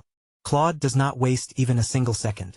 He shouts for the driver to turn the carriage around at once, ordering them to head straight for Hardenheart territory and abandoning his plans for the academy without hesitation. Yvelask is left completely stunned, staring at him as if she has heard something impossible. She blurts out a question, unable to understand how an eroder like him could possibly have a fiancé in the first place. She keeps muttering in disbelief, still unable to accept the idea of him having anything close to a normal life. In her mind, any family willing to marry their daughter to someone like him must be insane, and the girl herself must have lost all reason. Claude looks out through the carriage window, his expression turning cold, hard, and distant. Then, without bothering to keep up the act any longer, he tells Yvelasque the truth. He is not an eroder at all. Claude drops the final truth on her without any softness, revealing that even the name he has been using is nothing but a fake. His eyes remain fixed beyond the window, calm and unreadable, as the carriage races through the forest. A massive magical seal glows behind him, filling the carriage with an ominous light as he finally says his real name aloud. He is Krosh Walheim, a name heavy enough to spread fear wherever it is spoken. He turns his gaze directly toward Yvelasque and confirms that he is the youngest son of the infamous Walheim house. Purple energy curls around him like a warning, making the weight of his confession impossible to ignore. The revelation hits Yvelasque so hard that her strength seems to leave her body. Her hands go limp, her eyes widen and tremble, and for a moment, even breathing becomes difficult. The pulsing heart she had been holding slips from her fingers and drops onto the carriage seat, forgotten in the shock of what she has just learned. Yvelasque can only stare at him in a daze, barely managing to whisper his name. The carriage continues tearing through the woods at a frantic pace, wheels rattling beneath them, but the silence inside does not last long. Yvelasque suddenly screams, unable to process that the person sitting across from her is actually a Walheim. Far away in the mountains of Hardenheart territory, the situation has already become desperate. A temporary base camp sits buried among the snow, but the air around it is heavy with fear and dread. High in the mountain range, green tents stand against the enormous snow-covered peaks, looking fragile beneath the endless white sky. The wind screams through the valley, carrying with it a sense of urgency and despair. Inside one of the tents, Jenica Hardenheart is crying uncontrollably, her face buried in her hands. Between broken sobs, she keeps saying that everything is her fault, blaming herself for the decision that led to this disaster. A subordinate stands nearby, forced to listen as Jenica's guilt spills out of her in waves.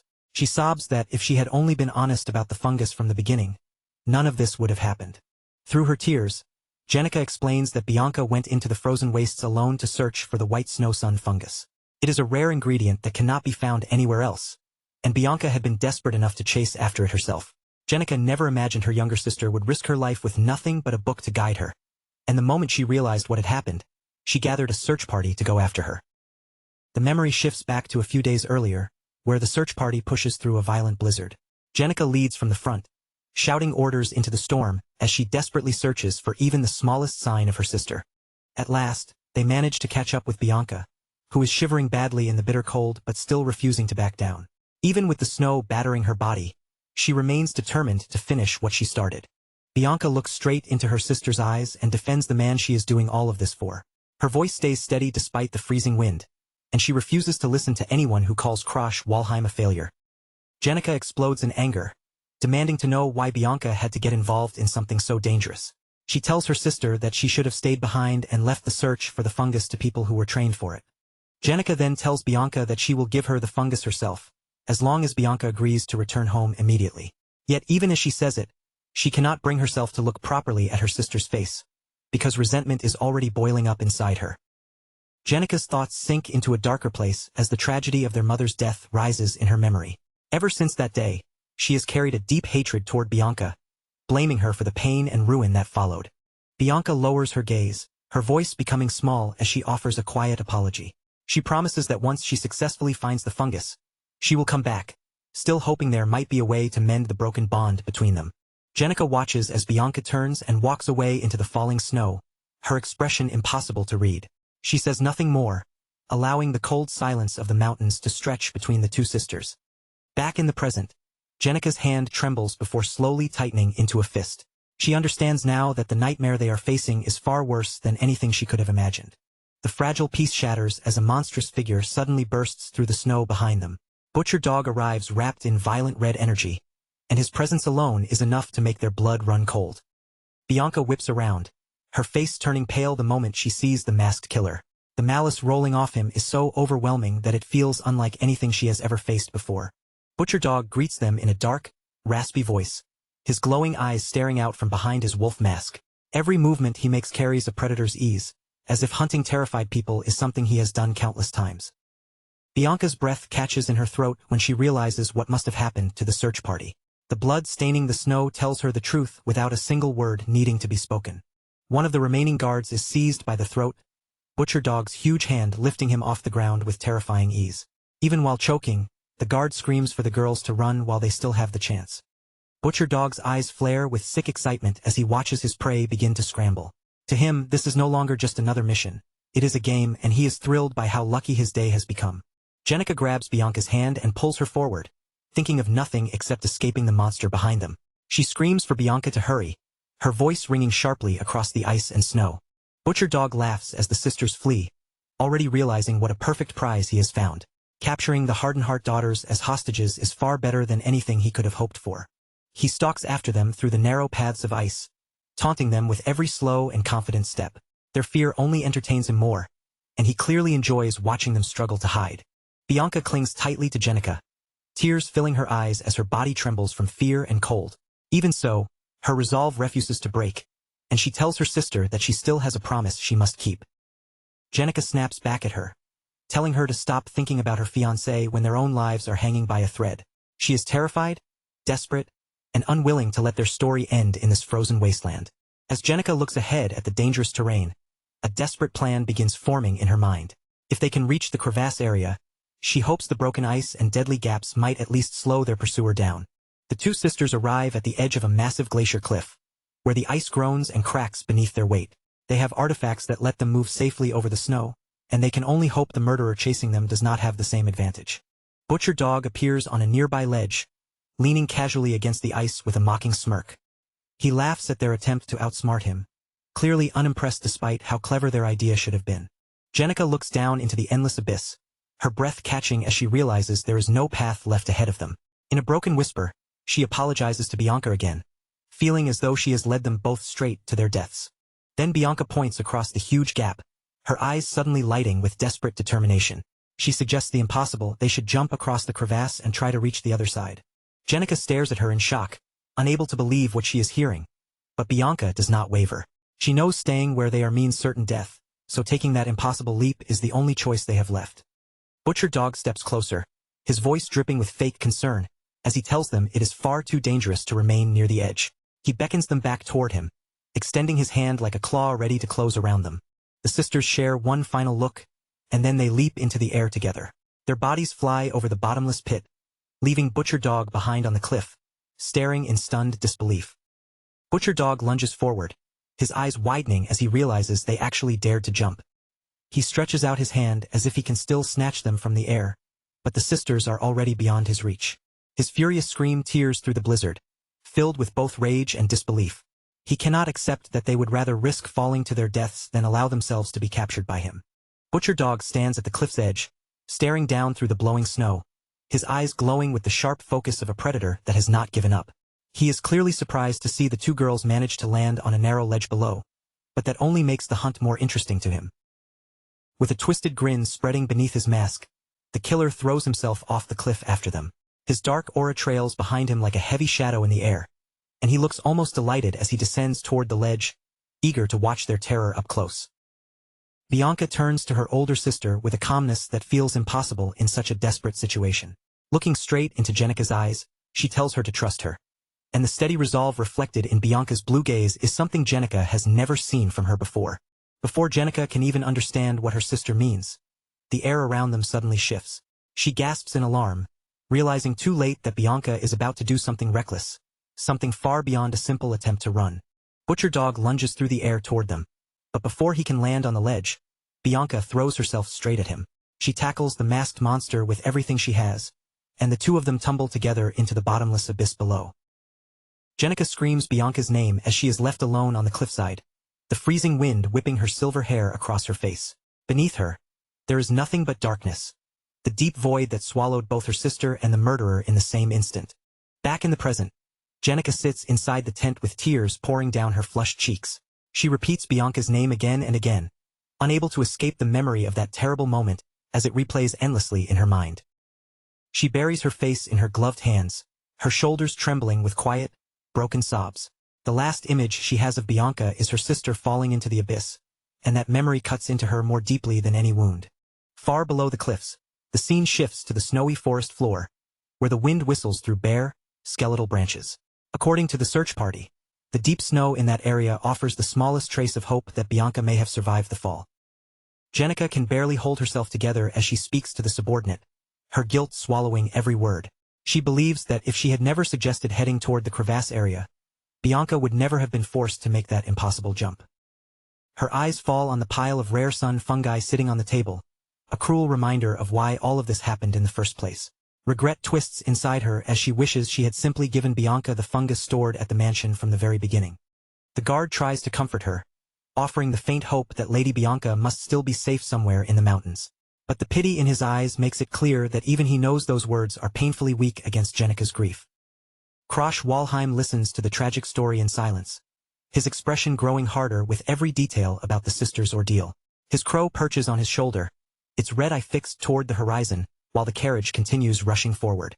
Inside the tent, Jenica suddenly slams both hands onto the table and screams at the guard to stop speaking so irresponsibly. A whole week has already passed without any sign of Bianca, and that fact terrifies her more than anything.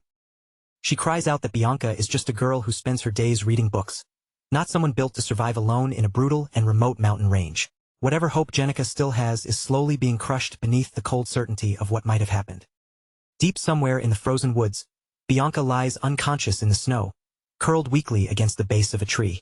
Her body shivers uncontrollably, and her pale lips barely move as she whispers Krosh's name into the icy wind. Bianca's eyes remain shut as she drifts in and out of consciousness, her breath catching painfully in her throat. Before darkness pulls her under again, her final thought is a desperate wish to see Krosh one last time. Bianca Hardenheart is barely clinging to life, curled up in the freezing snow as tremors shake her entire body. Her fading mind wanders back to the people she longs for, silently calling out for Krosh again and again. Her eyes look glazed and unfocused as she struggles to stay awake. More than anything, she wants to see him one final time before the deadly cold steals away the last of her strength. A sudden sound cuts through the silence, and Bianca's eyes snap open. For a moment she is disoriented, but then the harsh reality of the snowy mountain rushes back in around her. Bianca forces herself upright, breathing heavily in the thin, frozen air. She realizes she must have fallen asleep again, and in weather like this, even a brief moment of unconsciousness could mean death. She checks her injured leg, where rough makeshift bandages are wrapped tightly around the wound. Several days have already passed since she fell into the crevasse, and her exhausted body is reaching its absolute limit. After surviving the fall, Bianca had no choice but to keep moving toward higher ground. She has been wandering through the blue-lit ice with no clear direction, hoping desperately to find some way to signal for help. By sheer luck, she discovered an almost impossible sight in that frozen place. A massive tree surrounded by clusters of heat-giving plants. In the middle of the icy wasteland, it felt like a tiny oasis struggling to stay alive.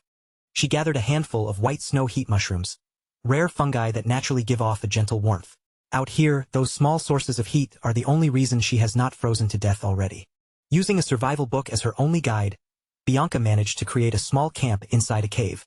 She has been cooking whatever scraps of food she can find and treating her wounds as carefully as her limited knowledge allows.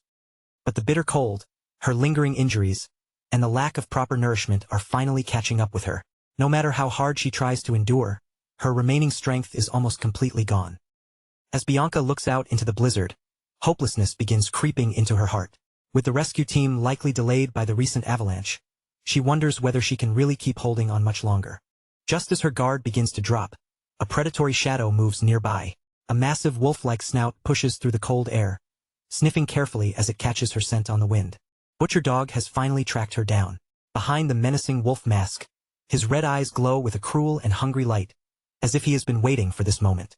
He mocks her with amusement, declaring that their little game of tag is finally over.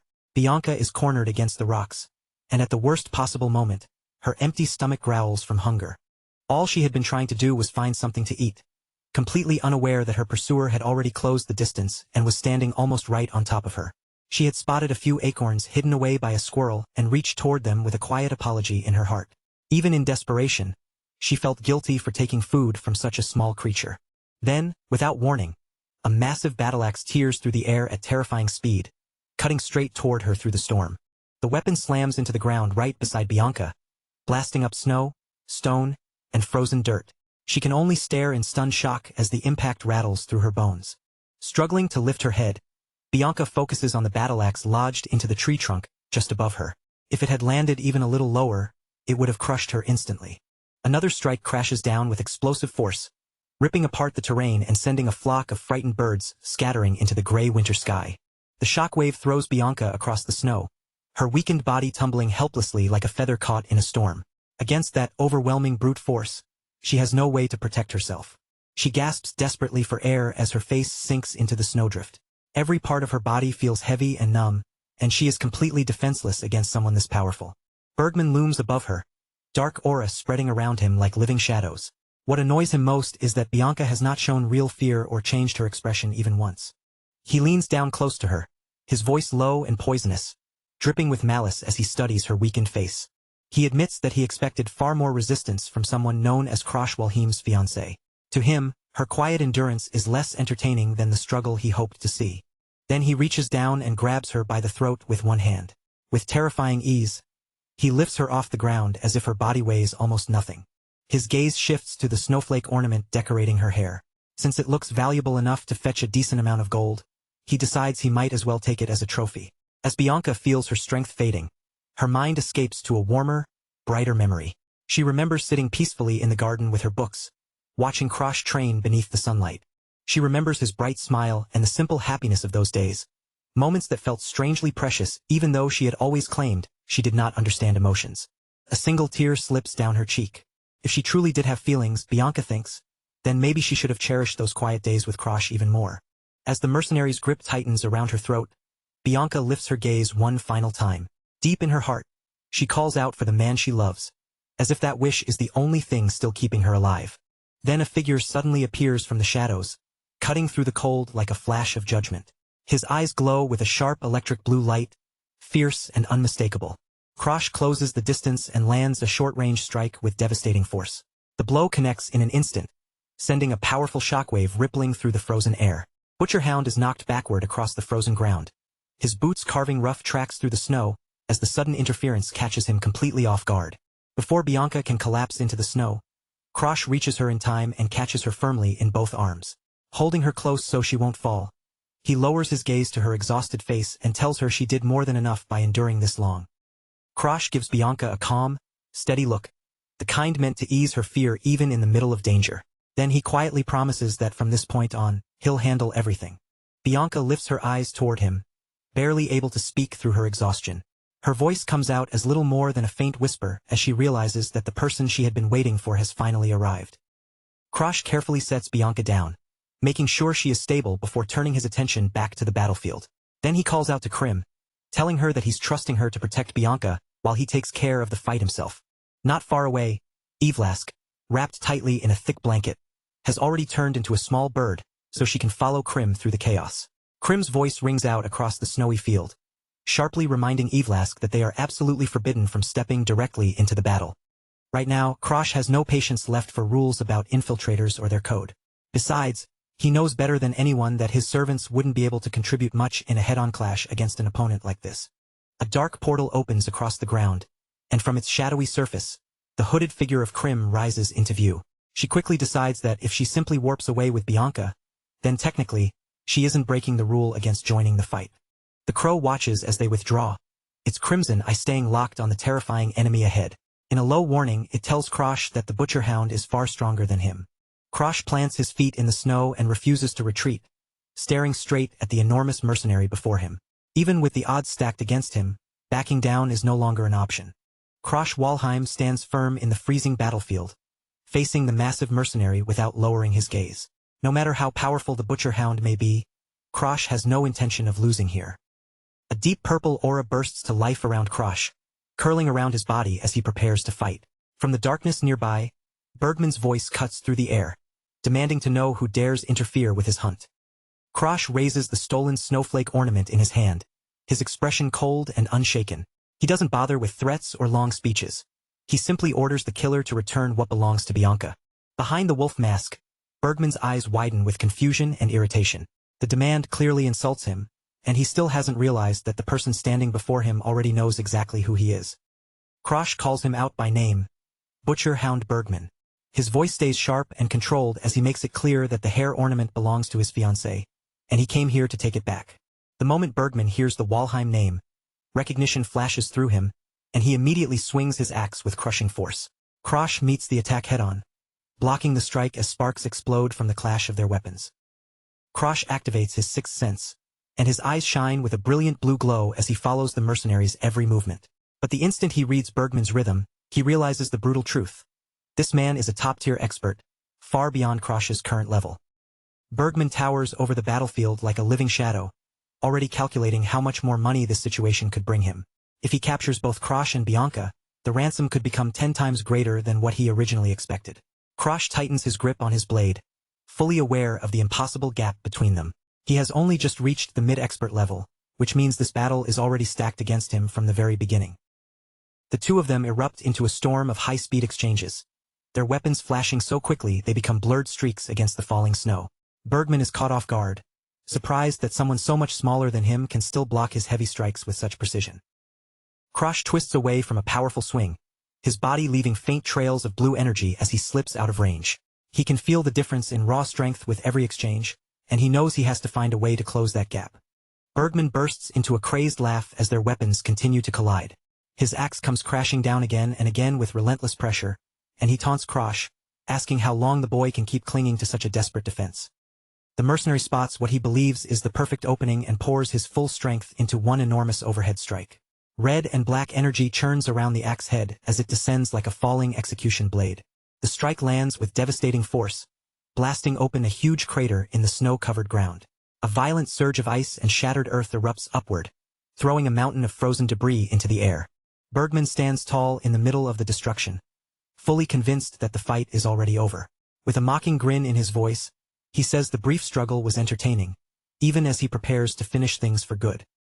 From a nearby ridge, the crow stares down at the ruined battlefield with widened eyes. It is stunned to see that Krosh has completely disappeared from the exact place where Bergman's axe struck. Bergman lifts his head and sniffs the freezing air, his beast-like senses sharpening instantly. He can still catch the scent of his prey nearby, but no matter how hard he focuses, he can't tell exactly where Krosh is gone. In the next instant, Krosh suddenly appears right beside him, wrapped in rushing blue energy. His movement was so fast and unnatural that even a top-tier expert like Bergman failed to follow it. Before Bergman can properly react, Krosh closes the distance and drives his fist straight into the mercenary's stomach with a compact, close-range strike. The hit lands with a heavy, sickening impact, and the force behind it is strong enough to crack Bergman's thick armor. The giant mercenary lets out a strained cry as the blow shakes him deep through his body. They break apart and face each other again, both taking a moment to steady their breathing in the cold air. Krosh glances down at his blunt sword and understands that simple brute force alone will never be enough to win this duel. With no choice but to raise the stakes, Krosh speaks a single word: Ignis. In the next breath, flames burst across his hair and surge along his blade, wrapping him in blazing heat. Bergman stares at him, and for the first time, he begins to understand that Krosh isn't just some arrogant young noble picking a fight. This boy is truly prepared to bring him down, no matter what it takes. Bergman's eye twitches with anger and disbelief beneath the mask. He cannot accept that a mere mid-expert is managing to cause him this much trouble. Determined to end the fight quickly, Bergman unleashes his secret technique, Phantom Bind. The world around them twists and darkens, turning into a nightmare-like forest washed in red beneath a blood-yellow moon. Krosh's vision starts to collapse, and his face is swallowed into a dark silhouette where only glowing red eyes remain visible.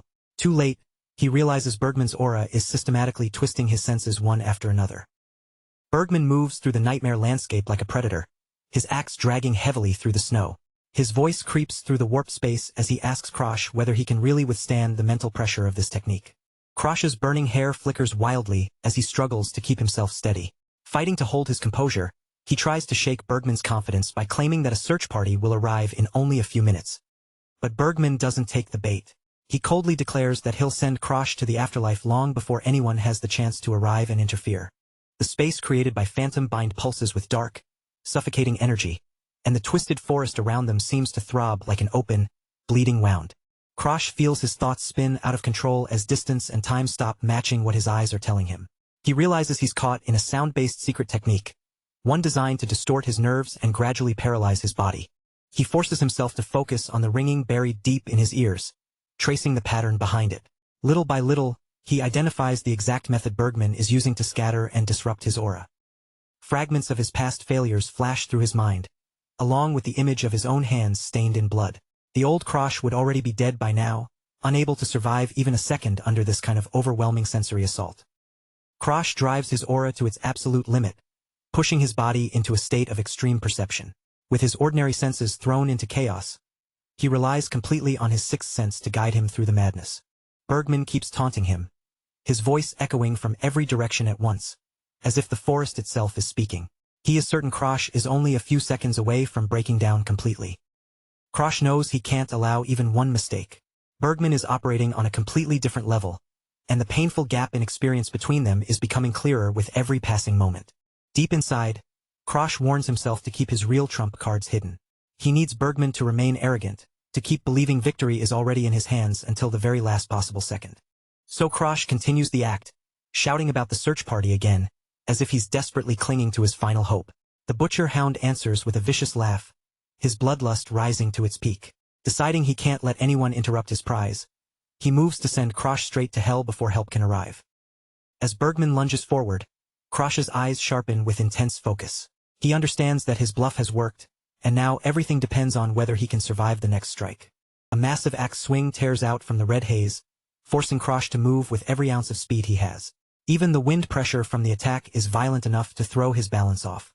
For the briefest moment, Bergman stops, and a thin flicker of doubt crosses his mind. He remembers the strange, unnatural way Krosh moved earlier, and for the first time he starts to wonder whether he is the one being lured into a trap. Krosh Walheim clenched his jaw until his teeth nearly cracked, the flames rising from his hair whipping hotter with every breath. He could feel it now, the phantom bind technique was losing its grip on Bergman, and the moment that restraint snapped, the battlefield would turn even more dangerous. Time was slipping away from him fast. Bergman's enormous axe came crashing through the air with terrifying force, and the impact blasted out a shockwave that tore across the snow. Krosh twisted his body away at the last second, putting distance between them again, because he knew one thing clearly: letting the butcher hound get within killing range would be the same as offering up his own life. A rough, guttural laugh rumbled out of Bergman's throat as the eyes beneath his wolf mask flashed with amusement. He sneered at Krosh, saying he was more than some ordinary stray dog after all, and mocked him for putting up a level of resistance that Bergman clearly hadn't expected from him. Then the mercenary's expression twisted into something vicious, his mouth curling as he spat out a threat against Bianca Hardenheart. He promised to tear her apart limb by limb, not because he had lost control, but because every word was aimed like a knife at Krosh's composure, trying to drag him into a reckless, emotional charge. Krosh didn't answer. He simply stared at Bergman, eyes sharp and unmoving, swallowing every filthy threat without letting it shake his stance. At the same time, he understood something chilling. The butcher hound wasn't being pulled around by his own taunts either, and behind that brutal mask, Bergman remained calm, cold, and ready to kill. Across the snow-covered battlefield, Bergman stood like a towering beast, his axe balanced casually over one shoulder while his gaze stayed locked on Krosh. With a low, mocking tone, he wondered aloud whether the pressure of maintaining the phantom bind was finally crushing Krosh's mind and wearing down that stubborn will of his. Without warning, Bergman shot forward. His body blurred through the snow as he unleashed his phantom battle-axe technique, and in the next instant, the air filled with overlapping images of that massive weapon. Each illusion pulsed with sinister red energy, making it impossible to tell which strike would be real. Krosh planted his feet and forced himself to breathe as the storm of axe shadows came crashing down toward him. His flaming hair still burned wildly around his face, but his chest tightened under the pressure, and he prepared himself to withstand an onslaught that looked as if it would never end. Metal shrieked against metal again and again as Krosh raised his blunt sword and desperately deflected the phantom blades. Every impact struck harder than steel alone should have, as though each illusion was slamming directly into his spirit, pushing his defense closer and closer to its breaking point. From a safer distance, the little bird and Claude's crow could only watch, their small bodies trembling as sparks and snow scattered across the battlefield. The exchange was so brutal that fear overtook them both, and with every blow that forced Krosh back, it looked more and more like his death was only a matter of time. Krim stared at the fight with wide, uncertain eyes, her hands curling into tight fists at her sides. Her body leaned forward as if she wanted to move, yet fear pinned her in place, because Bergman's master was no ordinary threat. He was a monster who would chase her to the very ends of the earth if she interfered. The image of that mad dog, Bergman's master, flashed through Krim's mind like a nightmare soaked in blood. Just remembering the wrath of that creature made her breath catch, and even someone who had survived countless dangers would hesitate when faced with the possibility of becoming his target. Behind Krim, Bianca Hardenheart still lay unconscious in the snow. Her silver hair spread across the white ground as loose flakes drifted down and settled on her. The two birds remained perched on her head, shivering helplessly while the battle thundered nearby. The small bird suddenly let out a sharp, desperate chirp, its round eyes trembling with fear for Krosh. It sounded almost as if it were pleading with Krim, begging her to push past that terror and help the person who had risked everything to save them. Krim's fingers tightened until her fists shook, and a hard light finally entered her eyes. She declared that she was not the kind of coward who would forget a debt, and she refused to stand frozen in the snow while the person who saved her was cut down in front of her. But just as Krim moved to throw herself into the battle, Claude's crow spread its wings wide, casting a dark, heavy shadow over her. Its red eye glinted with a stern warning, and its voice cut through the chaos, commanding her not to interfere. The crow insisted that Krosh had chosen to stand in this fight by himself, and that choice had to be respected. At that very moment, another blow slammed into Krosh, sending blood spraying through the cold air as he staggered and fought desperately to stay on his feet. The crow told Krim to believe in the man who had taken back his heart. It spoke of Krosh's mental strength with grim certainty, even as Krosh's body blurred beneath the relentless pressure, wrapped in flashes of blue and orange energy as the battle pushed him past human limits. The little bird watched with tears shining in its eyes, its tiny wings quivering as it looked toward Krosh. Claude's crow, however, spoke in a darkly calm tone, saying that even if Krosh truly died here, it would simply find a way to bring his corpse back to life. Krosh dropped to one knee, driving his blunt sword into the snow like a crutch to keep himself from collapsing completely. Steam curled off his battered body as he sucked in ragged breaths, and his vision started to blur at the edges, telling him he had already reached the very end of what he could endure. Until now, he had been relying on his sixth sense to follow Bergman's lightning-fast attacks, but the cost of doing that was tearing through his mind. He had spent so much aura that even keeping his eyes open felt difficult, and through the haze, Bergman's massive figure continued to close in on him. Bergman swung again, and the huge axe carved a burning trail across the ground, nearly catching Krosh as fire raced over the snow. Krosh understood then that from this point forward, his eyes alone would not save him. He had to trust the instinct buried deeper than sight. When Bergman's axe came down in a crushing arc, Krosh noticed a strange flaw in the movement. The red glow around it was too faint, too unnatural, and in that instant he realized it was only an illusion meant to bait him into exposing himself. Krosh's eyes widened as the trap became clear at the very last second. He threw his body to the side, feeling the air rip past him, and narrowly escaped the true strike that followed right behind the false one. Bergman snarled, tightening his grip as he prepared the blow he believed would finish everything. His axe blazed with terrifying force, and he charged in for the kill with total confidence, convinced Krosh had nothing left hidden up his sleeve. As the blade descended, images of chains and a dark, powerless past surged through Krosh's mind. He remembered all those long years spent trapped in weakness, and he understood more clearly than ever that he had never been born as some natural genius. In his mind, he saw the faces of people who could crush enemies head-on with one clean, honorable strike, the true prodigies of the world. Krosh knew he was not one of them. He had always been weak, someone forced to crawl forward and survive by whatever method he could find.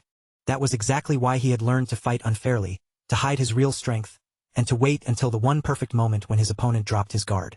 Then his body erupted, a towering column of orange flame blasting upward as he shattered the mental chains that had been holding him down.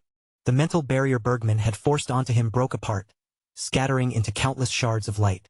Krosh had kept his fangs concealed until this exact instant, waiting patiently for the butcher hound to become certain of his own victory. Krosh's eye burned with an intense crimson glow as he gathered the last of his strength. The flames around his body surged higher, reflecting the unwavering focus in his stare as he prepared to launch the counterattack he had been saving for the end. Krosh activated his overdrive, flame-eating erosion, and his entire body vanished inside a vortex of orange and yellow fire. He forced himself far beyond his natural limits, and the heat of his aura became so intense that the snow around him began to melt away in steaming patches. Using the Ignis flame, he transformed the world erosion energy stored inside his body into pure physical power.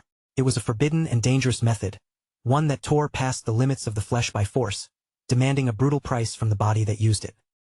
Krosh gritted his teeth as blood slipped from the corner of his mouth, his entire body screaming under the strain. He knew the truth without needing anyone to tell him. He could hold this state for exactly 3 seconds, and after that, his body would completely give out. With a defiant roar, Krosh launched himself forward, his blade flashing into a streak of orange light. He declared that he would end the battle right there, and his movements cut through the battlefield so quickly that trails of fire remained hanging in the air behind him. Bergman's eyes widened in pure shock as Krosh suddenly vanished from his sight. A confused shout tore from his throat, because he could not understand how the same battered boy had instantly reached a speed this overwhelming. The mercenary's wolf mask caught the glow of the flames as he whipped his head around, desperately trying to follow Krosh's position. Then horror crept in, because no matter how hard he focused, Krosh's movements had become too fast for his eyes to capture. Bergman barely had enough time to sense the danger before Krosh closed the distance. In a last desperate attempt to escape the incoming strike, he activated his Phantom Echo technique, throwing everything he had into evasion. Krosh's blade cut through the air at impossible speed, his eyes blazing white as his body moved beyond normal human reaction. But he clicked his tongue in frustration, realizing the strike had missed Bergman's vital point by nothing more than a hair's breadth. The butcher hound screamed in pain as Krosh's flaming blade ripped through his armor. In that instant, Bergman understood what had gone wrong. The high-pitched sound from his own technique had distorted his vision at the final moment, and that slight mistake had allowed Krosh's attack to land. Krosh followed through with a heavy blow to Bergman's side, his hand glowing with a sinister red energy as it drove into him. The mercenary's body folded under the impact, and the armor around the strike point shattered apart from the force. Bergman roared with rage, his eyes glowing red as he swung a clawed hand toward Krosh in retaliation.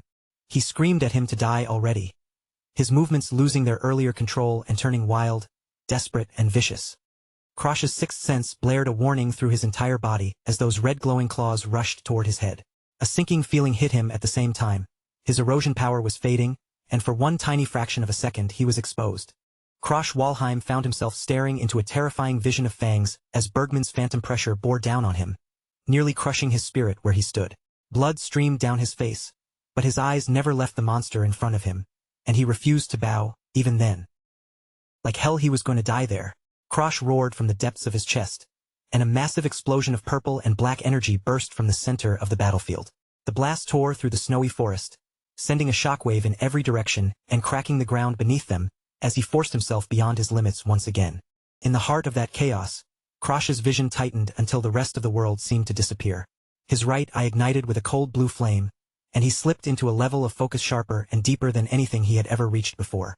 Claude's crow and the little sparrow stared with their eyes stretched wide, their beaks hanging open in disbelief.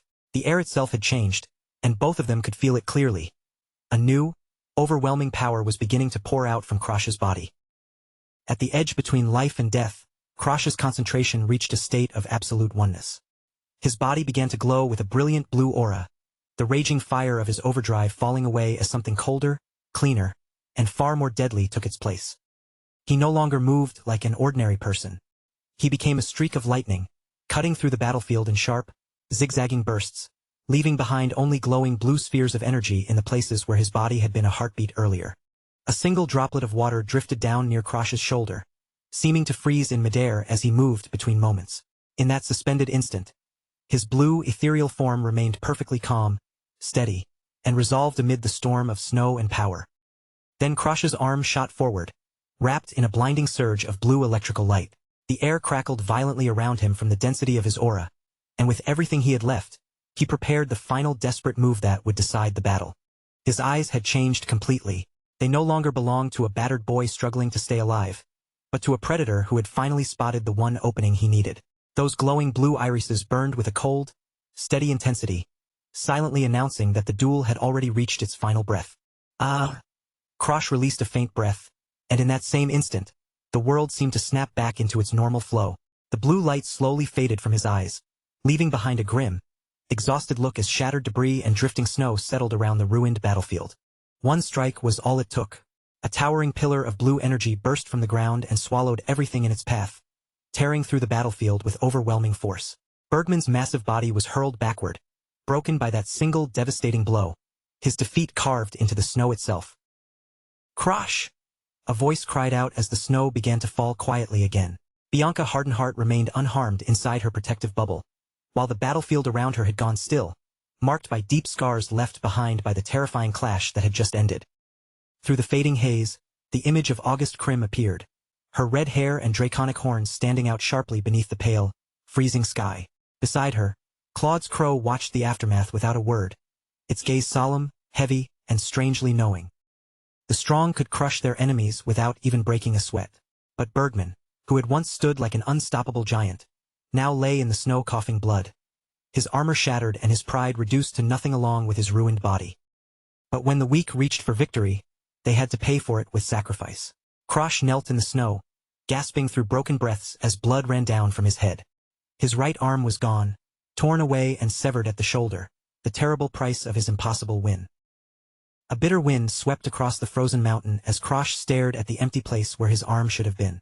Around him, the purple aura of the phantom bind finally began to dissolve into the air, while the crow stood nearby in silence, witnessing the brutal cost of his determination. Claude's crow looked at the broken young man lying before it and quietly asked if he was satisfied now. Its red eyes held no cruelty or blame, only a deep, piercing curiosity about how far a human's resolve could truly go. Krosh could only lower his head, his hair falling over his face as he fought to stay awake. The rush that had carried him through the battle was fading fast, and in its place came the full, crushing weight of every wound carved into his body. Satisfied? Hardly. The words barely left Krosh before his strength finally disappeared, and he collapsed face-first into the cold snow. His broken sword lay uselessly beside him, proof that he had won, but only after giving everything he had left. Claude's crow turned its head toward the distant horizon and spoke in a low, decisive voice. It was time to go. The battle had ended, and staying any longer would only invite more hunters to follow the trail of blood and destruction. Back at Green Pine Manor, the group made their final escape through a mass teleportation gate.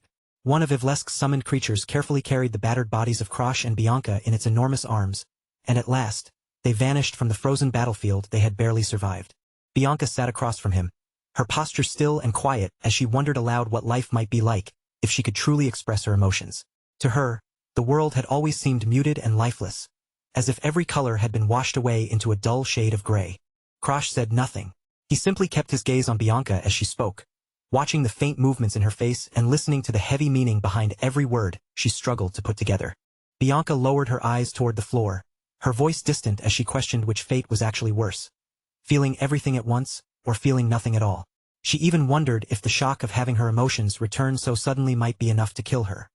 Her voice stayed cold when she called his name. She told Krosh that they were basically strangers now, and from the way she saw it, he probably wouldn't care much even if she happened to die the very next day. Krosh didn't argue with her. His expression only darkened as he listened, because he understood the tragedy that House Hardenheart had chosen for itself, and the weight of that truth sat heavily between them. The history of House Hardenheart had been written in blood. One day, without warning, the patriarch Daggerkin lost his mind completely. In that madness, he slaughtered his own family before finally turning his hand against himself. Bianca was the only one who survived that nightmare and walked away alive. She had been saved only because her sister, Jenica, acted quickly enough to hide her before the massacre could reach her too. After that disaster, House Walheim no longer saw any value in keeping the marriage alliance alive. To them, the connection with House Hardenheart had become nothing more than a burden. They did not hesitate for even a moment. The engagement between Krosh and Bianca was unilaterally thrown away, cut off by House Walheim as if it had never mattered in the first place. This meeting was never about giving the two of them another chance. It was only meant to be their final goodbye. Krosh accepted that reality with a quiet sigh and told Bianca she was right. They probably would not see each other again after that day. Then his eyes narrowed, and before leaving her with silence, he gave her one final warning. If she ever decided she was done living, he would not be there to reach out and help her. Bianca stared back at him without looking away. Her blue eyes reflected the darkness beginning to gather in the room, where a strange, ominous energy had started to pulse through the air. A monstrous shadow rose over a small snow doll, its jaws stretched wide as if it were about to devour the very source of her suffering. The curse was being torn away in a physical form, ripped from where it had clung to her for so long. Krosh's hands were covered in dark, glowing runes as he dragged the corruption out and pulled it into himself. Every movement showed the strain on his body, as if the curse fought him with every inch of the transfer. He ground his teeth and clutched at his chest as the weight of the curse settled inside his own body. Even something as small as a snow doll curse demanded an enormous price to neutralize, and Krosh was forced to bear that burden himself. Then the impossible finally happened. On that day, for the first time in her entire life, Bianca was released from the frozen state that had kept her heart locked away. Bianca sat there trembling as the world struck her with its full weight all at once. Her voice came out in a faint whisper as she told Krosh that the world was truly cruel. At that moment, As all the emotions she had lost came flooding back into her heart, the invisible chains binding her spirit finally broke apart. But that freedom did not come gently. Bianca had not simply regained her humanity. Something inside her had changed, and she had become something far beyond the girl she used to be. 3 years later, in the territory of House Hardenheart, the land had become a frozen wasteland swallowed by a brutal war. Soldiers huddled together against the cold, their bodies stiff from exhaustion, wondering how much longer the fighting could possibly continue. They cursed and vented their frustration, blaming the Athenia Empire for destroying the peace their kingdom once had. In their eyes, the chaos had begun when the Empire's second prince fled into House Hardenheart's land, seeking asylum. That prince had carried information powerful enough to shake the Empire to its foundation. To bury those secrets, the Empire sent in the Poison King, and it was the Poison King who drove the Hardenheart Patriarch into madness, setting off the massacre that ignited the war. Rumors said the White Ghost eventually hunted down the Poison King and killed him in revenge. Ever since then, people claimed she had been hiding somewhere within the North Sea Ice Pavilion, far from the eyes of the world. Suddenly, an explosion ripped through the snowfield, blasting white powder and smoke into the air as the troops scattered in panic. Soldiers shouted over one another in confusion, demanding to know what the hell had just happened. Through the thick smoke, a future version of Krosh burst into motion. He was older now, his body carrying the weight of time and battle, but even after all those years, he was still trapped in the crossfire of a war that refused to end. The enemy soldiers spotted him almost immediately and shouted to their comrades. They recognized him as someone from the elite Blue Sky generation, and the moment they realized who he was, they moved in to kill him. Krosh slid down a snowy ridge, his face grim as he felt the weakness spreading through his body. He had used far too much of the curse's power, and by now even a Saintess would no longer be able to save him. He lifted his gaze toward the massive frozen fortress of the ice pavilion looming ahead of him. With every other option gone, Krosh understood there was only one thing left to do. He had to ask Bianca for help. Krosh reached the heavy gate and slammed his fist against it, his voice echoing through the frozen air as he shouted for Bianca. If she was still inside, he needed her to open the way. A brilliant blue light suddenly flared across the gate, shining like a response to his desperate call. The frozen entrance seemed to awaken beneath that glow, answering him in silence. Then massive spikes of ice erupted from the ground all around him, spearing upward with terrifying speed until they stretched high into the winter sky. The soldiers chasing him never had a chance to react. The ice spears tore through them instantly, brutal and merciless, ending their pursuit before they could even understand what had happened. One soldier gasped in horror as blood burst from his mouth, the frozen blade punching straight through his chest. His body jerked helplessly against the ice before the battlefield fell into stunned silence. Krosh watched as the dust and snow slowly settled, and then a familiar voice echoed through the clearing. It had been a long time since the two of them had stood together beneath the same frozen sky. Bianca stepped forward, but she no longer looked like the girl from his memories. She had become something monstrous and ghostly, like a spirit born from winter itself, with a single horn rising from her head and a sword buried deep in her chest. Krosh's eyes widened in shock the moment he saw her collapse. He lunged forward without hesitation, shouting Bianca's name as her body tipped toward the blood-stained snow. He caught her just in time, pulling her into his arms as blood continued to spill from her wound. Holding her there against the freezing ground, Krosh wondered if the blade in her chest had been left by the Poison King's daughter. In her final moments, Bianca lifted her gaze toward him, her eyes hollow and fading as if the light inside them had already begun to disappear. With a faint voice, she asked Krosh if he still remembered the question she had once asked him, whether it was more painful to live with emotions or to live without them at all. A memory from the day of the massacre suddenly rose inside her mind. Back then, while the halls of House Hardenheart were being painted red with blood, her sister Jenica had been the one to hide her away from the slaughter. Jenica had been crying so hard her face twisted with grief, her voice breaking as she confessed the truth she had never been able to say properly. She told Bianca that she had never truly hated her. What she hated was herself for ever feeling that way. As Bianca's vision approached its final, fading moments, she remembered the words that should have reached her heart long ago. Those words told her that she had never been a child who deserved to be hated. She remembered being tucked inside a heavy chest, shut away in darkness while the nightmare unfolded outside. Hidden from the massacre, she had waited there in silence, unable to do anything but remain still until the bloodshed finally ended. But back then, because Bianca had no emotions, Jenica's words only sounded like a strange, empty riddle. She couldn't understand the complicated pain, guilt, love, and contradiction behind that desperate act of protection. Even after the Hardenheart estate collapsed into ruin, and she was left to suffer through everything that followed, all she felt inside was a cold, bottomless void. Now, standing at the edge of those memories with a heart that could finally feel, Bianca understood the truth she had missed for so long. Jenica had not saved her out of duty or pity. Her sister had truly loved her from the very beginning. Tears streamed down Bianca's face as that realization crashed into her all at once. In the depths of her mind, she broke down and collapsed, weeping for every year she had spent locked away from the warmth and pain of real emotion. She fell to her knees and sobbed, wishing with all her heart that her emotions had bloomed much sooner. If they had, maybe she could have understood the people around her before it was too late. Then a fragile vision of what might have been flickered before her eyes. In that dreamlike scene, her family shared their grief, reached for one another, and supported each other instead of burying everything beneath silence and distance. Inside that alternate dream, they walked toward a future that the curse had stolen from them. Maybe, if things had been different, they really could have lived together and found some kind of happiness. Back in the bleak reality of the vision, the white ghost version of Bianca looked up at Krosh, blood staining her lips as her life slipped away. In a trembling whisper, she told him that the two of them could have been together. The vision slowly dissolved into darkness as the last of Bianca's tears fell. The warmth of that impossible dream faded, and reality began to pull itself back into place around her. In the present, Krosh finally opened his eyes and found himself lying in a soft bed. His body was wrapped in bandages, but before anything else, he noticed the heavy, empty absence where his right arm used to be. A hand reached toward him as he woke, its fingers moving carefully and gently brushing against the bandages around his injured arm. Bianca was sitting right beside the bed, her expression calm and unreadable just like before. On the edge of the bed, Krim the crow perched silently, its red eyes fixed on Krosh as if it had been waiting for him to wake up. Krosh quickly realized that he had been brought back to the Hardenheart estate. When Bianca quietly asked whether the stump of his arm still hurt, he answered that it was fine, even though his body was clearly far from recovered. The moment he gathered himself, he started scolding her, his voice rough with anger and lingering fear.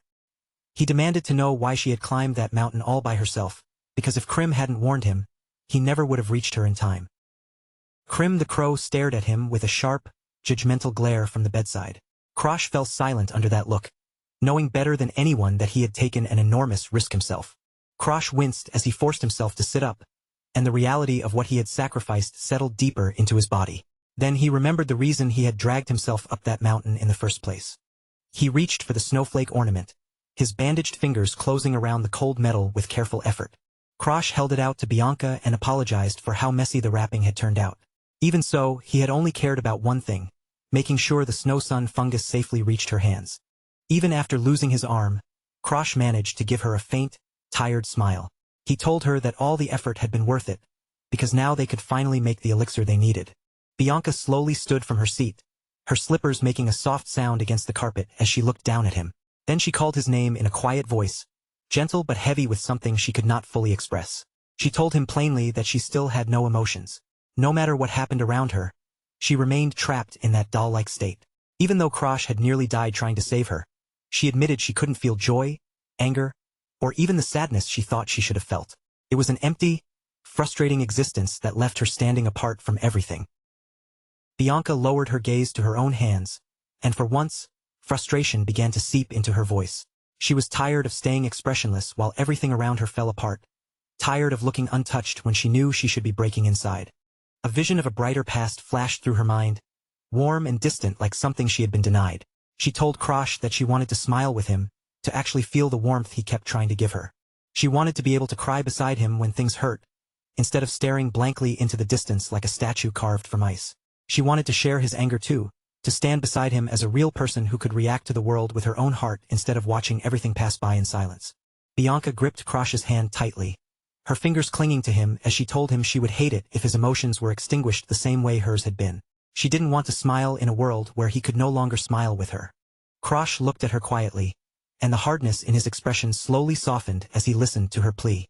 He didn't interrupt, letting Bianca finally put the thoughts trapped inside her into words. Then he gently squeezed her hand in return and told her not to worry. Since he was not the original target of the curse, its effect on him had been cut in half, and it would not consume him the same way. Bianca looked straight into his eyes and finally asked for the one thing she wanted more than anything else. She asked him to bring back her emotions, and as those words left her lips, a powerful energy began to swirl around them. Dark energy pulsed through the room as the connection between them grew stronger and more certain. Krosh looked at her and told her she never even needed to ask him for that. A notification appeared before him as an enormous lock began to crack apart. At last, he had fulfilled the second condition needed to unlock Bianca's curse. He had become the most important person in her heart. The snow doll that represented the curse was suddenly wrapped in spectral chains, its power pinned down and suppressed by Krosh's will. Across its frozen surface, the ice began to split and crack. Bianca's eyes widened as she felt something shift deep inside her heart. Krosh then revealed that this breakthrough had been his goal from the very beginning, the outcome he had been working toward all along. He reached out with his remaining hand, inviting her closer. His fingers were still wrapped in bandages from the brutal journey, but his gesture was steady and warm. Krosh gave her a genuine smile, soft with relief after everything they had endured.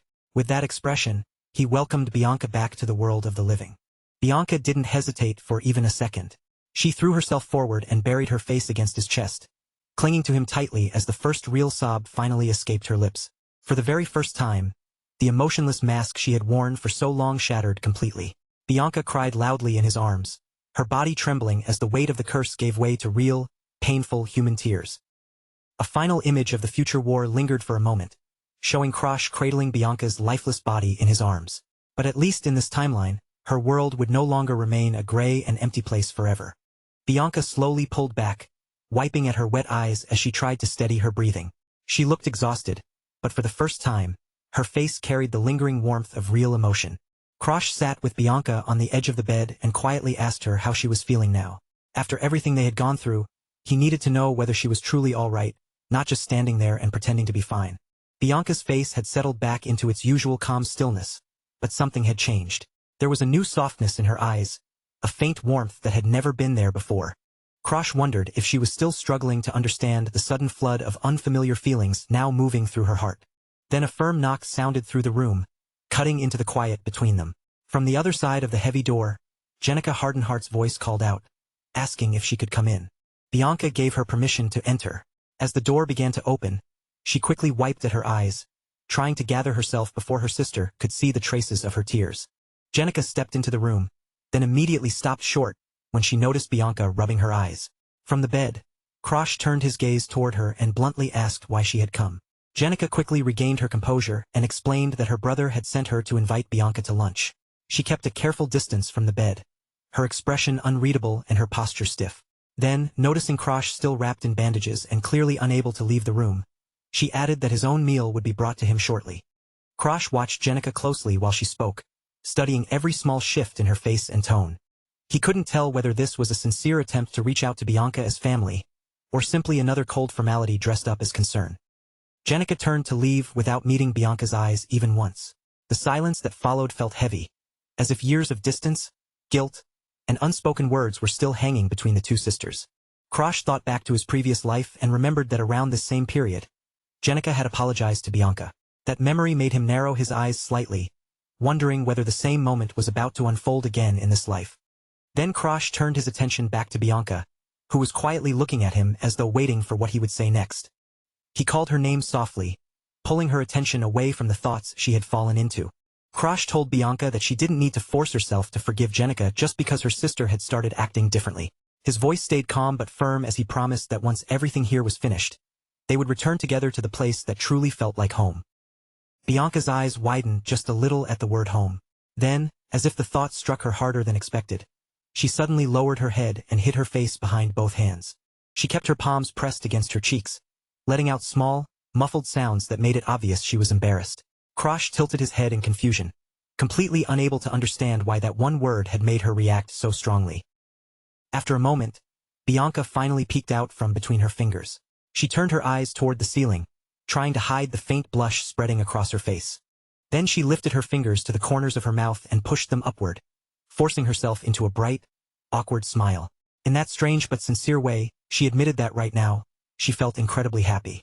A little while later, Krosh prepared to step out of the estate for a short time. He gave Bianca a casual wave goodbye, while she stood by the doorway and quietly watched him leave. Once he was alone, Krosh leaned back in his chair and asked Ivlesk to lend him her eyes and ears for a while. Two small mice slipped out from the shadows, their red eyes glowing faintly in the dim room. Krosh instructed them to stay close and listen carefully to every word spoken to Bianca while he was busy elsewhere. His fist tightened, and for a moment, a dark, murderous look crossed his face. He swore that if anyone said something cruel or careless to Bianca, he would tear the entire place apart. Perched on his shoulder in crow form, Krim scoffed and reminded him that a man missing an arm had no business worrying so obsessively over his fiancée. Krim's red eyes glowed sharply as she mocked him from his shoulder. She asked whether a returner like him honestly thought he could steal her immortality while walking around in such a crippled state. Krosh didn't seem bothered by her jab at all. He simply told her not to get so worked up and mentioned that an injury like his could be repaired easily enough if a saintess from the Holy Land was involved. A grand image of the Holy Land of Freeman rose in his mind, one of the 4 great nations famed for divine miracles, sacred light, and powers beyond ordinary human understanding. The saintess appeared bathed in a halo of golden radiance, her hands folded together in prayer. Her divine power was said to be so extraordinary that she could even bring the dead back to life. Krim let out a derisive laugh, asking if he seriously believed House Walheim would spend a fortune on a saintess for someone they treated like a worthless failure. Krosh only smiled back at the crow, his eyes glinting with the confidence of someone hiding a much bigger plan. He revealed that he intended to trade his missing limb for something far better than his original right arm. The word trade immediately stirred a memory of August in her human form, her face frozen in shock. In that instant, she realized exactly what Krosh was planning. Krim asked if this was the real reason he had recruited Ivlesk in the first place. Krosh confirmed it without hesitation, knowing that for a spirit with Ivlesk's skills, attaching a dead man's arm to a living body would be almost effortless. A small glimpse of Ivlesk appeared, the girl with the bird resting on her head calmly acknowledging the request. She admitted the task was sudden and strange, but it was still well within what she could handle. Krim squawked in irritation, calling returners calculating bastards who treated everyone around them like pieces on a board. Krosh calmly called it a lucky coincidence, insisting that losing his arm had never been part of the original plan. Then Krosh spoke a name heavy enough to freeze the air, the Sword Demon. The moment Krim heard it, she went rigid in shock at the mention of her former subordinate. August's mind flashed back to the legendary fighter she once knew. She could hardly believe that Krosh had actually managed to find his remains. The Sword Demon had been a legendary swordsman whose quick-draw style once shook the entire world. He was a master beyond ordinary skill, cutting down enemies before they could even register the movement of his blade. And he had been more than just a famous warrior. In the past, he was one of the most powerful and prized subordinates of the Crimson Garden. Krim shrieked with fury, flapping her wings so violently that feathers nearly scattered around her. She shouted that the Sword Demon had been her masterpiece, and there was no way she would allow a loser like Krosh to take him for himself. Krosh stayed perfectly calm and reminded her that she wanted him to become stronger. If that was the case, then she could raise him with the same devotion she had once poured into her legendary masterpiece. Krim snapped at him to shut up, her pride clearly struck right where it hurt. She hissed that there was a reason she had favored the Sword Demon over someone like him. For a moment, the bird suddenly went quiet, her ruffled feathers settling only slightly. Krosh then pointed out that he knew she truly cared about Krim and all of her other subordinates, no matter how harshly she tried to speak. Krosh's gaze sharpened, focused and unshaken. He understood that finding the weakness of the Crimson Garden, her true main body, was the key to everything he wanted to accomplish. A memory of Arthur, the hero from his past life, flashed through Krosh's mind. Arthur had once mentioned this weakness, and Krosh knew that if he used that information correctly, it could become the leverage he needed. Krosh then revealed a ruthless method from his previous life. He knew of a saintess who could heal captured subordinates while they were being tortured, keeping them alive long enough to force every secret out of them. A vision surfaced of the saintess praying over a bloodied, blindfolded prisoner, divine light pouring from her hands, while the captive remained trapped between pain and survival. Krosh remembered that this was the very method Arthur, the king of heroes, had used in the previous timeline. Even Krosh could only describe it as monstrous, while a figure from his memories watched from the shadows with eyes widened in disbelief. Back in the present, Krosh sat on the edge of the bed with the crow nearby and calmly laid out his plan. He intended to use the Crimson Garden's attachment to the Sword Demon to persuade her to help him, adding that even if the man had died of old age, his legendary quick-draw style should not be allowed to vanish from the world. Krosh locked eyes with August, his expression intense and unyielding. If they transplanted the Sword Demon's arm onto his own body, he explained, then that legendary technique could effectively be brought back to life through him. The crow suddenly fluttered her wings in agitation, clearly shaken by the sheer audacity of the proposal. Krosh watched her restless movements and calmly asked whether that reaction meant she was refusing him. The bird eventually settled back onto the bed, her wing shadow stretching across the white sheets as a tense silence filled the room. At last, she gave in and told him to wait 2 days. Krosh answered with a brief word of thanks to the Crimson Garden. Krim prepared to fly off, loose feathers drifting from her wings, as she snapped a warning at him. She told him not to use her real name only when he wanted a favor, then grumbled that she was going for a walk just to get away from him. Krosh lowered his gaze to the heavily bandaged stump where his arm had been and felt a quiet sense of satisfaction. With the deal for his replacement arm settled, one of the biggest obstacles in front of him had finally been cleared. His thoughts then shifted to the wider political mess waiting beyond the estate. He wondered how House Walheim would react to the news he had sent, and he knew he would need to carefully align his story with the Hardenhart family when it came to explaining his injury. Far from the estate, in a quiet office, Arioto sat at a desk and carefully wrote out a report. Krosh worried that even though he had claimed to be at Green Pine Manor, Arioto might eventually uncover the truth and realize he was actually at the Hardenhart estate. With a weary sigh, Krosh flopped back onto the bed and stared up at the ornate ceiling above him. He decided that if anyone questioned him, he would simply tell them to mind their own business, especially since his father had never cared enough to properly intervene anyway. One of Ivlesk's mice sat on the pillow beside Krosh's head, its red eyes glowing faintly in the dim light. Even though his plans had gone well so far, a stubborn sense of dread kept tugging at the back of his mind. Bianca sat calmly in another room, her face unreadable as she gave a firm refusal to her brother's demand. Myriak Hardenhart did not take that answer well. He leaned forward angrily and barked at Bianca to stop acting like a child, demanding that she hand over her position as Krosh's fiancée to Jenica. Bianca calmly pointed out what should have been obvious to everyone in the room. Krosh, the so-called loser they had looked down on, had just defeated a peak expert like Bergman. If his real strength was finally beginning to awaken, then clinging to him would make him one of the greatest weapons House Hardenhart could possibly have. She admitted that maybe she was still just a child in their eyes. But to Bianca, that only made one thing clearer. Once she decided she wanted something, she would never let it slip from her hands. Bianca made her answer perfectly clear. She was not moving from Krosh's side, because being his fiancée was the one thing in this world she had finally chosen for herself, and she was determined to protect it no matter what anyone said. Myriak slammed both hands down in front of him, his expression twisting with contempt. He sneered that a cursed girl like Bianca would only be thrown away the moment Krosh grew tired of her. Jenica Hardenhart finally snapped, sharply telling her brother that he had gone too far. But Myriak didn't back down at all. He coldly claimed he was only stating the truth, and that Jenica was not an exception to those rules either. Then Myriak turned that frustration toward Jenica, telling her that if she felt so guilty, then she should be the one to marry Krosh and start thinking about the future of the family. Jenica looked utterly shattered by those words, but Bianca cut straight through the heavy silence and demanded to know what this family had ever truly done for her in the first place. Bianca stared him down without flinching, her voice steady as she said she couldn't care less what happened to House Hardenhart. After all, neither her brother nor her father had ever truly cared about her either. Her mind was already made up. Even if they kicked her out of the estate, even if she lost every privilege and possession tied to her name, Bianca would still choose to remain by Krosh's side. Myriak was just about to shout Bianca's name when a sudden sound from the doorway sliced through the tension in the room. A foot stepped inside. Myriak immediately barked that he was busy, but the intruder only responded with an easy apology, acting as if his sudden appearance was nothing more than a small interruption. It was Krosh Walheim. Despite everything that had happened, he looked strangely composed as he entered the room, casually mentioning that he had overheard a few things from the hallway that were far too interesting to ignore.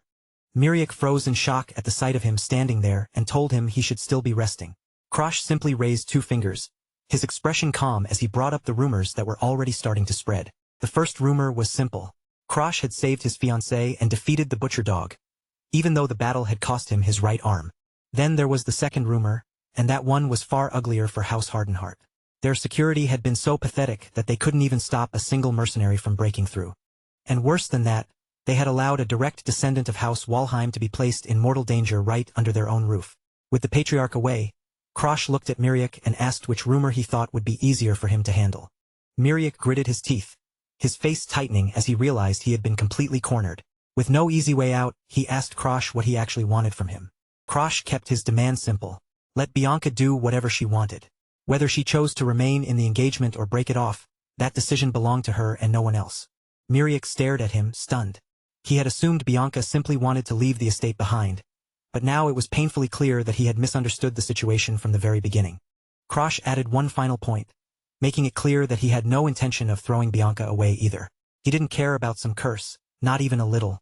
Bianca clung tightly to his arm, her expression fierce and emotional, while Myriak could barely believe the two of them had formed such a real bond in so little time. At last, Miriak let out a defeated sigh. With no choice left, he told Krosh that he would leave Bianca in his hands for the time being. As they began to leave, Krosh's thoughts shifted toward the next problem. He wondered whether a hardened heart priest could truly manage to heal the arm he had lost. He told them they would see the results in 2 days and should report back then. After all, if the priest succeeded, it would be a useful boost to that priest's reputation as well. Jenica watched the two of them leave, her eyes following Krosh with suspicion. She wondered what he was really planning beneath that calm face. But for now, she decided it was better to play along. The door slammed shut behind them, and the room fell into a heavy silence. Jenica quietly called out to her brother, who still seemed to be standing there, struggling to process everything that had just happened. Krosh noticed just how much Bianca had changed. She was even blushing now as she clung close to him, softly whispering that maybe the two of them should simply get married already. Elsewhere, a hand came to rest on a report that detailed the recent incident and everything surrounding it. The head of House Walheim stood within the shadows, gazing out into the dark night beyond the window. In a low voice, he whispered Krosh's name, clearly aware that his son was finally beginning to make noise in the world. 2 days later, in a quiet corner of the Hardenheart estate, Krosh was already pushing himself through training again. Sweat poured down his body as blue flames flickered across his skin, burning hot against the cold air around him. He focused everything into one precise point, trying to weave his aura together with the extreme blood poison inside him. But balancing those two violent forces was far harder than he had expected, and every attempt strained his body to the limit. At last, Krosh collapsed into the snow, his body hitting the ground heavily. Even the freezing cold beneath him barely cooled the intense heat radiating from his skin. He lay there face down, gasping for breath while silently cursing how little progress he had made. No matter how much knowledge he carried from the past, the reality of forcing his body to keep up was brutally unforgiving. Fortunately, his snowdoll technique activated just in time.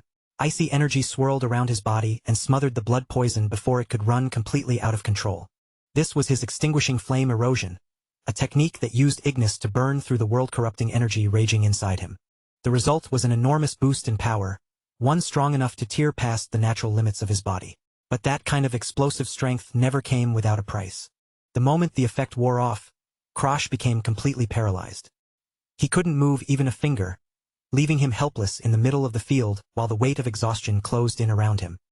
His internal temperature rose so violently that it could have cooked his organs from the inside. There was no way he could maintain this state for more than a few fleeting moments. Krosh reached a hand toward the sky and watched a bird pass overhead. If he wanted to use this power for any meaningful length of time, then he needed a way to cool the core of his body. A memory flickered through his mind of a figure standing in the middle of a sea of flames. The heat in that image was overwhelming, but within it, Krosh remembered a chilling presence that could oppose that fire. That was his next target, Aslan Igrit, the Flame Emperor. Krosh needed that man's chilling moon shadow limb to balance the inferno burning inside his own body. It was a dangerous goal, without question. But if Krosh wanted to master that heat without burning himself alive from the inside, it was the only path he could take. A sharp grin spread across Krosh's face. He had found his next objective, and now that he had set his sights on it, he had no intention of failing. In his thoughts, the silhouette of the Flame Emperor loomed like a mountain he would eventually have to climb. Krosh's decision was already made. Once his current wounds healed, he would track that man down and steal his curse for himself. Later, Krosh arrived at Evlask's place and stood before a massive, ancient-looking tree that towered over him.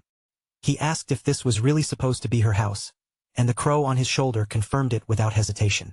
Claude's crow lifted off from a nearby post, leaving Krosh to face whatever strange eccentricities were waiting for him inside that giant tree. A maid with rabbit ears and a face mask stepped out to greet him.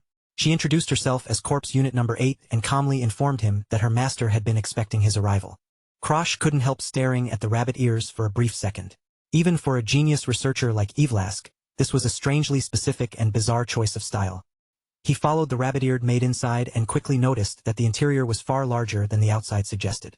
The space seemed to stretch unnaturally, most likely expanded or connected through spatial magic. Evlask was already brimming with excitement, looking as if she had been waiting eagerly for this exact moment. She welcomed Krosh back and announced that the transplant for the sword demon's arm was finally ready. He turns his gaze toward the table, where the withered black arm rests beside Claude's crow. At first glance, it barely looks like a human limb at all. It resembles a twisted chunk of burned wood, dry, charred, and lifeless. Even so, Krosh knows this is the arm he needs, and he needs it attached to his body right away. Evlask gives him one final warning before they begin. This procedure is going to hurt far more than he can imagine. She even offers to put him under so he doesn't have to feel the worst of it. But Krosh refuses without hesitation. Pain isn't new to him, and from the look in his eyes, he's already made peace with what's coming. The playful air around Evlask disappears in an instant. Her face tightens, and behind her glasses, her eyes widen with a sharp, serious glare. She tells him plainly that once the operation starts, she won't stop for anything, no matter how loudly he screams or how much he begs. Krosh removes his clothes from the upper half of his body and lowers himself onto the edge of the cold stone table. Nearby, number 8 steps forward with the demon arm in her hands, carrying it over like a tool prepared for a brutal and bloody operation. He lies back against the hard surface, forcing his body to stay still as he prepares himself. Evlask immediately tells number 8 to hold him down properly. If his body starts thrashing from the pain, the entire procedure could turn into a disaster. The operation begins with a violent flare of dark red energy. Evlask presses her power into the place where the arm will connect, and the moment that sinister light spreads across his shoulder, the real nightmare finally begins. Sparks scatter through the air as the foreign flesh starts forcing itself into Krosh's shoulder. The process is anything but clean. Flesh, aura, and torn tissue grind together in a violent fusion, slowly stitching the demon arm to his body piece by piece. Krosh clamps down hard on the gag between his teeth, his entire face twisting from the pain. The sword demon's arm finally locks into place, fusing with him as if it has always belonged there. The attachment is complete, but he quickly realizes that the most terrifying part still hasn't begun. Evlask doesn't allow him even a single breath of relief. Her hands ignite with a heavier, brighter red glow, and her focus sharpens as she prepares for the last step. Compared to everything before it, this part is far more delicate and far more dangerous. She forces the nerves to connect, sending a savage shock through Krosh's entire body like lightning ripping through his veins. His eyes shoot wide open, almost bulging from his skull, as pure agony floods every part of his system at once. By the time the procedure finally ends, Evlask is soaked in sweat from the strain. Even she looks worn down after forcing the connection into place. Still, there's a hint of surprise in her expression, because Krosh somehow endured the entire operation without losing consciousness. Number 8 steps in without wasting a word and begins making herself useful. One by one, she unfastens the thick leather restraint belts that had been holding Krosh's body tightly against the stone table. Krosh slowly rises to his feet and tests the weight of the new limb hanging from his shoulder. The arm is dark, twisted, and gnarled, nothing like the one he lost. But as he stares at it, he calmly says there was a reason he was willing to suffer through all that pain. The extreme blood poison reacts to its new vessel almost immediately. Thick purple mist begins to coil around the blackened flesh, swirling over the demon arm as if the poison itself has found something to cling to. The muscles beneath the black skin begin to ripple violently. They swell, twist, and bulge in unnatural waves as the connection between Krosh's body and the demon arm grows stronger, locking the limb more firmly into place. Evlask takes one look at the throbbing mass of veins and warped flesh, then visibly winces in disgust. Even for someone as experienced as her, the sight is grotesque. Krosh can feel it too. The arm is trying to run wild. He understands right away that if he'd been unconscious, the blood poison would have seized control of the limb completely. Krosh gathers his focus and carefully begins adjusting the aura flowing into the arm. He can't force everything at once. Little by little, he has to regulate the power, steady the connection, and teach his body how to handle this new limb. At last, the chaotic energy begins to calm. Krosh slowly closes his new fingers into a fist, and a satisfied smirk spreads across his face. The arm no longer feels foreign. It moves so smoothly that it feels as natural as the one he was born with. Claude's crow flutters over to inspect him more closely, clearly wanting to see whether the fusion truly worked.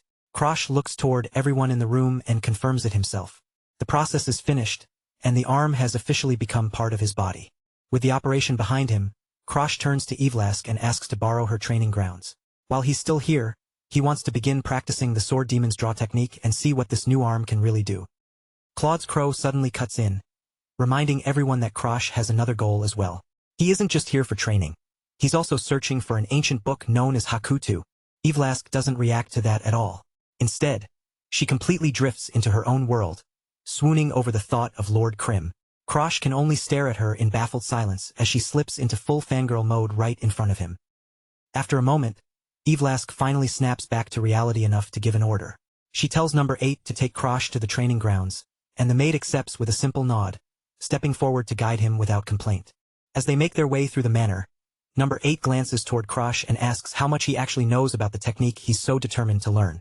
Krosh answers honestly, admitting that his understanding is still pretty basic.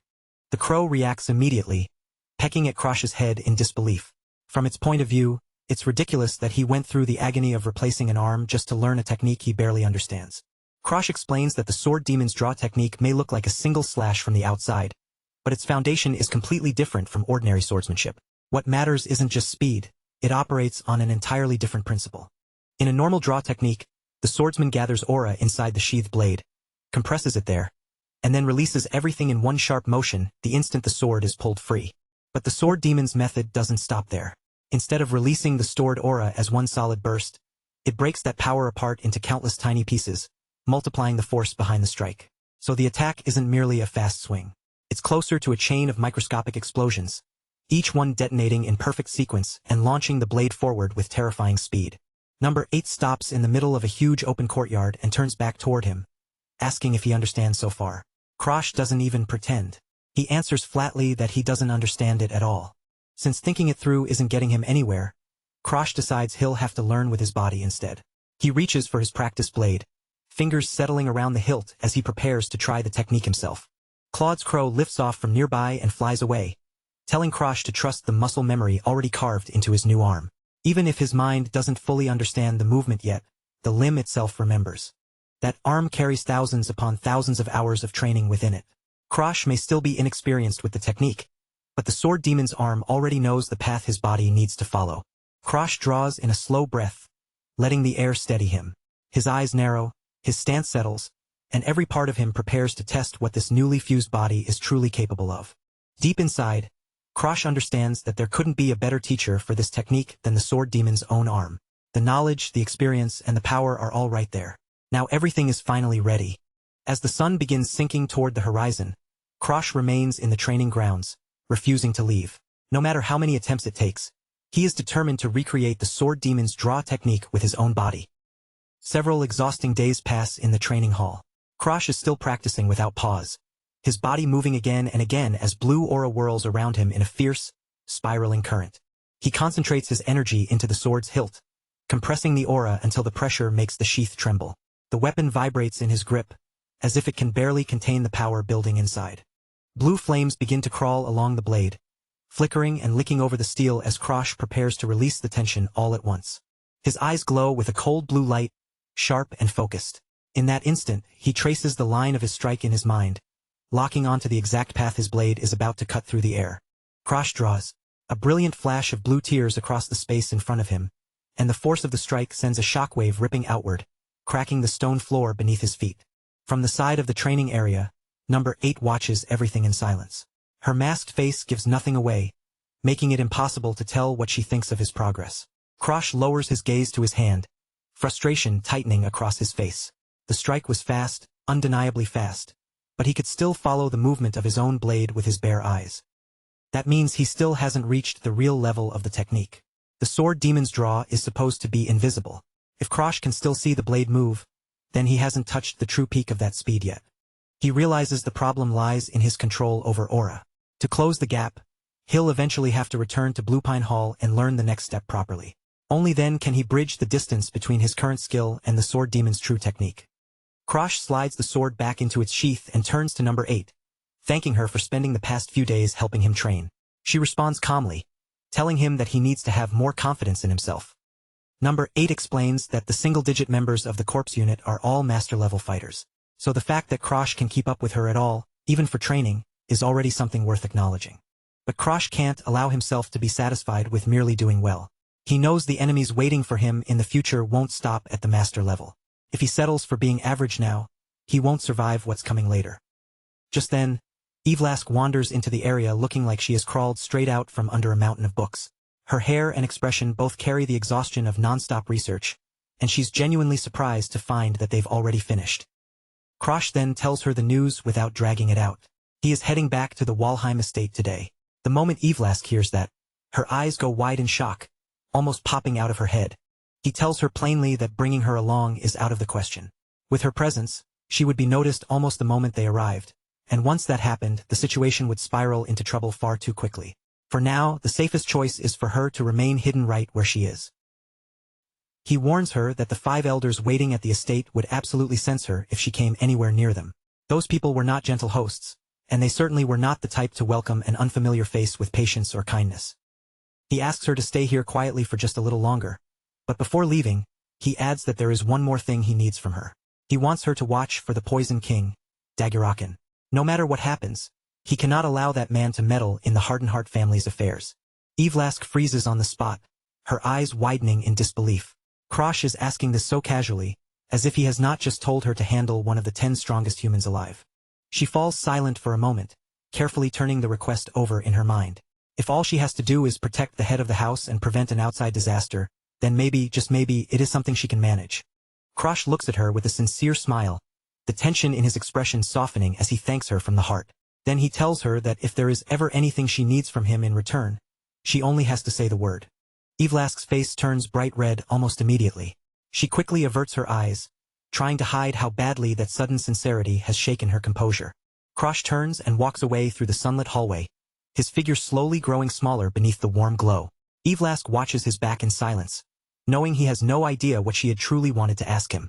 Number 8 quietly asks whether she is really certain about letting him go. Evlask answers honestly, admitting that the person she used to be would have chased after him without even stopping to think.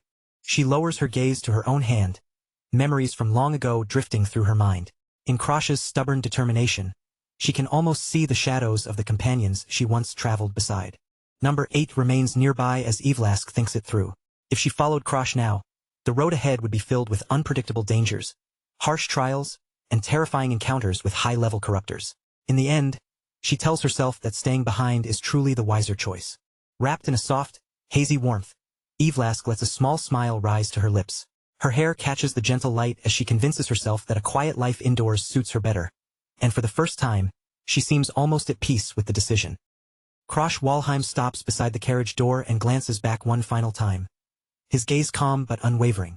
He is stepping forward toward his own fate, while the friends he leaves behind remain alert in the shadows, ready to move the moment danger closes in on him. After the long journey back from Hardenhart, the white carriage finally rolls once more onto the estate grounds. Krosh has returned home at last, but whatever brief rest this place might offer is already beginning to slip away. As the carriage comes to a stop, Iriad lowers himself into a deep, polished bow, welcoming the young master back with his usual dignified grace. High above them, a large black crow circles through the sky, silently observing the return. Krosh steps down from the carriage with the sleeping Bianca carefully held in his arms. Without wasting time, he asks the butler whether anything important happened while he was away from the estate. As they make their way toward the mansion, Arioto calmly explains that the main house has been asking questions about where Krosh went. More than anything, they seemed especially curious about his sudden trip with Lady Bianca. Arioto dealt with the matter in his usual sly and efficient way. He informed the main house that the problem came from a messenger who failed to report the details properly, making the worker look careless and incompetent. The higher-ups accepted the excuse without the slightest doubt, mostly because they already looked down on Krosh and expected mistakes around him. The messenger was dismissed on the spot, and with that single move, the real story behind Krosh's departure was neatly buried. Krosh cannot help being impressed by how cleanly Arioto handled the entire mess. He gives the butler a brief nod of approval, acknowledging the excellent work that kept the family from breathing down his neck. But Arioto's expression soon turns more serious, because a larger problem is already approaching. He warns Krosh that the head butler will arrive soon to carry out a formal reevaluation of his progress. The head butler is not an ordinary servant. She commands every servant under the Walheim name and answers only to the family head, making her the final gatekeeper who decides how the lineage views its own blood. Her judgment is ruthless, and once it is made, it changes how a direct descendant is treated from that day forward. As a masterclass evaluator with no patience for weakness, she is the last person anyone would want to face unprepared. For Krosh, dealing with a masterclass opponent right now is exactly the kind of headache he does not need. Even so, he knows he cannot keep hiding in the shadows forever if he truly wants to gain influence within the family. If he plans to eventually steal the power of the Flame Emperor, Aslan Igrit, then he will need the Walheim family's resources and support behind him. Proving himself now may be dangerous, but it is a risk he has no choice but to take. Krosh asks whether there is anything else he should know, keeping his focus steady despite the heavy pressure of the mansion's politics closing in around him. Arioto then adds that darling Danfirian has also begun growing impatient. The alchemist is already demanding the materials she was promised, and as always, she has no interest in waiting politely for delays. Krosh lets out a tired sigh and thanks the butler for warning him in advance. Too many dangerous people are moving around him at once, each one bringing their own problems. Before making his next move, Krosh knows he needs a moment to sort through the chaos and choose his strategy carefully. Then, without warning, a cold shiver spreads through the courtyard. A powerful presence appears above them on the balcony, and Krosh realizes that Charlotte Walheim has already reached the estate. A dark, dangerous smile curls across Charlotte's face as she looks down at him from above. Her stare is sharp and amused, like a predator watching its prey wander back into the den. She plants one boot onto the railing with a heavy, confident motion, readying herself to come down. A blue aura flickers around her body, revealing the terrifying strength she is only barely holding back. Without the slightest hesitation, Charlotte throws herself from the high balcony. She drops toward them at a frightening speed, greeting Krosh in a bright, mocking tone as she cuts through the air. Krosh looks up in genuine shock, his eyes widening as he recognizes the sword star of the Walheim family. Charlotte's arrival is far earlier than he expected, and that single fact throws him off balance. Charlotte Walheim lands with effortless grace, as if leaping from that height was nothing at all.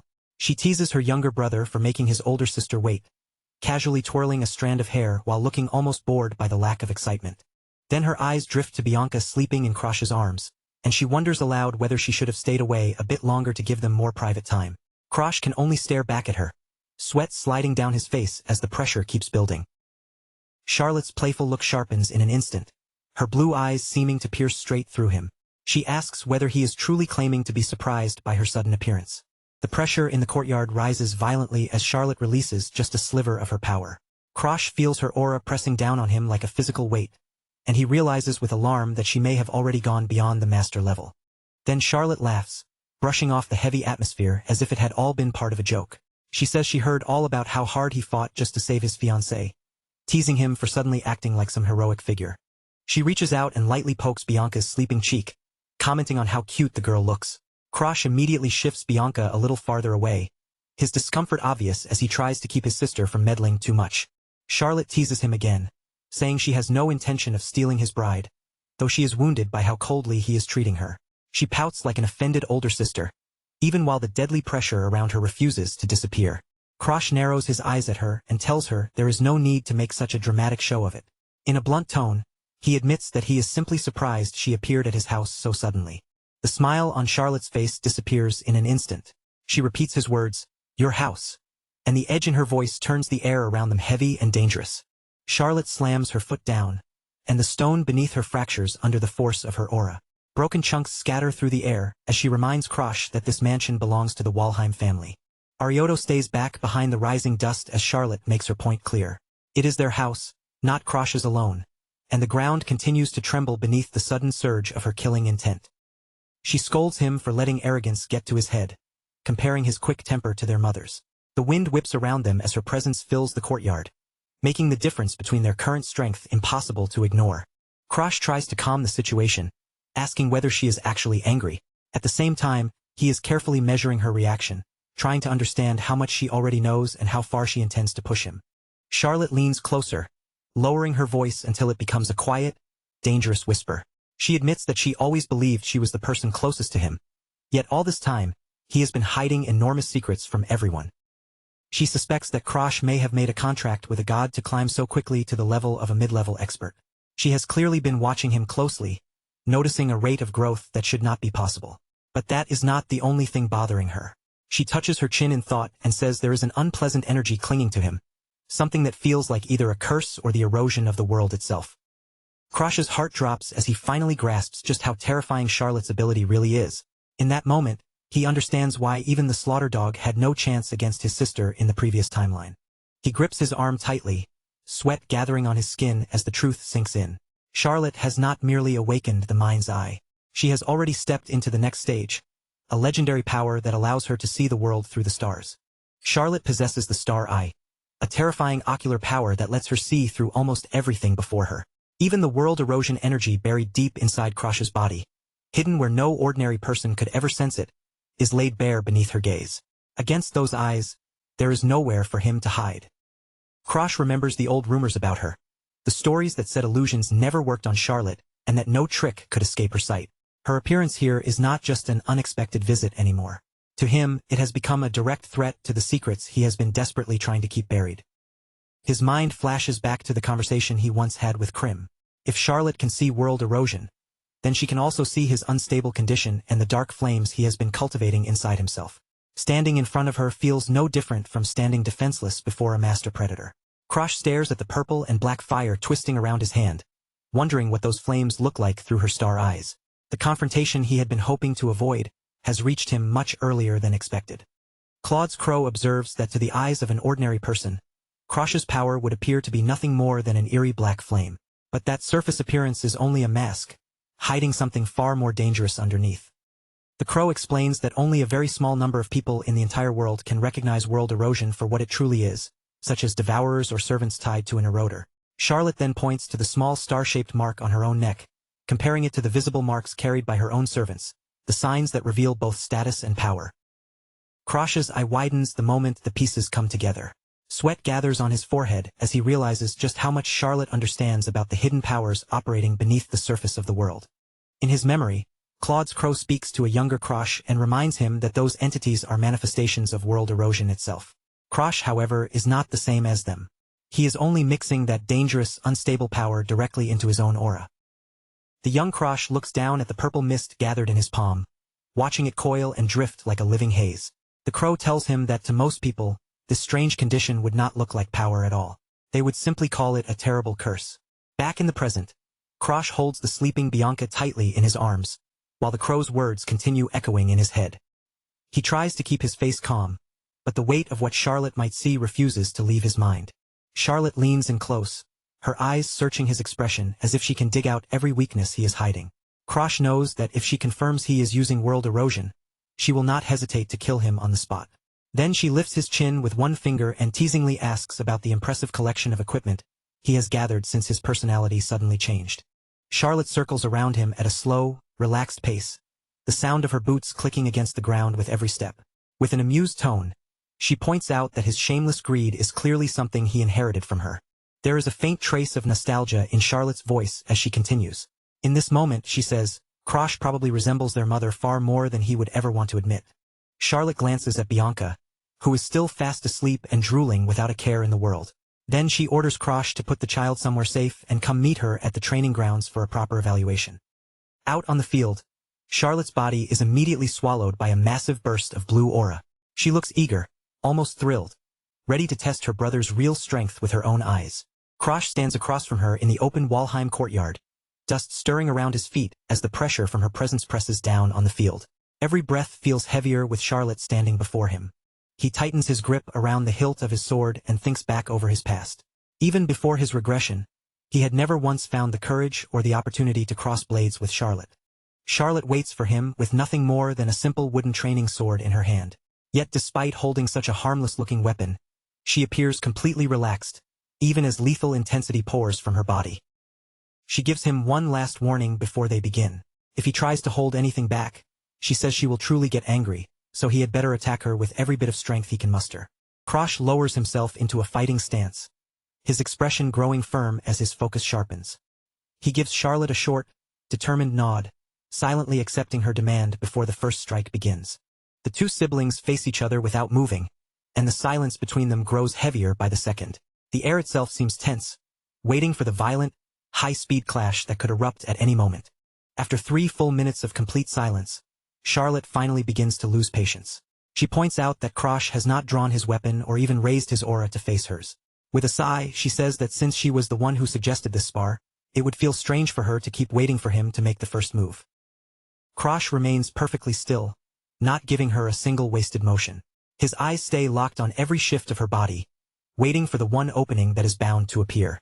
With one sharp breath, Charlotte decides the waiting game is over. She launches forward, and her speed tears across the training ground with enough force to whip up a roaring whirlwind around her. The moment her wooden sword comes down, the impact sends shockwaves rippling through the air. Krosh is forced to move with everything he has, barely surviving the terrifying pressure of that first clash. Steam begins to spill from Krosh's mouth as the heat of his forbidden technique surges through him. His internal energy starts to boil, forcing his body beyond the limits it should normally endure. His eyes blaze with a fierce yellow light as he drives himself past his natural boundaries. The stolen world erosion energy inside him burns like fuel, feeding his body for a desperate burst of power. A demonic mask-shaped mark shines on the back of his hand, glowing ominously against his skin. It is the clear sign that he has activated his limit-breaking maneuver out of sheer necessity. Krosh has exactly 1 second to act. In that instant, he draws his blade in a blur of purple and black energy, the force ripping through the air with a violent howl. Then he unleashes his extinguishing flame draw slash, and dark flames explode from the blade as he strikes with absolute lethal intent. Charlotte's eyes widen with genuine surprise as the black flames rush straight toward her. For the first time, she can clearly feel the terrifying destructive power and speed packed into Krosh's attack. Their weapons collide, and a blinding burst of energy detonates between them. The floor of the training ground cracks beneath the overwhelming pressure, unable to withstand the force pouring from both sides. Anyone watching can immediately tell that Krosh is not easing into this fight. From the very start, he is using his full power, refusing to give his seemingly invincible sister even the smallest opening. And Krosh does not stop with a single attack. He raises his sword high for another strike, black aura roaring wildly around him, as if the flames themselves are hungry to continue. He pushes his body even harder, forcing the limit break to stretch from 1 second into a full 2 seconds.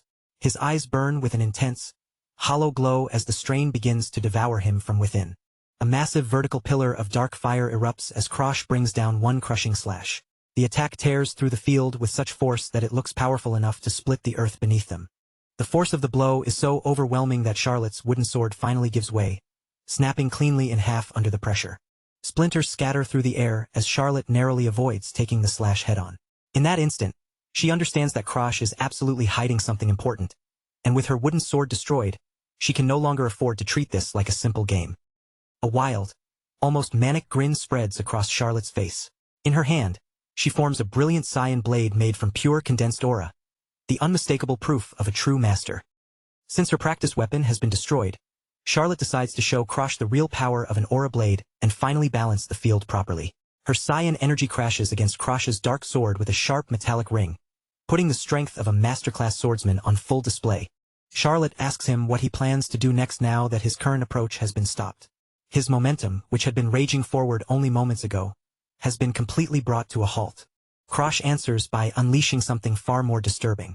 From the palm of his hand, a terrifying shadowy maw filled with sharp teeth bursts out and lashes toward her like it has a will of its own. The predatory Black Hood skill surges forward, its jagged purple jaws colliding head-on with the brilliant light of Charlotte's cyan aura blade. The dark, chaotic force of Krosh's attack stands in violent contrast against the refined power of his sister's masterclass technique. Black and cyan energy grind against each other, filling the field with a fierce and unnatural pressure. Sparks scatter wildly as the two opposing forces bite into one another. Charlotte's face shifts with stunned disbelief as she feels the weight behind Krosh's attack. At the same time, Krosh admits to himself that his current raw strength is not enough to shatter her aura outright, but he only needs to find one narrow way through. The Fang Shadow Maw finally reaches its target and snaps shut, allowing Krosh to close the impossible distance between them. Sweat runs down his face, but a tired, triumphant smirk appears on his lips as he realizes he has finally touched the untouchable sword star. Krosh throws everything he has into the next attack, his purple aura surging violently around him. With all the strength left in his body, he swings straight toward his sister. Charlotte's eyes widen as the impact lands with terrifying force. The blow is so violent that cracks begin to appear through her defense, something that should not have happened at all. Battered and nearly drained, Krosh still forces a smirk onto his face. Even through the pain and exhaustion, he knows he has finally managed to reach her. Charlotte stares at him in silence, momentarily unable to hide her shock. Krosh has actually made contact with the flow of her aura, something she clearly never expected from him. Charlotte's unique power is called the Aura Stream, a divine and flawless barrier that is supposed to reject anyone weaker than her. In theory, it should be impossible for an inferior opponent to pierce it. To Charlotte, the thought of a mid-tier expert like Krosh breaking through that shield should have been completely impossible. Yet now, right in front of her, that impossible thing has happened. From a nearby tree, the crow silently watches the scene unfold. Charlotte admits to herself that even though she had been holding back, Krosh still managed to force her hand. As Charlotte turns and walks away, a cold thought refuses to leave her mind. If Krosh's attack had landed cleanly instead of being stopped at the last possible moment, the result might not have been a simple injury. Could have ended in death. In that brief instant when their powers collided, Charlotte had felt something she never expected to feel from her own younger brother. For the smallest fraction of a second, death had brushed right past her skin. Arioto interrupts Charlotte's thoughts, quietly approaching the young lady while she stands alone in the palace courtyard. His presence cuts into the heavy silence, pulling her attention back to the aftermath of the spar. Together, they check on Krosh's condition after the brutal clash.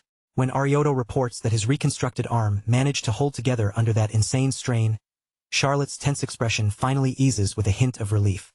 Meanwhile, back in his room, Krosh lies completely unconscious. The mock battle has drained him down to the last drop, leaving his body unable to do anything except collapse into a deep sleep. Only 3 weeks remain before enrollment at the academy begins. It is not a long amount of time, but for Krosh, it is just enough for one final desperate push forward. Charlotte has no intention of staying around and waiting idly. She decides to leave ahead of schedule, setting a clear goal for Krosh to chase after once he finally wakes and catches his breath. A few days later, inside Danferlian Manor, Darling can barely contain her excitement. The alchemist is practically glowing as she looks over the new elixir she has just completed. Darling managed to brew it in only an hour, but the crow quickly warns Krosh not to underestimate what he is holding. A potion this powerful cannot be taken casually in a closed room. He will need a wide, open training ground to endure it properly. So Krosh and the others go to Darling to borrow the training grounds. This is clearly not the kind of medicine someone should swallow while sitting comfortably in a bedroom, especially if the reaction turns violent. Krosh studies the elixir in his hand with a wary look, his suspicion written all over his face. He cannot help wondering what kind of ridiculous madness he is about to pour down his throat. Standing bare from the waist up in the center of the hall, Krosh steadies his breathing and prepares himself. The breakthrough is about to begin, and there is no turning back once the elixir enters his body. Darling and the crow watch him closely from nearby. Their usual teasing and playful back and forth disappear, replaced by a tense silence as they wait to see how his body will react. The moment Krosh swallows it, regret begins to creep in. He suddenly realizes he may have acted too quickly, and with a stiff expression, he asks what exactly he just drank. Krim reveals the truth with a chilling calm. The elixir is called the Nine Whales Dragon Pill, a legendary medicine that destroys the user's body and aura, then forces both to rebuild themselves into something stronger. Krim leans closer with a wicked grin, clearly enjoying the moment. He tells Krosh that all he has to do is survive 9 screams worth of agony, and if he manages that, he will reach an entirely new level. The room drops into a heavy silence as the medicine begins to spread through Krosh's body. Everyone waits for the pain to strike, but for some strange reason, the true torment has not arrived yet. The crow is completely baffled when Krosh does not immediately crumple to the floor in agony. Instead, Krosh only feels a faint warmth building inside him, like heat slowly gathering beneath his skin. Darling stares at him with widened eyes as Krosh calmly explains what he is feeling. To him, the sensation is nothing more than a steady prickling heat spreading through his body. Compared to the horrors he endured in his previous life, this level of suffering is not enough to break him. A little internal burning may be unpleasant, but it cannot make Krosh lose his composure. Krim is left speechless by Krosh's reaction. He can only wonder what kind of hellish life this boy must have lived if a torture like this feels manageable to him. The crow quickly tells him to stop wasting breath and focus. If Krosh concentrates properly, the energy from the elixir will settle into him more efficiently and give him a better chance of surviving the process. Deep within Krosh's mind, Krim's presence quietly looms over the process. He watches with sharp attention as Krosh shuts out everything around him and pours all of his focus into the breakthrough. The reconstruction inside his body is savage beyond words. His organs are being scorched, his nerves are being torn apart and stitched back together in real time. Most people would have lost their minds under that pain, but Krosh's terrifying determination is exactly what makes him so dangerous as a regressor. Only his obsession with reaching his goal keeps him conscious through the agony. He clings to that purpose with everything he has, refusing to let the pain drag him under. The crow stays close by, watching every change in his body. If Krosh reaches his limit and starts to fall, the crow is ready to force him back onto his feet without hesitation. This is not simple training anymore. For Krosh, it is the vow he carved into himself after losing everything, the promise that he would never again remain weak. At the center of that raging storm inside him, Krosh suddenly feels something shift. The crushing pressure begins to loosen, as if the barrier holding him back is finally starting to crack. The aura within him, once no more than a shallow puddle, begins expanding at an incredible speed. What had been small and limited now spreads outward, deepening into something like a vast lake. Until now, Krosh had mainly been refining the quality of his aura, sharpening it little by little. But the natural amount he could hold always had a hard limit, one he could not cross through ordinary effort alone. In a single explosive breakthrough, Krosh leaps from the level of a mid-tier expert straight into the upper tier. It is a massive jump, not just in refinement, but in the raw power his body can now contain. The ocean of energy inside him finally begins to settle. Its violent waves calm, and that stable flow signals that the transformation has successfully reached its end. Krosh slowly opens his eyes, and a new intensity shines within them. At last, he has stepped onto the same stage as the geniuses of the world. Even the crow cannot hide his surprise. He calls Krosh a stubborn brat, impressed that he used the dragon's flames to burn away every last impurity inside his body. Krosh catches his breath, his body still heavy from the strain, and answers back that stubbornness is not optional. Anyone who wants to survive against people stronger than themselves needs that kind of resolve. He looks straight at Krim, his gaze steady and uncompromising. Without saying it directly, Krosh makes one thing clear. The standards he demands from himself are higher than what anyone else could set for him. Krim stares back at the stubborn boy in front of him. After everything he has just witnessed, all he can do is let out a long, helpless sigh. Once Krosh is finally dressed and ready to leave, he hears voices calling out to him. The others have been waiting nearby the entire time, refusing to leave before his breakthrough was complete. Bianca immediately rushes to his side the moment she sees him. She clearly could not bear being separated from him for that long, and her relief shows in every step she takes toward him. Krosh gently pats Bianca on the head, his touch soft despite everything his body has just endured. Still, he tells them they should have waited somewhere warm instead of standing around out here for him. Darling looks up at Krosh with visible surprise, her eyes scanning him from head to toe. She immediately notices that he seems to have grown dramatically, as if the breakthrough triggered a sudden growth spurt. Darling does not miss the chance to tease him. With a playful smile, she comments on his new height and asks whether, now that he looks more grown, he will finally take her as his mistress. At the same time, Darling studies him with a satisfied expression. Beneath all the teasing, she is clearly relieved to see that the elixir she worked so hard to create has truly done its job. Before long, the conversation turns toward what comes next. Darling asks Krosh whether he is still planning to enroll at Lahelny Academy the following year. Darling has already made up her own mind. She plans to enter the academy first, and with a smug little confidence, she insists that once Krosh arrives, he will have to call her his senpai. Krosh quietly thinks about how much his actions are changing the flow of events. In his previous life, neither Darling nor Charlotte ever set foot inside the academy. Darling then explains how unusual the academy's structure is. Advancement there is not decided by age or ordinary grade levels, but entirely by skill and actual ability. She is genuinely excited by the idea, her eyes bright as she imagines what it could mean. To her, the academy is the perfect chance for the three of them to remain close instead of scattering down separate paths. Darling turns a page in her manual with a firm, decisive motion. She is fully committing herself to this new route, stepping away from the life she originally would have lived as a wandering world traveler. Krosh cannot shake the strong feeling that the future is shifting around him. This time, even Charlotte seems to be getting pulled toward the academy, changing a path that once should have gone in a completely different direction. Darling reaches her hand out toward Krosh, making it clear that she is genuinely looking forward to meeting him there 1 year from now. Hearing that from someone acting so strangely cheerful sends a faint chill through him, and deep in his subconscious, something uneasy begins to stir. At the same time, Krosh feels a heavy pressure settle over his chest as he tries to accept just how drastically his own fate has begun to change. Then, before he can fully process it, a desperate shout suddenly echoes across the manor grounds as someone tries to flee. A pair of polished black shoes steps into the light with calm, measured precision. The head butler has finally arrived, and with her appearance, the evaluation Krosh has been waiting for is about to begin. Inside Blue Pine Hall, Catherine Walheim receives the report that Krosh has returned to the estate and is now ready to undergo his test. The atmosphere around her immediately sharpens, as if the entire hall has grown colder. Her reflection gleams along the edge of her blade as she quietly makes her decision. The evaluation will take place exactly 1 week from now, leaving no room for excuses or delays. A low laugh rolls through the training hall, spreading through the space like a warning.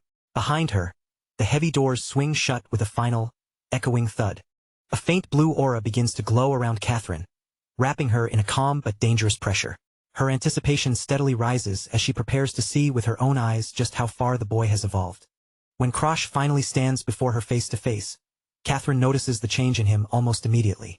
His body, posture, and presence have all transformed far beyond what she remembers. She wears a perfectly trained, polite smile, the kind expected from the head butler of a great house. But that softness never reaches her sharp eyes, which study Krosh with cold precision. Krosh greets her with the proper courtesy, and asks the expected social questions, keeping his tone calm and respectful. Even so, he cannot afford to relax for even a second in front of her. Catherine Walheim is not merely the head butler of the family. She is also Krosh's great-aunt, a masterclass fighter whose standards are merciless and who demands perfection from anyone carrying the Walheim bloodline. She explains that because Krosh managed to defeat a high-level expert like the Slaughter Dog, the family can no longer ignore him. They need to confirm his true standing with their own eyes. When Krosh tries to dismiss the matter by calling it nothing more than luck, Catherine simply laughs. To her, luck is not something separate from ability, but another part of a person's strength. Krosh quickly understands that there is no point trying to hide the full extent of his growth. Against someone of Catherine's caliber, any clumsy attempt at concealment would only make him look more suspicious. Catherine's expression turns cold as she lays out the stakes without mercy. If Krosh cannot even keep up with Charlotte, then he has no right to aim for the position of family head. The blunt ultimatum catches Krosh off guard for a brief moment. Her words are too direct, too sharp, and they leave no space for him to pretend he misunderstood. Catherine speaks of a future where bloodline and status will lose all meaning. When the world begins to collapse, she says only true strength will decide who rises and who is crushed beneath the disaster. Krosh cannot stop a short, sharp laugh from escaping his mouth. To him, there is something almost bitterly ironic about hearing that warning now. Catherine stops speaking, her brow narrowing as she studies him. She clearly cannot understand what Krosh could possibly find amusing in such a grim prediction. But Krosh laughs even harder, unable to hold it back. After everything he has already seen, the idea that taking the Walheim family headship is supposed to be some impossibly difficult goal feels almost ridiculous. His reaction visibly irritates Catherine. She is not used to being mocked, especially not by a junior member of the family standing directly in front of her. Brushing aside his attitude, Catherine decides there is no reason to keep talking. It is time to begin the test and see what Krosh is truly capable of. Up close, she can see the change in his eyes, and he no longer looks like the same boy he was a year ago. Catherine draws a practice sword from her belt in one smooth motion. The movement is clean, controlled, and precise, showing the discipline of someone who has handled a blade for decades. Settling into her stance, she gives Krosh one simple objective. If he can make her take even a single step backward, he passes. Then she waits for him to make the first move, her mere presence filling the hall with suffocating pressure. Krosh steadies himself and prepares to move. Even if the person before him is a masterclass fighter, stopping here is not an option, and he forces himself to keep advancing. Catherine watches him with sharp, narrowed eyes, analyzing every slight shift in his posture. The stance he chooses immediately draws her attention. Krosh centers his weight, his hand hovering near the hilt of his sword in a specialized draw technique. The pose carries a strange sense of familiarity, enough to make Catherine's gaze harden. Catherine's hand instinctively rises to her neck as an old scar begins to throb. The sight of Krosh's stance pulls up the memory of a battle she barely survived long ago. Her eyes widen in genuine shock as the realization fully settles in. She understands exactly what kind of technique Krosh is preparing to use. A dense blue aura starts vibrating violently inside Krosh's sheath. The pressure gathers tighter and tighter, building toward the moment it can no longer be contained. A purple Hanya mask symbol glows across Krosh's hand, marking the true nature of the technique about to be released. The ominous light makes the air around him feel heavier. Behind him, the spectral image of the sword demon rises like a terrifying shadow. Its aura blends with Krosh's own, as if guiding the boy toward a strike meant to kill. Krosh clenches his teeth against the crushing force of the energy surging through him. A faint wisp of green mist slips from his lips as he struggles to keep the power under control. Dark purple and black aura gathers around the hilt of his blade, swirling like storm clouds before a disaster. Then, at last, Krosh begins to draw his sword. With one explosive motion, Krosh unleashes the slash. A massive wave of dark energy tears across the training ground, ripping through the space between him and Catherine. Catherine raises her sword to meet the attack head-on. Her own blue aura flares violently as she braces herself, struggling to contain the full impact of the purple shockwave. She manages to hold her ground without being pushed back. Even so, the grim, impressed look on her face makes it clear that she has fully acknowledged the strength behind the blow. Blue light flickers across Catherine's face as she admits the truth. She does not know where Krosh learned such a technique, but its quality is undeniably first class. The two forces crash together in a blinding flash, and the entire training hall trembles beneath the pressure of their clashing wills. As the energy begins to fade, Catherine remains standing at the center of it all, but her expression shows that she no longer sees Krosh as the same boy from a year ago. Dust drifts down around them, slowly revealing the aftermath. Both combatants still stand in the middle of the arena, but the floor beneath them is scarred, cracked, and torn open by the force of their exchange.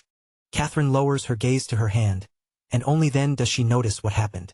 The sheer force of Krosh's strike has snapped her practice blade in two. She stares at the jagged remains of the hilt still gripped in her hand. Around her feet, the broken pieces of the sword lie scattered across the damaged ground. A rare, satisfied smile slowly crosses Catherine's face. Even if it was only an old practice sword, she never expected Krosh to shatter it so completely. With her verdict decided, Catherine officially declares that Krosh has passed the evaluation with flying colors. His result leaves no room for doubt. She turns to leave, calmly congratulating him on a job well done. Behind her, Krosh's strength finally gives out, and he slumps forward as exhaustion catches up to him all at once. Before she can go, Krosh stops her with a sudden request. Catherine is surprised when he says he wants to join the Blue Sea Knights instead of one of the top-tier orders, and she pauses with a confused frown, asking why he would choose a middle-tier knight order over a far more prestigious path. Krosh looks directly into Catherine's eyes without wavering. His gaze is steady, calm, and firm as he confirms that this is the choice he wants. Catherine studies his expression for a long moment, searching for any crack in that calm face. She cannot help wondering what kind of scheme he is quietly building behind those steady eyes. In the end, Catherine agrees to deliver his request to the Knight Commander. Behind them, the heavy doors of the hall stand tall and silent as the evaluation finally comes to a close. Once Krosh is finally alone, he allows his body to give out completely. He collapses onto the cold stone floor, gasping for breath as the last of the adrenaline drains away. In the darkness of his own thoughts, Krosh measures his performance against the stories he had heard about Charlotte. Those reports had always sounded almost absurd, describing feats that went beyond ordinary human limits, and now he cannot help comparing himself to that terrifying standard.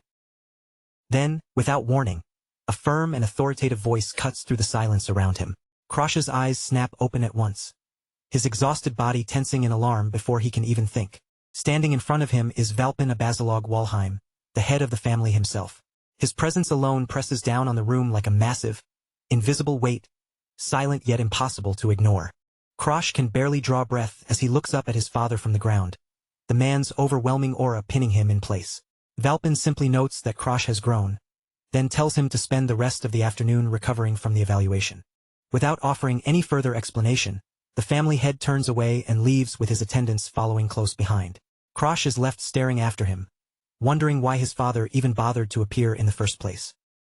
3 weeks pass, and Krosh eventually arrives in the bustling magic city of Hargram. This is the sacred seat of the Red Magic Tower, a city where magic lingers in every street and every stone. Krosh moves through the crowded streets with a companion beside him, weaving past passing mages and merchants. Every step takes them deeper into a city ruled by people who believe magic stands above all else. They pass shops packed with strange potions, old scrolls, and mysterious tools lined neatly behind glass. The very air carries the thick scent of alchemy, making the city feel like one enormous workshop. With a knowing smile, Krosh begins explaining the history of Hargram as they walk. Thanks to the memories he brought back from the future, even this unfamiliar land already holds useful clues for him. His thoughts soon drift toward the other regressors, especially the one person who reached her peak faster than anyone else in the previous timeline. Among them all, she was the fastest to reclaim her former power. That person is Abella, known as the Red Witch. She is a powerful mage who carried her memories through the regression, along with the enormous magical knowledge she had built up before. Krosh knows that with Abella's abilities, it is only a matter of time before she rises again as a legendary great mage. Resting his chin against his hand, he realizes the real danger would be letting her discover that he, too, has returned from the future. At sunset, Krosh Walheim stands before a quiet tavern, determined to finish his business here quickly and leave before anything troublesome happens. Beside him, Bianca studies the building with curious eyes, asking whether he already knows what kind of place this is. Once they step inside, Krosh explains that although the tavern looks ordinary on the outside, those with truly refined taste know it as a hidden famous spot. Krosh then points out Lilina, a maid serving the Igrit family. At a nearby table, she is completely absorbed in her meal, stuffing food into her mouth with the kind of greedy focus that makes everything else seem irrelevant. After finally finishing her meal, Lilina hops up from her seat and skips away with a bright, cheerful goodbye. Her carefree exit stands out sharply against the purpose that brought Krosh here. Watching her leave, Krosh confirms to himself that Lilina has not changed at all. Her personality is just as lively and straightforward as he remembers. As Lilina disappears into the warm evening light, Claude's crow watches from the rooftops above. Its red eyes remain fixed on the bright-haired maid it has been ordered to follow. Krosh stays seated at the table, confident that sending Krim after her will bring back the information they need. For now, all he has to do is wait for his feathered spy to return with the trail. A small smile crosses his face as he turns to Bianca. Since there is nothing else to do until Krim comes back, he suggests that they enjoy a proper meal themselves. By the time they step outside again, night has already settled over the streets, and Bianca is rubbing her sleepy eyes after the long wait. Krosh gently urges her to keep walking a little longer, while his mind stays focused on the report Krim should be bringing at any moment. Suddenly, black feathers flutter down from the night sky as Krim swoops toward them. The crow lands in a noisy flurry, loudly complaining that they left him behind while they enjoyed dinner. Bianca softly strokes the crow's head to calm his grumbling, while Krosh leans closer with focused attention. What he really wants to hear is what Krim uncovered while keeping watch over the maid. Later that night, the focus shifts to the Ygritte estate. A heavy, ominous silence has settled over the mansion, as if the entire household is holding its breath before disaster. Aslan Ygritte, the grandson of the Flame King, appears with a hollow and lifeless stare. The emptiness in his eyes hints at a tragic decision already made deep within his broken heart. Then chaos erupts through the mansion as the household staff discovers the young heir. The shocking news spreads in a wave of panic. Aslan has tried to take his own life. A young man with messy red hair and dark circles beneath his hollow eyes stares blankly into nothing. This is Aslan, and every part of him looks like someone who has been pushed to the very edge. The servants of Ygritte Manor fall into total panic, shouting for someone to cut the rope and save their master. The entire scene becomes a storm of desperation, fear, and frantic movement. Lilina, the ash-blonde maid, watches everything unfold with heartbreak written across her face. She can do nothing but stand there helplessly as the man she serves collapses so completely. Aslan is dragged away by the staff, tears streaming down his face while he begs them to simply let him die. He has become a shell of the person he once was, shattered by the loss of someone named Dorothy. Back in the present, Lilina releases a heavy sigh while feeding a piece of meat to an unusually round-looking crow. She is stuck in Halgram Market Square, but her thoughts remain trapped on her master's suffering. Krim happily tears into the meat as Lilina begins listing Aslan's recent suicide attempts. Between the poison and the hanging, she is terrified that if this continues, her master might actually succeed next time. She remembers the days when Aslan was not so fragile and broken. More than anything, she wishes someone could find a way to bring light back into him and make him smile again. Just then, a voice from behind calmly offers to help. Lilina jolts in surprise, clutching herself as she whips around to see who has been listening.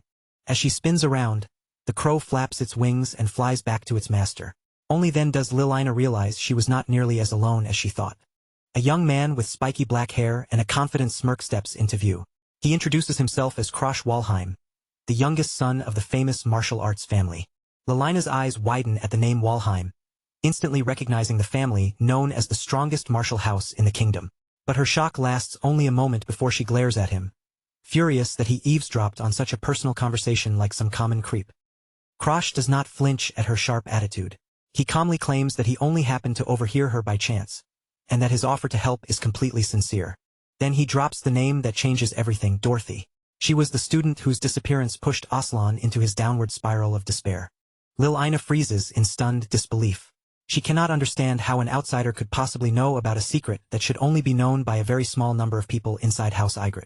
The setting shifts to the Grand Ygritte Manor, where Krosh points out how strange it is to hide the truth about a student who simply vanished.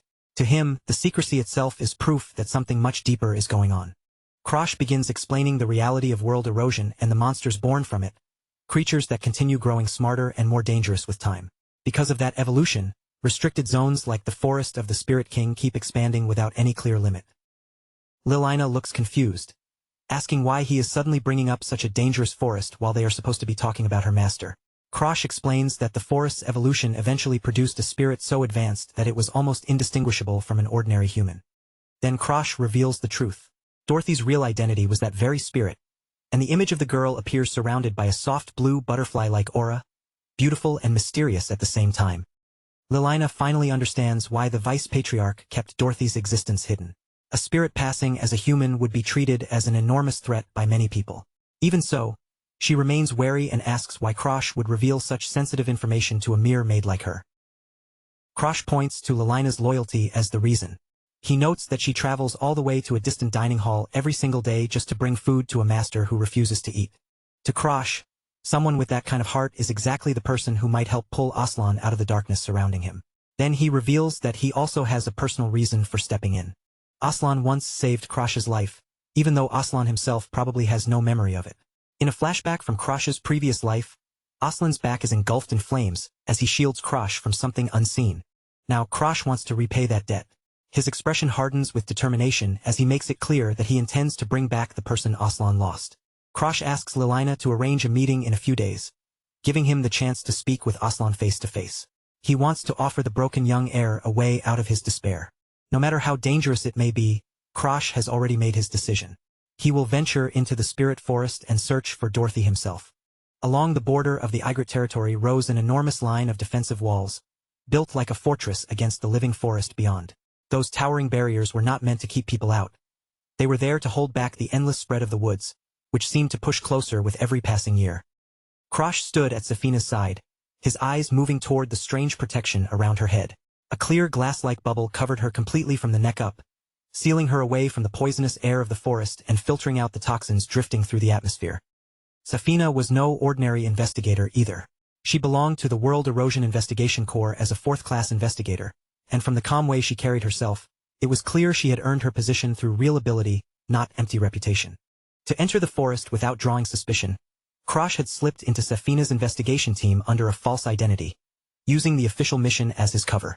Safina handed him the badge that made the disguise complete, though the irritated look on her face made it obvious that this extra complication was already getting on her nerves. But the moment Krosh noticed Safina's updated rank, his expression shifted in surprise. She had already been promoted to third class, and he could not help teasing her, asking with a half-joking tone whether she was planning to climb all the way up to commander next. Safina dismissed the idea almost immediately, saying she had no desire to sit in a command position. According to her, the people working under her were simply far more capable than usual. As they continued forward and reached the guarded entrance, the soldiers at the gate blocked their path and warned them that no unauthorized personnel were permitted to enter the restricted zone. Safina stepped forward without hesitation and presented their identity clearly, saying they were an official investigation team from Sephiara. The guards took their documents and began checking each paper carefully, their eyes moving between the seals and the people standing in front of them.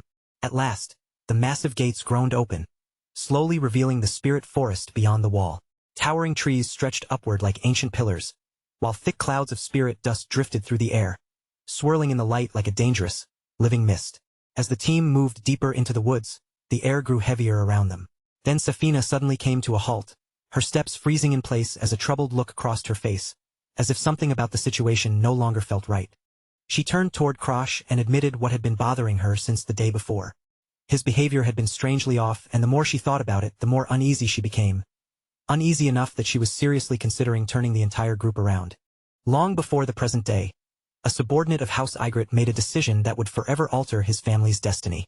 Against all common sense, he took a spirit out of the forbidden forest ruled by the Spirit King, and that single choice became the beginning of a tragedy no one could undo. Krosh Walheim listened quietly to the old tale, the protective bubble around his head catching the light as he thought it over. The story of the very first Spirit Master was familiar to him, but he understood better than most that the legend people passed down was only one part of the truth. The spirit before them was no gentle being from a children's story. It was a massive chaos spirit, twisted and weeping, its enormous body looming through the haze as it released a deep, guttural roar that shook the surrounding trees. Its very presence pressed down on the forest like a weight of dread. From the spirit's hollow eyes, a dark fluid spilled like black ink, streaking down its distorted face. Through the trembling mist, it muttered a name that sounded like Agni, while its unstable form shifted and warped, as if it were trapped forever inside the same unbearable grief. When the first spirit master died, the spirit could not understand what death truly meant. To it, his disappearance felt like abandonment, a wound it could never accept. That terrible misunderstanding slowly twisted a loyal companion into something broken, violent, and monstrous. Overwhelmed by a loneliness with no end, the spirit finally lost control.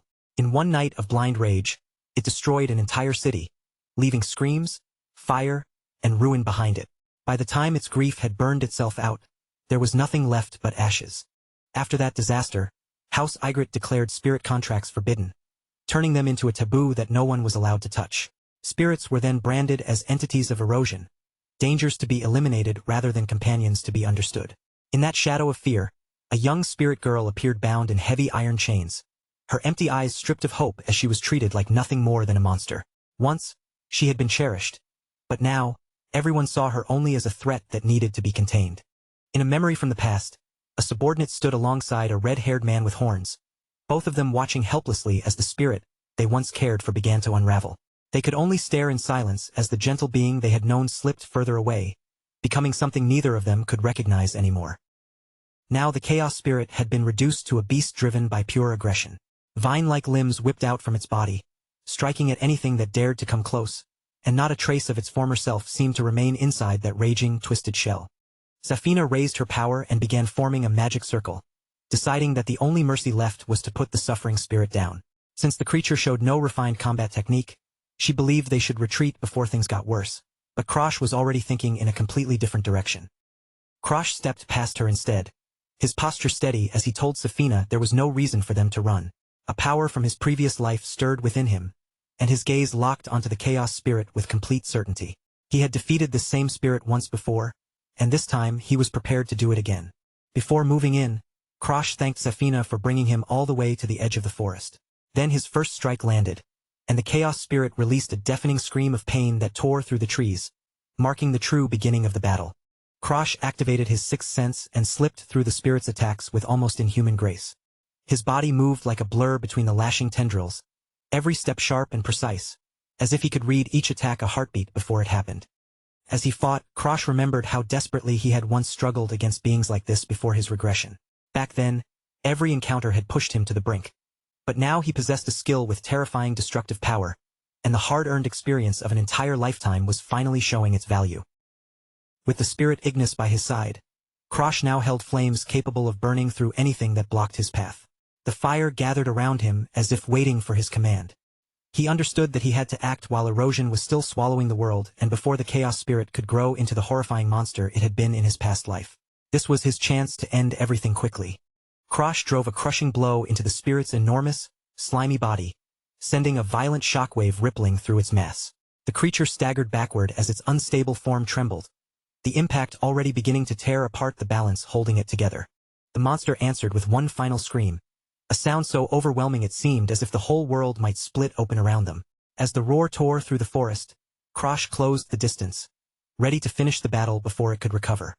A fierce light burned in Krosh's eyes as he remembered just how much more dangerous the spirit had been in his previous life. He refused to give it even the smallest chance to reach that level again.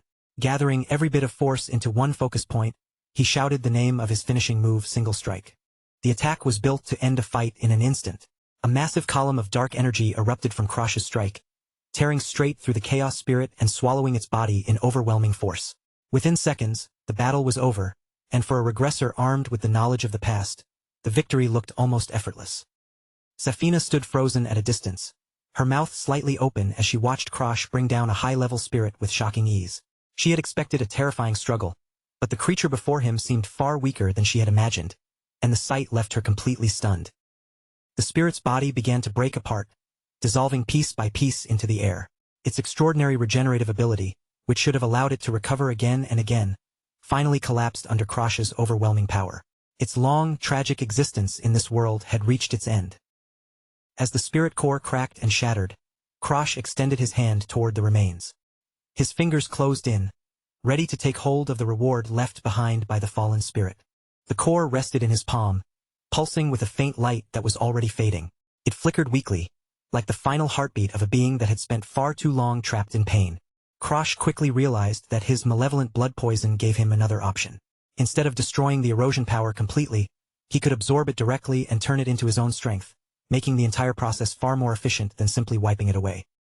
Safina stared in disbelief as the area around them transformed into a crimson garden. Her eyes widened at the impossible sight unfolding before her, because this was nothing like the ending she had expected when the battle first began. For one final moment, the spirit's fading body took on a faintly human shape. Its voice slipped out in a quiet whisper of farewell, and then the last traces of its existence scattered into the light, giving its tragic life a calm and peaceful end. In a distant memory, the spirit girl sat beside the subordinate, her expression soft as she told him she had waited for a very long time just to speak with him once more. The tenderness between them made it clear that their bond had always been deeper than anyone else understood. She had believed all along that he would never truly abandon her. That faith was beautiful, but also painfully heartbreaking, because she had carried that hope alone for centuries, clinging to it even as everything around her changed. A close view of a green eye reflected the spirit's quiet acceptance, as though the sorrow that had trapped her for so long was finally beginning to loosen its grip. Around her, the world seemed to brighten, responding to the peace she had finally found. The man from the past reached out and pulled the spirit girl into a tight embrace. Their figures were swallowed by a radiant golden glow, and for that brief moment, all the pain between them gave way to a pure, wordless connection. From the side, the red-haired woman watched the farewell with a complicated expression.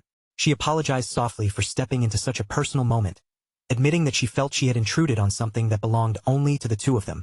The spirit girl turned back toward her with a gentle smile, not blaming her at all. Instead, she thanked the woman for everything she had done, understanding that even the interference had come from a desire to help. The subordinate lowered his gaze, wishing from the bottom of his heart that he could have protected the spirit better. His own life was brief compared to her eternal existence, and that made the regret even heavier, because he felt he should have been the one to watch over her. At the end of it all, he finally understood something important. Even a powerful spirit could not find true peace completely alone. No matter how strong she was, she had still needed someone by her side. As that realization settled in, the golden light around them grew brighter, signaling that the vision was nearing its end. With tears in his heart, the subordinate bowed his head in one last apology. The light slowly began to fade around them, leaving behind only the memory of the bond they had shared and the sorrow of everything that had gone wrong. Back in the present, Lil Ina the maid flinched in surprise as the crow, Krim, suddenly burst from her hands and took flight. Watching the bird flutter away, she could not help wondering whether Master Krosh was truly taking proper care of it. A moment later, Krosh appeared before her, now wrapped in a long brown cloak as he returned from his mission in the forest. With a light tone, he joked that a Walheim would never be stingy enough to cut costs on bird feed. Then Krosh showed Lil Ina a glowing orb, its light shining softly between them. He told her he had finally found a way to bring Dorothy back, even if she could not yet return in a completely perfect state, and those words carried the answer Lil Ina had been waiting to hear. Lil Ina stared at him with shock and rising hope mixing across her face. Krosh explained that in order to call forth Lady Dorothy, they would need both Lil Ina's cooperation and Master Aslan's help, meaning the ritual could only succeed if everyone worked together.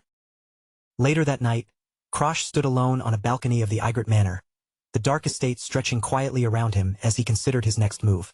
Lil Ina had given him an artifact capable of bypassing the manor's defensive magic, and once everyone had fallen asleep, that small object would become the key to slipping through unnoticed. Because of his moonshade physique, Master Aslan's entire life had been turned upside down, forcing him to live with his days and nights reversed.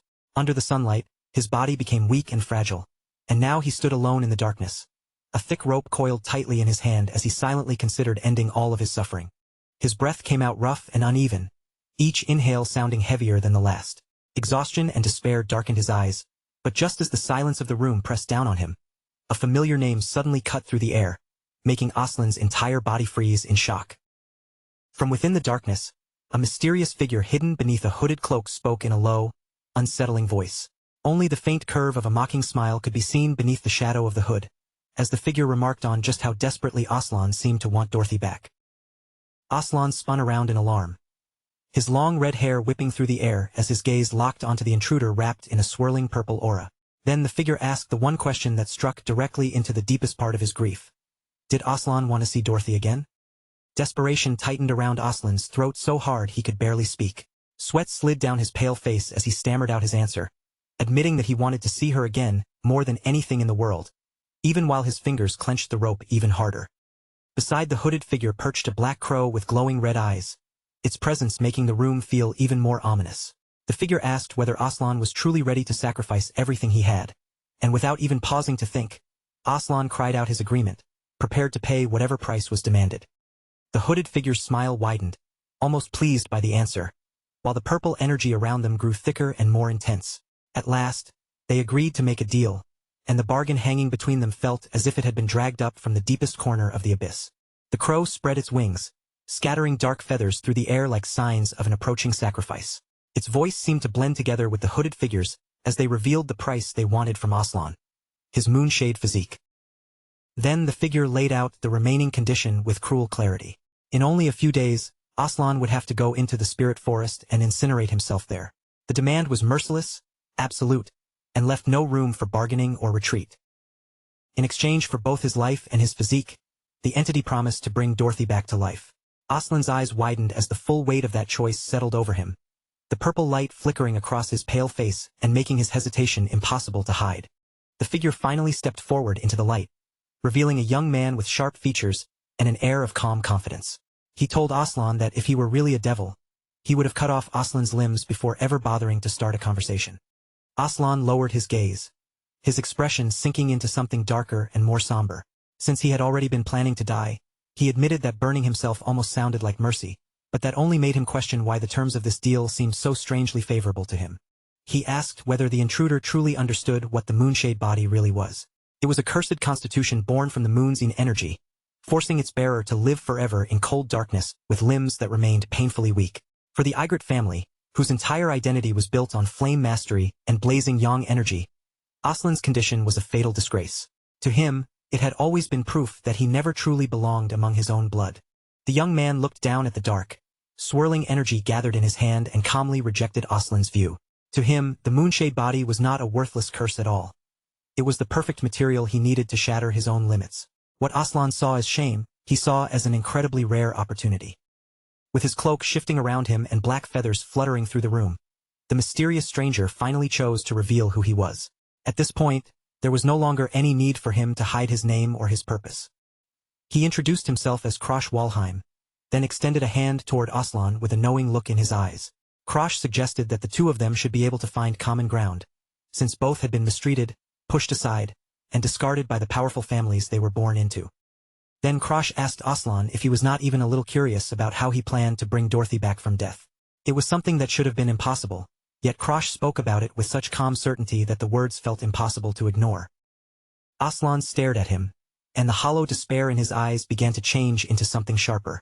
A new curiosity burned there now, and for the first time in that room, he truly wanted to hear the details behind this impossible ritual. The two sealed their agreement with a firm handshake. For one brief moment, the opposing energies of their families seemed to meet at that single point of contact, and Aslan could only hope that the hand he had just taken would not lead him into the greatest mistake of his life. Years earlier, Aslan Igrit had been nothing more than a young boy coughing alone in the shadowed halls of the manor. Even back then, his fragile health had already marked him as a source of worry and disappointment. He had been born into the legendary Igrit family, a bloodline famous throughout the land for its unmatched flame magic and its fearsome connection to fire. But Aslan's moonshade body made him unable to channel even the smallest spark of the family's signature magic. In the eyes of his relatives, he was not simply weak. He was a defect within a lineage that valued strength above almost everything else. The Flame King, Aslan's own grandfather, looked down at the boy with eyes as cold and unforgiving as stone. Without a trace of hesitation, he declared that Aslan had to be removed from the list of candidates for family head, and his decision carried the weight of an unquestionable command. Agatha Igrit, Aslan's mother, tried to plead with her father, her voice filled with desperation. She reminded him that Aslan was his own grandson and begged him not to be so cruel as to take the boy's future away completely. But her father's answer was a harsh, resounding no. His gaze did not waver for even a moment as he stared at her distressed face, showing that there was no place for tenderness in the way he ruled the family. The Flame King towered over his daughter, demanding to know whether he should allow the entire Igrit family and the Red Magic Tower to collapse simply because he was too fond of his grandson. In his eyes, Aslan was not a child to be protected, but a liability that threatened everything they had built. He then pointed toward a family portrait and turned his blame on Agatha herself.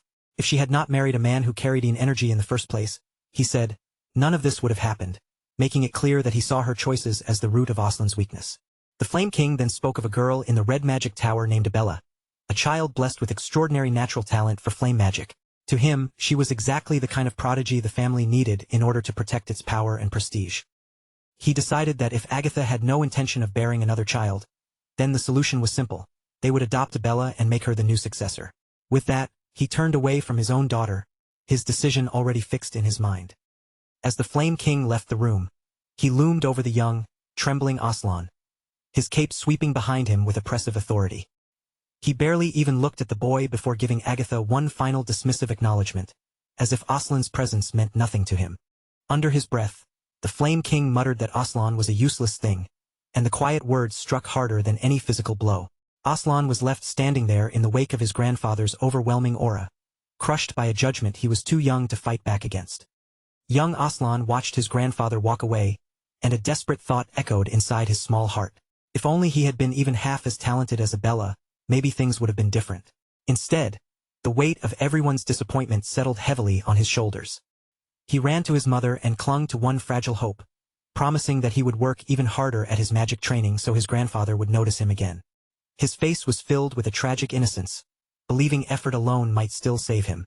But Agatha's eyes suddenly glowed with a cold red light as she looked down at her son. The warmth of a mother vanished from her face, and in a chilling voice, she told him that simply working harder would never be enough. She reminded Aslan that his own father had been killed by his grandfather, a truth he could never afford to forget. From that moment onward, she told him he had to do everything as if his life depended on it, because in the Ygritte family it truly did. From that day on, Agatha Ygritte became the acting family head and hardened herself into a merciless, uncompromising figure. Every choice she made was aimed at a single desperate goal: stopping the rest of the family from killing Aslan. She began tormenting the son she loved as though she had become a completely different person, using cruelty as a shield against the even greater ruthlessness of the Ygritte elders. Aslan collapsed to the floor in tears, and from that point forward, his life turned into a waking nightmare. At another time, while they sat beside a small campfire, Krosh rested his head against his hand and looked across the flames at Aslan. His eyes lingered on the bandages wrapped around the other man's body, and he finally asked the question that had been weighing on him. Why had Aslan's body ended up this way? Aslan sat on the opposite side of the fire, his back slightly hunched and his face difficult to read in the flickering light. For a moment, he simply stared into the flames without saying anything. Then Aslan gave a single, chilling answer: revenge. His voice stayed low as he looked into the crackling campfire and spoke of his grandfather, the Flame King, a man who valued the family's prestige above all else. The hatred inside Aslan came from the burning need to repay the man who had stolen everything precious from him. Wrapped in bandages from head to toe, Aslan spoke about the extreme measures he had once taken to erase the weakness from his bloodline. His desperation had driven him so far that he had even set his own body on fire. That sacrifice had been meant to burn away the Moonshade body together with his physical form, a life-or-death gamble that should have destroyed him completely. Somehow, he survived, but the scars it left behind were proof of how far he had been willing to go. Krosh quietly thought back to the history he knew from the previous timeline. Back then, Aslan eventually abandoned his family, surpassed even his grandfather, and rose to become a legendary Flame Emperor. Knowing that future helped Krosh understand why the conditions for awakening the Moonshade body were so strangely specific. The real key to unlocking the power of Aslan's Moonshade body was not just physical strength. What had to be broken first was Aslan's deeply rooted stubbornness, a barrier built inside his mind after years of isolation, pain, and pride. Aslan had never wanted someone else's power to solve his condition for him. He wanted to conquer the curse of the Moonshade body with his own will alone, no matter how much it hurt him. Watching him, Krosh recognized that fierce independence clearly. Then, as Krosh shifted his stance and a faint aura stirred around him, he thought back to the night inside the manor, understanding that Aslan's stubbornness was both his greatest weakness and the very thing that could become his greatest strength. Back in the manor, Aslan held the glowing orb in his hand and questioned Krosh with growing suspicion. He could not understand how Krosh knew a method to revive spirits when even the Ygritte family, the keepers of the forest, possessed no such knowledge. The more Krosh spoke, the deeper the mystery around him became. In the end, Aslan agreed to the plan and promised that he would inform Lilina about their arrangement. He even offered to hand over the Moonshade body right away, but Krosh, still concealed beneath his hood, refused to take it for the time being. Krosh told him that he would only accept the Constitution when Aslan was truly ready to let it go. After Krosh left him with those words, Aslan remained alone in the moonlit room, silently turning over the meaning of being prepared. Later, beneath the city's night sky, August flew above Krosh in the form of a crow. From overhead, the bird questioned why Krosh was choosing such a roundabout and complicated method, wondering if he was only being soft because Aslan had once been his comrade. Krosh lowered his gaze, the shadow of his hood covering part of his face. He knew the destruction that was coming would be far too massive for him to face alone, and if he wanted any chance of changing that future, he needed powerful allies he could truly trust. In the timeline before Krosh's regression, Aslan's life had ended far too young, at only 24 years old. He had burned through what little lifespan he had left in a hopeless attempt to erase his curse, wasting a brilliant talent before it ever had the chance to fully shine, and Krosh had no intention of letting that tragedy repeat itself. The crow fixed its glowing red eyes on him as Krosh made his decision clear. This time, the future would not unfold the same way. While Krosh threw himself onto the front lines against the coming disasters, he needed Aslan to survive and stand firmly behind him, supporting him from a place only Aslan could fill. Krosh understood that he could not rely on Siglin and the other overwhelming figures the same way Arthur once had. People like them were too unpredictable, too dangerous, and far too difficult to control. But Aslan was different. Even before the world was reduced to ashes, he had possessed real ability, the kind of strength that could become dependable if it was guided correctly.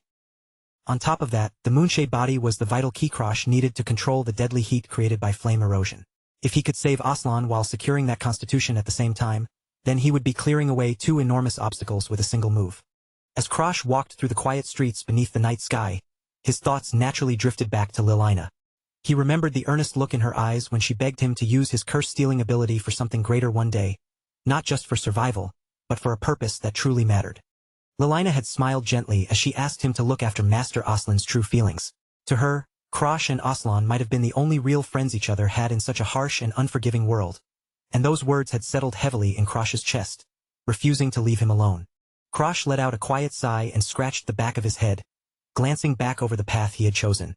Even he could feel the weight of the promise pulling at him now.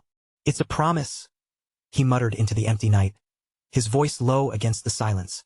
And even though he said it simply, he knew better than anyone that keeping that vow would be anything but easy. From the heights of the manor, Krosh looked down over the estate and quietly finalized the pieces of his plan. He had a promise to keep, and if everything moved the way he expected, he could accomplish 3 major goals in one stroke. Then a memory of chaos surged back into focus. Agatha Ygritte had pleaded desperately for mercy, but the Flame King remained unmoved, while Aslan stood at the center of an inferno he had created with his own hands. The old man's roar shook the air as he condemned his own grandson, calling him a disgrace to their direct bloodline for trying to throw his life away. But Aslan simply stood there and allowed the flames to swallow him. Through the thick smoke, he let out a hollow laugh, because after years of being ignored by his family, he had finally captured his grandfather's complete attention. The Flame King had no interest in listening to Aslan's words. His hands were already glowing with lethal power, ready to strike without hesitation. Aslan understood exactly what that fury meant. The old man was not worried about him, only about protecting his perfect successor, Abella. Agatha could only watch in despair as her son reached the point where there was no turning back. In Aslan's heart, everything had already been taken from him. The protection of his mother, the warmth of his home, and his one true friend, Dorothy. The younger Aslan smiled as the flames crawled over his skin, their heat consuming the body he had suffered in for so long. He had already lost his entire life to the burden of the Ygritte name, and if this was how he was going to disappear, he refused to go out quietly. With tears running down his face and a manic smile twisting his expression, Aslan swore that he would become the greatest disgrace in the history of the Ygritte legacy. The Flame King's face hardened at those words, and his fury finally reached its boiling point. Above them, a massive magic circle of condensed flame took shape, its burning lines crackling with raw destructive force. The air itself seemed to tremble beneath the pressure of the spell. With a savage cry, the old man unleashed the blast, prepared to grant Aslan the death he seemed so determined to seek. At that same instant, Agatha rushed toward the heart of the flames, her voice breaking as she screamed her son's name. She threw herself forward with everything she had, desperate to drag Aslan away before the blast erased him completely. There was no calculation in her movement, only a mother's panic as she reached for her child. Then, without warning, a massive pillar of dark energy erupted from the ground. It crashed into the Flame King's fire head-on and split the raging blast apart before it could reach its target. Aslan lifted his head in shock through the searing heat. In the middle of the blazing chaos, a hand reached toward him, offering protection he had never expected anyone to give.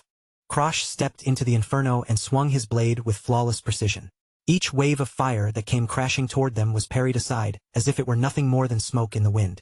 At the same time, Lilina moved like a blur through the burning ruins, reaching Aslan before his body could collapse back into the flames. She caught him firmly, refusing to let him fall any deeper into destruction. The maid held Aslan steady while August, still in her crow form, circled above them in the sky. Aslan stared at Lilina in stunned disbelief, unable to process the fact that she had truly come back for him. Lilina did not waste even a single second. She pulled out a letter from Krosh along with Dorothy's crystal from her pocket, holding them up in front of Aslan so he could see the proof with his own eyes. Aslan's breath caught in his throat as he accepted the paper from her hand. In that moment, he realized the thief had actually kept his word and fulfilled the impossible bargain he had promised. The message inside the letter was simple and direct. Aslan had to follow the crow to the lake, use the spirit powder, and if he did, Dorothy would be brought back into the world of the living. He gripped the note tightly, as if it were the only thing keeping him anchored to the world. For the first time after years trapped in darkness, a real spark of hope returned to his eyes. A brief flash of memory revealed that Dorothy's crystal had been the key to the entire plan. At first, it had been meant to lure out the acting head, but everything shifted when the Flame King himself unexpectedly appeared. Lil Ina looked up toward the violent clash of powers above them, her voice trembling with worry. She asked whether Krosh could truly hold his ground against someone as terrifying as the Flame King. The Flame King showed no mercy at all. His attacks came with relentless force, pushing Krosh to draw on every ounce of strength he had just to keep the old man's overwhelming power from crushing them. Aslan shouted toward Krosh, still unable to understand why anyone would willingly take on a curse like the Moonshade body. But if Krosh truly needed it in order to save Dorothy, then Aslan no longer had any reason to cling to it. With everything inside him, Aslan screamed for the thief to take it. The physique, the curse, and every miserable burden that came with it. Deep inside the spiritual realm, a colossal golden lock strained under the pressure. Then, with a heavy groan, it finally shattered into countless pieces. The transfer struck immediately, violent and unstoppable. Krosh planted his feet and stood firm as glowing blue energy surged into his body, his eyes lighting up with a new and dangerous power. A dark vortex began swirling around Krosh, twisting the air around him and sending a sharp chill through the battlefield. Even the air the Flame King breathed seemed to turn cold under the force of that power. For the first time, the old man's rage faltered. His fury vanished from his face, replaced by wide-eyed disbelief as he stared at the sudden and impossible change in Krosh's presence. Krosh's entire aura transformed. Dark blue, shadow-like flames danced along his sword, and the pressure of his mana climbed sharply, filling the battlefield with a force that could no longer be ignored. Only then did the Flame King finally recognize him. This was the boy the noble circles had mocked again and again, the so-called failure of the Walheim family. A cold, satisfied smirk touched Krosh's lips as the stolen power settled completely into his soul. The Moonshade body was no longer just Aslan's curse. It had become part of Krosh's strength. Krosh's eyes flared with a piercing red light as he faced the Flame King without backing down. Then he declared that he had not come here merely as a thief. He had come as Aslan's friend.